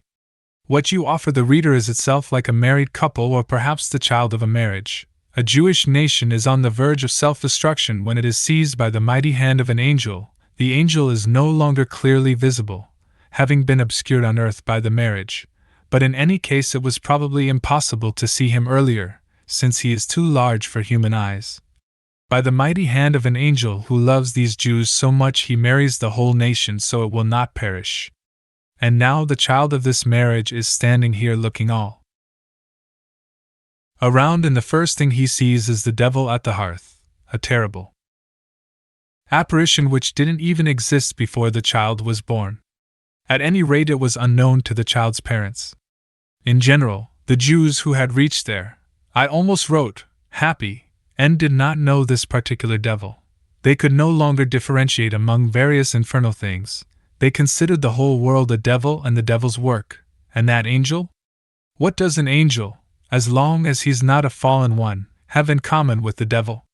But on the other hand, the child sees the devil standing over his hearth very exactly. And now the struggle of the parents begins in the child, the struggle of their convictions trying to escape the devil. Again and again the angel hauls the Jews on high, to where they should defend themselves. And again they fall back down, and the angel has to return with them if he doesn't want them to be swallowed up completely. And there's no reason to reproach either side, both are the way they are, one Jewish, one angelic. Then the latter begins to forget his high heritage and the former, feeling safe for the moment, becomes haughty. Their endless dialogue might be summarized in sentences like these, although it's inevitable that Jewry will twist the words of the angel whenever possible. Jewry. If there's anything that avenges itself in this world, it is calculation and accounting in spiritual affairs. Angel. The only good reason for two people to get married is if it is impossible for them not to. Jewry. Well, so here are the calculations. Angel. Calculations? Or Jewry. What lies deep down is deceiving, but you can know a person by the surface. Angel. But why don't people promise one another they won't scream when the roast is burned, etc.? Jewry. You mean a person's supposed to tell lies even on the surface? But that doesn't have to be requested, by the way. He would have done so long ago of his own accord, if he were able to. Or, Jury, you're absolutely right. Why don't they promise one another the freedom of silence, of space, of being alone? I'm supposed to have said that. I never said that. That would, Angel, contradict everything I have said. Or Angel, either accept your fate, humbly, or seek your fate. Jury, seeking requires faith. At this point, at last, good heavens, the angel pushes the Jews back down and frees himself. A wonderfully stimulating essay, where your lightning quickness of thought is particularly well aimed and hard hitting. Whoever hasn't been struck by it yet, and most people probably have, ducks down. Whoever has been struck stretches out again inside a dream. And in this dream he says to himself, as trivial as these demands are, they are not trivial enough. There are no unhappy marriages. There are only incomplete ones, and they are incomplete because they were made by incomplete human beings who have not fully evolved, who should be torn out of the field before the harvest. Sending such people into marriage is like teaching algebra in the first grade. In the corresponding higher grade, algebra is easier than 1 times 1 in the first grade. In fact, it actually is 1 times 1, but down here it's impossible and just confuses the entire world of children, and maybe even other worlds as well. But it seems that Jury is speaking here, and we should probably stuff his mouth. Then your letter arrived. It's a strange thing these days with my writing. You have to be patient with me. When didn't you? For years I haven't written a soul. I might as well have been dead. I felt no need to communicate with anyone. It was as if I wasn't of this world, but not from any other either. It was as if throughout the years I had done everything demanded of me just on the side, while in reality I was only listening to find out whether I was being called, until the disease actually did call from the next room and I ran in and started belonging to it more and more. But the room is so dark and it's hard to tell whether it really is the disease. In any case, thinking and writing became very difficult for me. Occasionally while writing my hand would run empty over the page. This happens now too. I won't even mention thinking, again and again I am amazed at your lightning thought, the way a handful of sentences gathers and then the lightning strikes. In any case, you have to be patient with me. This bud opens slowly and is really only a bud, because closed things are called buds. I've started the Donadieu, but have read very little. I'm not really getting into it. Besides, what little of his I have read didn't say much to me. He is praised for his simplicity, but simplicity is at home in Germany and Russia. The old man is charming, but not compelling enough to prevent me from reading right past him. The most beautiful passages in what I've read to now, I'm still in Lyons, are in my opinion characteristic of France, but not of Philippe. A weak reflection of Flaubert, for instance, the sudden delight at a street corner. Perhaps you remember the paragraph? It's as if 2 translators worked on the translation. At times it's very good, at times almost incomprehensible. Wolf is publishing a new translation. In any case, I'm enjoying it very much. I've become a fairly good but very slow reader. Of course, my weakness of becoming very self-conscious around girls hampers me to the point that I don't believe the writer's girls really exist, because I can't believe that he dared approach them. It's a little as if the writer had made a puppet and were to name it Donadieu solely to distract the reader's attention from the real Donadieu, who is a completely different person and in a completely different place. And despite all their charm, I really feel these girlhood years are very contrived, as if what's being told here didn't really happen, just what comes later, and that this was only an overture invented after the fact according to the laws of music and then attuned to reality. And there are books where this feeling lasts to the very end. I don't know. On the high road. But I love Chekhov very much, sometimes completely senselessly. Nor do I know Will of the Mill, or anything by Stevenson, just that he is a favorite of yours. I'll send you Franzi. I'm sure you won't like it at all, except in a few minor places. This can be explained by my theory that living authors have a living relationship with their books. With their very existence they fight for or against them. The true, independent life of the book doesn't begin until the death of the author, or more correctly sometime after his death, for these zealous men keep struggling for their books even a while after they have died. But then the book is left all alone and has to rely on the strength of its own heartbeat. That's why, for instance, it was so sensible of Meyerbeer to want to assist this heartbeat by bequeathing something to each of his operas, perhaps varying the amount according to his confidence in each. But more, if not very important, things could be said about that. Applied to Franzi, this means the book of the living author is really the bedroom at the end of his apartment, meant for kissing if he is meant for kissing and horrible in any other case.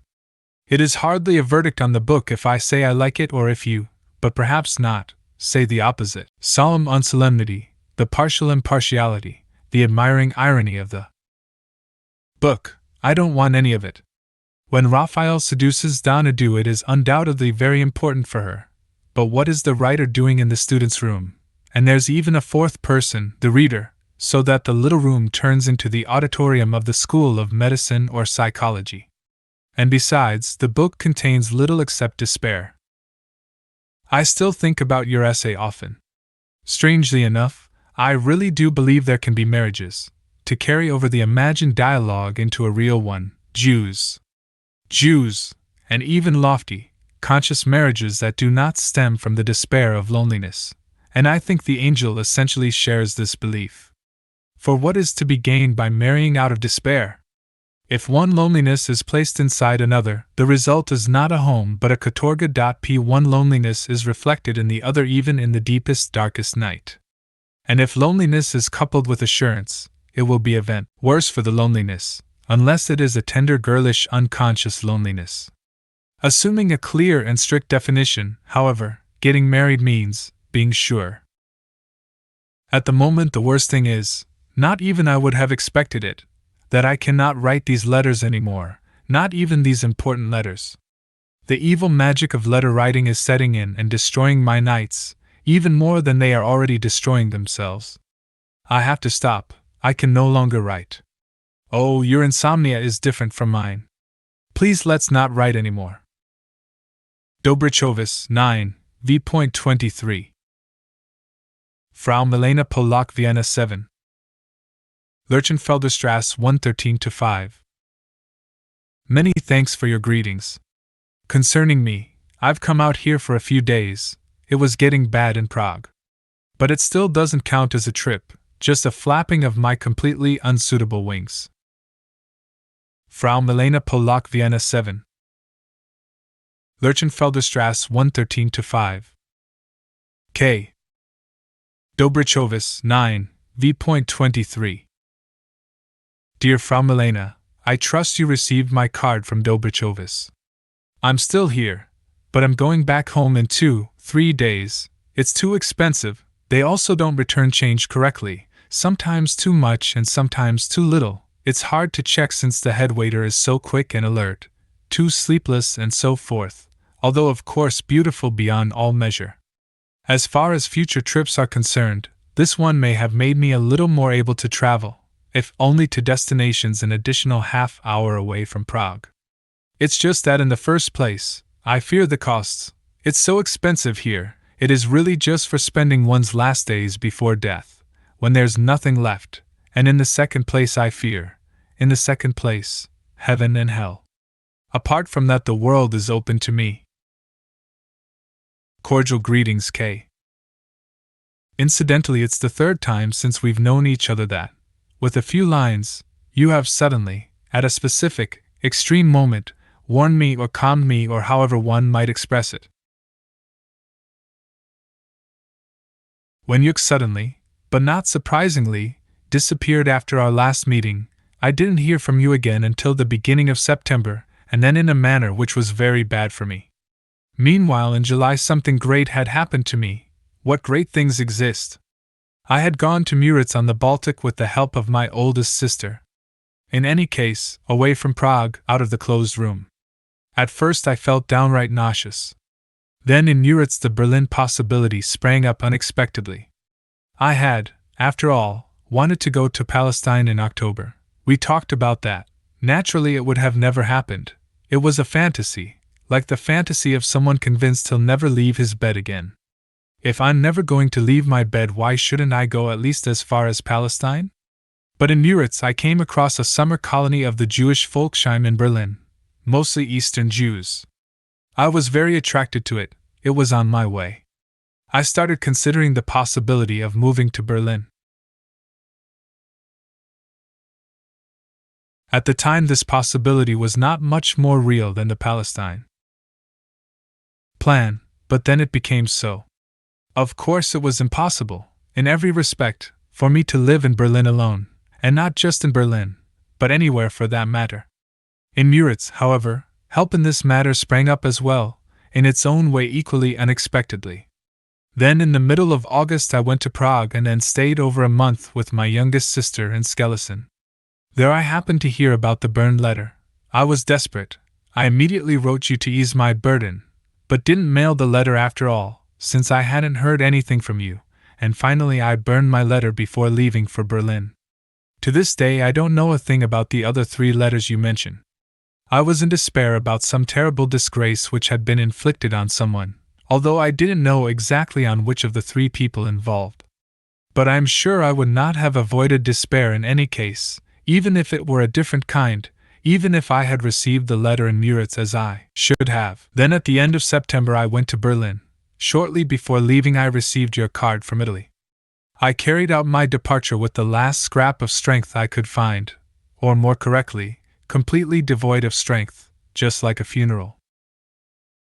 And so now I'm here. So far things in Berlin haven't been as bad as you seem to think. I am practically living in the country, in a small villa with a garden.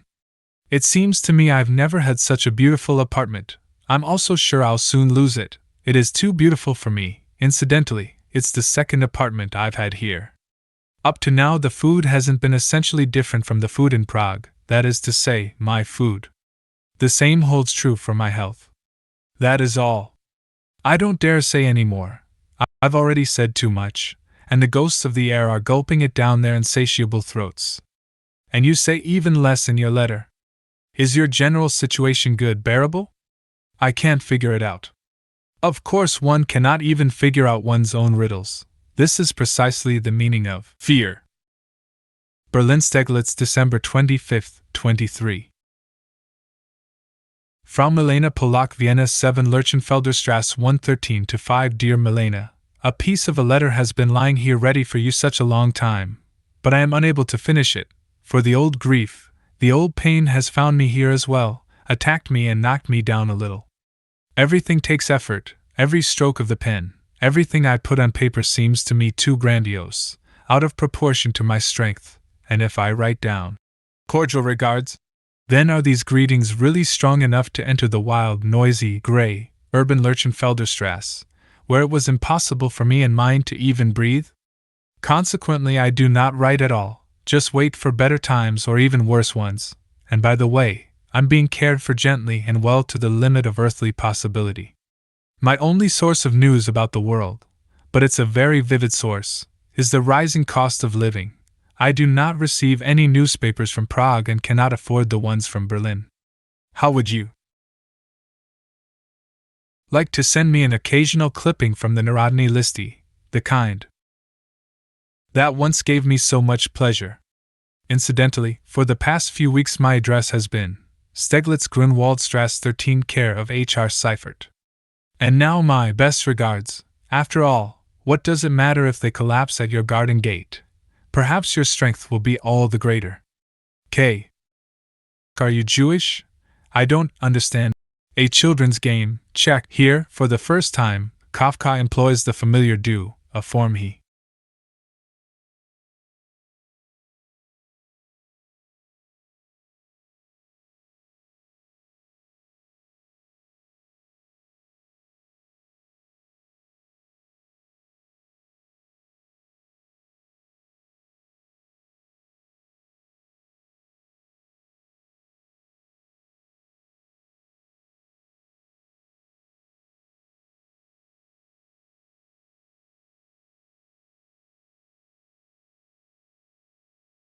You mean she doesn't know what movies are? They're flicks. Presumably a caption from a newspaper cartoon. Boli, pain inside the forehead and temples, potyragus se, struggling with one another, von misto, free seat, nemesti, place, pronasal gen, just go ahead and persecute, Czech.n. Oh, here Kafka has reverted to the formal c.o. Punishment involving imprisonment, hard labor, and exile, Russian, .pq. In this letter Kafka again uses the familiar do q. Appendices. Milena Jesenská's letters. To Max Brod. Dear her doctor. July 21st, 1920. You wanted me to provide some proof of injustice being done to her in Belislavin. I'm afraid there's very little definite information I can report that would carry any weight with the authorities, although I would be very glad to do so. I was in Belislavin from June 1917 to March 1918. I was living in the same villa, and all that I could do for him was occasionally loan him books and occasionally have myself locked in. You see, he's not allowed to talk to anyone. If he is seen doing so, even if the conversation is of no significance, and even if it takes place in the presence of an attendant, everyone is locked in and the attendant is fired.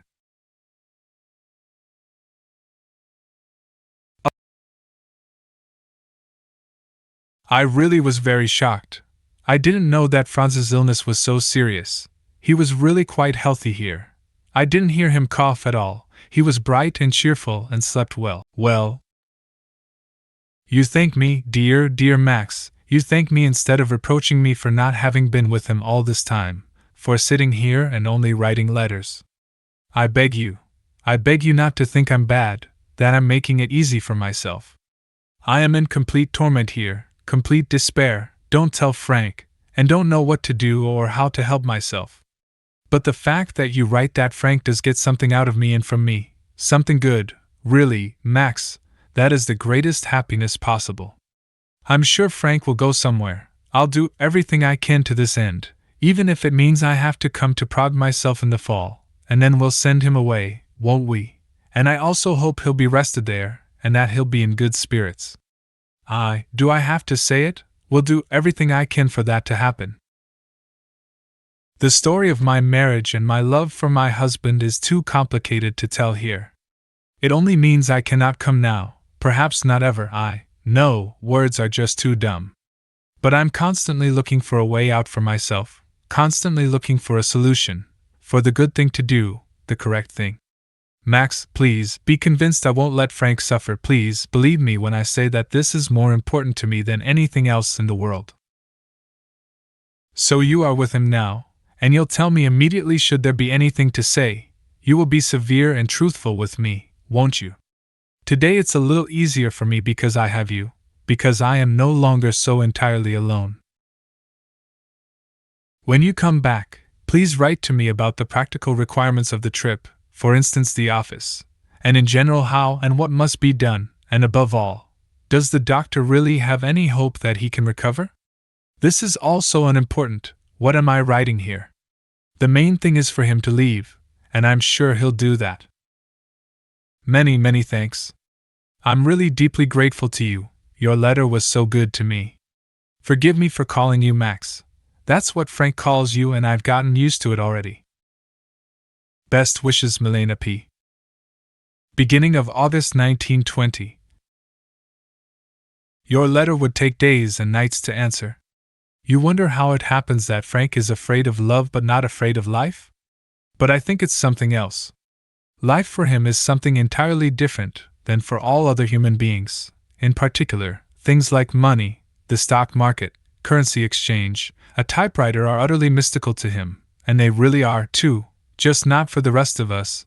They are the strangest riddles to him, and his approach to them is completely different than our own. Can his office work be considered the customary performance of a service? Any official position, including his own, is something very puzzling to him, very admirable, like a locomotive is for a small child. He doesn't understand the simplest things in the world. Were you ever in a post office with him? After he composes a telegram and picks out whatever little counter he likes best, shaking his head, he then drifts from one counter to another, without the slightest idea to what end or why, until he finally stumbles on the right one, and when he pays and receives change, he counts it and discovers 1 krone too many, and so he gives one back to the girl behind the counter. Then he walks away slowly, counts once again, and in the middle of descending the last staircase he realizes that the missing krone belonged to him after all. So there you stand next to him, at a loss, while he shifts his weight from one foot to the other, wondering what to do. Going back is difficult. Upstairs there's a crowd of people pushing and shoving. So just let it go, I say. He looks at me completely horrified. How can you let it go? Not that he's sorry about the krone. But it's not good. There's 1 krone missing. How can you forget about something like that? He spoke about it for a long time, and was very dissatisfied with me. And this repeated itself with different variations in every shop, in every restaurant, in front of every beggar. Once he gave a beggar a 2 krone piece and wanted 1 back. She said she didn't have anything. We stood there for a good 2 minutes, thinking about how to deal with the matter. Then it occurred to him that he could leave the 2 krone. But no sooner had he taken a few steps when he started getting very cross. Of course, this same man would be eager and extremely happy to give me 20,000 krone with no questions asked. On the other hand, if I were to ask him for 20,001 krone and we had to change money somewhere and didn't know where, he would seriously consider what to do with the 1 krone I hadn't been allotted. His anxiety in the face of money is almost the same as his anxiety in the face of women, or his fear of things official. Once I telegraphed him, phoned him, wrote him, begged him in God's name to come see me for a day. I really needed it at the time. I cursed him to high heaven. He didn't sleep for nights, tormented himself, wrote letters full of self-destruction, but he did not come. Why? He couldn't ask for a leave. He was unable to ask the director, the same director he admires in the depths of his soul, seriously, for being able to type so quickly. He wasn't able to tell the director he was going to see me. And as for saying something else, another horrified letter, how could he lie? Lie to the director? Impossible. If you ask him why he loved his first fiancée, he'll answer, "She was so good at business." And his face begins to beam with admiration. No, this whole world is and remains a riddle to him. A mystical secret. Something he cannot attain and something he holds in high regard, with a moving, pure naivete, because it is good at business. When I told him about my husband, who is unfaithful to me 100 times a year, who holds me and many other women under a type of spell, his face lit up with the same awe he had shown the time he spoke about his director who can type so quickly and who is therefore such a superior person, and the time he spoke about his fiancée who was so good at business. All of that is foreign to him. A person who can type quickly and a man who has 4 mistresses are just as incomprehensible to him as the crone at the post office and the crone with the beggar. They are incomprehensible to him because they are alive. But Frank is unable to live. Frank isn't capable of living. Frank will never recover. Frank will soon die. Obviously, we are all capable of living, because at one time or another we have all taken refuge in a lie, in blindness, enthusiasm, optimism, a conviction, pessimism, or something else. But he has never fled to any refuge, not one. He is absolutely incapable of lying, just as he is incapable of getting drunk. He lacks even the smallest refuge. He has no shelter. That is why he is exposed to everything we are protected from. He is like a naked man among the dressed. Everything he is, says, and lives cannot even be called truth. Actually, it is predetermined being in and of itself, being with nothing added that might allow him to distort his picture of the world, whether into beauty or distress. And his asceticism is completely unheroic, hence all the greater and loftier. All heroism, is lying and cowardice. This is not someone who chooses asceticism as a means to an end. Here is a man who is forced to be ascetic because of his terrible clairvoyance, his purity and inability to compromise. There are very intelligent people who also refuse to make compromises. But they don magic glasses and see everything in a different light. That's why they don't need any compromises. That's why they are able to type quickly and have their women. He stands beside them and gazes at them in wonder, at everything, even this typewriter and these women. He will never understand. His books are amazing. He himself is far more amazing. Many thanks for everything. He is like a naked man among the dressed. Everything he is, says, and lives cannot even be called truth. Actually, it is predetermined being in and of itself, being with nothing added that might allow him to distort his picture of the world, whether into beauty or distress. And his asceticism is completely unheroic, hence all the greater and loftier. All heroism is lying and cowardice. This is not someone who chooses asceticism as a means to an end. Here is a man who is forced to be ascetic because of his terrible clairvoyance, his purity and inability to compromise. There are very intelligent people who also refuse to make compromises. But they don magic glasses and see everything in a different light. That's why they don't need any compromises. That's why they are able to type quickly and have their women. He stands beside them and gazes at them in wonder, at everything, even this typewriter and these women. He will never understand. His books are amazing. He himself is far more amazing. Many thanks for everything. I wish you all the best. I'm allowed to visit you when I come to Prague, am I not? I send you my most heartfelt greetings. Presumably beginning of January 1921. Dear her doctor. Forgive me for not being able to write in German. Perhaps you know enough Czech to understand me. Forgive me for bothering you. I simply don't know what to do. My brain cannot handle any more impressions or thoughts. It can't take in any more. I don't know anything. I don't feel anything. I don't understand anything. I have the feeling that something terrible has happened to me during these months, but I don't know much about it. I don't know anything about the world at all. I just feel I would probably kill myself if I somehow grasped whatever it is that's eluding me. I could tell you what brought it all about, how it happened and why. I could tell you everything about myself and about my life. But what good would that do? And moreover, I don't know. I just have Frank's letter from the Tatra Mountains in my hand, a very deadly request and at the same time an order. Make it impossible for us to meet, and do not write. Please fulfill my one request in silence. It is the only thing that can enable me to go on living. Everything else causes further destruction. I don't dare write a word, a question. I don't even know what I want to ask of you. I don't know what. I don't know what I want to know. Jesus Christ, I'd like to press my temples into my brain. Just tell me one thing. You've been with him lately, you know. Am I guilty or not guilty? I beg you for God's sake not to console me. Don't say no one is guilty. Don't write any psychoanalysis. I already know all that, you see, all that you could possibly write me.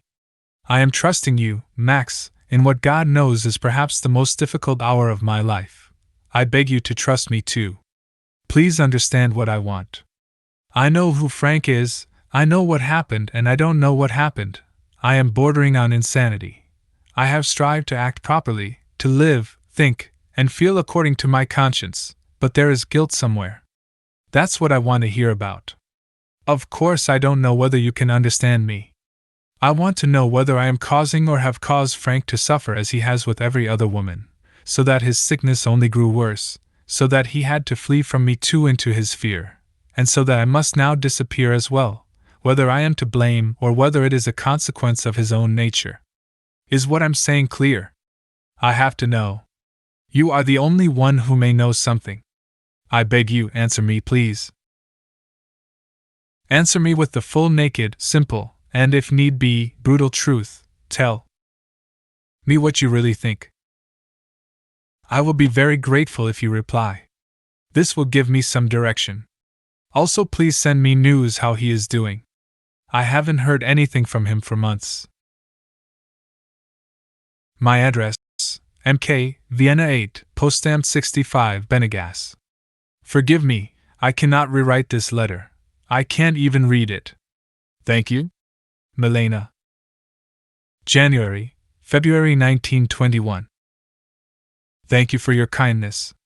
In the meantime, I have come to my senses somewhat. I can think again. Not that this has made things any better for me. Of course, it goes without saying I won't write Frank. How could I? If it's true that people have a task to fulfill on earth, then, where he is concerned, I have fulfilled mine very badly. How could I be so immodest and hurt him when I was incapable of helping him? I understand his fear down in my deepest nerve. Furthermore, it was always there, before he met me, all the time he didn't know me. I knew his fear before I knew him. I armed myself against it by understanding it. In the 4 days Frank was next to me, he lost it. We laughed about it. I know for certain that no sanatorium will succeed in curing him. He will never be healthy, Max, as long as he has this fear. And no psychic reinforcement can overcome this fear, because the fear prevents the reinforcement. This fear doesn't just apply to me. It relates to everything that is shamelessly alive, also to the flesh, for example. Flesh is too uncovered. He can't stand the sight of it. This is what I was able to dispel back then. Whenever he sensed this fear, he would look me in the eye, and we would wait a while, as if our feet hurt or we had to catch our breath, and after a moment it would pass. This didn't require the slightest effort. Everything was simple and clear. I dragged him over the hills behind Vienna. I went on ahead since he was walking slowly. He came trudging on behind me, and if I close my eyes I can still see his white shirt and his sunburned neck and how he was straining. He kept hiking the whole day, uphill, downhill, in the sun. He didn't cough once. He ate an enormous amount and slept like a bagpipe.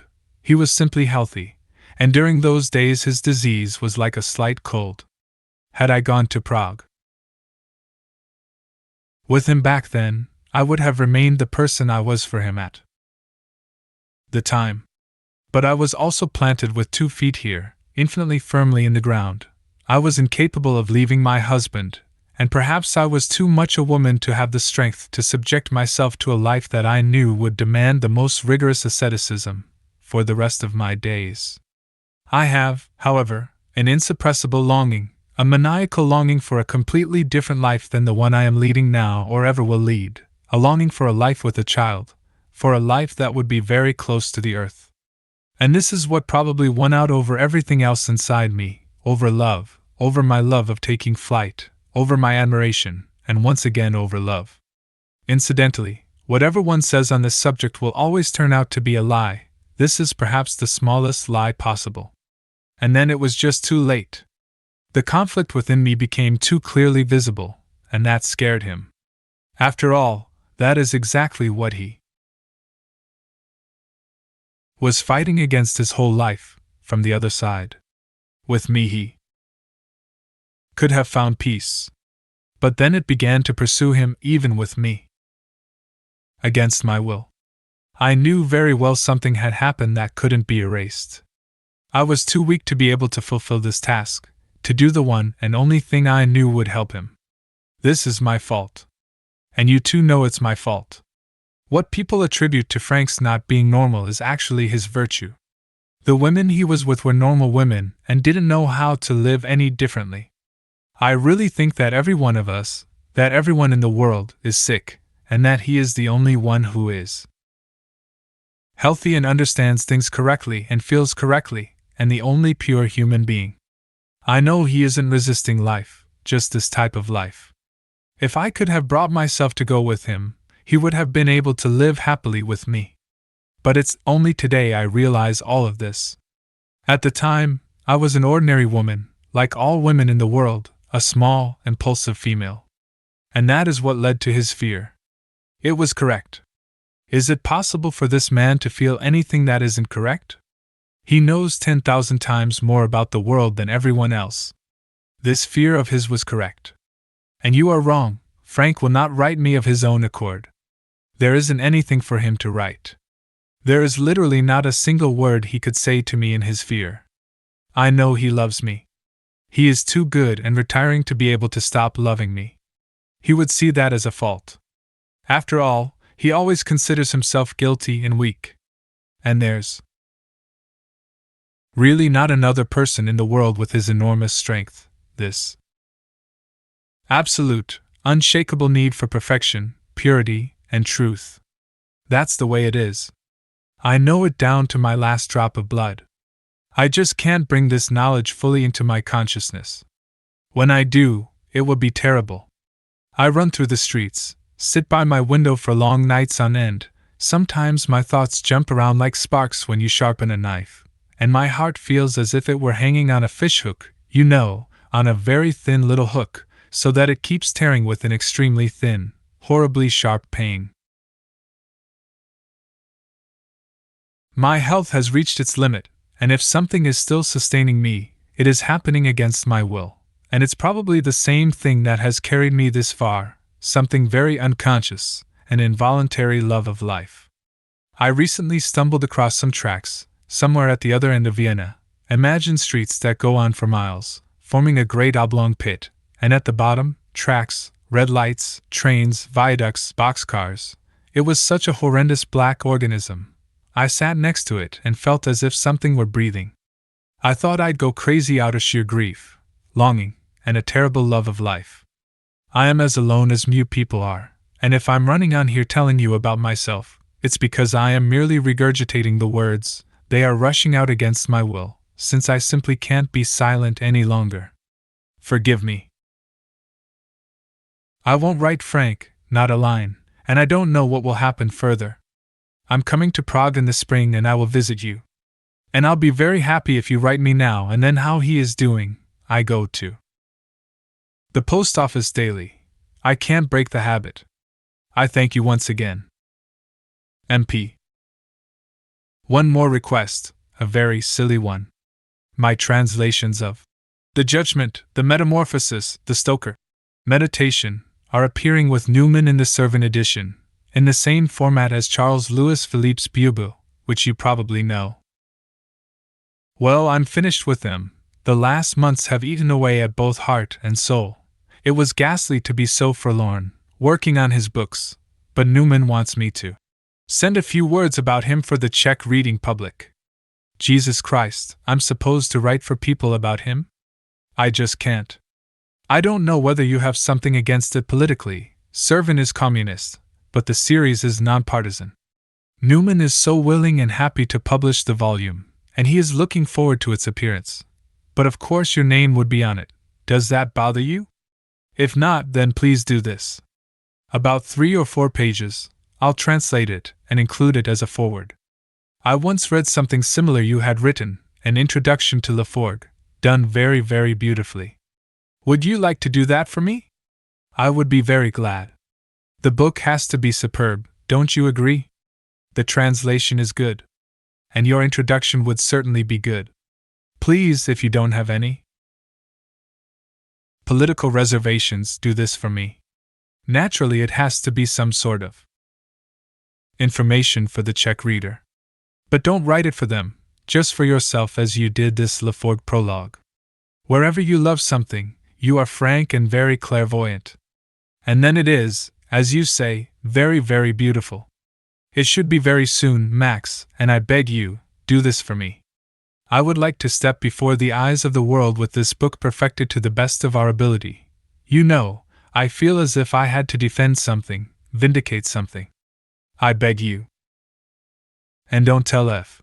anything. We'll surprise him, agreed? Perhaps it will bring him a little joy. Spring, summer 1921. Dear Herr Doctor, forgive me for answering so late. Yesterday I got out of bed for the first time. My lungs have managed their last. The doctor gives me only a few more months if I don't leave immediately. At the same time I am writing my father. If and when he sends me money I'll go, although I still don't know where or when. But I'm sure I'll come to Prague first, and will permit myself to look you up so I can find out more about Frank. I'll write you again when I get in. However, I firmly insist you don't mention anything about my sickness to F. I have no idea when the book will appear, evidently this winter. It will be published by K. St. Newman in the Borvy Press, as a volume in the series Servan, Stefansgast 37. Perhaps you can inquire with him whether you may publish the prologue separately, before it appears in the book. There is a shortage of paper and money, everything takes a long time. I didn't want to cut anything from your prologue. It is so beautiful. I have the impression that you might somehow be annoyed with me? I don't know why I have an impression like this, from your letter. Forgive me for analyzing, Frank, it's disgraceful and I'm ashamed I allowed myself to do it, but sometimes I feel I have to press my palms against my brain so it won't explode. I thank you for everything and goodbye for now. Sincerely yours, MP. Presumably mid-July 1924. Dear Her Doctor, I'm returning the book to you with thanks. Please forgive me for not looking you up. I hardly think I could talk about Franz right now, and I'm sure you won't want to speak with me about him at this time either. With your permission, I'll let you know before I come to Prague in September. Please remember me kindly, and please convey my best wishes to your wife, whom I once probably wronged without intending to. When you have the opportunity, please make sure my letters which belong to Franz are burned. I trust you will do so, although of course this is nothing important. His manuscripts and diaries, not at all intended for me, since they were written before he knew me, about 15 large notebooks, are here with me and, should you need them, are at your disposal. This is as he wished. He asked me not to show them to anyone but you and then only after he died. Perhaps you already know them in part. Most cordial greetings, and I remain yours in friendship, Milena Polak. July 27, 1924. Dear Her Doctor, I was unable to travel to Prague to give you the manuscripts, despite the fact I would have been very glad to do so.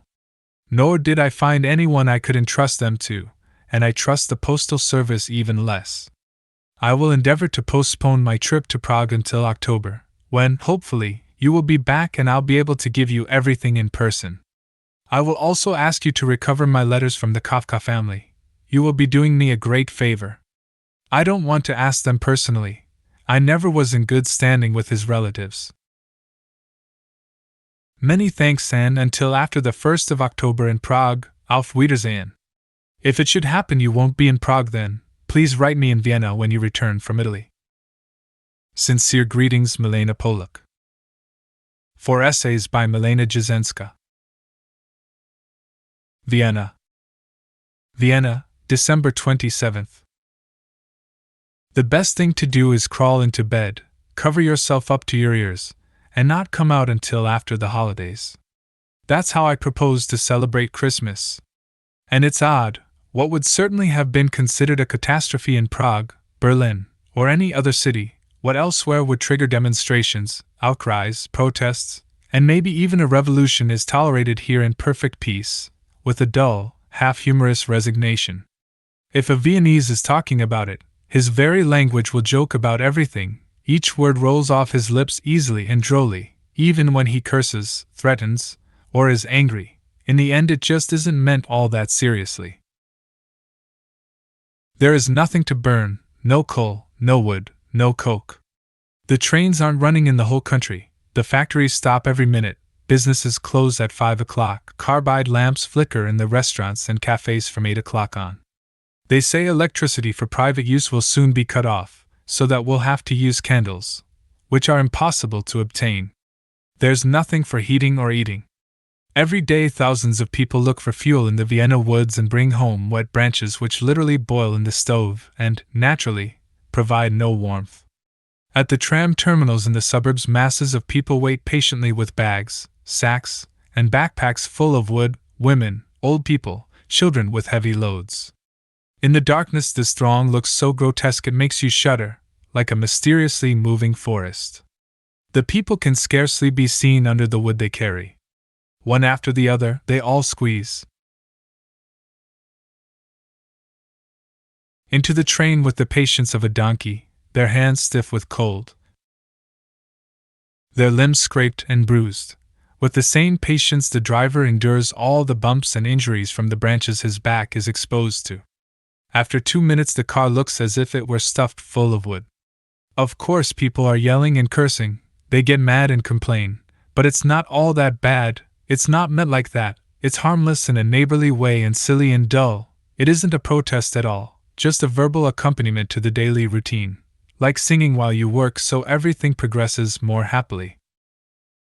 The other half of the population sells the wood. For 2 krone a kilo. Young men stand at the train stations with handcarts and sacks. Wagons loaded with wood drive through the streets. If you want to heat your room, go out on the street, stop the first little cart that comes along and pay, bargain, pay, and pay. Of course the wood is uncut, unchopped. Pay again to have it split, and again to have it carried upstairs. Before it reaches your apartment the wood has shrunk in half. Then you pay the good man a tip, give him a glass of wine, shake his hand, and thank him. And be glad you have anything at all. It's the same with food. If you're extremely modest, with both quantity and quality, your weekly paycheck will cover a single, pitiful evening meal. There's 1 loaf of bread per person, and although I've been through 2 years hard schooling here, I have never succeeded in getting down this yellow, hard, old, moldy gift of God. There's no recourse but to buy food on the black market, which perhaps flourishes here more than elsewhere. There are delicatessens downtown with a few apples or some St. John's bread in the display windows, for the sake of propriety. The counter is empty, the baskets and barrels are empty, and still the store is full of people. But these people don't approach the counter demanding, the way they usually would, give me this and that. On the contrary, they whisper something to the seller, who whispers something back and, after a short while of whispering, fetches a small package, takes the money which has been counted in advance, and the client leaves. A stranger won't receive a thing. But if you know someone, you can get liqueurs, wine, chocolate, meat, ham, poultry, sausage, anything you like. Just don't ask how much it costs. Take the package, the price will be whispered, then pay and disappear. Not long ago I went on a pilgrimage for bread. I visited all the shopkeepers, bakers, milkmen, waiters, entirely in vain, until a woman advised me to go to the bread market on the girdle. At the address she gave me I found a wine bar which was in such a fog of blue smoke I could barely see a thing. The room was full of people, all standing. Now and then someone moved from one person to another. They were all talking, screaming, dealing. You can get anything here. You can get bread here, just 1 loaf, of course. 1 loaf of evil-smelling, moldy bread for 50 krone. A kilo of flour costs 50 krone, a kilo of rice 80, an egg 8, a candle 8, a kilo of butter 200, a kilo of meat 150 to 250, a goose costs 1,000 krone. Coal, wood, food, textiles, everything at astronomical prices. And the most remarkable thing is, without exception, all the people selling here are workers. I stood in the middle of the room, amazed that the world had turned upside down, not once but 3 times, so that no one really knows anymore what's top and what's bottom. The whole world revolves around the working masses, every newspaper, every assembly, every lecture. Everyone is crying for help, help for the proletariat, help for the children with rickets who are moldering 5, 8 to a room with 2 beds, help for women whom need has forced into prostitution. All of us, almost all, are in agreement, enthusiastic, ready to help, and here are workers with piles of money, who are selling items in great demand at the highest, most shameless prices. There are hundreds and thousands, and not the slightest hint of need. They have furs. They have good shoes, free time, and money. I know many households, including a family of 13. Their 3 rooms, which are heated every day, are a lot warmer than my single room, and they would never serve what I cook for myself, simply because they wouldn't like it. They drink café au lait for breakfast and eat white rolls, and all 13 of them have full, ruddy faces, not the slightest trace of malnutrition. The Viennese proletariat isn't doing badly, it really isn't. And of course this should not be begrudged. The civil servants, however, are worse off, people with lamentable salaries and large families, postal officials, etc. Here you'll find the greatest deprivation, even if it isn't visible. Because the many people who aren't workers, the many widows, cripples, street sweepers, mailmen, small craftsmen, these families really are wasting away in musty rooms in Favoriton and Ottakring, with wash lines full of rags. Their poverty reigns, fearfully, nakedly. At the same time, there are 15 theaters in Vienna which are sold out daily despite the enormous price of tickets. A box seat for the premiere of Strauss's Die Frau ohne Schatten costs 1,000 K. For an orchestra seat in the opera the simplest performances cost 60 K. 20 cabarets, 20 bars, numerous restaurants where you can't eat for under 200 K, all full. Colorful advertisements promote entertainment of all descriptions. Cinemas and cafes on every block are overflowing. The fashion boutiques along the Kartnerstrasse are crowded with people.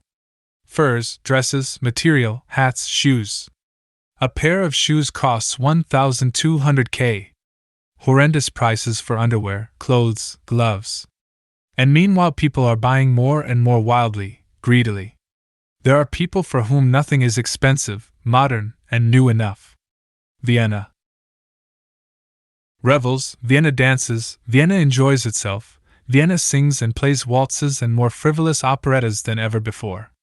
And the same Vienna is languishing, dying away, full of reparation committees, and its political leaders travel the world over requesting aid.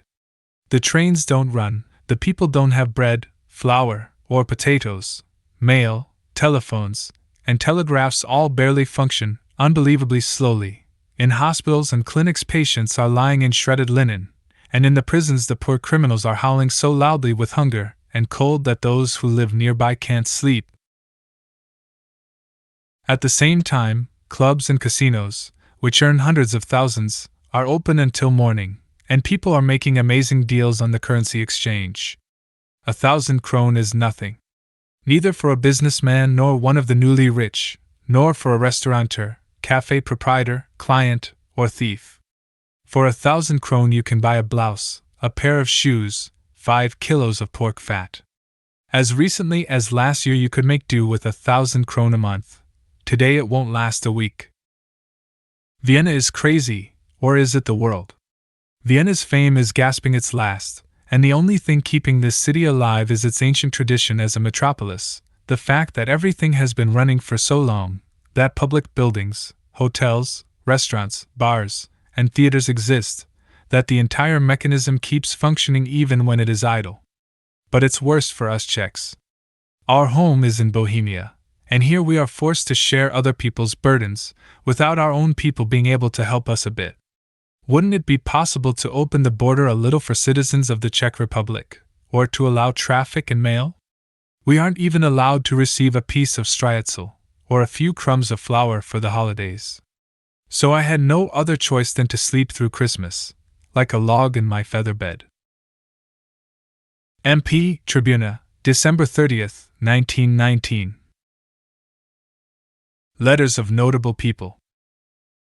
Because it is not essential, I am temporarily leaving aside the question whether one has the right to publish letters of notable people. It is not a matter of right as much as of determining the value we ultimately derive from the information and testimonies obtained by such a glimpse into the private lives of celebrities. Only then can the other, subordinate question be answered.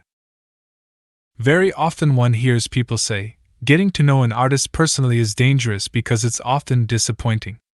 Anyone who has inspired others with his music, poems, paintings, is bound to be a very unusual person, and one who possesses certain inscrutable traits. For example, he may be as greedy as a hamster, as anxious as a hare, as uncouth as a barge hand, dirty and unshaven, even greasy. He may wear a nightcap or be enamored of his parrot. The same man who has such a passionate relationship to eternity, truth, and great deeds wears a nightcap. Yes, my dear girl. Artists don't always look like Waldemar Seilander, unfortunately, or maybe fortunately. And if you are disappointed by an artist as a human being, by an artist whose accomplishments provide irrefutable proof of his stature, then it is your fault alone, because you are looking at things so conventionally. You are looking at the artist as if he were a bank clerk, without realizing that what distinguishes the artist from the non-artist is not who they are, as people, but what they possess. A non-artist possesses only what he has: 10,000 krone, shares of stock, a pretty nose, 2 healthy hands. An artist, on the other hand, also possesses things he doesn't quite have. His desires, wishes, imaginings. The entire world provides material for his creativity. If you are disappointed by an artist, my dear girl, this is only because you haven't understood how to find him, and don't know how grotesquely strange the human soul is. Or maybe it isn't grotesque that the great moralist of the human comedy, Balzac, with his fine understanding of beauty and elegance, was dumpy, ugly, and fat, always carelessly dressed or even unkempt, a man his friends had to guard constantly so he wouldn't do something dumb, foolish, or embarrassing? Or that our sweet, starry-eyed Dvorak came from the country, was quite robust and given to habits that had nothing to do with the stars? Or that Maupassant was a surly, despairing, and mistrusting loner who tortured himself with feelings of inferiority for 30 years and for 30 years burned all his stories because he considered them imperfect? Or that Napoleon, terrible, brave Napoleon, the master of the world, was a small, frail, dwarfish little man afraid of the dark? And so on, one could continue at will. The interest in the private life of important people stems from the fact that we aren't just satisfied with their work, their creation. We want to know where it comes from. We want to understand the internal act preceding the creation. The more so since every great work of art is by definition inexplicable and new, for an artist does not say what exists, but what does not exist, and by saying it, makes it exist. Ever since Shakespeare wrote Hamlet, the world knows the indecisive man unable to choose between being and not being. Ever since Dostoevsky created Mishkin, the world knows the noble, clumsy, but thoroughly good man, the wonderful man, the idiot and savior of lives. Ever since Bozina Nemkova's grandmother we know the wise, radiant, rustic soul of an old woman. Ever since Zola's Nana, we know what it is to be a prostitute in the Parisian demi-monde. Of course there was a Hamlet before Shakespeare and a Mishkin before Dostoevsky, and the earth was turning before Galileo, and there was electricity before Galvani. But the world didn't know that. The world was unaware of electricity and went without it. It didn't count on it, and didn't suppose it existed. Just like it didn't know a Hamlet before Shakespeare or an Onegin before Pushkin.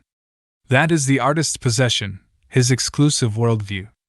His ability to see something for the first time, to see something new. Naturally we ask ourselves, good God, it's so simple, why didn't I know that before? How and why was he the one to discover it? Greedily we reach for the letters, expose the human element, gulp down the pages. How did he do it? Through what pain? What wish? What disease? What tension? The letters complete the work like a map completes the world. But a miracle is not enough for us doubters. We require a tangible explanation, and so we search the letters for motivations, logical clues. Biographies are something completely different. Interesting in a completely different way. Stendhal's biography of Napoleon reveals the author's thoughts more than a portrait of its subject. It in itself is a work of art. We do not expect any art from letters, we expect something human. Of course, the ideas some outstanding people have about others are valuable, and very much worth knowing.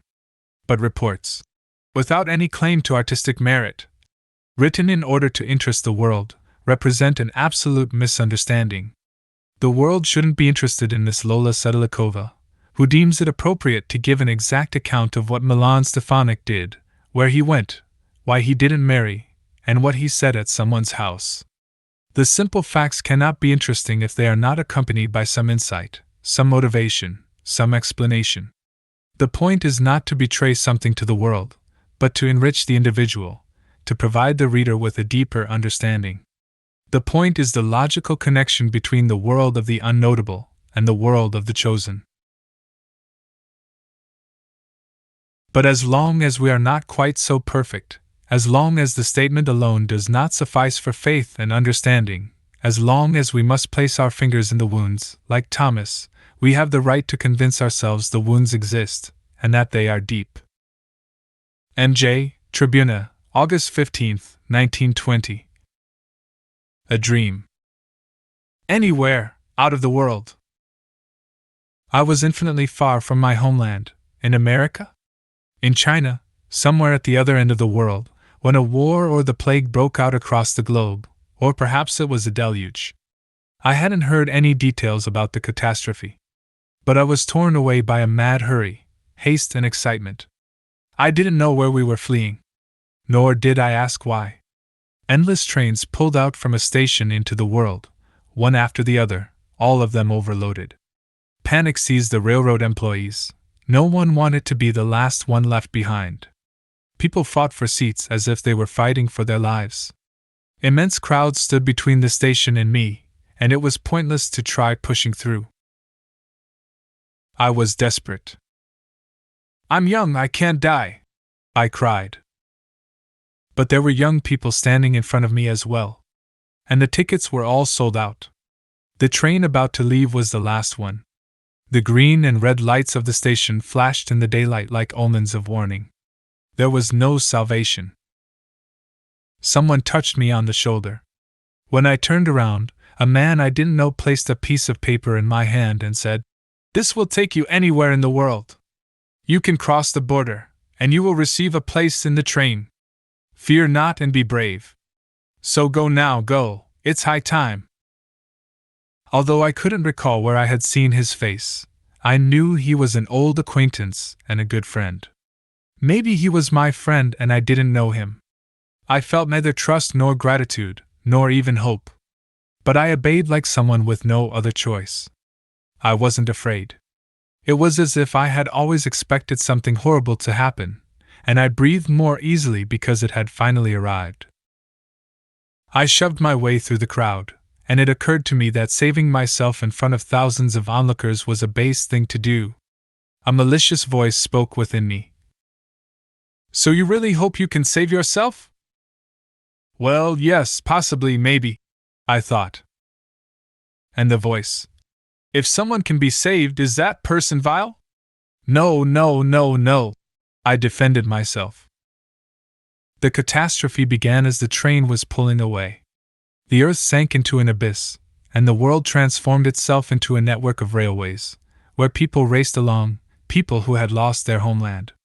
The tracks lay over the deep, and the train stormed ahead in maniacal frenzy. Finally they stopped at the border. "All out for control," screamed a conductor. The crowd spilled over to the customs booth. I alone stood off to the side, without a passport, without luggage. My hand clenched a piece of paper. Shivers ran down my spine. An official approached me and demanded my papers. Seconds became an eternity. I unfolded the piece of paper. The official, stepping aside impatiently, stuck out his hand in expectation. He seemed determined not to let me through. I glanced at the paper. There, in 20 languages, were the words "sentenced to."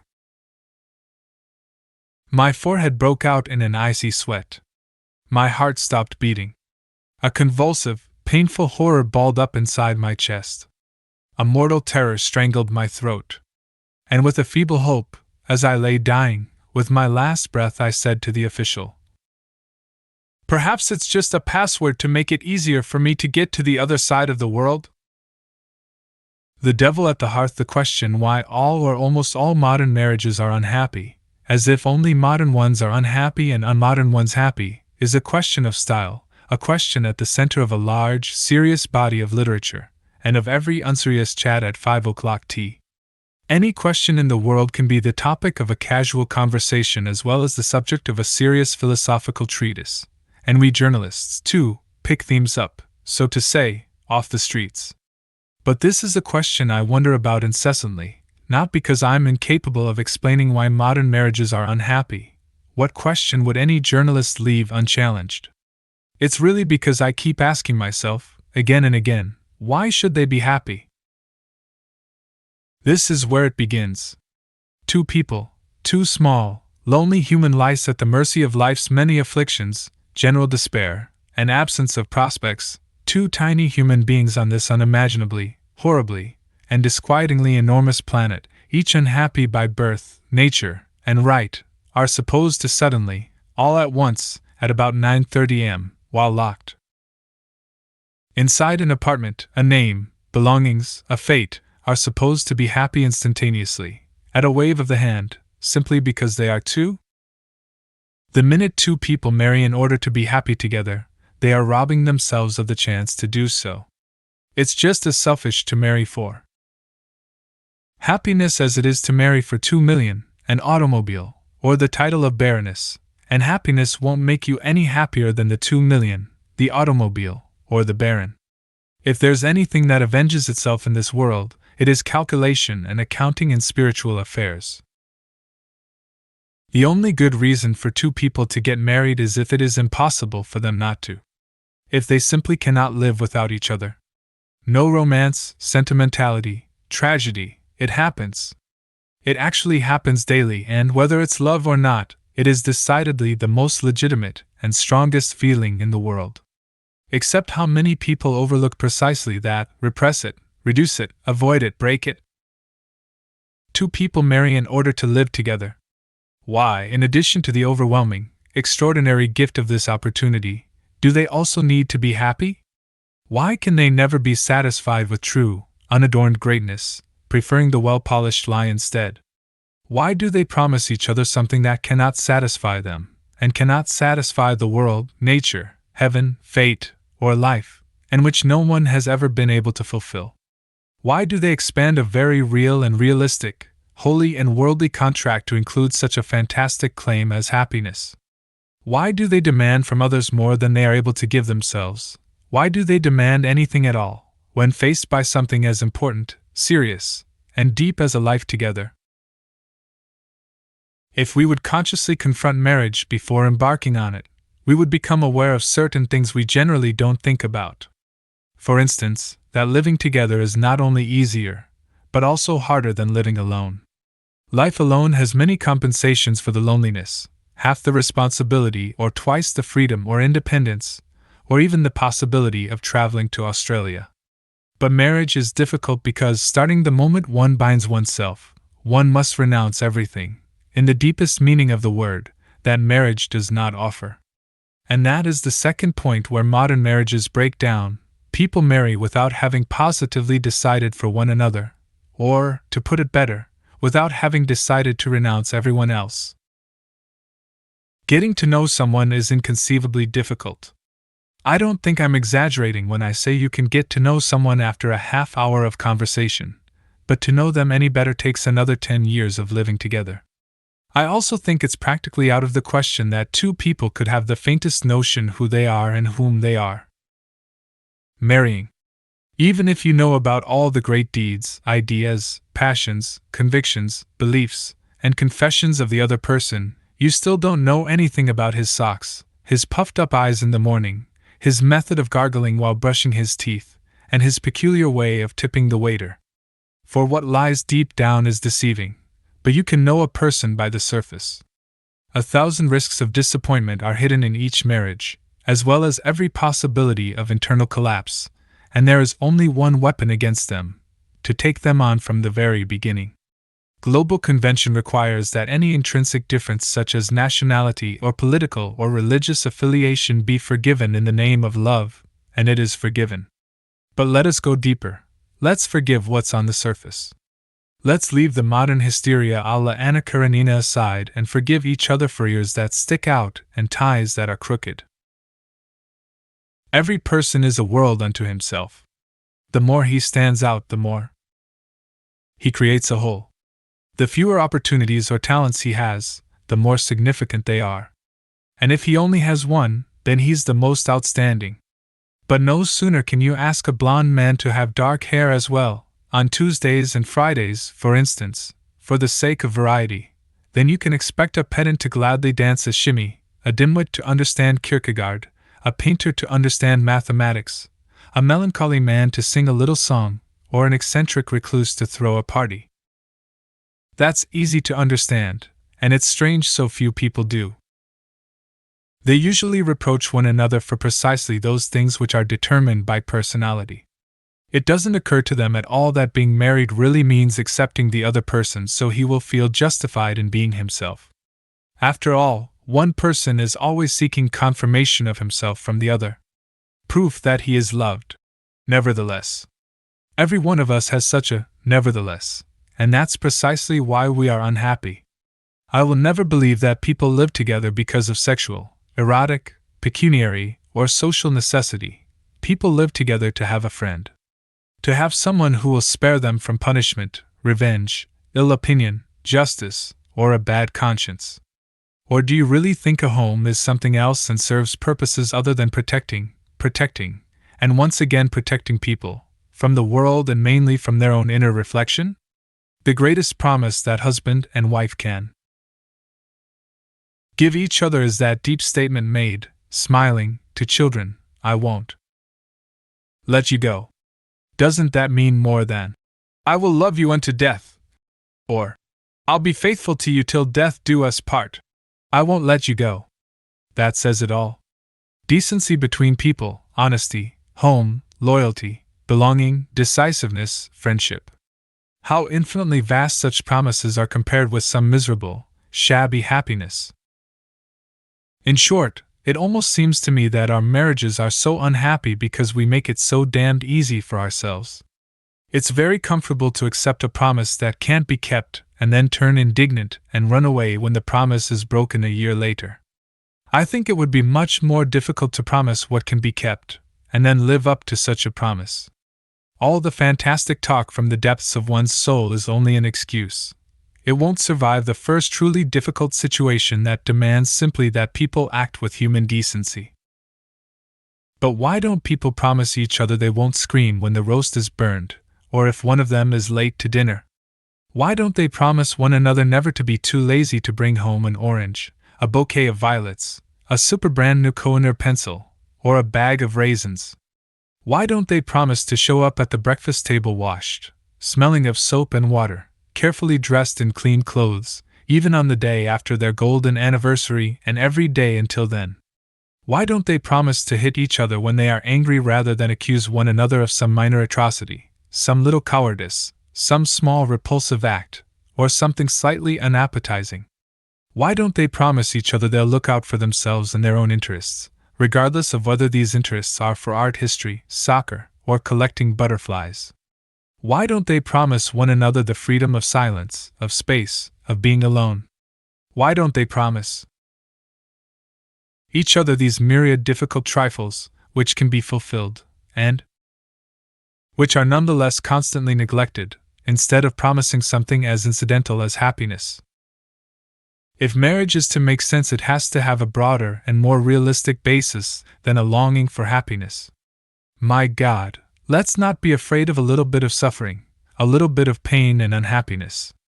Try it, go out some night and stand face to face with the stars, look up carefully, sincerely, strain for at least 5 minutes. Or climb up some mountain where you can look down on the earth almost as if you were in heaven. And after a while you'll find yourself believing in the importance of life, and in the insignificance of happiness. Happiness! As if being happy depended on us and us alone. As if there weren't a talent for being happy, just like there's a talent for singing, writing, politics, making shoes. You can give a person everything he asks, overwhelm him with love, advantages, and anything he desires, and still he won't be happy. And you can beat someone else until he can hardly breathe, and no sooner does he see a bunch of carrots, dripping with dew and fresh, bright carrots with green leaves, and he's already happy.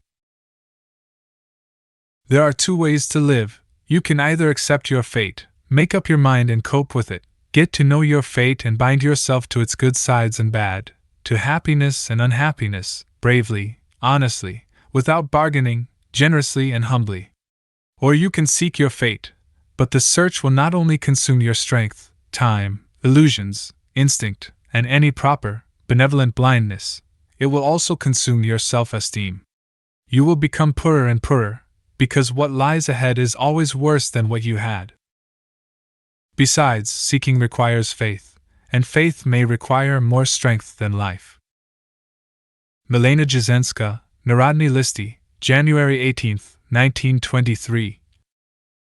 Milena Jesenská's obituary for Franz Kafka. Dr. Franz Kafka, a German writer who lived in Prague, died the day before yesterday in the Kierling Sanatorium, near Klosterneuburg bei Wien. Few people knew him here, for he was a recluse, a wise man in dread of life.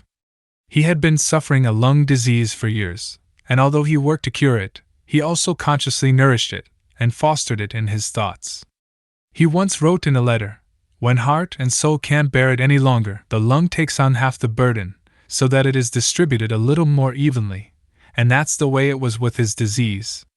It lent him an almost miraculous tenderness and an almost horribly uncompromising intellectual refinement.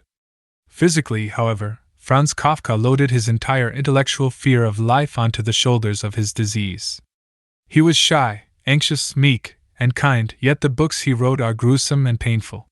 He saw the world as full of invisible demons, tearing apart and destroying defenseless humans. He was too clairvoyant, too intelligent to be capable of living, and too weak to fight. He was weak the way noble, beautiful people are, people incapable of struggling against their fear of misunderstanding, malice, or intellectual deceit because they recognize their own helplessness in advance. Their submission only shames the victor. He understood people as only someone of great and nervous sensitivity can, someone who is alone, someone who can recognize others in a flash, almost like a prophet. His knowledge of the world was extraordinary and deep. He was himself an extraordinary and deep world. He has written the most significant books of modern German literature, books that embody the struggle of today's generation throughout the world, while refraining from all tendentiousness. They are true, stark, and painful, to the point of being naturalistic even where they are symbolic. They are full of dry scorn and the sensitive perspective of a man who saw the world so clearly that he couldn't bear it, a man who was bound to die since he refused to make concessions or take refuge, as others do, in various fallacies of reason or the unconscious, even the more noble ones. Dr. Franz Kafka wrote The Stoker, the first chapter of a wonderful, still unpublished novel, which has appeared in Czech in Newman's Servan. The Judgment, the Conflict of Two Generations, the Metamorphosis, the most powerful book in modern German letters, in the Penal Colony, and the collections Meditation and a Country Doctor. The last novel, Before the Law, has been in manuscript form, ready to print for years. It is one of those books which, upon reading, leaves the impression of a world so perfectly portrayed that any further comment is superfluous. All of his books paint the horror of secret misunderstandings, of innocent guilt between people. He was an artist and a man of such anxious conscience he could hear even where others, deaf, felt themselves secure.